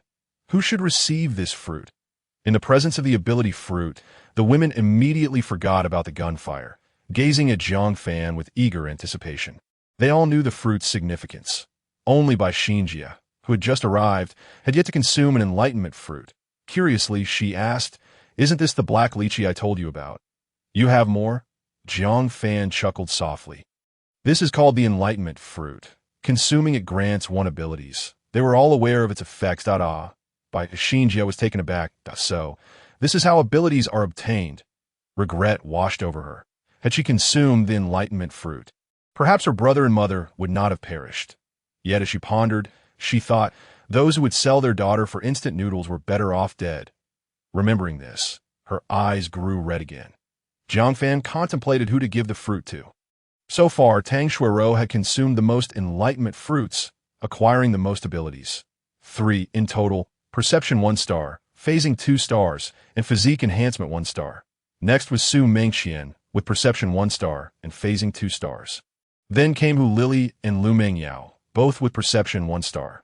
Lastly, Tian had teleportation 7 stars. Only by Shiyin had no abilities at all. In a rush, given time, all of his women would become ability powerhouses, each capable of annihilating a horde with ease. Jiang Fan smiled. Mengqian, this fruit is for you. You've performed admirably during this time. Mengqian was elated, having lost hope after being punished for her earlier foolishness.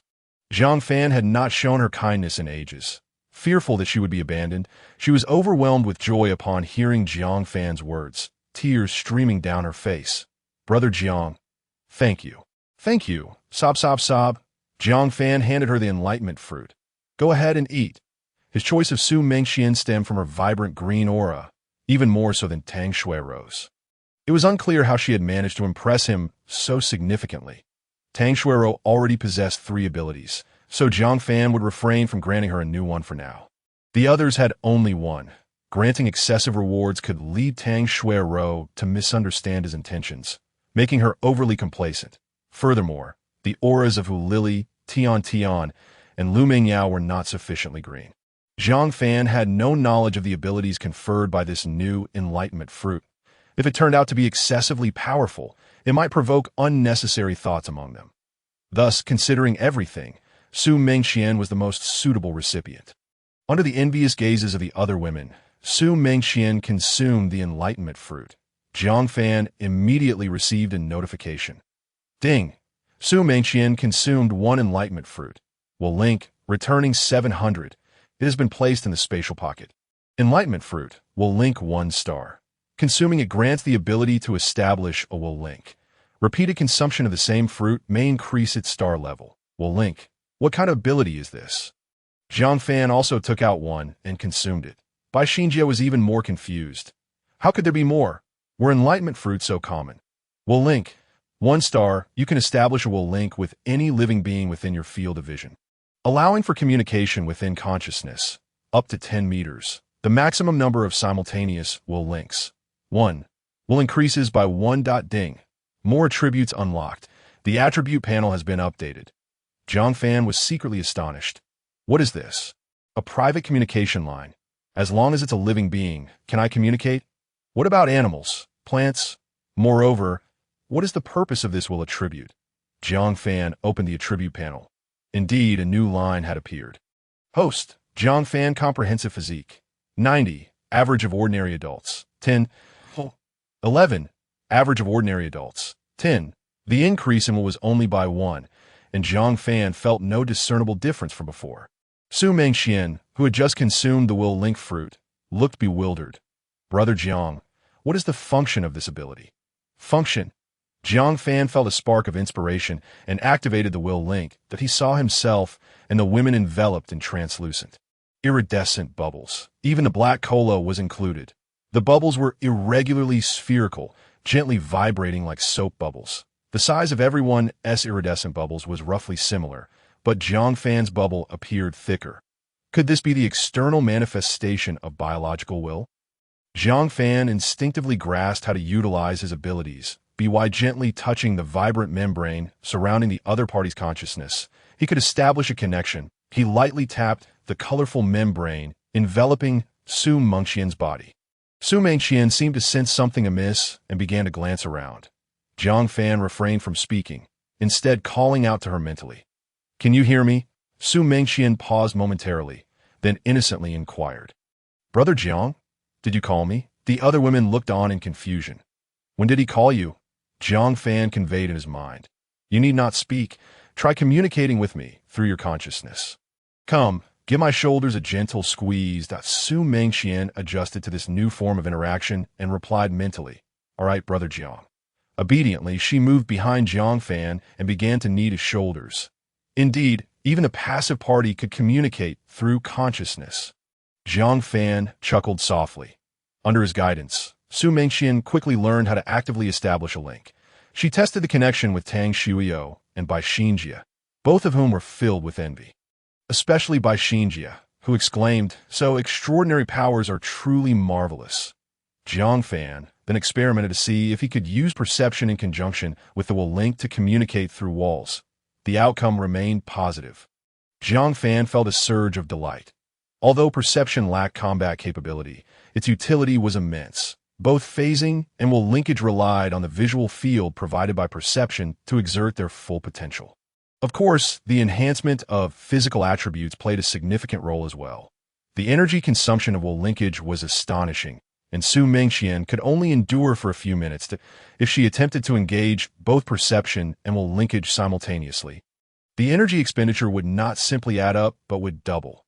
After a mere 30 seconds, Mengqian found herself exhausted and unable to continue. Jiang Fan, however, was quite different. His exceptionally high overall physical condition allowed him to endure for an extended period.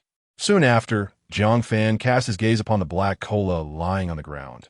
The colorful bubbles surrounding the cola were smaller and thinner. Jiang Fan gently tapped with his consciousness. The cola looked up at him. Meow? What are you doing? Jiang Fan was taken aback that I can actually understand it. Wait, it's not that I understand the language. Rather, I am communicating with it through consciousness, without using words. Thus, I can comprehend it.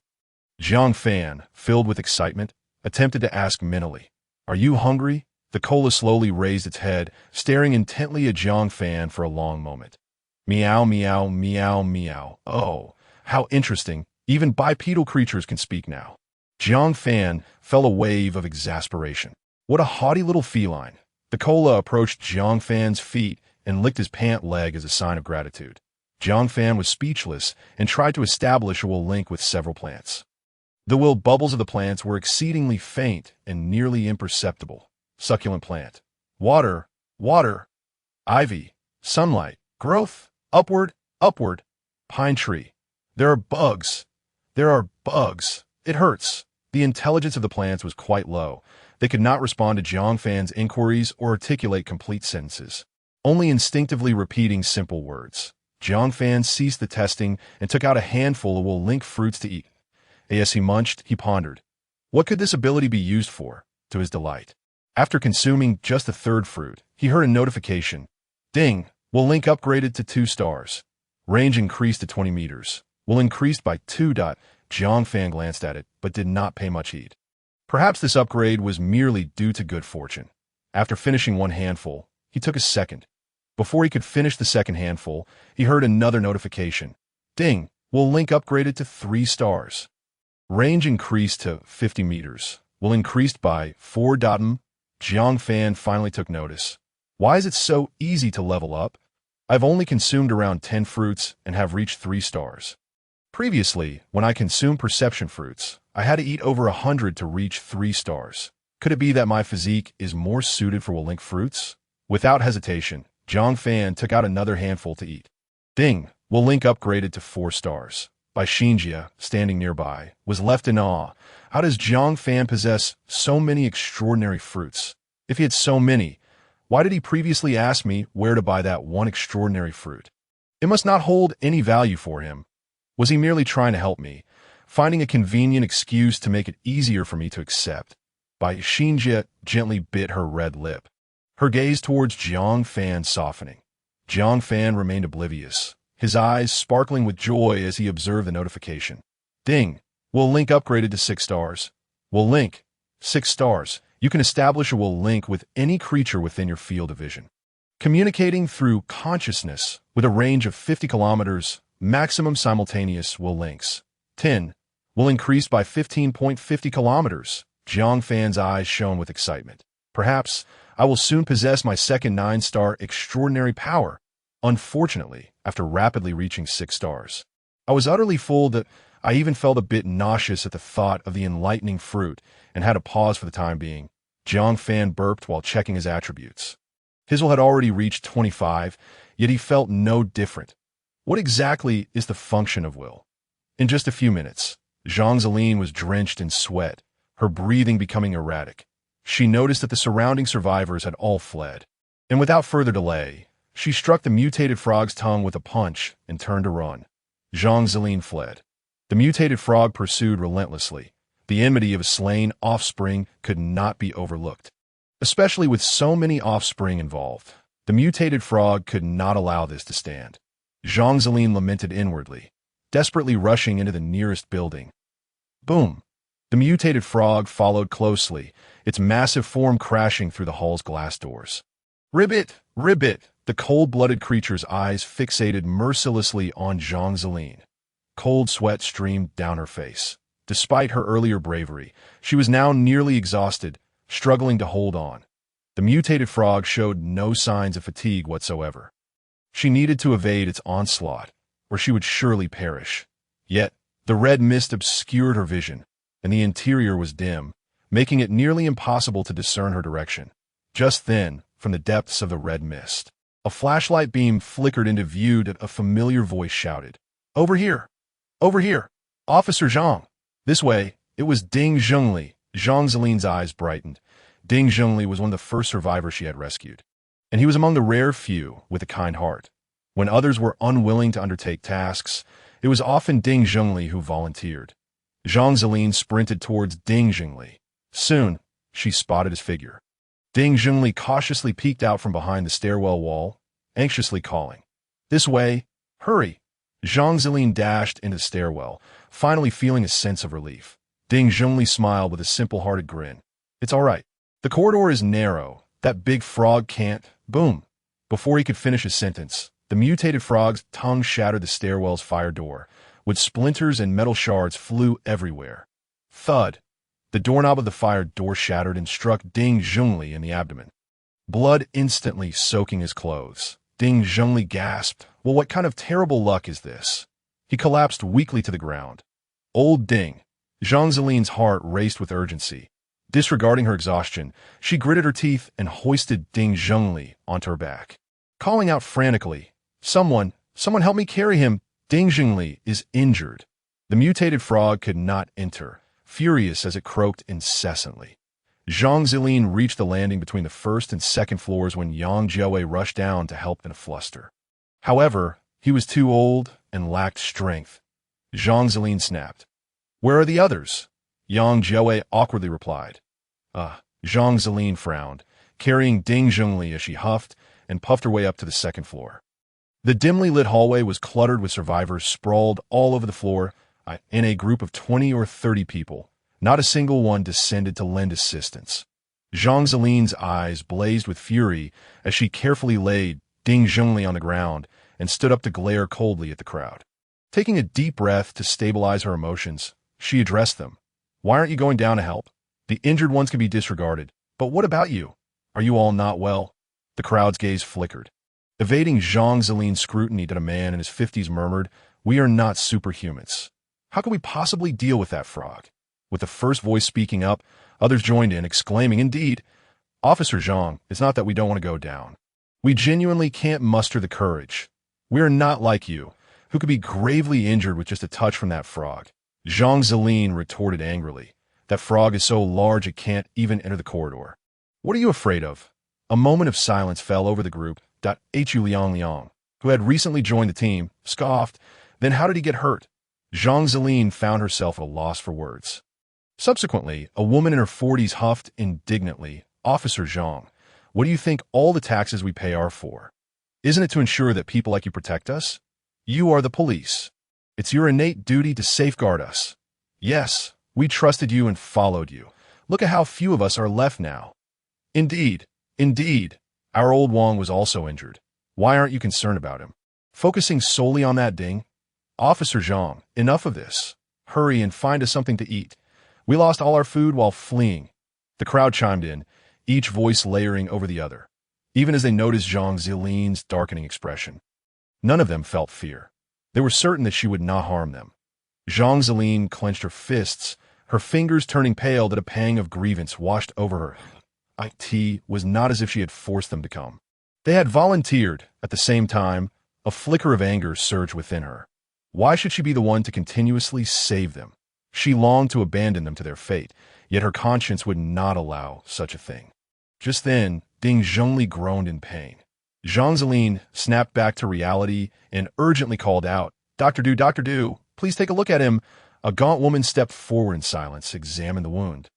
Inside, Officer Zhang, "Mr. Ding is quite fortunate. His internal organs remain unharmed. If we had medicine and instruments, we could stitch and bandage him. Perhaps he could be saved." However, silence enveloped the scene. The survivors lacked even food and water. Where would they find medicine? At most, they might have some antidiarrheal or fever medication, but no external wound treatment. Moreover, even if they could stitch up the wound, could Ding Zhengli withstand infection? Zhang Zilin pursed her lips. Remaining silent, Ding Zhengli sighed and spoke softly. "If I don't make it, Officer Zhang, don't bother saving me. You all should leave if you see my son and grandson at the relief point on TV. Dante mentioned my situation. Alas, it is fate. Stop saying that." Zhang Zilin's nails dug deeply into her palm as she gritted her teeth and spoke gently. "Old Ding, you'll be fine. I'll find medicine." There must be something. She recalled the superhuman who could burrow underground. The ability to tunnel was exceptionally safe. As long as the individual wasn't too foolish, they would certainly gather medicine. The speed of burrowing would be slow. And given the inconvenience of carrying items, their stock of medicine should be limited. When going out to gather supplies, they would likely prioritize food and water. However, external injuries were common in this period. They should have stocked some supplies, as long as she could locate him. There was hope for old Ding's recovery. As for whether he would be unwilling to part with the medicine, Zhang Zilin dismissed such a possibility. Refusal to provide medicine? Then she would compel him to do so. She would not show mercy to a criminal who stole firearms. Just then, a cacophony of footsteps echoed from the stairwell. 7 or 8 individuals descended from the 3rd floor. A man with a crookedly worn property security cap brandished a stick and cursed, "What the hell is going on? Who the hell allowed you in here? Don't you know this is our boss Ma's territory?" Others followed suit with shouts of anger. Damn, how could you be so blind? Not noticing Boss Ma has arrived. I'm talking to you. Who's in charge? Send someone out to speak. The survivors simultaneously turned their gazes towards Jiang Fan. The gaunt man at the forefront, upon spotting Jiang Fan, leered with lustful eyes and reached out to grasp her chin. Oh, a police flower! Get lost! Jiang Fan repulsed the man's hand with disgust. Coldly warning, I advise you to speak respectfully. The gaunt man, unfazed, erupted into raucous laughter. Ha ha! This woman is quite stubborn. Stubbornness is delightful. The more stubborn, the more intriguing. Jiang Fan, unable to tolerate his insolence any longer, delivered a swift kick to the man's abdomen. The gaunt man, caught off guard, fell to the ground with a cry, taking quite some time to recover, his face contorted in fury. Damn! Seize this woman! Kill the rest! The others swiftly drew knives, grinning menacingly at Jiang Fan. Her eyes turned cold, and with disdain, she declared, I warn you for the last time, do not act recklessly, or you will bear the consequences. They erupted into laughter. Oh, still acting tough, are we? Consequences? Ha! Soon you'll be calling me daddy. Ha ha! With that, they brandished their knives and watermelon knives, laughing wildly. They failed to notice that the other survivors bore no trace of fear, their expressions peculiar, gazing at them with pity. How dare you provoke this officer? You are truly courting disaster. Unable to endure any longer, Jiang Fan sprang into action. Crack, crack, crack. Half a minute later, the men lay sprawled on the ground, all knocked unconscious. Jiang Fan dispatched them without breaking a sweat. Coldly huffing, Yang Jiawei, take some people and tie them up? I'll check upstairs. Understood. Jiang Fan was uncertain if any of those men possessed the burrowing ability, but they certainly did not appear to. She ascended the stairs below the 21st floor. There was not a soul in sight. Upon reaching the 22nd floor, where the red mist could not reach, she still found no one. She arrived at the top 2 floors and finally encountered a group of disheveled survivors. All were bound hand and foot, tethered in a chain throughout the room, unable to move. Most of the men bore injuries and were clad in tattered clothing. Women were scarce, concentrated in 2 rooms. They had been stripped bare, their bodies covered in bruises. Jiang Fan's expression shifted dramatically. She realized instantly what had transpired. Boss Ma's gang had captured everyone else and turned them into slaves. The scarcity of women was due to the fact that many had perished from abuse. In this time, Jiang Fan had encountered numerous criminal organizations, many of which were even more brutal. However, these gangs typically captured only a handful of individuals. Now, before her stood over 100. This was the first time she had witnessed such a large group. Her teeth ground together in fury. Scum! Despicable! The bound survivors, upon seeing Jiang Fan in her police uniform, erupted with excitement. I asked the country here to rescue us. Comrade police, save us! Save us! Comrade police, hurry and capture Ma Shancher. Dante let him escape. After Jiang Fan freed them, many were so overwhelmed with emotion that they wept. The surviving family members embraced one another, weeping inconsolably.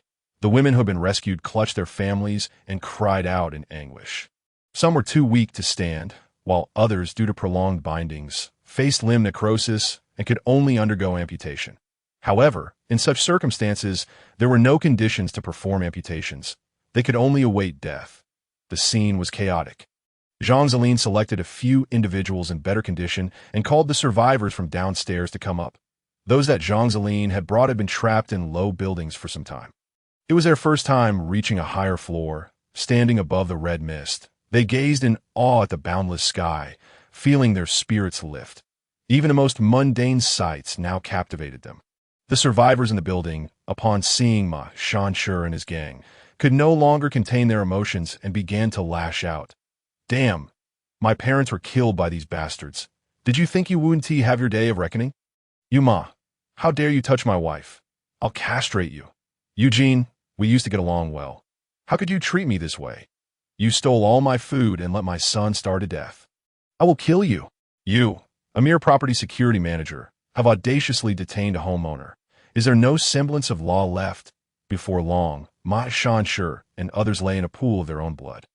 Jiang Fan silently observed the scene, refraining from intervention, allowing the survivors to vent their emotions. Yang Jiawei trembled. murmuring, "Leader, isn't this excessive?"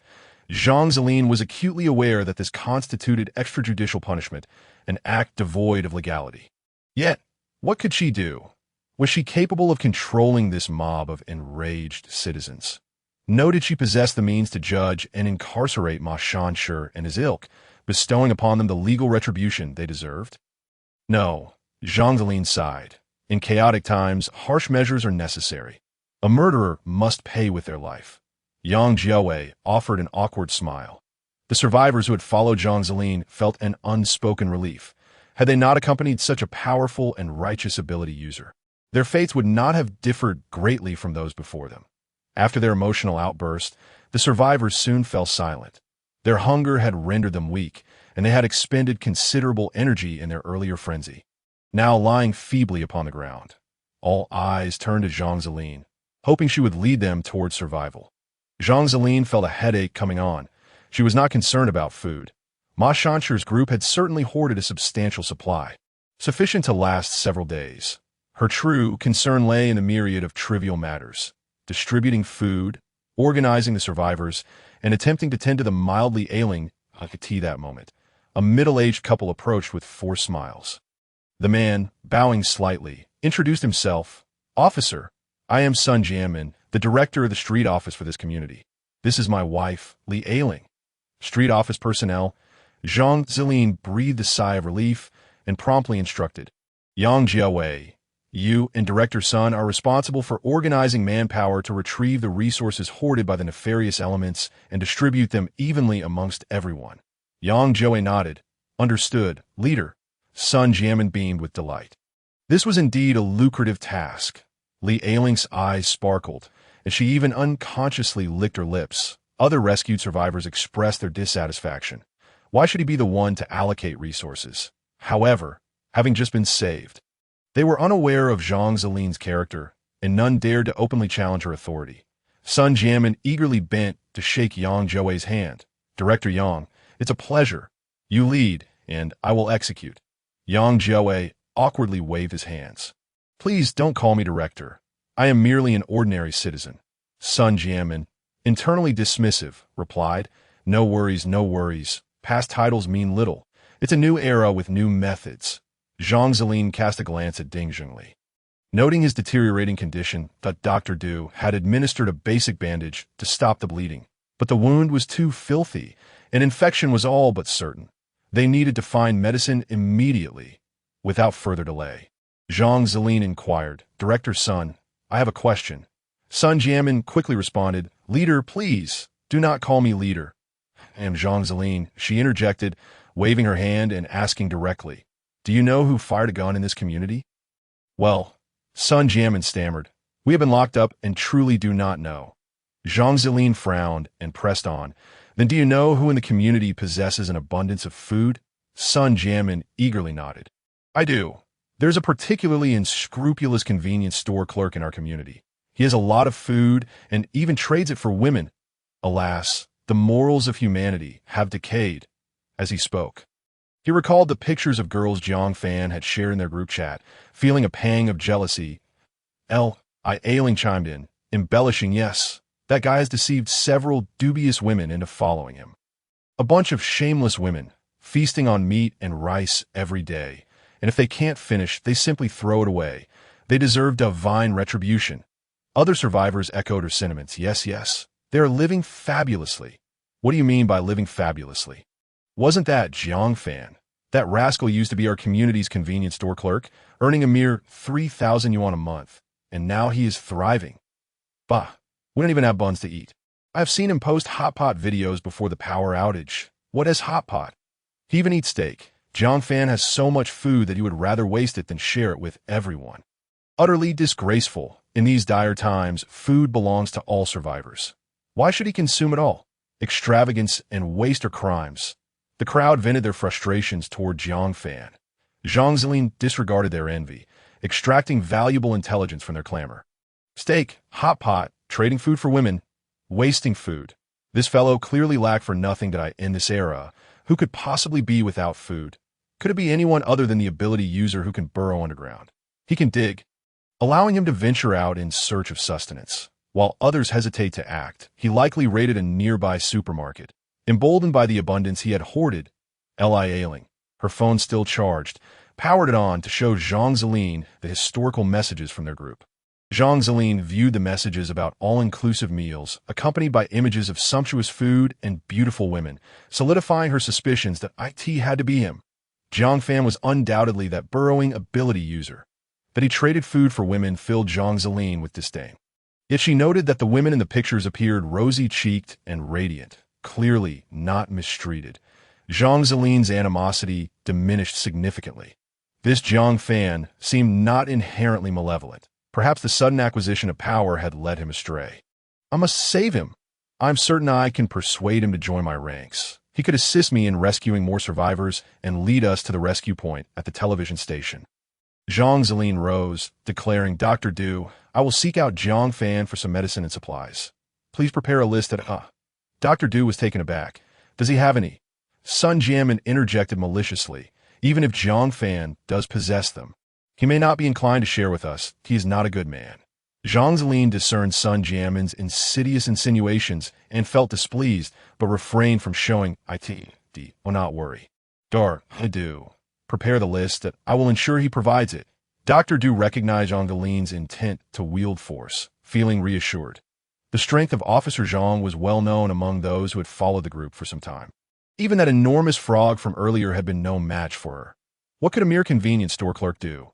Dr. Du cheerfully remarked, I will prescribe you several medications. If one is unavailable, you can substitute it with another. This will enhance the chances of survival for the injured. Good, Jiang Fan affirmed. Sun Jianmin ingratiatingly suggested, Officer Jiang, why not eat first before you go? Jiang Fan confidently waved her hand. No need. I will be back shortly. It is but a matter of minutes that I will retrieve the medicine before having a meal. Yang Jiawei expressed concern. That large frog may still be lurking below. Perhaps we should wait. Jiang Fan nonchalantly replied. It is of no concern. I have my methods. With that, she ascended the stairs. What could she possibly be doing upstairs? The crowd was curious, and a few inquisitive souls followed her. Jiang Fan stood by the window of a room on the 20th floor. Having located the position of the mutated frog, in his perceptual view, the creature remained stationed outside the lobby of Building B, refusing to budge, seemingly waiting for that female officer. Jiang Fan nearly burst into laughter. This policewoman had certainly taken on an undeserved burden for him. Psychic link. Jiang Fan observed the multicolored bubbles of wool emanating from the mutated frog. Contrary to its imposing exterior, the frog's wool was even weaker than that of a koala. Not much better than a plant, it appeared that the strength of will was unrelated to physical prowess or ability strength. Jiang Fan gently made contact, establishing the psychic link. The mutated frog seemed to mumble to itself. Revenge! Revenge! Jiang Fan inquired. Who do you wish to take revenge upon? The mutated frog, too dull-witted to realize someone was asking a question, instinctively replied, That female biped. Revenge! Eat her! Can't find her! Jiang Fan prompted. The female biped is above. She will surely come down. Just wait here. The mutated frog repeated, The female biped will come down. Wait! Revenge! Wait! Revenge! Done! Jiang Fan, with a smile, abruptly severed the connection of Will.as for that female police officer. She could just stew upstairs. What on earth is happening? Jiang Fan was astonished to witness Jiang Fan stride to the edge of the rooftop, suddenly enveloped in a brilliant radiance. Moments later, the light surrounding her swiftly converged, entirely channeling into her legs. Her long, athletic legs radiated a dazzling brilliance akin to the sun. A terrifying force erupted forth. The concrete railing shattered into fragments. Boom! The female officer launched herself like a cannonball, effortlessly leaping the considerable distance between Building B and the socket. What the hell? Jiang Fan was left dumbfounded. Is she even human? Jiang Fan traced a perfect parabolic arc, springing from the rooftop of the 33rd floor of Building B, and precisely landing into a window on the 20th floor of the socket. Coincidentally, this room was where Jiang Fan resided. Crash! Jiang Fan burst through countless shards of glass, rolling upon landing to dissipate her momentum. She exhaled deeply. Such explosive power took a significant toll on her body. Upon rising, she was startled to find someone standing in front of her. It was none other than Jiang Fan, the one she had just seen in the group chat regarding all-inclusive accommodations. How could he possibly know she would jump here? Zhang Zilin was baffled. Jiang Fan was equally taken aback. Could this female officer possess the ability of remote perception like an ability user? Otherwise, how could she have located him directly? This was the 20th floor, and beneath the crimson mist, she shouldn't have been able to see anything. However, upon witnessing Zhang Zilin's astonished expression, Jiang Fan realized it was purely accidental. Zhang Zilin had intended to jump into this room. It was merely a coincidence that he occupied it in his perceptive vision. Zhang Zilin emitted a radiance of mixed red and yellow hues. Zhang Zilin age, 27, quality, 9 points, striking and poised, virtue, 10 points, innocent of worldly affairs. Overall score, 9 points. Ding! Meets system requirements, yet alarm bells rang in Jiang Fan's mind, leaving him no time to ponder further. This female officer could go toe-to-toe with mutated frogs. She was exceedingly dangerous. Was the red light emanating from her directed at him? Or was it simply her nature to harbor hostility towards anyone? As Jiang Fan contemplated whether to feign ignorance, Zhang Zilin spoke. You must be Jiang Fan. I've come to find you. She was indeed coming for him. In an instant, Jiang Fan abandoned any thoughts of luck. His gaze hardened. Did she truly consider him an easy target, boldly confronting him? Without hesitation, Jiang Fan unleashed a full-force punch. In Zhang Zilin's eyes, Jiang Fan's fist exploded like thunder, rapidly enlarging. How could his physique be so formidable? Zhang Zilin was astonished, unwilling to take the blow head-on. She retreated slightly. Jiang Fan's fist swept past her by mere centimeters, stirring a few strands of her hair. In that moment, Zhang Zilin discerned Jiang Fan's true nature. He was not an untrained, ordinary person, but had likely acquired some form of extraordinary ability that rendered him so powerful. Only brute strength, devoid of technique, was not to be feared. Humph! Zhang Zilin executed an upward kick. Jiang Fan, as before, sensed the incoming attack. His mind reacted, yet his body lagged behind. He could only evade as best he could and tense his abdominal muscles to absorb the blow. Bang! Jiang Fan was sent flying. Yet it didn't hurt. He found it peculiar that Zhang Zilin seemed to harbor no murderous intent. She did not unleash the same ferocity she had displayed in combat against the mutated frogs. While Jiang Fan was airborne, Zhang Zilin followed closely behind. Another powerful punch. Jiang Fan, left with no choice, raised his hands to withstand it once more. Bang! Zhang Zilin was relentless, following up with 3 punches and 2 kicks. Bang, bang, bang, bang, bang. Jiang Fan was propelled backward like a punching bag, accelerating toward the wall's corner. Got you! Zhang Zilin sneered, her body gliding across the ground like a serpent, pressing in closely and granting Jiang Fan no respite. A thorough beating would subdue him, making future interactions far more manageable. Zhang Zilin watched in disbelief as Jiang Fan, like a phantom, passed through the wall, vanishing without a trace. He can phase through walls. Is this his tunneling ability? Zhang Zilin stood helplessly before the wall, gritting her teeth in frustration. She had anticipated Jiang Fan's ability to tunnel, which was why she had pursued him so closely, fearing he might escape. Little did she know his tunneling speed was so astonishing. Even if she could break through walls, it would take considerable time. That'd be why then, Jiang Fan would have long vanished, with such speed. Who could possibly catch him? What a wretched rat! Zhang Zilin seethed with irritation. Suddenly, an eerie hand extended from the wall, tossing something at her, a stun grenade. Zhang Zilin's expression froze. Boom! A deafening explosion erupted not far from her. Ah! Zhang Zilin screamed as she collapsed to the ground. Even with her formidable physique, she could not withstand a stun grenade at such close range. Jiang Fan, however, was not about to relent. He stood behind the wall. Observing Zhang Zilin sprawled on the floor, a cold smirk forming on his lips. Now you know what it feels like to mess with me. He retrieved 3 more stun grenades, reaching through the wall to toss them into the adjacent space. Boom! Boom! Boom! Zhang Zilin could no longer endure. She succumbed into complete unconsciousness. Jiang Fan cautiously observed for a moment before hurling another stun grenade. Boom! No response from Zhang Zilin. Confirming her true unconsciousness, he passed through the wall to stand over her. Gazing down, this woman was entirely unlike other beautiful women.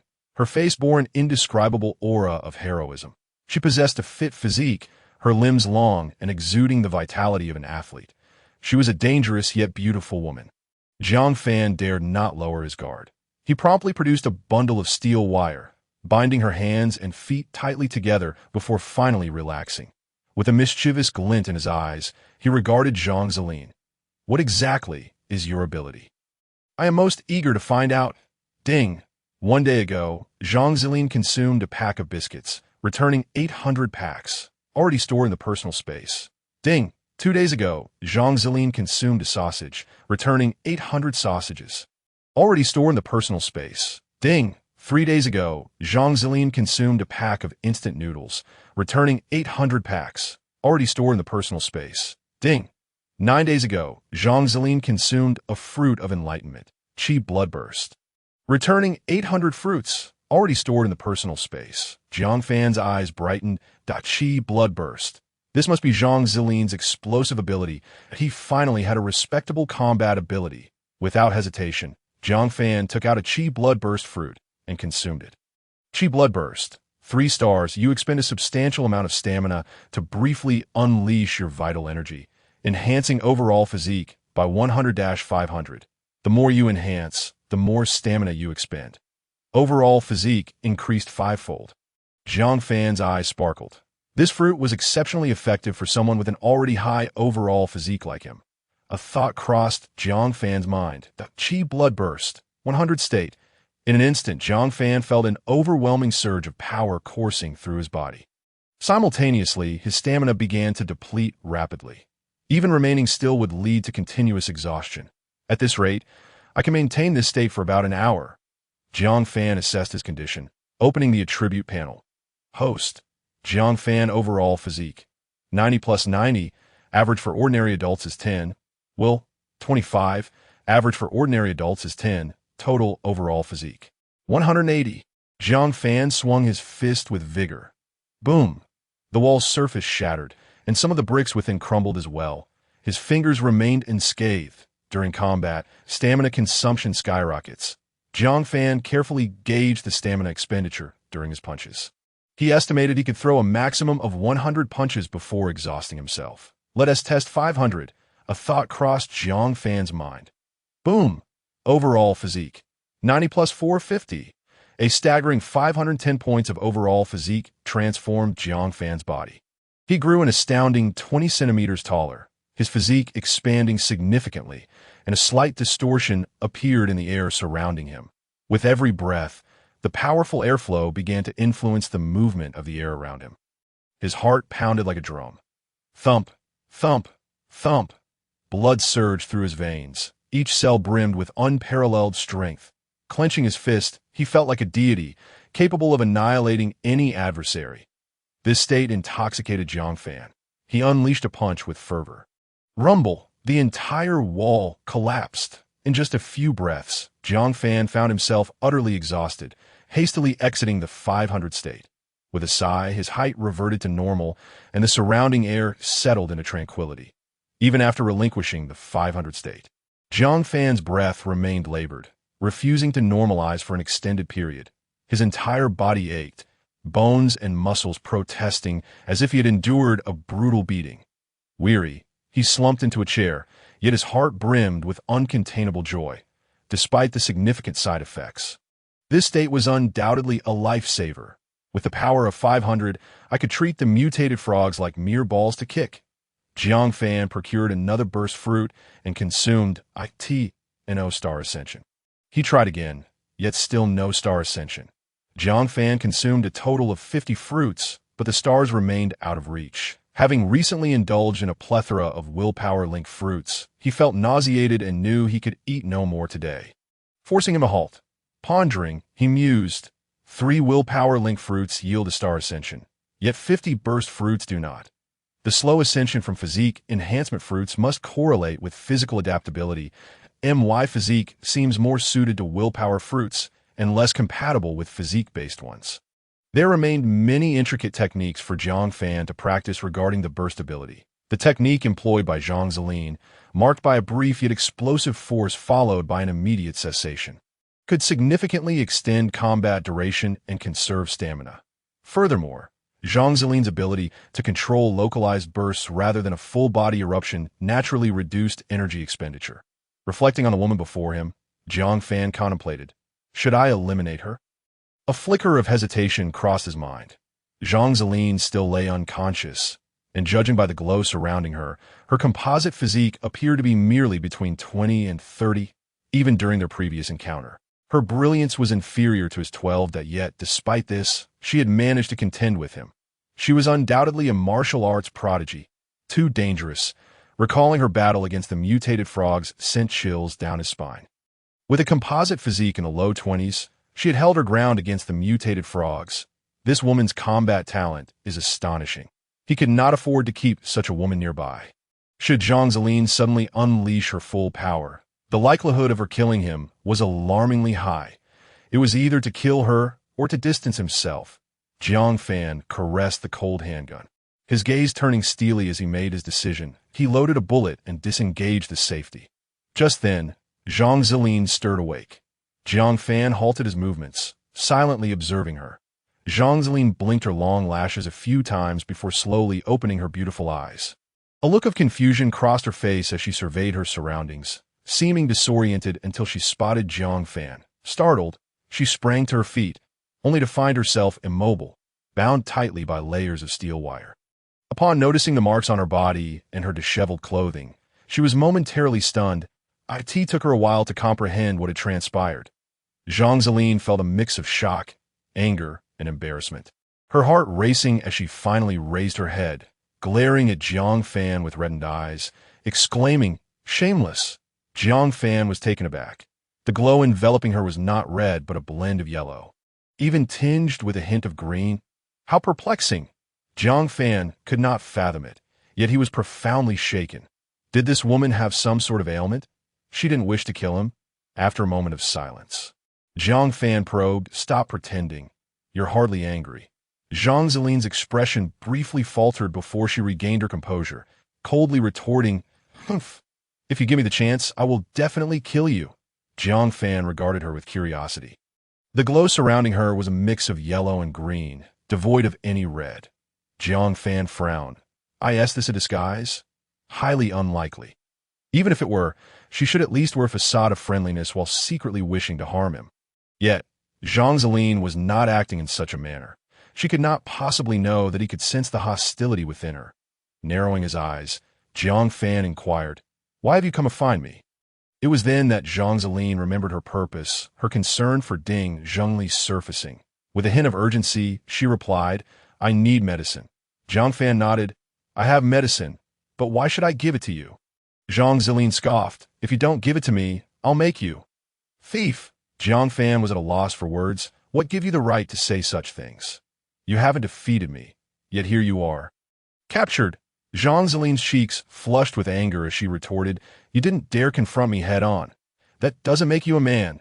Jiang Fan replied nonchalantly, "Whether I am a man or not is for me to determine." He was uninterested in quarreling with a woman and reiterated, "You haven't defeated me, and yet you find yourself captured." Zhang Zilin, flustered and furious, shot back, "If you have the guts, let me go and we'll fight again." Calmly, Jiang Fan responded, "You haven't defeated me, and yet you find yourself captured." Zhang Zilin, exasperated, exclaimed, "Can't you say anything else?" "All right," Jiang Fan smiled as he produced a prescription. "Do you want these medicines?" He had even taken her personal prescription.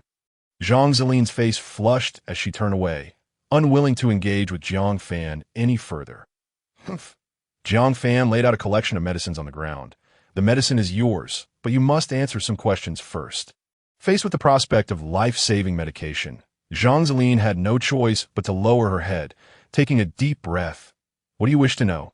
Jiang Fan observed the yellow glow surrounding her slowly fading, while the green hue intensified. Perhaps this woman could be nurtured, yet she remained too perilous to keep close. Contemplating rapidly, Jiang Fan inquired, "What is your name?" "Zhang Zilin." "Have you studied martial arts or combat?" "Zhang Zilin." Filled with quiet pride, feigned indifference as she replied, I have that I was third in the National Women's Sanda competition and learned traditional martial arts from my grandfather since childhood. And no wonder she is so formidable, Jiang Fan thought. With her extensive background in martial arts and Sanda, coupled with the burst fruits, her individual combat prowess had reached unimaginable heights. Jiang Fan posed his final question: why did you bring so many people out here in such a dangerous environment? He had initially expected Zhang Zilin to withhold information, yet she candidly divulged, to establish a rescue point at the television station. Your ability to tunnel through walls is incredibly useful. Why not join us? Jiang Fan queried, puzzled. Is there an official rescue point established at the television station? Zhang Zilin appeared bewildered. Of course. Don't you know? Jiang Fan replied earnestly, I don't. Everyone I have encountered is unaware of it. If they did know, throngs of survivors would have flocked to the television station by now. However, Jiang Fan had never witnessed such a scenario. Could it be that the authorities only sheltered official organizations, such as the police, and neglected ordinary citizens? That seemed illogical. Why? Moreover, Jiang Fan had encountered several police survivors, and they were equally oblivious to this matter. Was it that only police with supernatural abilities were granted refuge? If so, why? Intrigued, Jiang Fan narrowed his eyes. The television station's rescue point was not far from the wealth center. I must uncover what is truly happening. Zhang Zilin, deeply perplexed, asked, why is that? Why inform me, but not you? Jiang Fan directed his gaze at Zhang Zilin. Do you still wish to head to the television station's rescue point? Upon hearing this, Zhang Zilin clenched her fists in frustration, declaring, absolutely. I intend to ensure all these survivors reach the television station's rescue point. Unless you kill me, I will never remain here. I certainly do not wish to keep you here. It is too perilous. Jiang Fan nodded calmly. Very well. Zhang Zilin was taken aback. You are willing to let me go? Jiang Fan's heart stirred. The anchor point of the subspace, an intangible and flavorless subspace anchor, was affixed to Zhang Zilin in this way, as long as Zhang Zilin entered the internal area of the television station's aid point. He could silently transmit inside. Jiang Fan instinctively sensed something peculiar about the television station's aid point. If he recklessly ventured there, it was highly probable that he would encounter misfortune. The most critical issue was that he was unaware of the true location of the aid point. The television station was likely just a superficial facade. It was entirely possible that as soon as he transmitted to the television station, he would be targeted. In this era, surveillance methods were pervasive. And while he possessed awareness, other ability wielders might have mysterious means at their disposal. Thus, it was wiser to let someone like Zhang Zilin, who had received the information, scout the way. He merely needed to keep an eye on her. If Zhang Zilin were to meet an untimely end, Jiang Fan would not feel heartbroken. After all, he had already obtained the fruit of blood explosion. Zhang Zilin's value was minimal, merely a beautiful woman, of which there were countless in the world. Jiang Fan produced a pair of pliers and snipped the wires binding Zhang Zilin's hands and feet. She immediately leaped up, gazing at Jiang Fan with confusion. Aren't you afraid I might kill you? Jiang Fan chuckled lightly. Had it been before he acquired the blood explosion, he might have felt a tinge of fear. But now that he possessed the blood explosion, he felt no trepidation in a direct confrontation. Zhang Zilin was no longer his opponent. Jiang Fan simply did not dare to keep her by his side, fearing a sneak attack. As long as he cast her far away, there would be no danger. Moreover, she could help him navigate the perilous terrain of the television station. Why not take advantage of that? With confidence, Jiang Fan declared, if I could capture you once, I can certainly do it again. His audacity sent a jolt through Zhang Zilin's heart. She yearned to retort, yet she had indeed been captured. Zhang Zilin fixed a deep gaze upon Jiang Fan and deliberately maintained a cold demeanor. One day, I will have my revenge. Jiang Fan scoffed. You are welcome to try. Zhang Zilin's complexion darkened. However, Jiang Fan noticed that the green glow surrounding her had intensified. The woman who speaks contrary to her heart. Jiang Fan began to understand her psychology. She had trained in martial arts since childhood, her innate talent exceptional. It was likely that no man could best her, leading her to disdain those she considered weak. Only after being subdued by him did she experience the power of a man for the first time. Jiang Fan stepped into the wall, vanishing before Zhang Zilin's eyes. Zhang Zilin stared at the wall. Her thoughts unknown. Suddenly, a hand emerged through the wall, tossing over a set of women's sportswear. Jiang Fan's face flushed. Her clothes were in tatters, necessitating a change. "You scoundrel!" Jiang Fan bit her lip, embarrassed and irritated as she changed into the sportswear. To her surprise, the fit was impeccable. This only deepened her blush. She wished she could drag Jiang Fan over and give him a good thrashing for her frustration, yet he was nowhere to be found. "Old lecher!" Jiang Fan could only curse quietly, quickening her pace up the stairs. Upon reaching the 22nd floor, she saw a group of survivors lying in the corridor. Though disheveled and emaciated, they clearly bore no signs of being controlled or mistreated. "Humph, that fellow isn't so bad after all," Jiang Fan thought. Since the survivors had not been controlled, she would not meddle. The current group had already reached her capacity limit. She hurried up the stairs. The others observed Jiang Fan, their hearts filled with envy and jealousy. Yet another beautiful woman. Damn, she was probably also searching for Jiang Fan. The world has lost its morals. Upon reaching the rooftop, she unleashed her full strength and leapt back down. Jiang Fan had been watching her departure. Finally feeling at ease, he stretched his body.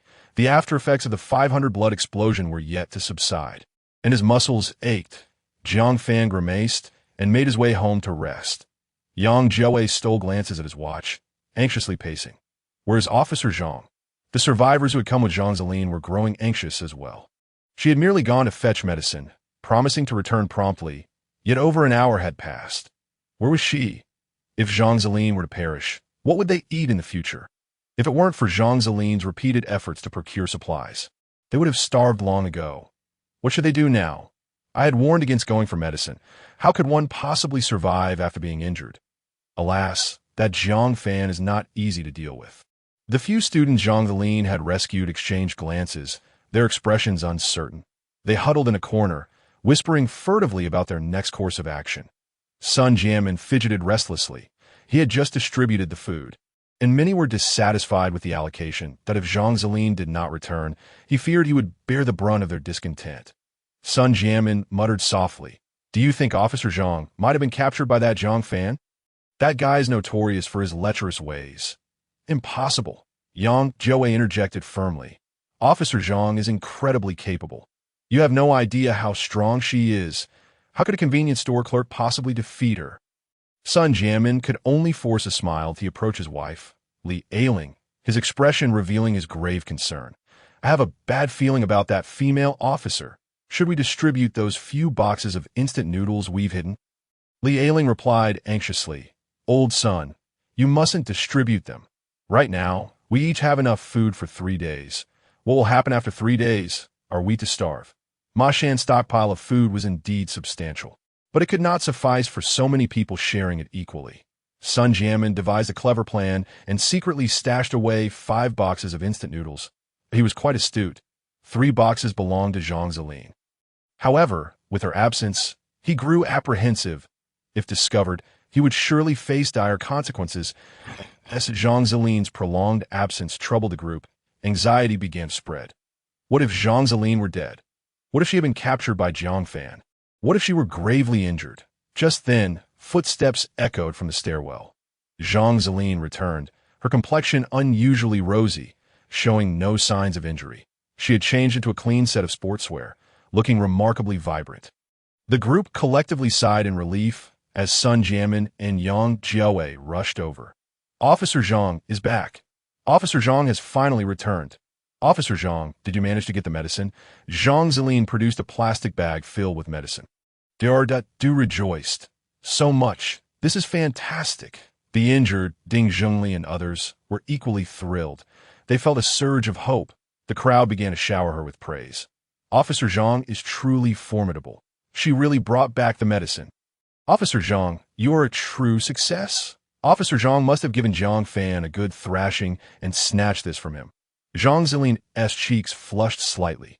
Snatched? More like she had been the one who was outmaneuvered. She touched her abdomen, feeling the remnants of her earlier embarrassment. Sun Jianmin, with a sycophantic smile, approached her with a bowl of instant noodles and a bottle of purified water. "Officer Zhang, the food and water have all been distributed." "Thank you, Director Sun." Jiang Fan nodded, accepting the instant noodles and beginning to eat. Sun Jianmin lowered his voice, speaking softly. Officer Zhang, I saved you 3 boxes of instant noodles, located in room 3303 upstairs. Zhang Ziling set down her noodles, her gaze growing icy as she turned towards Sun Jianmin. What did you say? Sun Jianmin was taken aback. Did she think it was insufficient? Gritting his teeth. He reluctantly retrieved 1 box from his own 2. 4 boxes. I must have misremembered, haha. Jiang Ziling suddenly slammed the instant noodles to the ground, spilling its contents everywhere.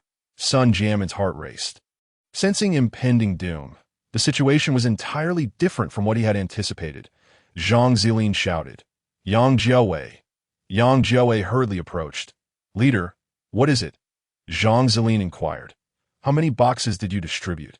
Yang Jiawei, bewildered, asked. What do you mean by boxes? Jiang Ziling frowned. The instant noodles. Yang Jiawei responded blankly. There were no boxes. There were only 5 packets total. Jiang Ziling's expression darkened further. She was unsure whether Yang Jiawei was feigning ignorance or had genuinely been deceived by Sun Jianmin. If it were the latter, then Yang Jiawei truly was a spineless coward. I had instructed you to allocate supplies alongside Sun Jianmin precisely to prevent any foul play, and yet you remained oblivious. How did you and Sun Jianmin distribute the supplies? Yang Jiawei expressed his fear, stating, Director Sun has taken a few people inside to move things, and I am tasked with documenting the inventory. Jiang Ziling was rendered speechless. What an idiot! Previously, it was Ding Zhongli who handled the allocation of supplies. Now that Ding Zhongli is injured, it has fallen to Yang Jiawei, but this fellow is utterly incapable. Sun Jianmin sensed that the situation was amiss and anxiously grabbed Jiang Ziling's arm, saying, Officer Zhang, please let me explain. What is there to explain? Jiang Ziling retorted sharply, shaking off his hand, that I want to see what is on the upper floor. Everyone, follow me. The other survivors also began to sense something suspicious. It sounded as though Sun Jianmin was up to something, and they all cast him unfriendly glances. Sun Jianmin was drenched in sweat. Realizing that if the truth were uncovered, he would be doomed. This female officer is so stubborn. I must think of a way out. Gritting his teeth, Sun Jianmin changed his demeanor and exclaimed, Officer Zhang, I have a question as well. Those supplies were scavenged by Ma Shanshi from our Block B. Why should they be distributed evenly to you outsiders? This is robbery. The supplies I kept were not for myself, but for everyone in Block B. If you don't believe me, just ask them. He exchanged glances with the few individuals who had accompanied him to move the supplies. They were all acquaintances who had benefited from the situation. They quickly caught on and chimed in, yes. Director Sun just said these supplies are reserved for the survivors of Block B. Director Sun is a good person. You cannot wrongfully accuse him. You outsiders have no right to our supplies. Faced with such sophistry, Jiang Ziling was both enraged and amused. Sun Jianmin retorted without hesitation. The Ma family is a criminal organization. May I ask, Officer Zhang, are you one of them? What right do you have to rob our supplies? These belong to all of us in Block B. Since the mask had been torn off, he could only adopt a facade of public service, gritting his teeth defiantly. Suddenly, the survivors divided into 2 factions. Those who had come with Jiang Ziling, fearing for their supplies, angrily proclaimed, if it weren't for Officer Zhang saving you, you wouldn't even have food to eat, let alone supplies. Distributing supplies, my foot, you ungrateful bastards. The survivors from Block B, initially hesitant and confused about Sun Jianmin's antics, were swayed by the others and joined in the verbal battle. It was Ma Shanshi who robbed our supplies. What right do you have to share? Who allowed you to live here? We don't welcome you. Outsiders, get out. The Wealth Center does not welcome you. Jiang Ziling fell silent. Were these survivors truly worth saving? The events of the day had left her feeling despondent. After all her efforts to protect them, was it right or wrong? Was it even worthwhile? Sun Jianmin noticed Jiang Ziling's expression and felt disdain in his heart. Yet spoke earnestly, Officer Zhang, I am also responsible for the residents of the Wealth Center. If you distribute the food and then leave, what will happen to us? The few individuals behind Sun Jianmin echoed his sentiment. Yes. Yes, Director Sun is the most selfless person. My husband is certainly not a petty thief, Officer Zhang. You have misunderstood him. Jiang Ziling looked at Sun Jianmin and his companions with disgust. She was merely principled. Not foolish. She did not wish to be around Sun Jianmin for even a second longer. However, how to deal with him posed a dilemma. What an idiot! Sun Jianmin smugly cursed Zhang Zilin in his heart and declared with righteous indignation. Officer Zhang, we're different. I am the director of the neighborhood office, and I am responsible for the nearby residents. Suddenly, a steel rebar appeared abruptly, piercing through the top of Sun Jianmin's head, pinning him to the ground. He died instantly. The scene fell into a hushed silence as all eyes widened in terror at the sight before them. I could see that moment. Jiang Fan descended through the floorboards, landing gracefully, with a smile. He remarked, "Well said, but next time, save your breath. It makes me nauseous." You. Zhang Zilin looked at Jiang Fan with a complex expression, unsure whether to intervene. Li Ailing screamed, "Ah, you kill my husband. You will pay for this." She charged at Jiang Fan, but a gunshot rang out, leaving a hole in her forehead, causing her to collapse to the ground. The onlookers were horrified and recoiled in fear. Zhang Zilin's expression shifted as she realized that even Li Ailing had been killed. Jiang Fan smiled at Sun Jianmin's acquaintances, who were emanating a crimson glow. "Please don't kill me. I only hid 10 packs of instant noodles as instructed by Sun Jianmin. This has nothing to do with me. Truly, I had no part in it. It was all that old man's son who made us do it." Zhang Zilin could no longer tolerate the situation and shouted, "Enough! Jiang Fan, they do not deserve death." Jiang Fan chuckled lightly. "Oh, really? Bang, bang." All of them fell dead from gunshots to the forehead. The remaining survivors were petrified, trembling, and retreating in fear. Zhang Zilin finally could not endure Jiang Fan's indiscriminate killing any longer and angrily exclaimed, "What right do you have to take another's life?" Jiang Fan replied languidly, "Simply because I have a gun, and they do not." Zhang Zilin argued, "This is a dangerous ideology of might over right. We cannot resort to such actions. We should arrest them and hold a trial." "A trial?" Jiang Fan scoffed coldly. "Who will conduct the trial? You? Or them? Or who?" Zhang Zilin was, of course, unable to answer. Jiang Fan continued deliberately. "In times of peace, the courts represent authority, hence the court adjudicates. Now, I possess the greatest force, and thus I hold the ultimate authority to judge that I say he is right, and he is right. I say he is wrong, and he dies. You." Zhang Zilin felt a vague sense of agreement with Jiang Fan's reasoning, yet found it difficult to accept and weakly retorted, "You speak with such charm." Jiang Fan retorted without hesitation, "You are a blockhead." Zhang Zilin was furious, but did not attempt to apprehend Jiang Fan, as that would be utterly humiliating. She glanced down at the bodies, feeling a secret satisfaction. They got what they deserved. Jiang Fan observed the proud and obstinate woman, noticing a slight green glow emanating from her, and felt a deep disdain that a woman with such a temperament would end up being used as a pawn at the rescue point. Surely, she wouldn't be led to her demise. Jiang Fan holstered his weapon and casually pushed open a door, addressing without regard, "Elbow, come inside."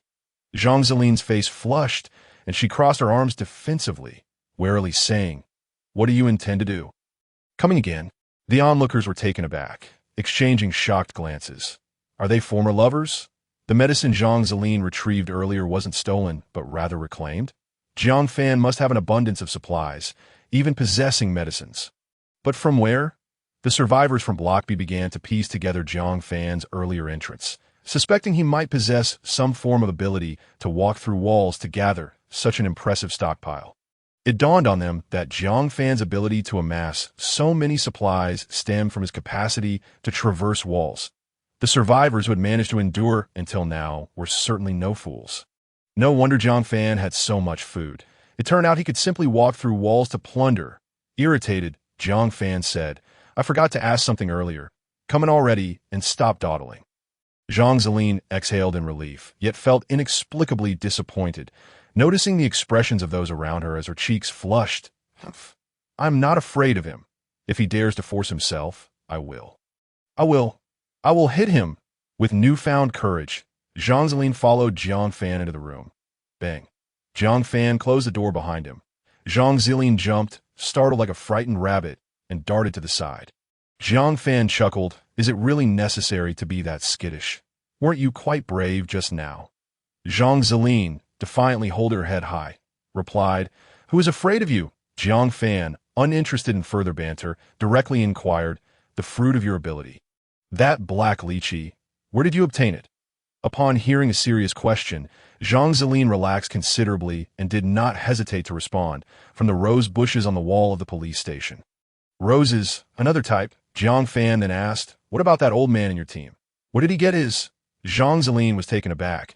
How did you know Yang Jiawei has abilities? Yang Jiawei possesses the extraordinary ability of enhanced hearing, which manifests with almost no external signs, rendering it exceedingly covert. Unfortunately, within Jiang Fan's perception, the presence of ginger within Yang Jiawei's body is distinctly visible, making it impossible for him to evade Jiang Fan's scrutiny. With a charming smile, Jiang Fan quipped, I won't tell you. Zhang Zilin, infuriated, gritted her teeth and retorted, then I won't tell you either. Jiang Fan rummaged through his pocket, actually retrieving a fruit of perception from his spatial storage. How about this? I'll trade you for that information. That as it happened, he had nearly finished consuming his own fruit of perception and required Zhang Zilin's assistance as a means to replenish his supply. Furthermore, all of his women possess perceptual abilities. It would be unjust to favor one over the others. Jiang Fan believed in maintaining a sense of balance. Moreover, he felt that Zhang Zilin's overly upright character might lead her into peril at the television station's rescue point, where she could easily fall victim to deceit. Granting her perceptual abilities would significantly enhance her survival prospects and allow her to gather more intelligence on his behalf. Zhang Zilin's breath quickened. You have more fruit of extraordinary abilities? Why haven't you consumed it? She was an avid beneficiary of such fruits. Naturally gifted in martial arts with an unparalleled capacity for comprehension, she lamented that her grandfather had deemed her physical constitution to be average.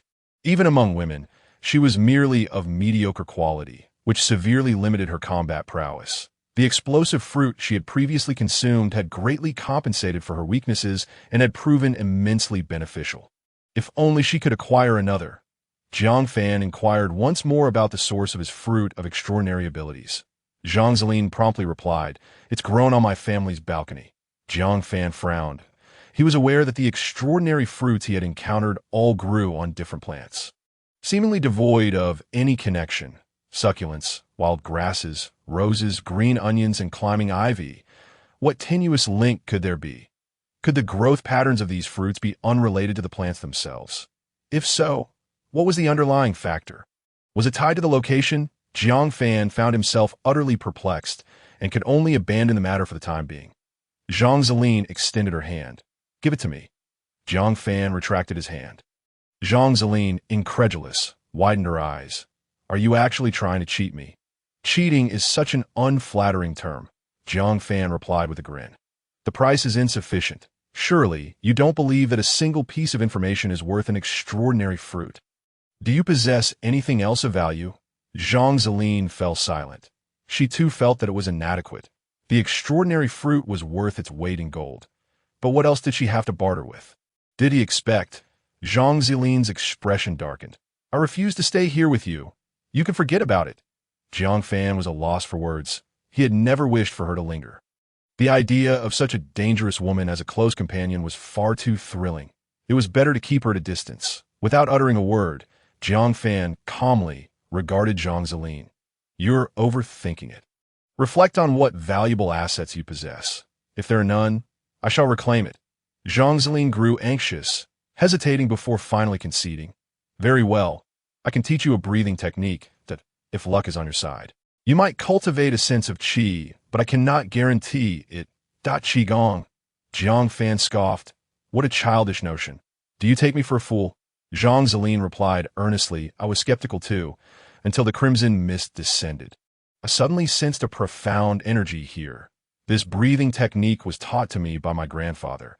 I practiced it since childhood without perceiving anything, merely falling asleep more swiftly. Now, however, I can feel a distinct flow of energy during battles. Zhang Zilin pointed to her lower abdomen. Jiang Fan's pupils dilated.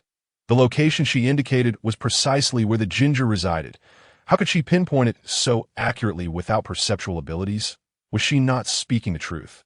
What did this imply? The dantian. Internal energy. What was its connection to the crimson mist? Wasn't the mist responsible for the evolution of all things? How could it be linked to such esoteric practices? Could it be a revival of the spiritual energy depicted in novels? And why would the revival of spiritual energy instigate the evolution of flora and fauna? Yet, why did the evolution of all things seemingly bypass humanity? Were humans not animals?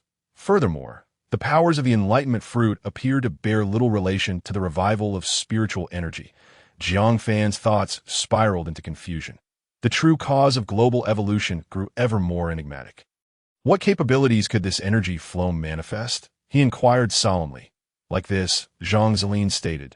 Standing upright, she exerted no force yet mysteriously glided backward over a meter, as if yanked by an unseen force, this close distance.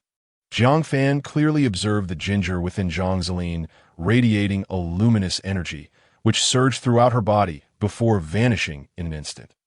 Jiang Fan narrowed his eyes. He had been curious about the purpose of the ginger within the bodies of those with extraordinary abilities.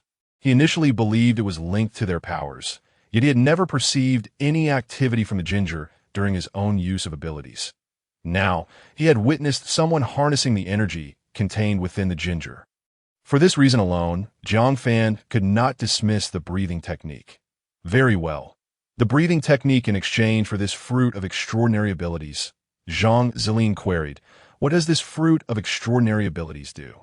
Jiang Fan would not divulge the truth. He resolutely shook his head. How would I know? I've never consumed one. Zhang Zilin did not dwell on it, realizing her question was somewhat pointless. All right, then I'll teach you this breathing technique. Come, follow my lead. First, hold your breath and concentrate. In simpler terms, remain silent and try to lower your heart rate. The lower, the better. Then, as you breathe, imagine a floating energy surrounding you. Absorbing it. Jiang Fan interrupted. What is this energy? Zhang Zilin shrugged. How would I know? My grandfather taught me this. Jiang Fan raised an eyebrow skeptically. Haven't you just cultivated it? Don't you know? Are you trying to deceive me? Zhang Zilin scoffed. I truly don't know. I can utilize this energy, but I have no idea how it comes about. Just imagine there's energy around you and absorb it. Perhaps that will suffice. Believe it or not, it's entirely up to you. Jiang Fan furrowed his brows and continued to listen. He had no means to disprove her claims and could only temporarily place his trust in Zhang Zilin. The verdant glow surrounding her instilled a measure of confidence. Minutes later, Zhang Zilin had conveyed all the necessary details. Jiang Fan stood still, gradually adjusting his breathing as he attempted the technique for the first time. Zhang Zilin offered guidance, proudly declaring, "Don't rush. I practiced for about 6 months before noticing a significant improvement in my sleep speed that my grandfather said I was an unparalleled talent." Suddenly, Jiang Fan's body inexplicably retreated a short distance. Defying the laws of physics, while the distance was minimal, approximately 10 centimeters, it was indeed movement. Zhang Zilin gaped in disbelief. Impossible, absolutely impossible. Jiang Fan chuckled. You're truly foolish. It took you 6 months to achieve something so simple. Zhang Zilin, bewildered, protested. This doesn't make sense. My grandfather clearly stated that I was a once-in-a-century martial arts prodigy. Jiang Fan consoled her. Indeed, I understand. Who isn't their grandfather's cherished jewel? Zhang Zilin's face darkened in frustration. Jiang Fan, thoroughly satisfied, handed the enlightenment fruit to Zhang Zilin. This ability greatly mitigated his weakness of delayed physical response during combat. This is for you, by the way. What is the name of this breathing technique? Zhang Zilin, dejected, replied, It has no name. My grandfather simply referred to it as breathing technique. We are even now. Jiang Fan nodded, leaping through the floorboards and vanishing before Zhang Zilin. This shouldn't be. Zhang Zilin lamented, tugging at her hair in frustration. Could it be that my grandfather was merely toying with me? Jiang Fan had reached the top floor and was about to open a portal home when he unexpectedly spotted several young men and women approaching. Upon seeing Jiang Fan, they were visibly startled, but wasn't this the extraordinary individual who had just passed through the wall? The leading boy was none other than Liang, who, upon recognizing Jiang Fan, brightened with excitement. While Zhang Zilin sought Jiang Fan for medicine, Liang had conversed with the survivors of Building B. He had learned that Jiang Fan possessed an abundance of food and had even glimpsed the group photo Jiang Fan had sent on his phone. To his astonishment, Hu Liang had spotted the illustrious Hu Lili, the renowned beauty of the Film Academy, among Jiang Fan's entourage of women. Hu Lili was a prominent figure online as a beauty streamer, well known within the Film Academy. Though he had no connection to Hu Lili, the similarity in their names intrigued him. Upon entering the university, Hu Liang immediately took note of this senior. Naturally, students at the Film Academy aspire to become stars. Therefore, Hu Liang held no regard for Hu Lili. How utterly self-destructive. Being a streamer can barely earn one a few coins, compared to the lucrative prospects of stardom. Jiang Fan glanced at the group. The man was handsome, and the woman was beautiful. While their presence on the street would certainly attract attention, Jiang Fan was surrounded by numerous beauties and found them rather unremarkable. He idly surveyed the two girls when the system prompted. Shiyin. Age, 19. Quality, 7 points. Exquisite and ethereal. Virtue, 6 points. 1 boyfriend per semester. Overall score, 6 points. Ding, does not meet the system's minimum requirements. Wu Bingqing. Age, 19. Quality, 8 points. Sweet and charming. Virtue, 3 points. Debauched private life. Rune Mage. Overall score, 3 points. Ding, does not meet the system's minimum requirements. Jiang Fan felt a sense of disdain. The two women, noticing Jiang Fan's gaze, felt a mix of pride and trepidation. They had witnessed Jiang Fan's formidable prowess earlier. It was evident he was a powerful ability user. The two were not foolish. They understood that in this era, ability users were the true overlords. If they could cling to Jiang Fan, their chances of survival would undoubtedly improve. In unison, they endeavored to present their most alluring selves to Jiang Fan. Wu Bingqing puffed out her chest proudly, while Qian turned her face at a 45-degree angle towards Jiang Fan. Flashing a charming smile, Jiang Fan slightly frowned. Hu Liang stepped forward with a smile, saying, "Mr. Jiang, greetings, I am Hu Liang, a freshman at the Mo High Film Academy." Jiang Fan shot him a glance. "I do not know you." A thought stirred in Jiang Fan's mind. Hu Liang's words sparked a realization. There were no system-approved beauties left in the Wealth Center. The Mo High Film Academy must have plenty if he wished to enhance his return multiplier. Perhaps he could pay a visit to the Mo High Film Academy. Hu Liang gritted his teeth. "I am Hu Lili's cousin." Having interacted with Hu Lili on several occasions, Hu Liang perceived her to be a weak-willed individual. All he needed was to meet her and plead, and she would likely not expose his deception. Hu Liang held little faith in Zhang Zilin. Though that woman was powerful, she was foolish and would be incapable of protecting herself. Following her would surely lead to ruin. However, Jiang Fan was different. If he were to establish a connection with Hu Lili, he would essentially become Jiang Fan's lowly relative. Wouldn't he? That be Hu Liang fantasized about the future. Jiang Fan regarded Hu Liang and slowly inquired, "Oh, how do you know Hu Lili is with me?"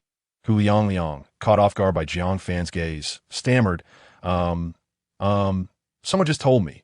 Jiang Fan ignored him, but he focused his perception to locate Hu Lili and initiated a mental link. Hu Lili was trying on clothes in her room when she suddenly heard Jiang Fan's voice, momentarily stunned before realizing it was his ability. She quickly sat up straight and replied, "Brother Jiang." Jiang Fan asked, "There's a student named Hu Liang from the Mo High Film Academy claiming to be your cousin." "I don't have a cousin." Hu Lili pondered for a moment before recalling the inconspicuous junior. "Who is Hu Liang?" "Oh, I remember that he's a freshman, and we merely share an ordinary classmate relationship." "All right, I understand." Jiang Fan severed the mental link and reached out, seizing Hu Liang by the collar.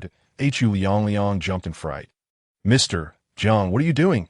Jiang Fan smiled pleasantly and patted his face. "Be a good child in your next life, and do not deceive others." With that, he unceremoniously threw him off the rooftop. Hu Liang let out a terrified scream. Moments later, a dull thud echoed from below as a heavy object struck the ground. The remaining 6 students were left in a state of shock. Has Hu Liang just died? Jiang Fan turned to face them with a smile. The 6 students were horrified. Don't kill me. I have nothing to do with Hu Liang. They scrambled down the stairs, terrified to return upstairs. Jiang Fan sneered and stepped through a blue portal. Upon returning home, the women surrounded him like a flock of birds. Hu Lili quickly said, "Brother Jiang, did you just see Hu Liang? I'm not familiar with him at all." She feared Jiang Fan might suspect a connection between them, which would spell trouble for her. Jiang Fan chuckled. Yes, he deceived me. So he is dead. Dead? Hu Lili trembled, unable to utter another word. Jiang Fan's decisiveness and ruthlessness instilled fear in the women. They repeatedly reminded themselves not to deceive Jiang Fan. Simultaneously, they felt a profound sense of security. Without such a man, how could they possibly thrive in this apocalypse? They would likely have been caged by other men. Reduced to mere playthings, Jiang Fan took a sip from a bottle of ice-cold cola and calmly asked, Hu Lili, as a student of the MO High Film Academy, where were the survivors from your school hiding before the internet was cut off? Hu Lili strained to recall. Most were in the student dormitories. Some in the first cafeteria, and others in the family area on campus. The vast majority of teachers were there as well. Before communication ceased, I heard that the academy's higher-ups were working hard to organize the teachers and distribute food to assist the students. I don't know what the situation is now. Jiang Fan fell into contemplation. The students in the dormitory would likely not hold out for long. Being densely packed together with scarce food would force them to venture out in search of sustenance, scattering in the process. Just like Liang and his group, they must have escaped from the academy. The family area, however, would be different. Their supply situation would likely be comparable to that of the wealth center community. Coupled with the organization by the academy's higher-ups, there should be a considerable number of survivors. However, their condition would undoubtedly be dire. Otherwise, Liang's group would not have fled, regardless of how hard the academy's administration tried. Food shortages were inevitable, and hunger would follow suit. When hunger reaches a critical point, even life becomes precarious. Any organization becomes a mere sandcastle. I shall visit the MO High Film Academy tomorrow, Jiang Fan resolved in his heart. As the night deepened and tranquility settled in, the women beside him had fallen asleep. Jiang Fan rose and moved to the window, sitting cross-legged as he silently practiced his breathing technique. Within the realm of his perception, Jiang Fan clearly observed, with each breath, countless invisible and colorless particles of unknown energy slowly emerged from the air, flowing into his body. Along the way, every cell in his body greedily vied for these particles, rhythmically fluctuating in brightness with his breathing. This was precisely why Jiang Fan could swiftly master the breathing technique. After Zhang Zilin had taught him the incantation, he was astonished to find that the energy invisible to the naked eye was distinctly visible in his perception. The rest was simple. Jiang Fan consciously absorbed these particles, swiftly taking in a portion of the energy. His rate of absorption was astonishingly rapid. After half an hour, his internal energy was so full that he could no longer continue. A thought crossed Jiang Fan's mind, and the energy within him surged forth, causing his body to inexplicably drift backward over 2 meters, further than Zhang Zilin had ever done. Jiang Fan's lips curled into a smile. With my energy capacity, I could perform the ghostly maneuver approximately 10 times, a definitive skill for ambushing and self-preservation. Most of the time, such a great distance wouldn't even be necessary if I could maintain it around 1 meter. The consumption would be even lower. However, Jiang Fan repeatedly attempted, and despite exhausting his energy, he could not manage to control the distance of the ghostly maneuver within 1 meter. Each time the energy began to surge forth, it became uncontrollable. My proficiency is still a far cry from Zhang Zilin's effortless maneuvers. It seems I will need extensive practice. Jiang Fan was not anxious.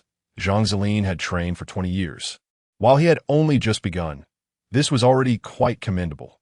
Following this, Jiang Fan commenced practicing the blood energy burst. After a dozen hours of rest, the soreness in his muscles finally dissipated, and his body returned to health. The 500 energy units were meant for emergencies, not for regular combat. Jiang Fan resolved to embark on his journey from a starting point of 100, aspiring to master the techniques of Zhang Zilin, characterized by brevity and localized bursts of energy, thereby extending his combat endurance. Upon his initial attempt, he soon discovered that such techniques were exceedingly rare and challenging. Previously, while observing Zhang Zilin engage in battle against the mutated frogs, the fluctuations in her combat prowess appeared effortless and fluid. However, in his own hands, he realized the difficulty of these techniques.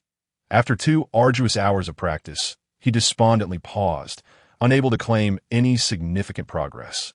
merely a sense of stagnation.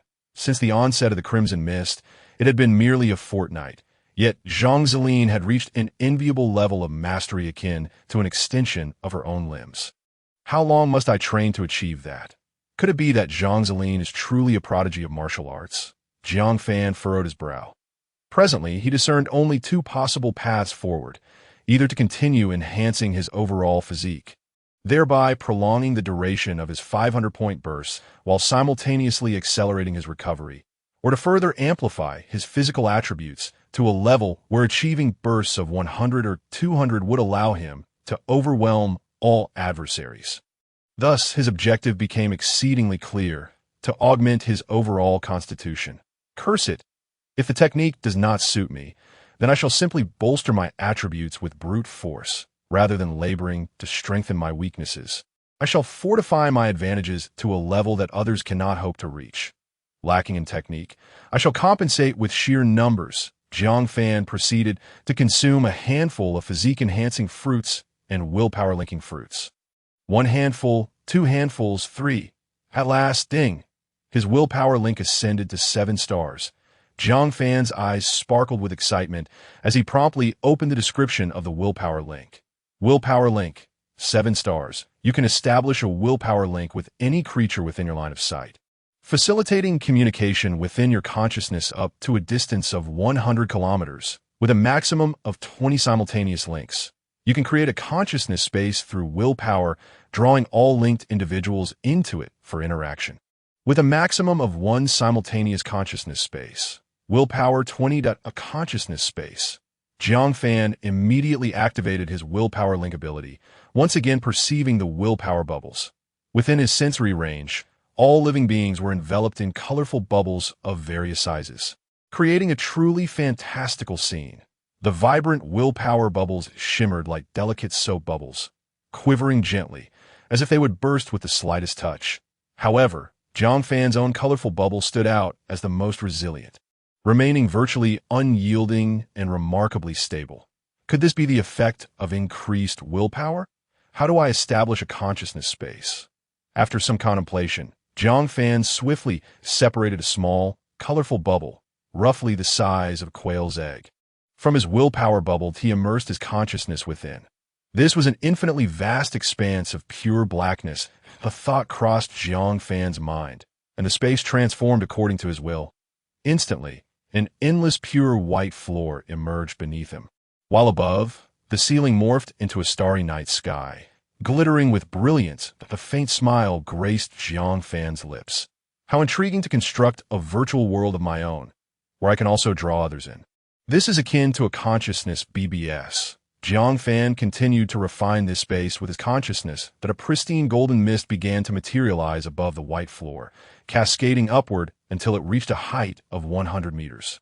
From above, a colossal golden high chair emerged. In an instant, Jiang Fan found himself seated upon this magnificent chair, akin to standing in a vast arena. I need to enlarge. Jiang Fan's form swelled, becoming as immense as a mountain. He gradually settled into the golden high chair, surveying the realm of consciousness below. Suddenly, he felt his energy depleting rapidly, his mind growing increasingly foggy, akin to having stayed awake for 3 days straight. The sensation of depletion was entirely different from that of physical exhaustion. A realization dawned upon Jiang Fan. Maintaining a complex scene demanded a substantial amount of energy. He promptly withdrew his consciousness from the diminutive willpower bubble. To his astonishment, he discovered that he could still perceive the scenery within this independent willpower bubble from the outside. The white floor, the resplendent starry sky, the golden mist, and the high chair remained vividly visible. However, upon his consciousness's departure, time seemed to freeze, everything becoming suspended in stillness. What is this? A save function. Jiang Fan also discerned that after the independent willpower bubble ceased its activity, his energy consumption halted. It appeared that it was not the maintenance of the consciousness space that drained energy, but rather the act of animating it. With the 7-star ability to establish a consciousness space, what could the 8-star or 9-star capabilities entail? Jiang Fan was filled with anticipation and consumed another handful of willpower-linking fruits. Crunch, crunched, he lost track of how many he had eaten, yet the upgrade eluded him. After all, these willpower-linking fruits were merely 1 star. Even if his physique were suited to willpower, the challenge of ascending from 1 star to 8 star was exceedingly daunting. Jiang Fan continued to eat until he felt nauseated and was on the verge of giving up when, to his surprise, the notification chimed. Ding! Willpower link elevated to 8 stars. Jiang Fan rejoiced, hastily checking his panel. Willpower link. 8 stars. You can establish a willpower link with any creature within your line of sight, facilitating communication within your consciousness up to a distance of 200 kilometers, with a maximum of 30 simultaneous links. You can create a consciousness space through willpower, drawing all linked individuals into it for interaction. With a maximum of 3 simultaneous consciousness spaces, you can forcibly draw a target into the consciousness space, with success rate and duration dependent on the disparity in willpower between you and the target. Willpower 30. Jiang Fan immediately noted the most significant change, the ability to forcibly draw consciousness. A simple thought illuminated the myriad applications of this newfound ability. For instance, in the midst of combat, if he were to suddenly pull an enemy's consciousness into the consciousness space, the adversary would find themselves suspended in midair, surely caught off guard, leading to instinctive, improper reactions. This would present an opportunity for him to triumph over his foe. However, the limitations of this ability were also considerable. The success rate and duration relied heavily on the strength of his willpower. Although he was uncertain of the precise ratio, he surmised that unless he possessed overwhelming willpower, it would be difficult to draw an enemy into the consciousness space. Jiang Fan narrowed his eyes, realizing that there was a particularly suitable enemy at hand. That mutated frog, could I defeat it without unleashing my full 500-point burst? Jiang Fan opened his panel to a T present. He had become extraordinarily formidable. Perception, 5 stars. You could discern the level of friendliness a target holds toward you. Yellow denotes neutrality, red signifies hostility, and green indicates friendliness. The brightness of the glow reflects the strength of the target. You can sense energy focal points within a target's body. You can perceive inanimate objects. Perception range, 100 meters. Physical enhancement, 4 stars. Overall constitution 80. Intangibility, 5 stars. You can phase your body, traversing through solids and liquids. The denser the solid, the greater the energy consumption. You can barely breathe while submerged in solids and liquids. Subspace traversal, 9 stars. Max level. Cannot be further improved. You can open a subspace passage to any location within 5,000 meters, up to 12 times per day. You can create subspace anchors without range limitations, up to 3 times per day. Maintaining a maximum of 3 anchors simultaneously. You can disregard distance to designate a landing point on a spatial anchor. You can attach subspace anchors to any object. Willpower link, 8 stars. You can establish a willpower link with any creature within your line of sight, facilitating communication within your consciousness up to a distance of 200 kilometers, with a maximum of 30 simultaneous links. You can create a consciousness space through willpower, drawing all linked individuals into it for interaction. With a maximum of 3 simultaneous consciousness spaces, you can forcibly draw a target into the consciousness space, with success rate and duration dependent on the disparity in willpower between you and the target. Willpower 30. Blood and Qi burst, 3 stars. You expend a substantial amount of energy to briefly unleash a surge of blood and Qi, enhancing overall constitution by 100-500. The greater the enhancement, the more energy consumed. Concurrently, the attribute panel underwent a remarkable transformation. Host, Jiang Fan overall constitution, 90, average for ordinary adults. 10, willpower, 40, average for ordinary adults. 10, it is time to confront that mutated frog. First, I shall rest and recover my depleted energy. Jiang Fan refrained from acting recklessly. His recent experimentation with the consciousness space had drained considerable energy, so he returned to bed for a respite. Morning dawned at 6 a.m. Jiang Fan opened his eyes, feeling invigorated.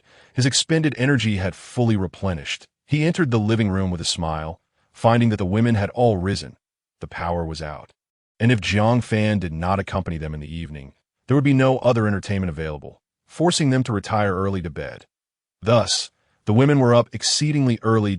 Mengqian gently inquired, "Brother Jiang, what would you like to eat this morning?" There was a hint of melancholy in her voice, It had been several days since Jiang Fan had sought her out, with the increasing number of women. Her pressure mounted. Jiang Fan casually replied, "Keep it simple. Just fried eggs, milk, and bread will suffice. There will be something delicious for lunch." "All right," Mengqian responded, unsure of what Jiang Fan had planned for lunch, as she obediently retrieved food from the freezer to prepare. Although the power was out, Jiang Fan had brought back a considerable amount of ice from the supermarket, and with the refrigerator's insulation, the ice would last for several days without melting.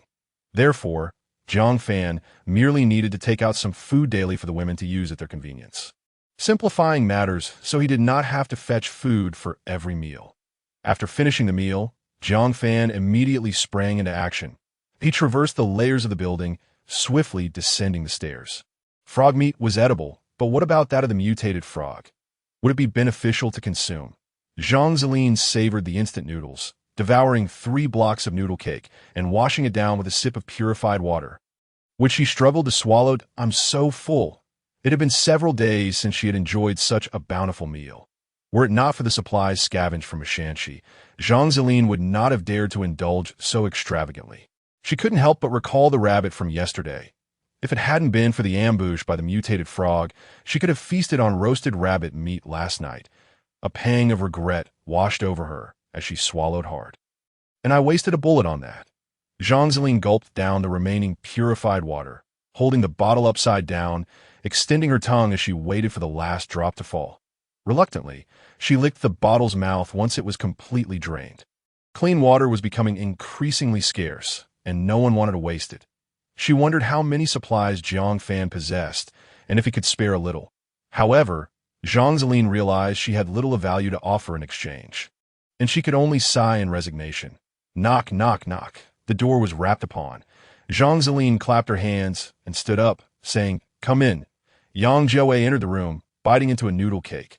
"Leader, everyone is asking when we will set out." Zhang Zilin was torn. She had sneaked a glance downstairs early that morning, and the accursed mutated frog was still lurking in hall. She could not fathom why the mutated frog was fixated on her. After all, she hadn't harmed its parents. The most troublesome matter was this bizarre frog. She could easily leap from the upper floors, and the mutated frog could not stop her. But what about the other survivors?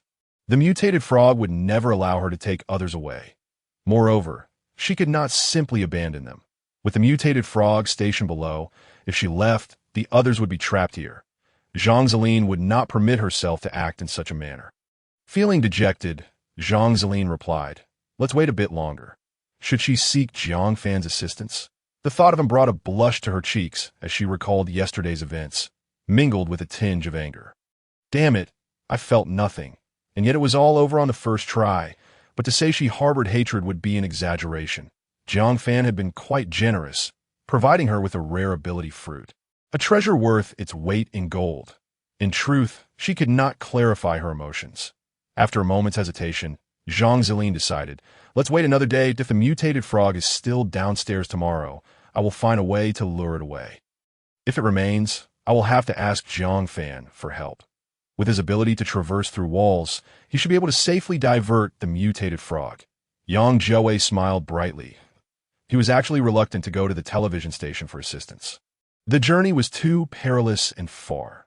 Furthermore, after conversing with survivors from the Wealth Center, he discovered that no one knew of the television station's existence, which unsettled him.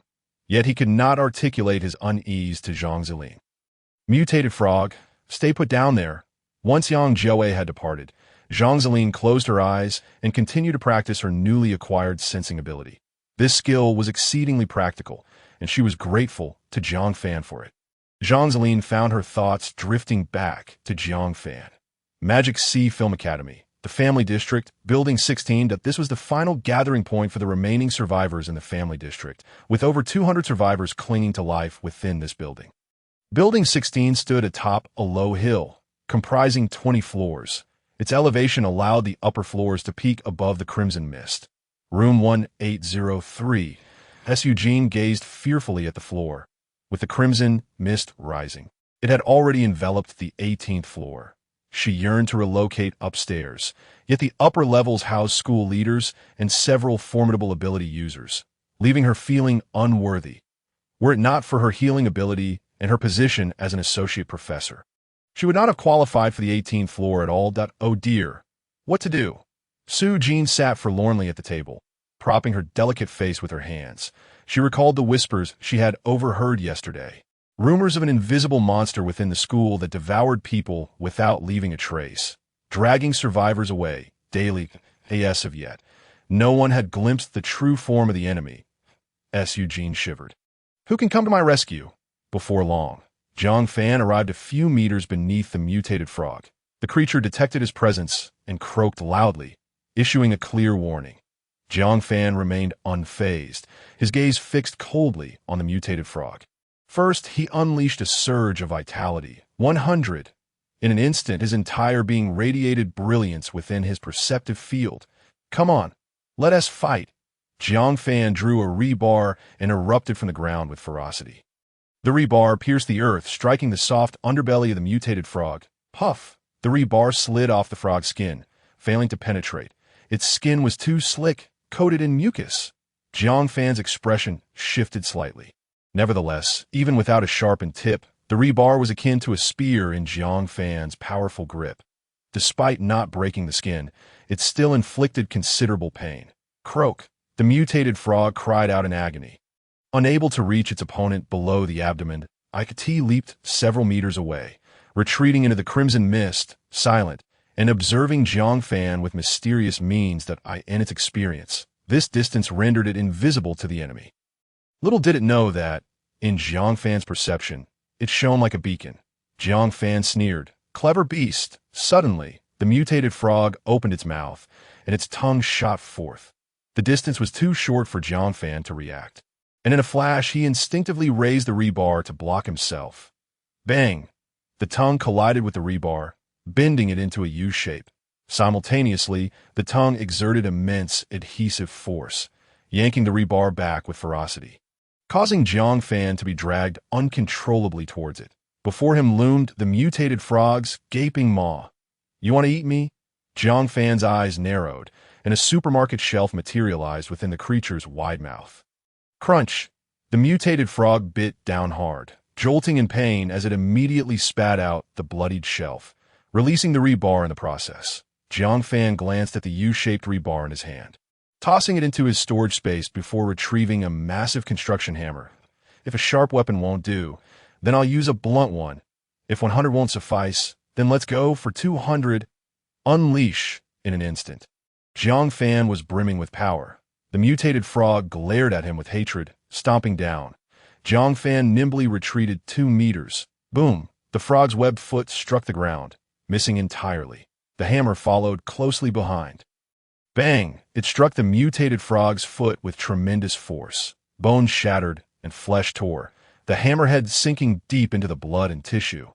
Croak, croak, croak. The mutated frog shrieked in agony, its muscles visibly contracting.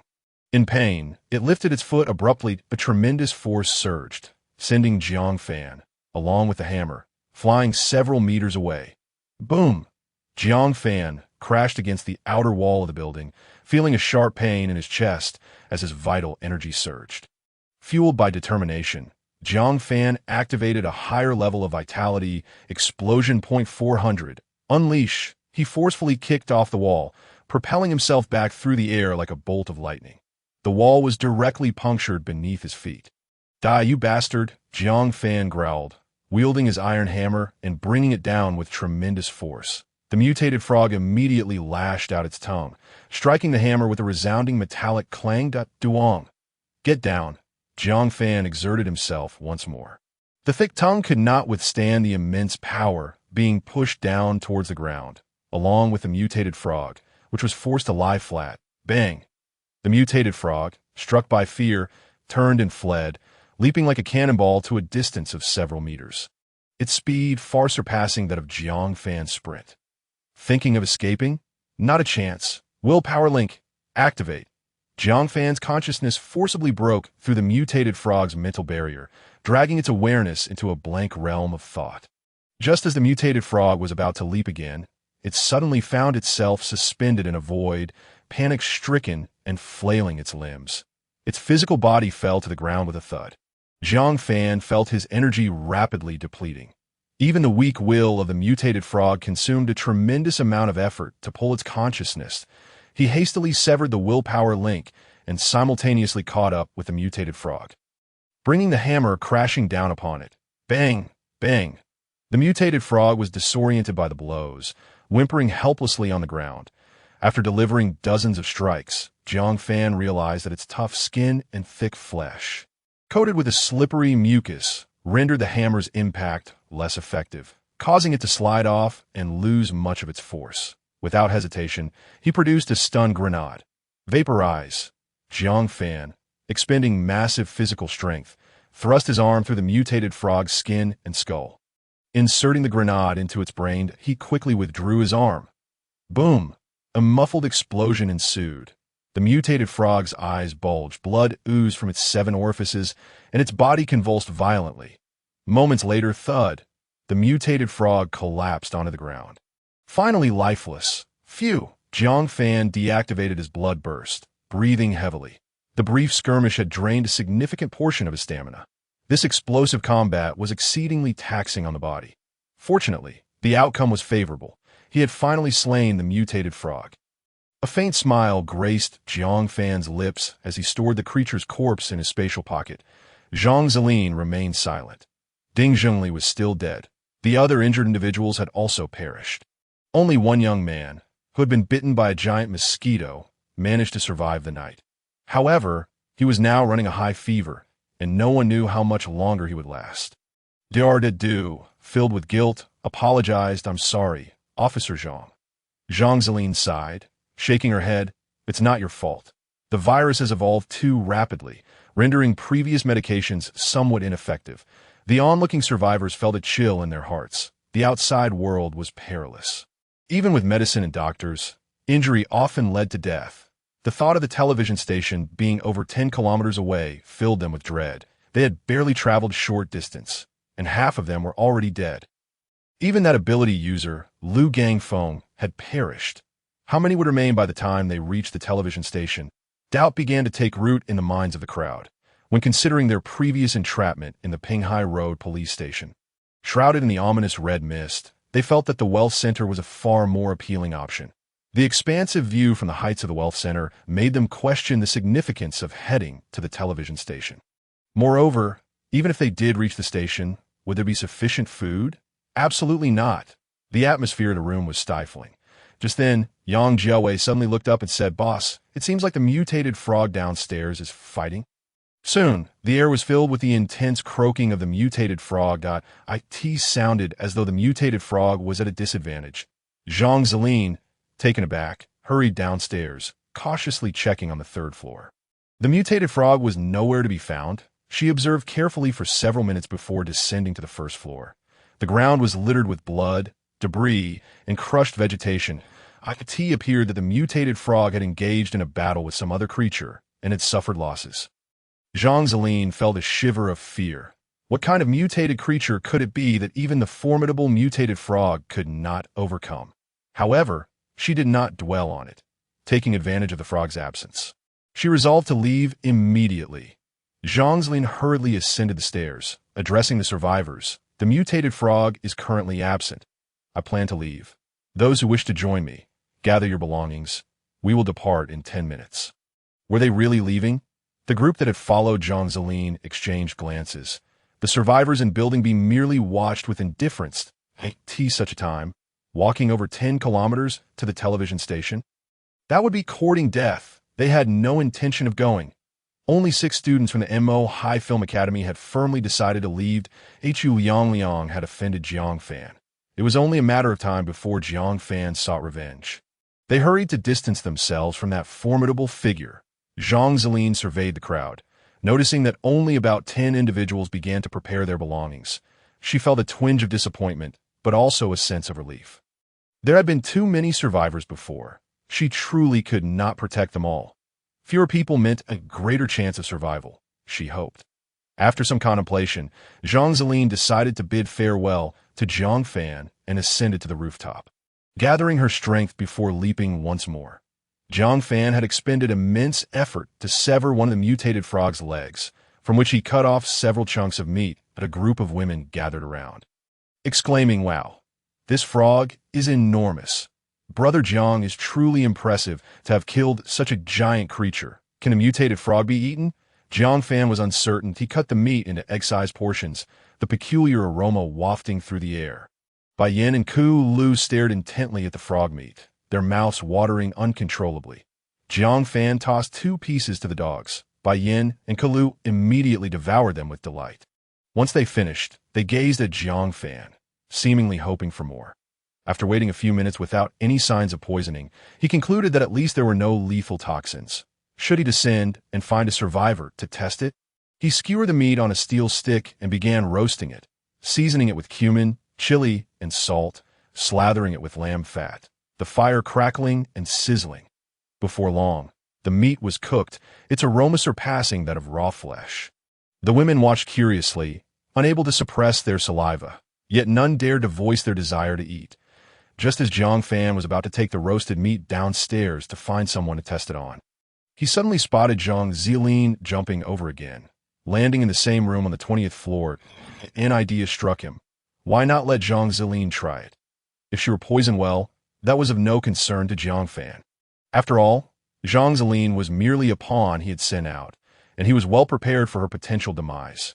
Resolute in his decision, he retrieved a bottle of chilled beer from the freezer, descending through the layers of flooring until he landed before Zhang Zilin. Zhang Zilin paused for a moment. "How did you know I was here?" Before she could finish, she caught sight of the fragrant roasted meat skewers in Jiang Fan's hand, and her mouth watered uncontrollably. Coupled with the enticing aroma of the cold beer, it was enough to make anyone's mouth water.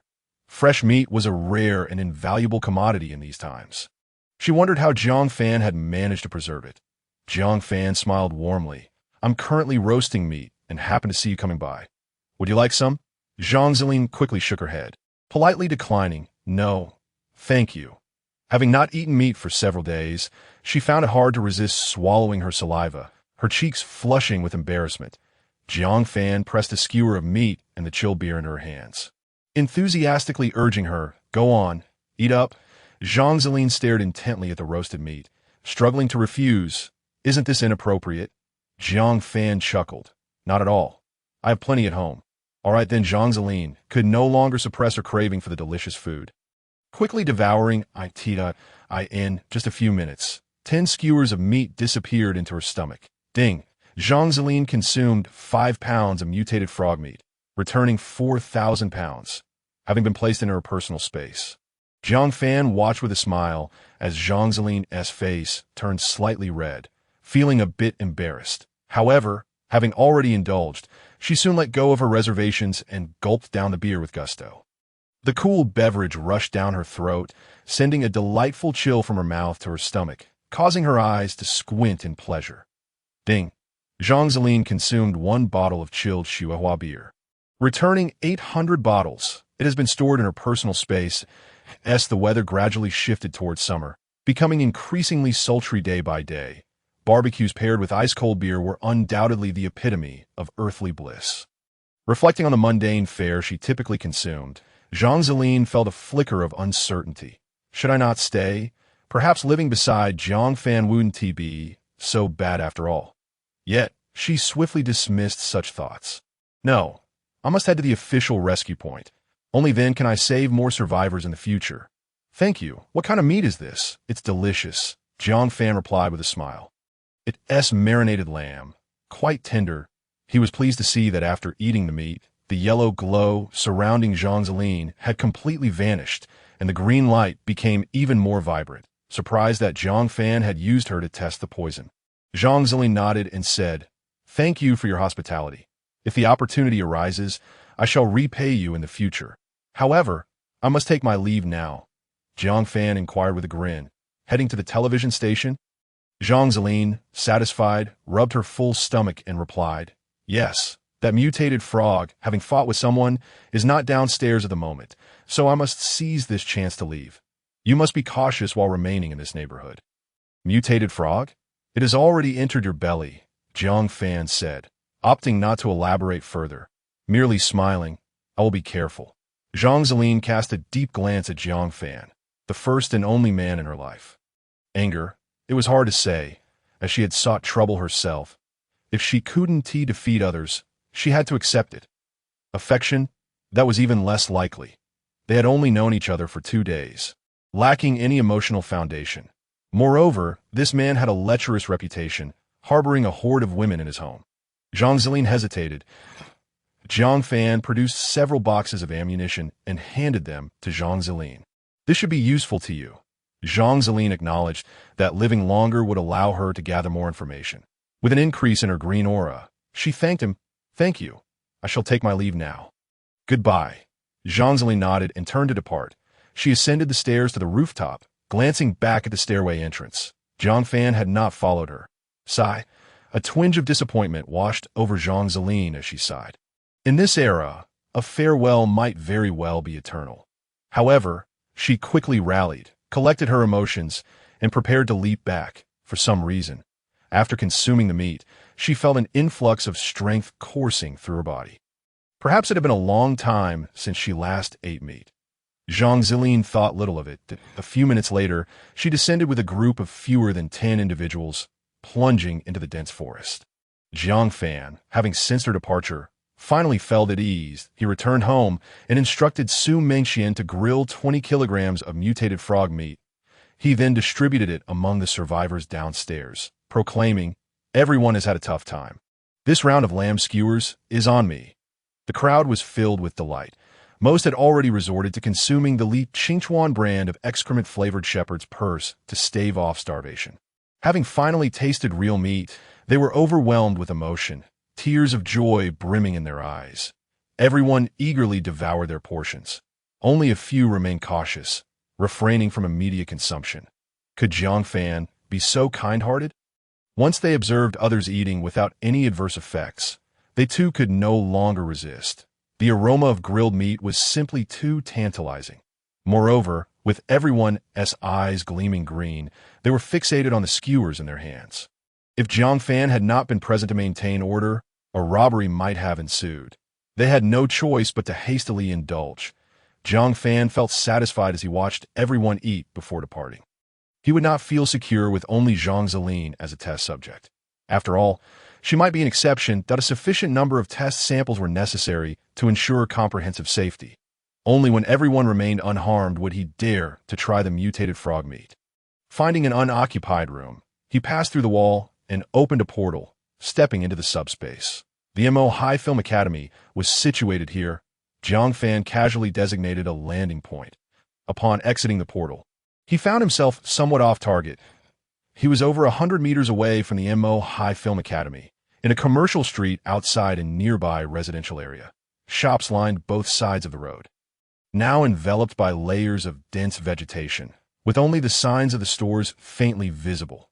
Happy Flower Shop, One Cut Psychological Hair Salon, Joy Supermarket, Little Bear Pet Grooming. Suddenly, Jiang Fan halted that eye in his perception. A radiant white fox was stealthily observing him from within the Little Bear Pet Grooming shop. A mere dozen meters away, Jiang Fan became inwardly vigilant. The size of the white fox was unremarkable, akin to that of an ordinary pet fox. However, it radiated a brilliance slightly less than that of the mutated frog, and within it, a ginger emitting a blue glow pulsed. The white fox's eyes also shimmered with a faint blue light.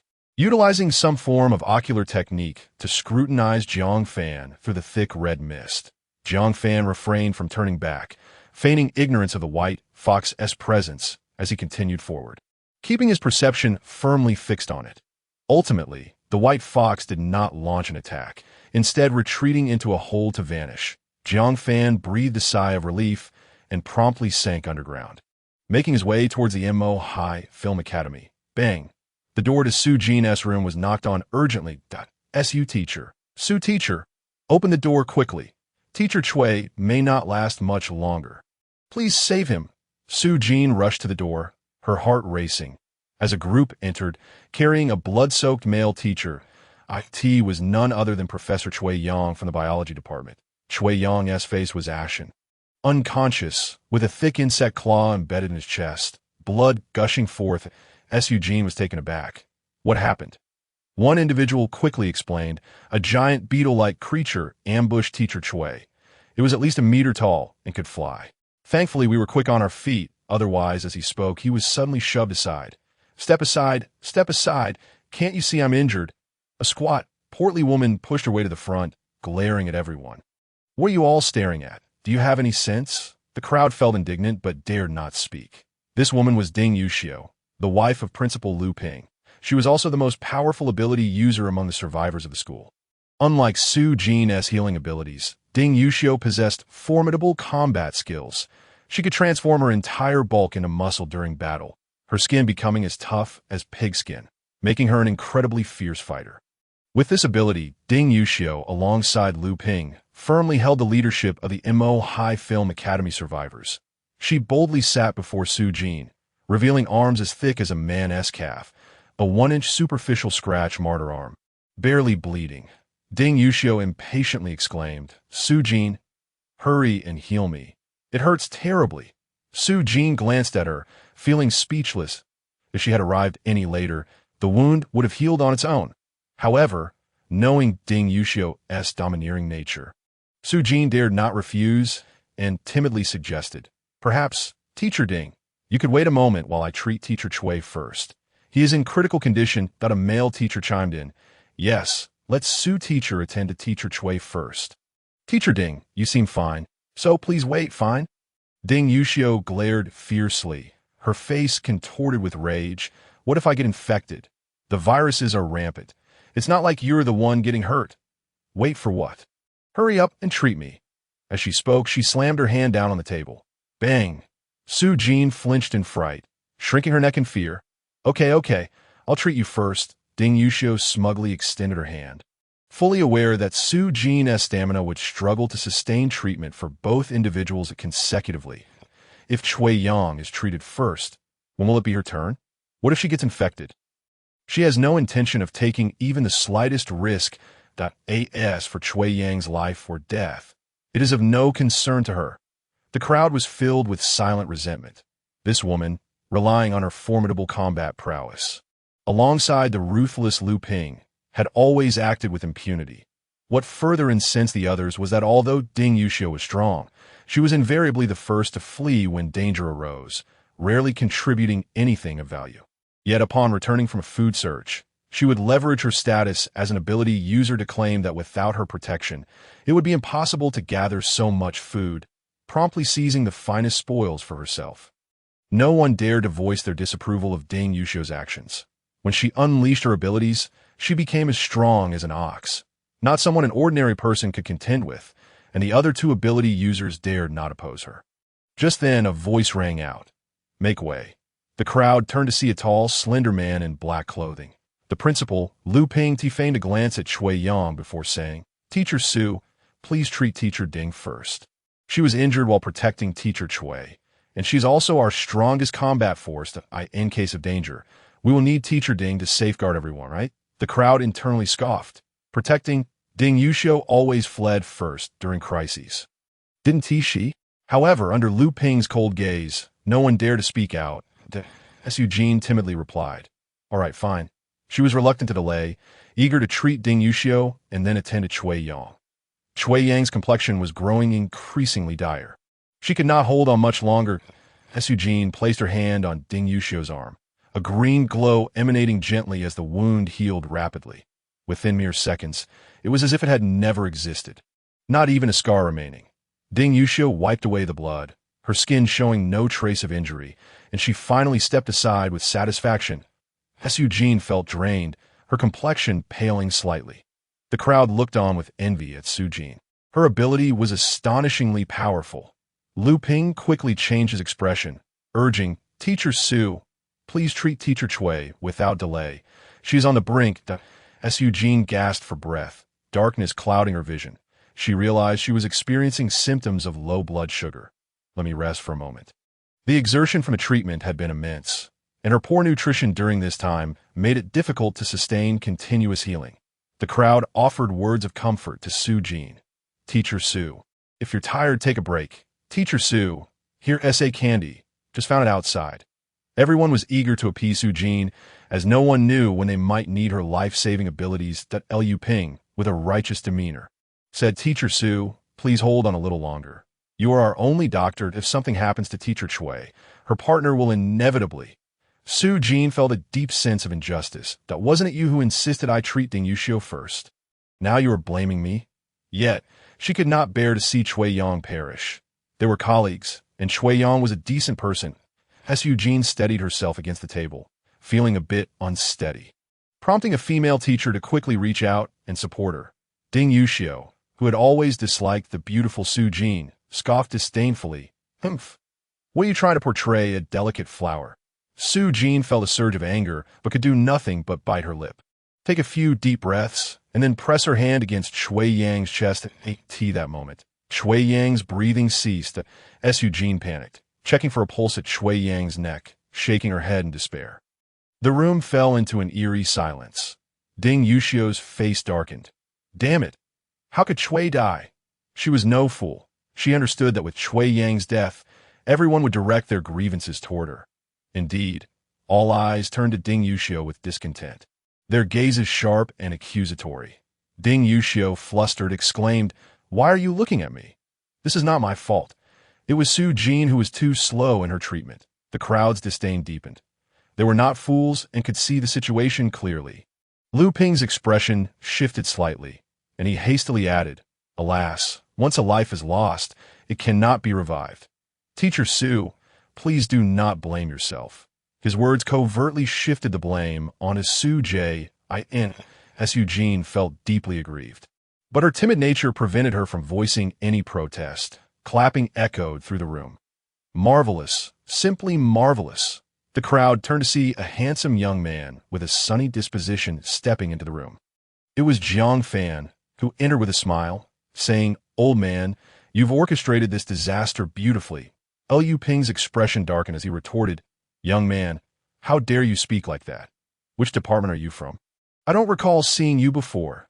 Ding Yuxiu glared at Jiang Fan with malice. Her thick fingers clenched tightly. Jiang Fan did not even spare her glance. He had witnessed Ding Yuxiu fleeing in a panic just moments ago and had followed her here. Ding Yuxiu's combat capability was hardly a concern. Calmly, Jiang Fan approached Su Jin. This female teacher was exceptionally beautiful, exuding an indescribable aura, likely due to years of practicing dance and fitness. She stood tall and poised, her swan-like neck and delicate features making her appear ethereal. Jiang Fan smiled. Professor Su Jin. Su Jin replied, somewhat dazed, Yes, I am. And you are? Jiang Fan beamed. Come with me. I have ample supplies of food. He had recognized Su Jin's healing ability, a rare and invaluable skill he needed to secure for himself. Before Su Jin could respond, Ding Yuxiu jumped up, furiously declaring, No, Su Jin is not going anywhere. Su Jin was a precious asset. She would not allow anyone to take Su Jin away. Hearing this, Su Jin felt even more displeased. That on what grounds do you restrict my freedom? Of course, Su Jin had no intention of simply leaving with Jiang Fan. She did not know him, compared to this stranger. Most of the survivors of the school were colleagues and students. Aside from Ding Yuxiu and some leaders whom she found rather disagreeable, most were trustworthy, since she would not leave the school. She needed to maintain these relationships, as Eugene swiftly distanced herself from Jiang Fan, stating firmly, I'm sorry, I don't know you, and I want to go with you. Ding Yuxiu rejoiced, smugly asserting, See, Su Jin belongs to our school. Who do you think you are? The others breathed sighs of relief upon hearing Su Jin's words and one wish for their lifeline to depart. Liu Ping chimed in, Sir, are you a student from Mo High Film Academy? How come I've never seen you before? He scrutinized Jiang Fan, attempting to exert pressure on him. Jiang Fan smiled faintly, his expression unwavering, and repeated, Professor Su Jin, I wish for you to come with me. I have ample food and a safe living environment. As Eugene shook her head resolutely, No, I want tea. What are you doing? Jiang Fan abruptly lifted Su Jin, turning to exit. Let me go. I'm not going. Help! Su Jin struggled desperately. Unfortunately, her feeble strength was nothing compared to Jiang Fan's. The others stood in shock. Can he really just take someone like that? Their instinctual first reaction was to call for help. But they quickly realized that there was no police to intervene now. Ding Yuxiu panicked. If Su Jin was taken away, who would heal her? She got injured outside. She glared at Jiang Fan, blocking his path. Put her down. Jiang Fan delivered a swift slap, causing Ding Yuxiu to stumble back with blood trickling from her mouth. He coldly stated, "Step aside."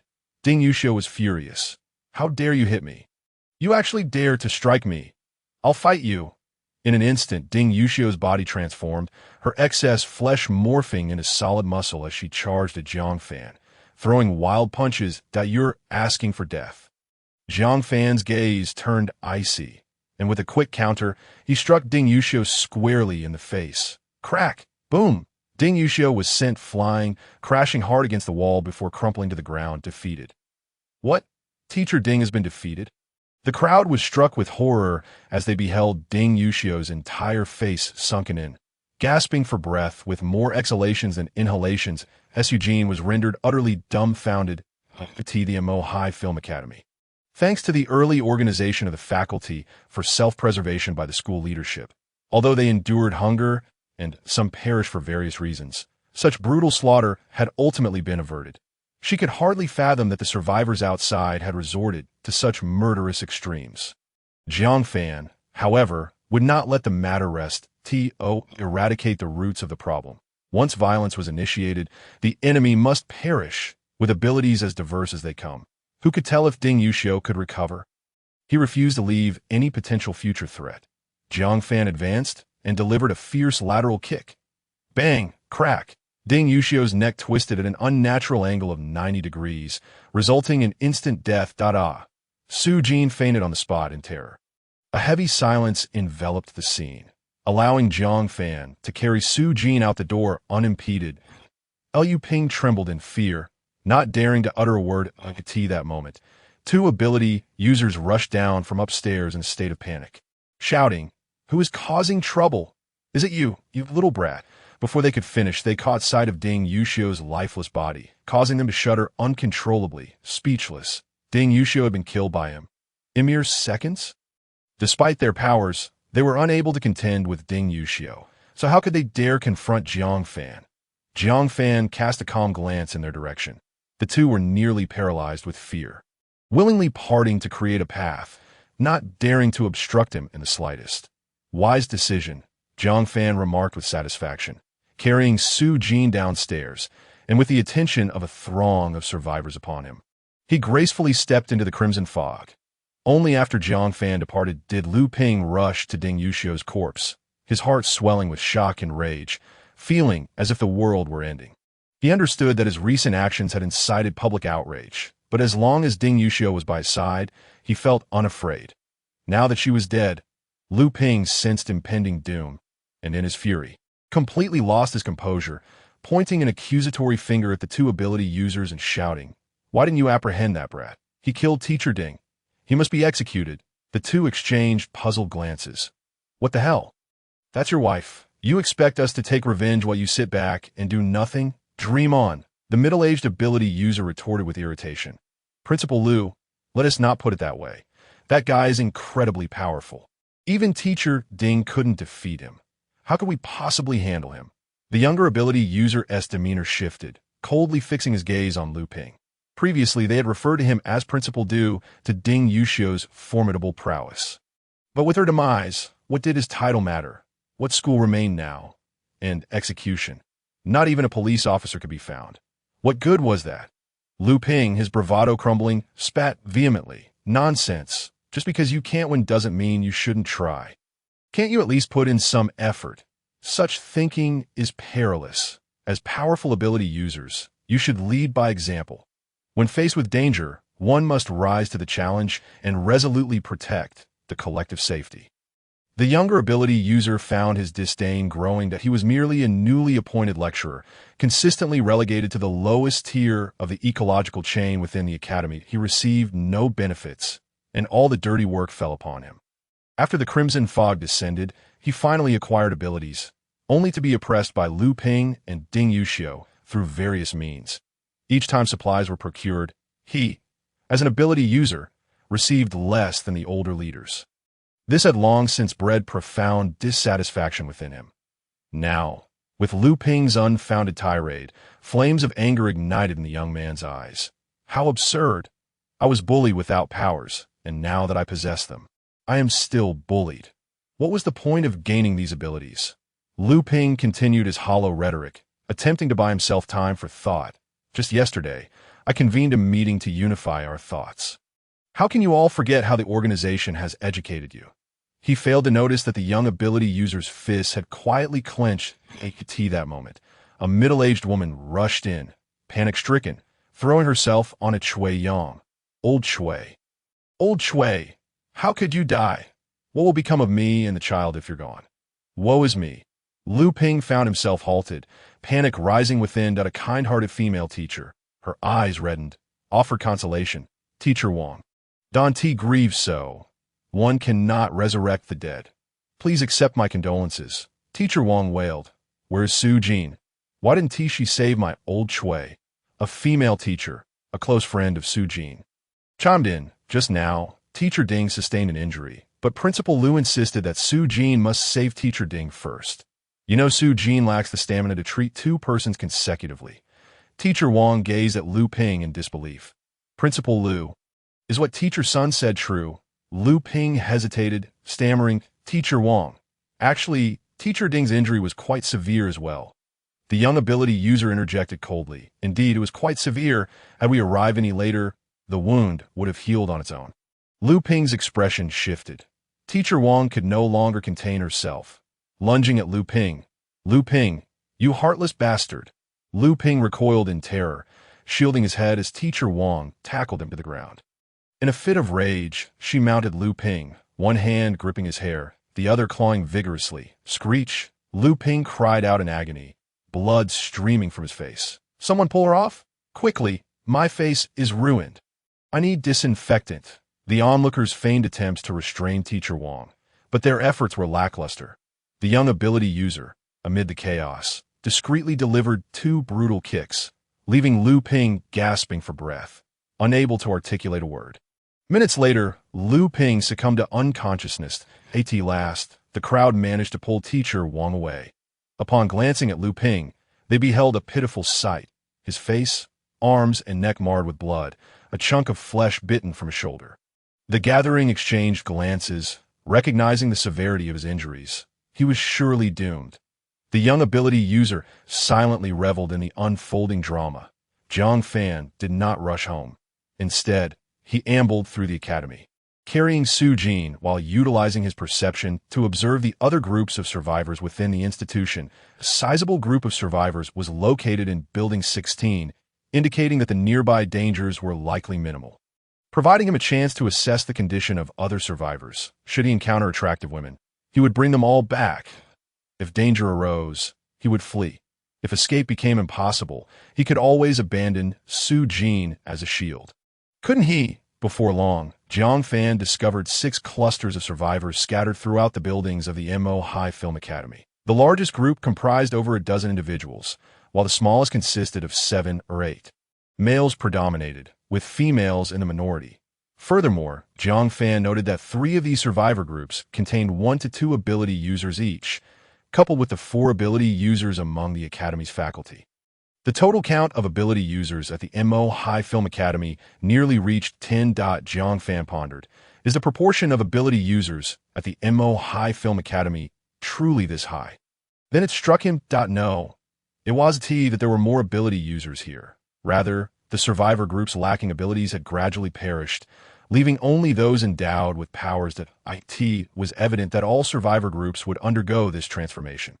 In a merciless competition for survival, ability users possessed a unique advantage, destined to become the ruling class among the various survivor factions. The order of the human world was undergoing an unstoppable transformation.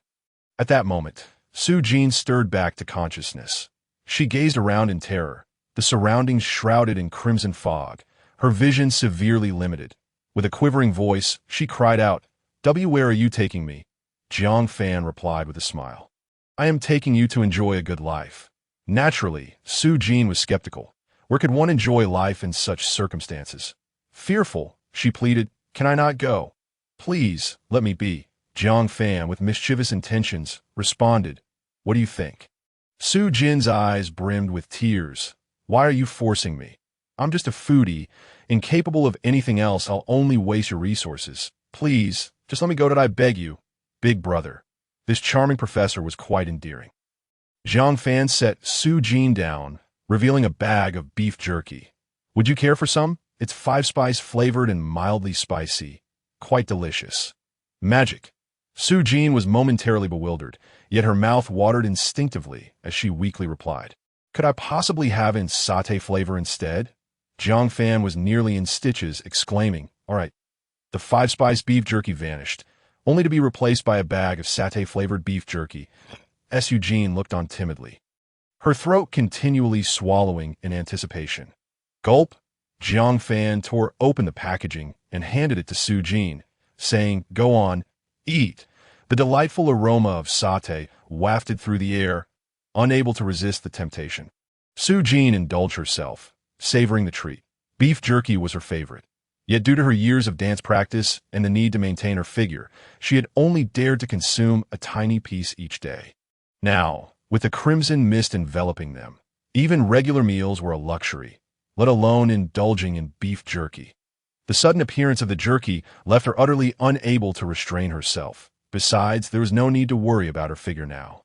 With barely enough to eat, what was there to maintain? Oh, it was simply too delicious. Tears of joy welled in Su Jin's eyes as she devoured the jerky. Jiang Fan watched her with a smile. Glancing at Su Jin's profile, Su Jin age, 29 quality, 9 points, gracefully standing tall, virtue, 10 points, pure as jade, from a single-parent family, disillusioned with marriage and romance. Overall rating, 9 points ding. The system's requirements were met. Jiang Fan felt a wave of satisfaction. Excellent. This body has been well guarded for me. Su Jin soon finished, licking her slender fingers clean, reluctant to stop even then. Jiang Fan produced another bag of satay-flavored beef jerky. "Would you like more?" Su Jin gasped in surprise. "Is that appropriate?" Although she feigned reluctance, her hand had already accepted the beef jerky, clutching it tightly to her chest. Jiang Fan, knowing how to cater to her cravings, retrieved a plethora of snacks, chocolate, chips, nuts, and preserved plums. Su Jin's eyes widened in astonishment. "Come back with me," Jiang Fan said, shaking the snacks playfully, resembling a quirky uncle. "All right." Su Jin made a difficult decision, her cheeks flushed. At school, she hardly had enough to eat. Being with this man meant at least there would be good food. As for what might transpire that evening, she had already guessed. But for now, she chose to bury her head in the sand, pretending to be oblivious. What other reason could a man have for rescuing a woman? Aware of her fate, Su Jin hesitated to delve further in her thoughts. After all, she had already been captured. Escaping was not an option, and fighting back was futile. What else could she do? At the very least, Jiang Fan didn't seem to be cruel to women that in this perilous era. One day at a time would suffice. Jiang Fan chuckled. "Good. Then accompany me as we explore the school, and also inform me of how many survivors are left." However, Su Jin quickly waved her hands in alarm, exclaiming, "We should return. There are monsters at the school that devour people whole." "Monsters?" Jiang Fan frowned. "What do they look like?" "I don't know. No one has seen them," Su Jin said fearfully, pointing in a direction, especially over by the playground. "Nearly every time our people go over, one or two are dragged away." The playground? Jiang Fan regarded the direction of Su Jin's finger with caution.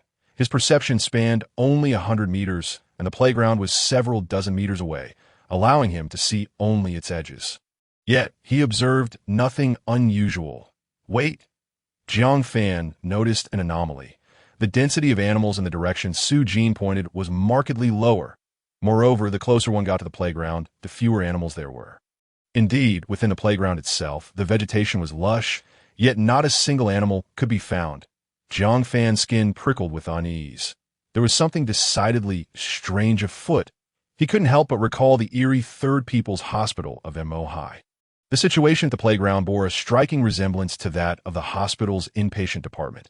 But how could the two distant places share such similarities? What could they possibly have in common? Suddenly, it dawned on him. Both locations were adjacent to rivers.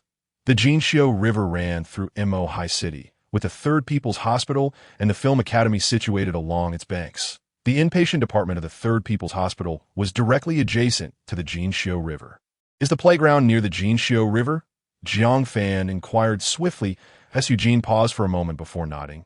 "Yes." The playground was bordered by the school's iron fence, and beyond the wall lay a riverside path.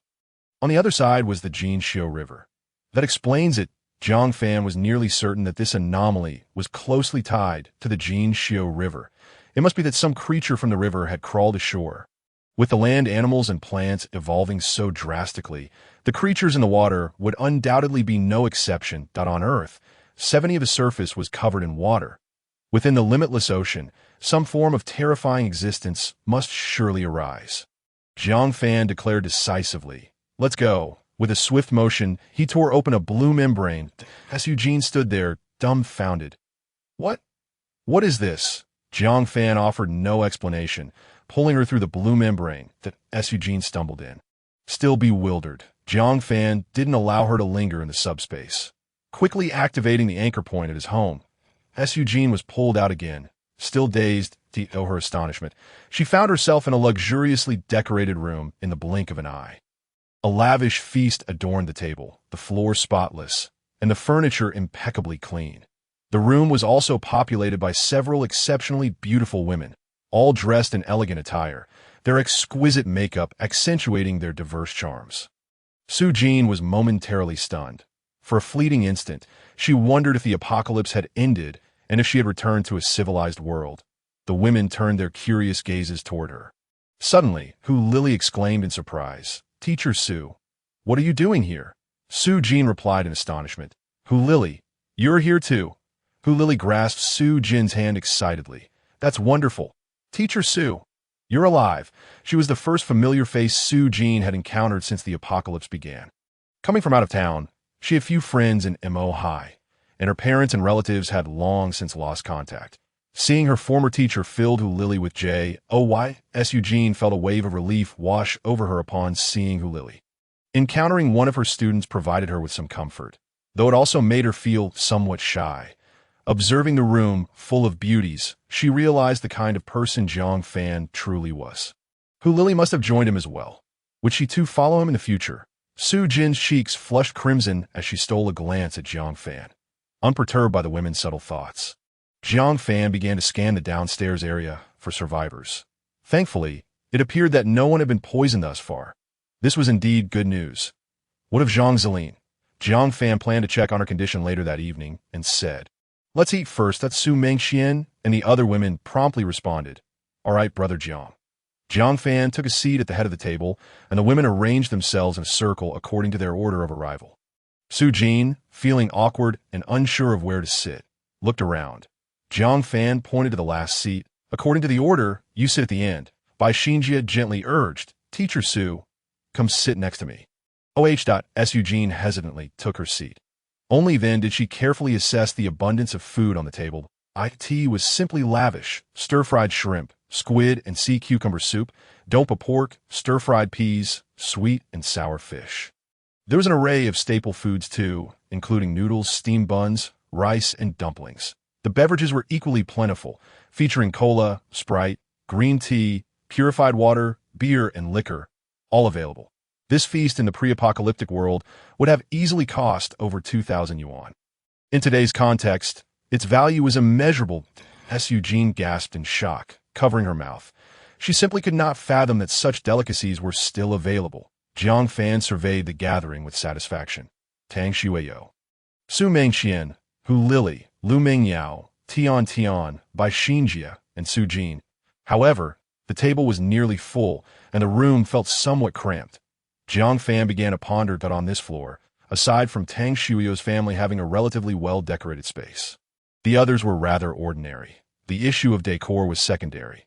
The more pressing concern was safety. Since the crimson mist had descended, the world had become exceedingly perilous. The more dispersed the women were, the greater the danger. In the event of an emergency, Jiang Fan might not be able to provide timely assistance. While he wasn't particularly concerned for the women's well-being, it was preferable if they remained alive. After all, they could still contribute resources, couldn't they? A more suitable living environment was definitely in order. Jiang Fan mused to himself, it would be best to reside far above the ground, in a pleasant living environment. He turned his gaze towards the window. In the distance, a towering structure pierced the clouds, the pearl of the Demon Sea television tower. This iconic edifice of the Demon Sea stands at an impressive height of 500 meters. In addition to broadcasting equipment, the tower boasts a luxurious revolving restaurant at 450 meters and a premier hotel. In such lofty heights, survivors would find it nearly impossible to ascend after a power outage. Even if one managed to reach the top, the lack of food and water would soon lead to demise. Nevertheless, it seemed the perfect sanctuary for Jiang Fan. The women around him, forgoing their chopsticks, silently regarded him as Eugene, feeling a pang of hunger, could only wait alongside the others. Jiang Fan diverted his gaze, smiling as he picked up his chopsticks and took a bite. The sweet and sour fish is delightful. Everyone should partake. Instantly, the atmosphere lightened. The women began to chatter animatedly. Having grown accustomed to gourmet meals since following Jiang Fan, they were in no rush, savoring their food while reminiscing about the day's amusing occurrences. From Building B, a survivor approached, seeking Dr. Li for medical attention.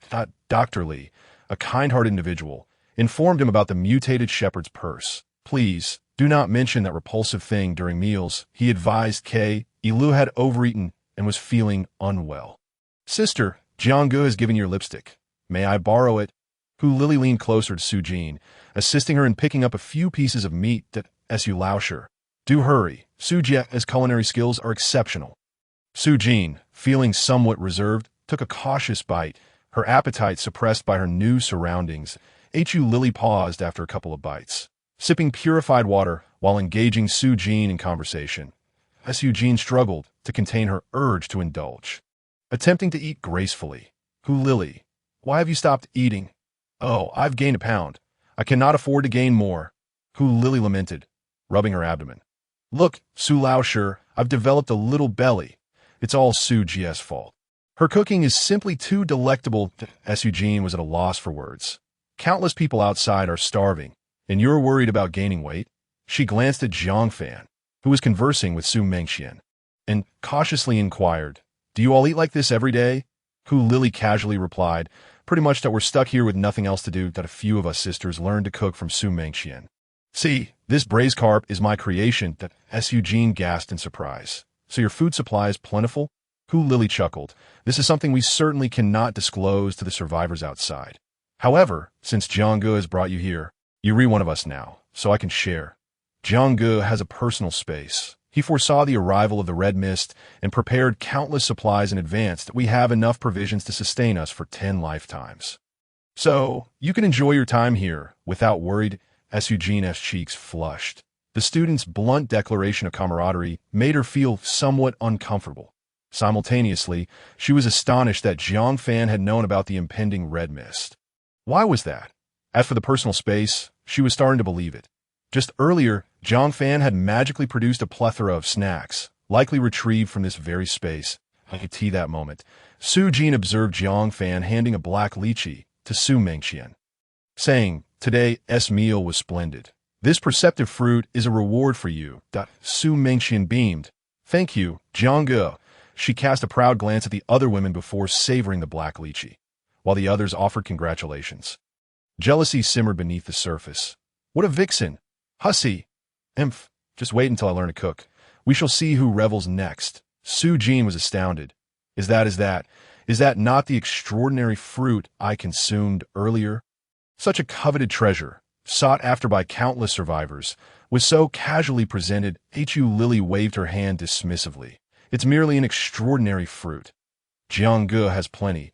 As long as Su Laosher behaves, he will reward you too. Is that true? Su Jin could hardly fathom the notion. Such precious commodities were abundant. Surely, that was an exaggeration. Just then, an enormous husky sauntered and Su Jin jumped in surprise. However, seeing the other women unfazed, she managed to regain her composure. The husky settled beside Jiang Fan, who affectionately patted its head and tossed a space-shifting fruit into its mouth. The husky chewed eagerly, producing a crunching sound. Su Jin was left in a daze. A glance at the other women revealed their unperturbed expressions, evidently accustomed to such scenes. That Su Jin marveled inwardly. While obtaining a single extraordinary fruit outside could require a struggle, Jiang Fan possessed enough to feed a dog. After finishing her meal, Su Jin felt a sense of bewilderment. She silently rejoiced that Jiang Fan had brought her here. This place was akin to paradise. Once Jiang Fan finished eating, he ascended to the rooftop to practice breathing techniques and ghostly maneuvers. Afterward, he consumed several willpower-linking fruits. The willpower fruit was the most suitable for him, and he was eager to elevate it to 9 stars. 1, 2, 3. After an indeterminate number of fruits, he finally heard the system notification. Ding. Willpower link upgraded to 9 stars. Jiang Fan's eyes brightened as he promptly opened the panel to review. Willpower link. 9 stars. You can establish a willpower link with biological entities within your field of vision, facilitating communication within consciousness up to a distance of 500 kilometers. The maximum number of simultaneous willpower links. 100. You can create a consciousness space using willpower, drawing all linked individuals into it for interaction. With a maximum of 10 simultaneous consciousness spaces, you can forcibly pull a target into the consciousness space, with the success rate and duration depending on the willpower disparity between you and the target. You can generate illusions within the target's consciousness, with the success rate and duration of the illusion dependent on the willpower disparity. Willpower 50. Create illusions. Jiang Fan could hardly contain his excitement as he began to experiment. Within his perception, he casually located a nearly 50-year-old female survivor in building. He recognized her. Zheng Lanlan, a wealthy woman who had once attempted to seduce Zhou Tianhao in their group. However, in the current state of human society, wealth had become worthless, and Zheng Lanlan was now just another survivor, lying on the ground. Starving, it appeared she was ill, her vitality visibly dimmer than that of others, and her willpower bubble was more fragile. Trembling violently, as if it might shatter at any moment, it seemed that physical condition could indeed affect the strength of one's willpower. Jiang Fan felt a surge of determination as he pierced through Zheng Lanlan's willpower bubble with his consciousness, conjuring a plate of fragrant roasted duck within her mind. Zheng Lanlan stared blankly at the sky, her body ablaze with pain. 2 days prior, she had been bitten by a small black insect, leading to a high fever. With no doctor and no medicine, Zheng Lanlan could only wait for death. Am I to perish? She thought begrudgingly that I still owned 3 apartments, earning 20,000 in rent each month. I refused to accept this. Why me? That damned insect. Why did it choose to bite me out of so many people? Her heart brimmed with resentment, yet she had no outlet for it, nor the strength to express it. The last of her food was consumed, and having starved for an entire day, she could only lie on the ground, awaiting her tea. That moment, she suddenly spotted a golden roasted duck placed upon the balcony railing. Zheng Lanlan was taken aback. It had not been there a moment ago. Had her hunger induced a hallucination? She instinctively licked her cracked lips. It must be an illusion. Just then, the savory aroma of the roasted duck wafted through the air. Enduring hunger for so long, Zheng Lanlan's mouth began to water profusely. There's a scent. It's real. Unable to resist the temptation of the roasted duck any longer, she disregarded the absurdity of the situation and struggled to rise, unsteadily making her way toward the duck. Roasted duck. My roasted duck. Her face contorted with desperation as she lunged for it, feeling the greasy texture in her hands, just as she was about to shove it into her mouth. The roasted duck vanished, only to reappear, hovering half a meter above her head. No. My roasted duck. Zheng Lanlan struggled to reach upward, screaming in fury. This is my roasted duck. Mine. Regrettably, each time she was on the verge of seizing it. The roasted duck would shift positions. Zheng Lanlan flailed her arms in a frenzy, her anxiety and fury palpable. The other survivors in the room silently observed as Zheng Lanlan waved her arms at the empty air by the balcony. Zheng Lanlan had lost her sanity. Perhaps it was hunger that drove her to madness. The fever had evidently deranged her mind. Ultimately, the roasted duck appeared just 1 meter outside the iron railing. Without hesitation, Zheng Lanlan leaped through the iron bars, reaching for the roasted duck suspended in midair, only to plummet to her demise. The other survivors merely stared numbly, witnessing yet another leap into oblivion. Jiang Fan withdrew his gaze with satisfaction, having gained some understanding of illusions. They could not only simulate sight, but also mimic smell and touch, and presumably taste was not beyond their capabilities. The energy expenditure for creating illusions was significantly less than that required for forcibly pulling consciousness. The simpler the illusion, the lesser the energy consumed. Conversely, the more realistic the illusion, the greater the expenditure. This ability proved immensely useful. In an instant, Jiang Fan conceived various cunning strategies. To date, he possessed 2 9-star abilities, subspace traversal and will link. Coupled with blood chi explosion and physical enhancement, he had a well-rounded arsenal of combat skills, as well as stealth and survival capabilities, nearly achieving total mastery. Additionally, there was Su Jin's healing ability awaiting his harvest. Jiang Fan chuckled to himself. He took out a handful of perception fruits and began to consume them.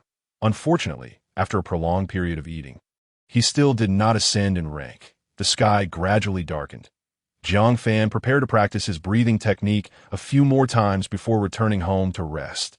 The white fox, the traces of aquatic life landing, and the numerous newly discovered ability users made him feel an ominous sense of foreboding about the future.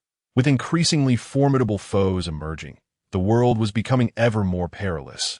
Strength was the foundation of everything. Inhale, exhale. Inhale, exhale. Jiang Fan repeatedly filled his lungs and then expelled the air, doing so consecutively 4 times. Through relentless practice, he noticed some changes. The overall capacity of his qi seemed to have increased slightly. Each time he filled his lungs, the number of ghostly maneuvers he could perform rose from 10 to 12. Could capacity truly augment? Jiang Fan was elated. He glanced inward at the green ginger within him. It had indeed grown. Moreover, several protrusions had developed on the ginger, its overall appearance more expanded and its brightness enhanced. Could it be that qi served as fertilizer for the ginger? Jiang Fan practiced a little longer before heading home. The women had already preemptively opened dozens of barrels of purified water, filling the bathtub to the brim, as Eugene curiously inquired. "What is this for?" Tang Xuerou replied with a smile. "For bathing. Bathing in purified water." Su Jin could hardly believe it. Many outside lacked even enough drinking water, and Jiang Fan was using purified water for a bath. Just how much stock had he amassed in advance? Shocked yet resolute, Su Jin secretly vowed to remain here. Compared to enduring hunger outside, this place felt like paradise. Any sane person would be reluctant to leave. Upon returning home, Liu Mengqian stepped forward, gently helping Jiang Fan remove his coat. Bai Xinjie brought over wet wipes to wipe the sweat from Jiang Fan's brow. Even Tian, who had always been less proactive, approached and offered him a bottle of his favorite ice cola. With so many women around, each was fearful of being cast aside, not daring to relax in the slightest. As Eugene watched the group of women vying for Jiang Fan's attention, feeling somewhat bewildered and blushing. Jiang Fan simply reveled in their service, saying nothing, and after bathing, he retreated to his room to rest. The women cast envious glances at Su Jin before retreating to their own quarters in small groups. Soon, the living room was left with only Su Jin and Hu Lily. Hu Lily said enviously, "According to tradition, tonight belongs to you. Su Jin felt an overwhelming shyness. At T6 on the next morning, the sun rose. Su Jin remained in slumber. Jiang Fan approached the window, golden sunlight cascading over the boundless crimson mist, casting a magnificent orange hue. If one were to solely behold such a stunning vista, who could fathom that beneath the red mist lay a primordial forest of savage slaughter? Increasingly, towering trees emerged from the crimson haze, stretching wildly toward the sky. Various birds circled above, displaying remarkable intelligence by rarely descending into the red mist. Suddenly, a colossal creature leaped from the treetops, capturing a bird and descending back into the crimson fog. Jiang Fan observed quietly, silently using his perception to monitor the state of the survivors below. After a night had passed, no one had succumbed to poisoning. Moreover, Jiang Fan keenly noted that the glow emanating from them appeared even brighter. It seemed that the mutated frog meat not only bore no toxicity, but also appeared to be quite beneficial for the body.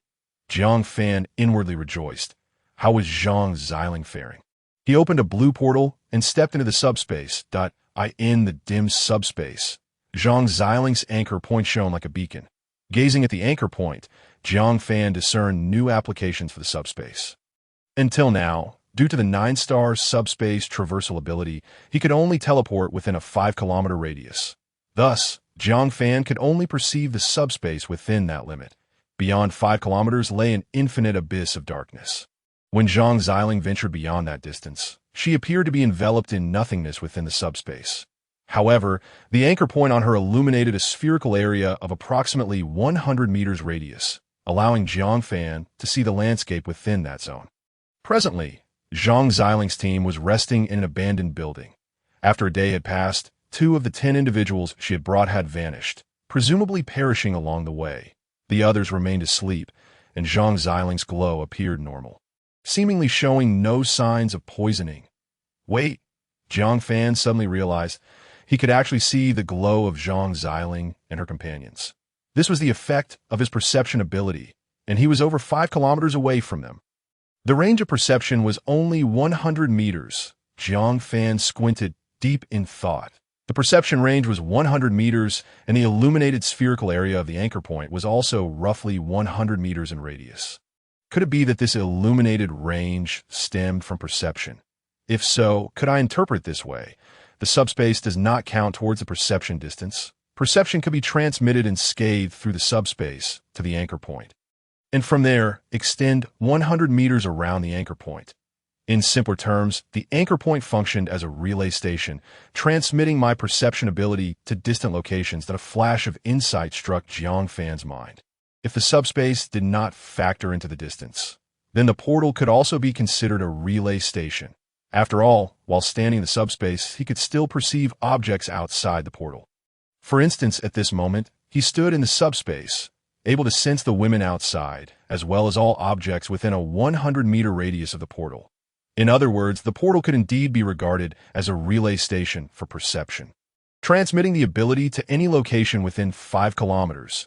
Jiang Fan felt a surge of excitement as he found a random spot within the Magic Sea Film Academy and opened a landing portal. In an instant, his perception ability radiated outward through the portal. All animals and plants within 100 meters entered his awareness. Jiang Fan quickly closed this portal and opened another at the 3rd People's Hospital. The silent inpatient department also fell within his perception range. Haha, just as he thought. Jiang Fan laughed joyfully. I have mastered such a supreme surveillance technique that I hadn't even noticed. For so long, viewing the real world from the subspace had been exceedingly distorted. Let alone animals and plants. Even buildings were nearly indistinguishable. Thus, Jiang Fan had not paid much attention to the subspace's monitoring capability. Now he realized that as long as he opened a portal anywhere within 5 kilometers, it was tantamount to placing a perception eye there. Everything within a 100-meter radius of that perception, I would be laid bare before him. This method offered numerous advantages: swift, convenient, safe, and even discreet. Just imagine if he opened a portal underground or created a minuscule portal merely 1 millimeter in size. Who would ever discover it? He could monitor everything nearby through this portal without putting his physical self in danger.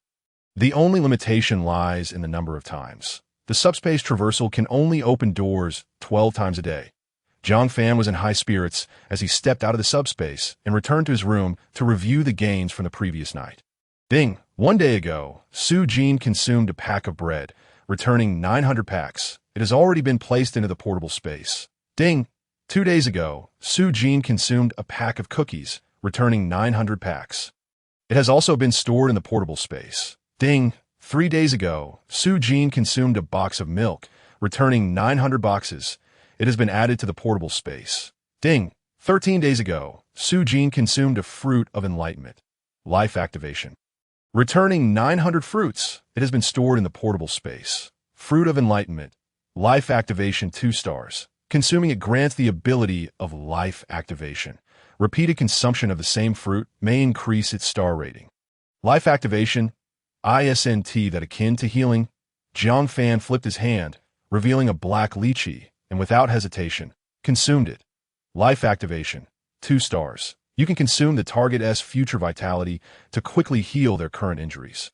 With a healing consumption ratio of 100. Jiang Fan frowned. Consuming future vitality to heal current injuries. This must severely shorten one's lifespan, right? Moreover, the healing consumption ratio is as high as 100. which is exceedingly extravagant. In other words, this ability should only be used in emergencies, not as a regular method. Li Qingchuan remains valuable. However, if used to heal others, it becomes inconsequential. After all, the recipient of the treatment is unaware of their lost lifespan. And Jiang Fan could use this method to heal them while demanding substantial compensation in return. Of course, such transactions are only applicable in special situations in most cases, if Jiang Fan coveted someone's resources, he would simply seize them. Even with people, he could resort to direct robbery, just as he did with Su Jin, who among the survivors of the Demon Sea Film Academy would dare to protest. When the disparity in strength is vast, equality becomes a mere illusion. At this moment, Su Jin awoke, casting a shy glance at Jiang Fan. But he presented her with a stylish outfit, saying, "This should suit you." Su Jin nodded bashfully. Jiang Fan inquired, "How much do you know about the ability users of the Demon Sea Film Academy? What abilities do they possess? The Academy isn't particularly large." Most survivors are students and teachers. Jiang Fan assumed Su Jin would have some knowledge. With his perception in subspace, he could easily monitor all ability users. However, discerning their abilities required Su Jin to provide some intelligence. Su Jin indeed knew and replied, "There are 4 ability users I am aware of. The most notorious is Liu Junpeng, that he is a wealthy second-generation student and exceedingly brutal. He has killed numerous teachers and students just to seize resources. But he is too powerful for anyone to contend with. As she spoke of Liu Junpeng, a look of fear crossed Su Jin's face. Like Jiang Fan, Liu Junpeng was also quite lecherous. However, unlike Jiang Fan, Liu Junpeng is a psychopath. None of the women he has taken have lived past 3 days. Moreover, after he is done, he hands them over to his subordinates, ensuring they are played to death. Su Jin was deeply terrified of Liu Junpeng. Had it not been for his uncertainty regarding Ding Yuxiu's strength and his reluctance to take risks, she would likely have already fallen victim to him. Thankfully, I have now left the Demon Sea Film Academy. Jiang Fan focused intently. "Oh, what are his 2 abilities?" Su Jin replied, "The most apparent ability is his incredible speed. One can barely see him. The other ability is speculated to be something like X-ray vision. He has never collided with anything while moving at high speeds." Jiang Fan nodded. This speculation was entirely reasonable. Survivors who have made it this far are hardly fools. Those lacking intelligence have long perished in the brutal competition for survival, becoming trophies for others. Besides Liu Junpeng, who else is there? Su Jin continued, "There are 2 others you've encountered. The 2 teachers who obstructed you when you brought me back. The younger one is named Liu Zhen. His ability is super endurance, and he possesses remarkable stamina. The older one is Professor Wang Hai, whose ability is light as a swallow, allowing him to jump from great heights without injury. The last one is a female student from the music department named Gu Lianying, who, like Lily, is also one of my students. Gu Lianying possesses the ability to condense water, allowing her to conjure pure water out of thin air. Thanks to this ability, she has thrived with a group of survivors, even earning Liu Junpeng's avoidance. After all, Liu Junpeng also requires water from Gu Lianying.as for whether there are any other ability users. I cannot say, as I rarely go out and have only heard others discussing it. Condensing water? Jiang Fan found this ability intriguing and asked, "Is Gu Lianying beautiful?" Even the ability to connect through mere phone calls becomes extraordinarily powerful upon reaching 9 stars. Condensing water likely wouldn't be any weaker. Moreover, it is highly probable that condensing water is not a physical ability, making it easier for him to elevate his own star rating if Gu Lianying could gain recognition through the system's evaluation. It would grant him yet another ability. The more skills, the better. As for women, they are merely an added bonus. Su Jin was left speechless. You truly lack restraint in peaceful times. If her man were to enthusiastically discuss another girl, Su Jin would undoubtedly slap him. However, now, if she were part ways with Jiang Fan, she doubted she could survive a single day. Su Jin could only say with resignation, "She is very beautiful." Gu Lianying is the most renowned beauty at the Demon Sea Film Academy. The Gu family hails from a musical lineage.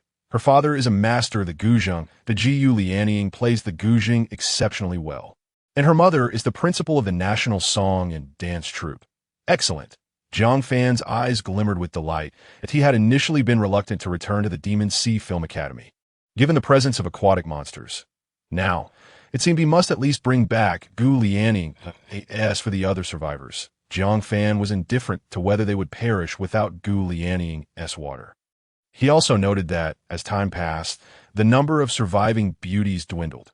Even in a place like the Demon Sea Film Academy, which should have been filled with beautiful women, only Su Jin and Gu Lianing remained, along with two other sufficiently attractive females. Both of them had survived solely due to their abilities. Jiang Fan mused that the beauties who had made it this far, aside from a few incredibly lucky ones, likely all possessed abilities. Those without abilities must have perished long ago in the cruel slaughter. The weak and beautiful have always been the prime targets at the Demon Sea Film Academy, on the top floor of the library. A group of burly young men huddled together, tearing books, burning them for warmth, and eating instant noodles.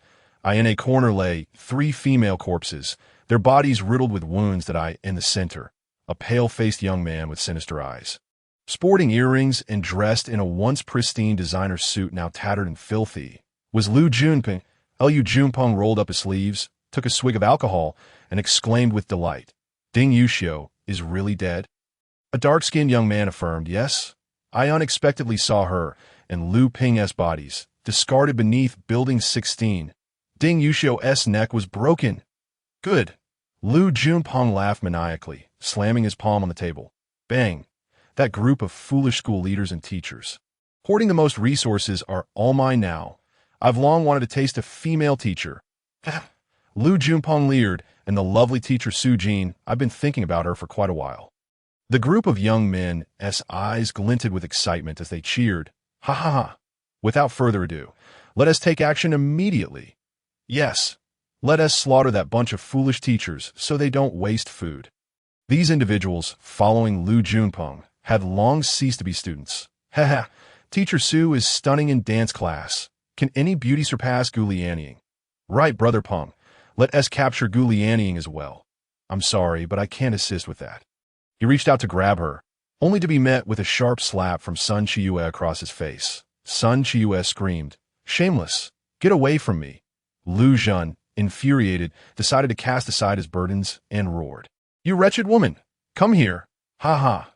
Liu Junpeng laughed heartily, clearly pleased. "Yes, just like that. Hey, don't take her inside. Let us enjoy the spectacle right here. Here, in front of so many people." Liu Zhen's mind went blank. Liu Junpeng pulled out his phone, activated the camera, and impatiently urged, hurry up, the battery's running low. You will all meet a terrible fate." Sun Xue, filled with shame and indignation, fainted.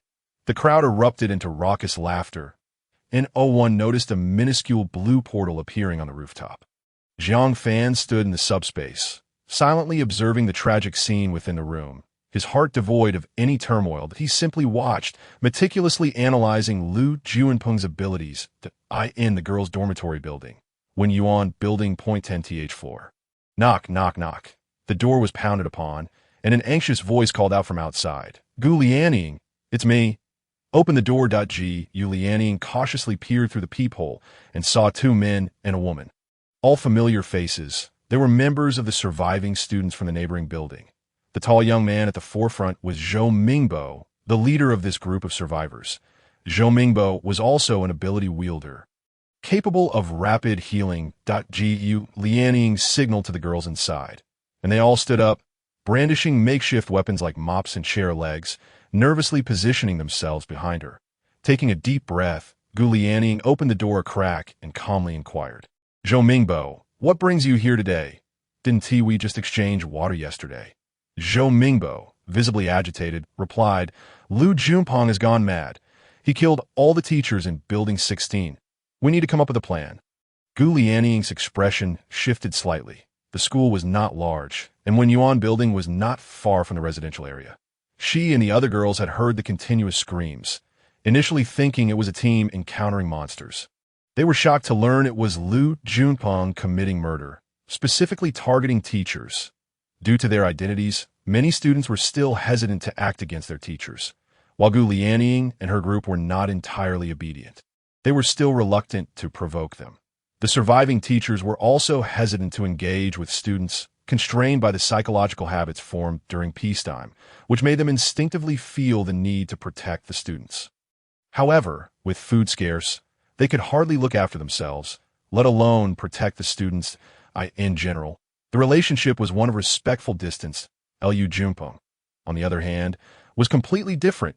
He was a madman, utterly unrestrained. Jiu Lianying's heart raced. She was well aware of Liu Junpeng's intentions towards her. He had never concealed them. If I fall into Liu Junpeng's hands, it would be a fate worse than death. I cannot sit idly by. Panic surged within her, yet she gritted her teeth to maintain her composure and asked, Zhou Mingbo, what are your plans? Zhou Mingbo, in a state of heightened anxiety, replied, We've decided to leave, since Liu Junpeng has taken action. P1T let it go easily. Jiu Lianying. Let us leave together. The food supply at the school was extremely limited, and there were numerous conflicts among the survivor groups, especially with domineering figures like Liu Junpeng, who often clashed with others. Zhou Mingbo's group was no exception. The only viable option now was to escape. The dangers outside were immense, and a long journey would inevitably present various threats, with food and water being significant concerns. Zhou Mingbo wanted to take Gu Lianying with him, not just because of her beauty, but primarily for her water-generating ability. She was a veritable fountain. Gu Lianying quickly contemplated her options and resolved. All right, the girls voiced their fears. Lianying, it's too dangerous outside. Lianying, Liu Junpeng shouldn't target us, right? He needs water too. Lianying, how naive. Gu Lianying helplessly explained, think about it, if everyone else flees, and it's just us and Liu Junpeng left, who will we trade food with? We would be at his mercy. What will we do when our food runs out? Even if he says one woman for one loaf of bread, can we refuse? The girls fell silent, uncertainly murmuring, we probably can't. These girls were from several dorm rooms around Gu Lianying, and they generally had a good relationship with her. They had been quite fortunate after the arrival of the red mist. Gu Lianying quickly acquired the ability to generate water, trading pure water for food and safeguarding the other girls. They had not faced significant risks, making them even more reluctant to confront the dangers outside. A long-haired girl named Li Min, holding onto a glimmer of hope, said, Lianying, Liu Junpeng wouldn't dare offend you that if you don't provide him with water, he'll just die of thirst. Before Gu Lianying could respond, Zhou Mingbo scoffed, naive. What if Liu Junpeng gets ruthless and captures Gu Lianying? He could easily manipulate her to his whims. But you think you can withstand Liu Junpeng's methods against women? The girl shuddered at the thought of the rumors regarding Liu Junpeng's treatment of women. Gu Lianying comforted Li Min. Li Min, Liu Junpeng will not spare us. It's safer to leave. With so many trees outside, as long as we get away from Magic Sea Film Academy, he won't find us. Li Min, her roommate and a close friend, was not appreciative of this. How dare that vile man speak so loudly? She retorted angrily. How can you speak like that? You're the one being naive. Who do you think you are? Zhou Mingbo snorted dismissively, unwilling to engage with such a foolish woman. If it weren't for Gu Lianying's care, she would never have made it this far. Zhou Mingbo urged once more, Gu Lianying, come with us. Gu Lianying nodded. All right, let us contact the other students. The more, the safer. Zhou Mingbo rejoiced. Great. I'll reach out. Once everyone hears you're leaving, they will surely join. Gu Lianying was the most crucial source of water for all the survivors at Magic Sea Film Academy. If she left, many would certainly want to accompany her. The more people she brought along, the higher their chances of survival. Gu Lianying initially intended to depart swiftly, but things did not go as planned. Many were too afraid to venture outside. They held on to the hope that Liu Junpeng would kill everyone. They were unwilling to leave, nor did they want Gu Lianying and her group to depart, leading to a noisy and chaotic scene. Zhou Mingbo, Gu Lianying, and a few other ability wielders spent over an hour before managing to set off with more than 60 survivors. Among them, dozens of survivors, including Li Min, watched as the group slowly disappeared into the red mist. Li Min felt betrayed by Gu Lianying, her heart aflame with anger. Gu Lianying is so inhumane. She just walks away, leaving us to figure out where to find water. Everyone fell silent. Without all the ability wielders, each person felt their future was uncertain. Sensing the quiet, Li Min's resolve hardened, and she incited the others. When Liu Junpeng comes looking for us, if we can't provide him with water, we're doomed. Especially us women. It'll be hard to even think about dying. The girls' faces turned pale with fear. What should we do? Should we pursue Gu Lianying and the others? We might still catch up. It's too dangerous outside that I'm scared that Gu Lianying didn't treat us as sisters at all. How could she just leave? It's so selfish. Li Min's eyes flicked with cunning as she coldly declared, the only way to survive is to align ourselves with Liu Junpeng. If we tell him Gu Lianying has escaped, he will capture her and her group, ensuring we all have water to drink. With that contribution, we can surely survive. Everyone stared at Li Min in shock. This woman is truly malicious. Gu Lianying had cared for her for so long, and she was willing to sell her out so easily. Yet, some were tempted. Li Min's plan was entirely without merit. As long as they could survive, they didn't care what retribution Gu Lianying might face. Li Min quickly added, regardless of whether you agree or not, I'm going. Anyone who wants to come with me will share in the credit. Don't say I didn't warn you. Under the persuasion of Li Min, 2 boys and 7 girls found themselves captivated, following her lead to report to Liu Junpeng. Zhou Mingbo trudged along, his progress marked by uneven steps, and in a mere few hundred meters, he was drenched in sweat. One by one, the survivors dared not stray far from the group. The visibility in the crimson mist was limited to a mere 5 meters. A slight deviation could result in separation from the main body, which would spell certain doom. Gu Lianying positioned herself at the center of the formation, serving as the pure source of solace for all, and was afforded the utmost protection. Zhou Mingbo meticulously scrutinized the surroundings. The once familiar campus, now cloaked in vegetation, was barely recognizable. With collective determination, they pressed on, for just ahead lay the school gate. Zhou Mingbo expressed his delight, proclaiming, as long as we continue to advance,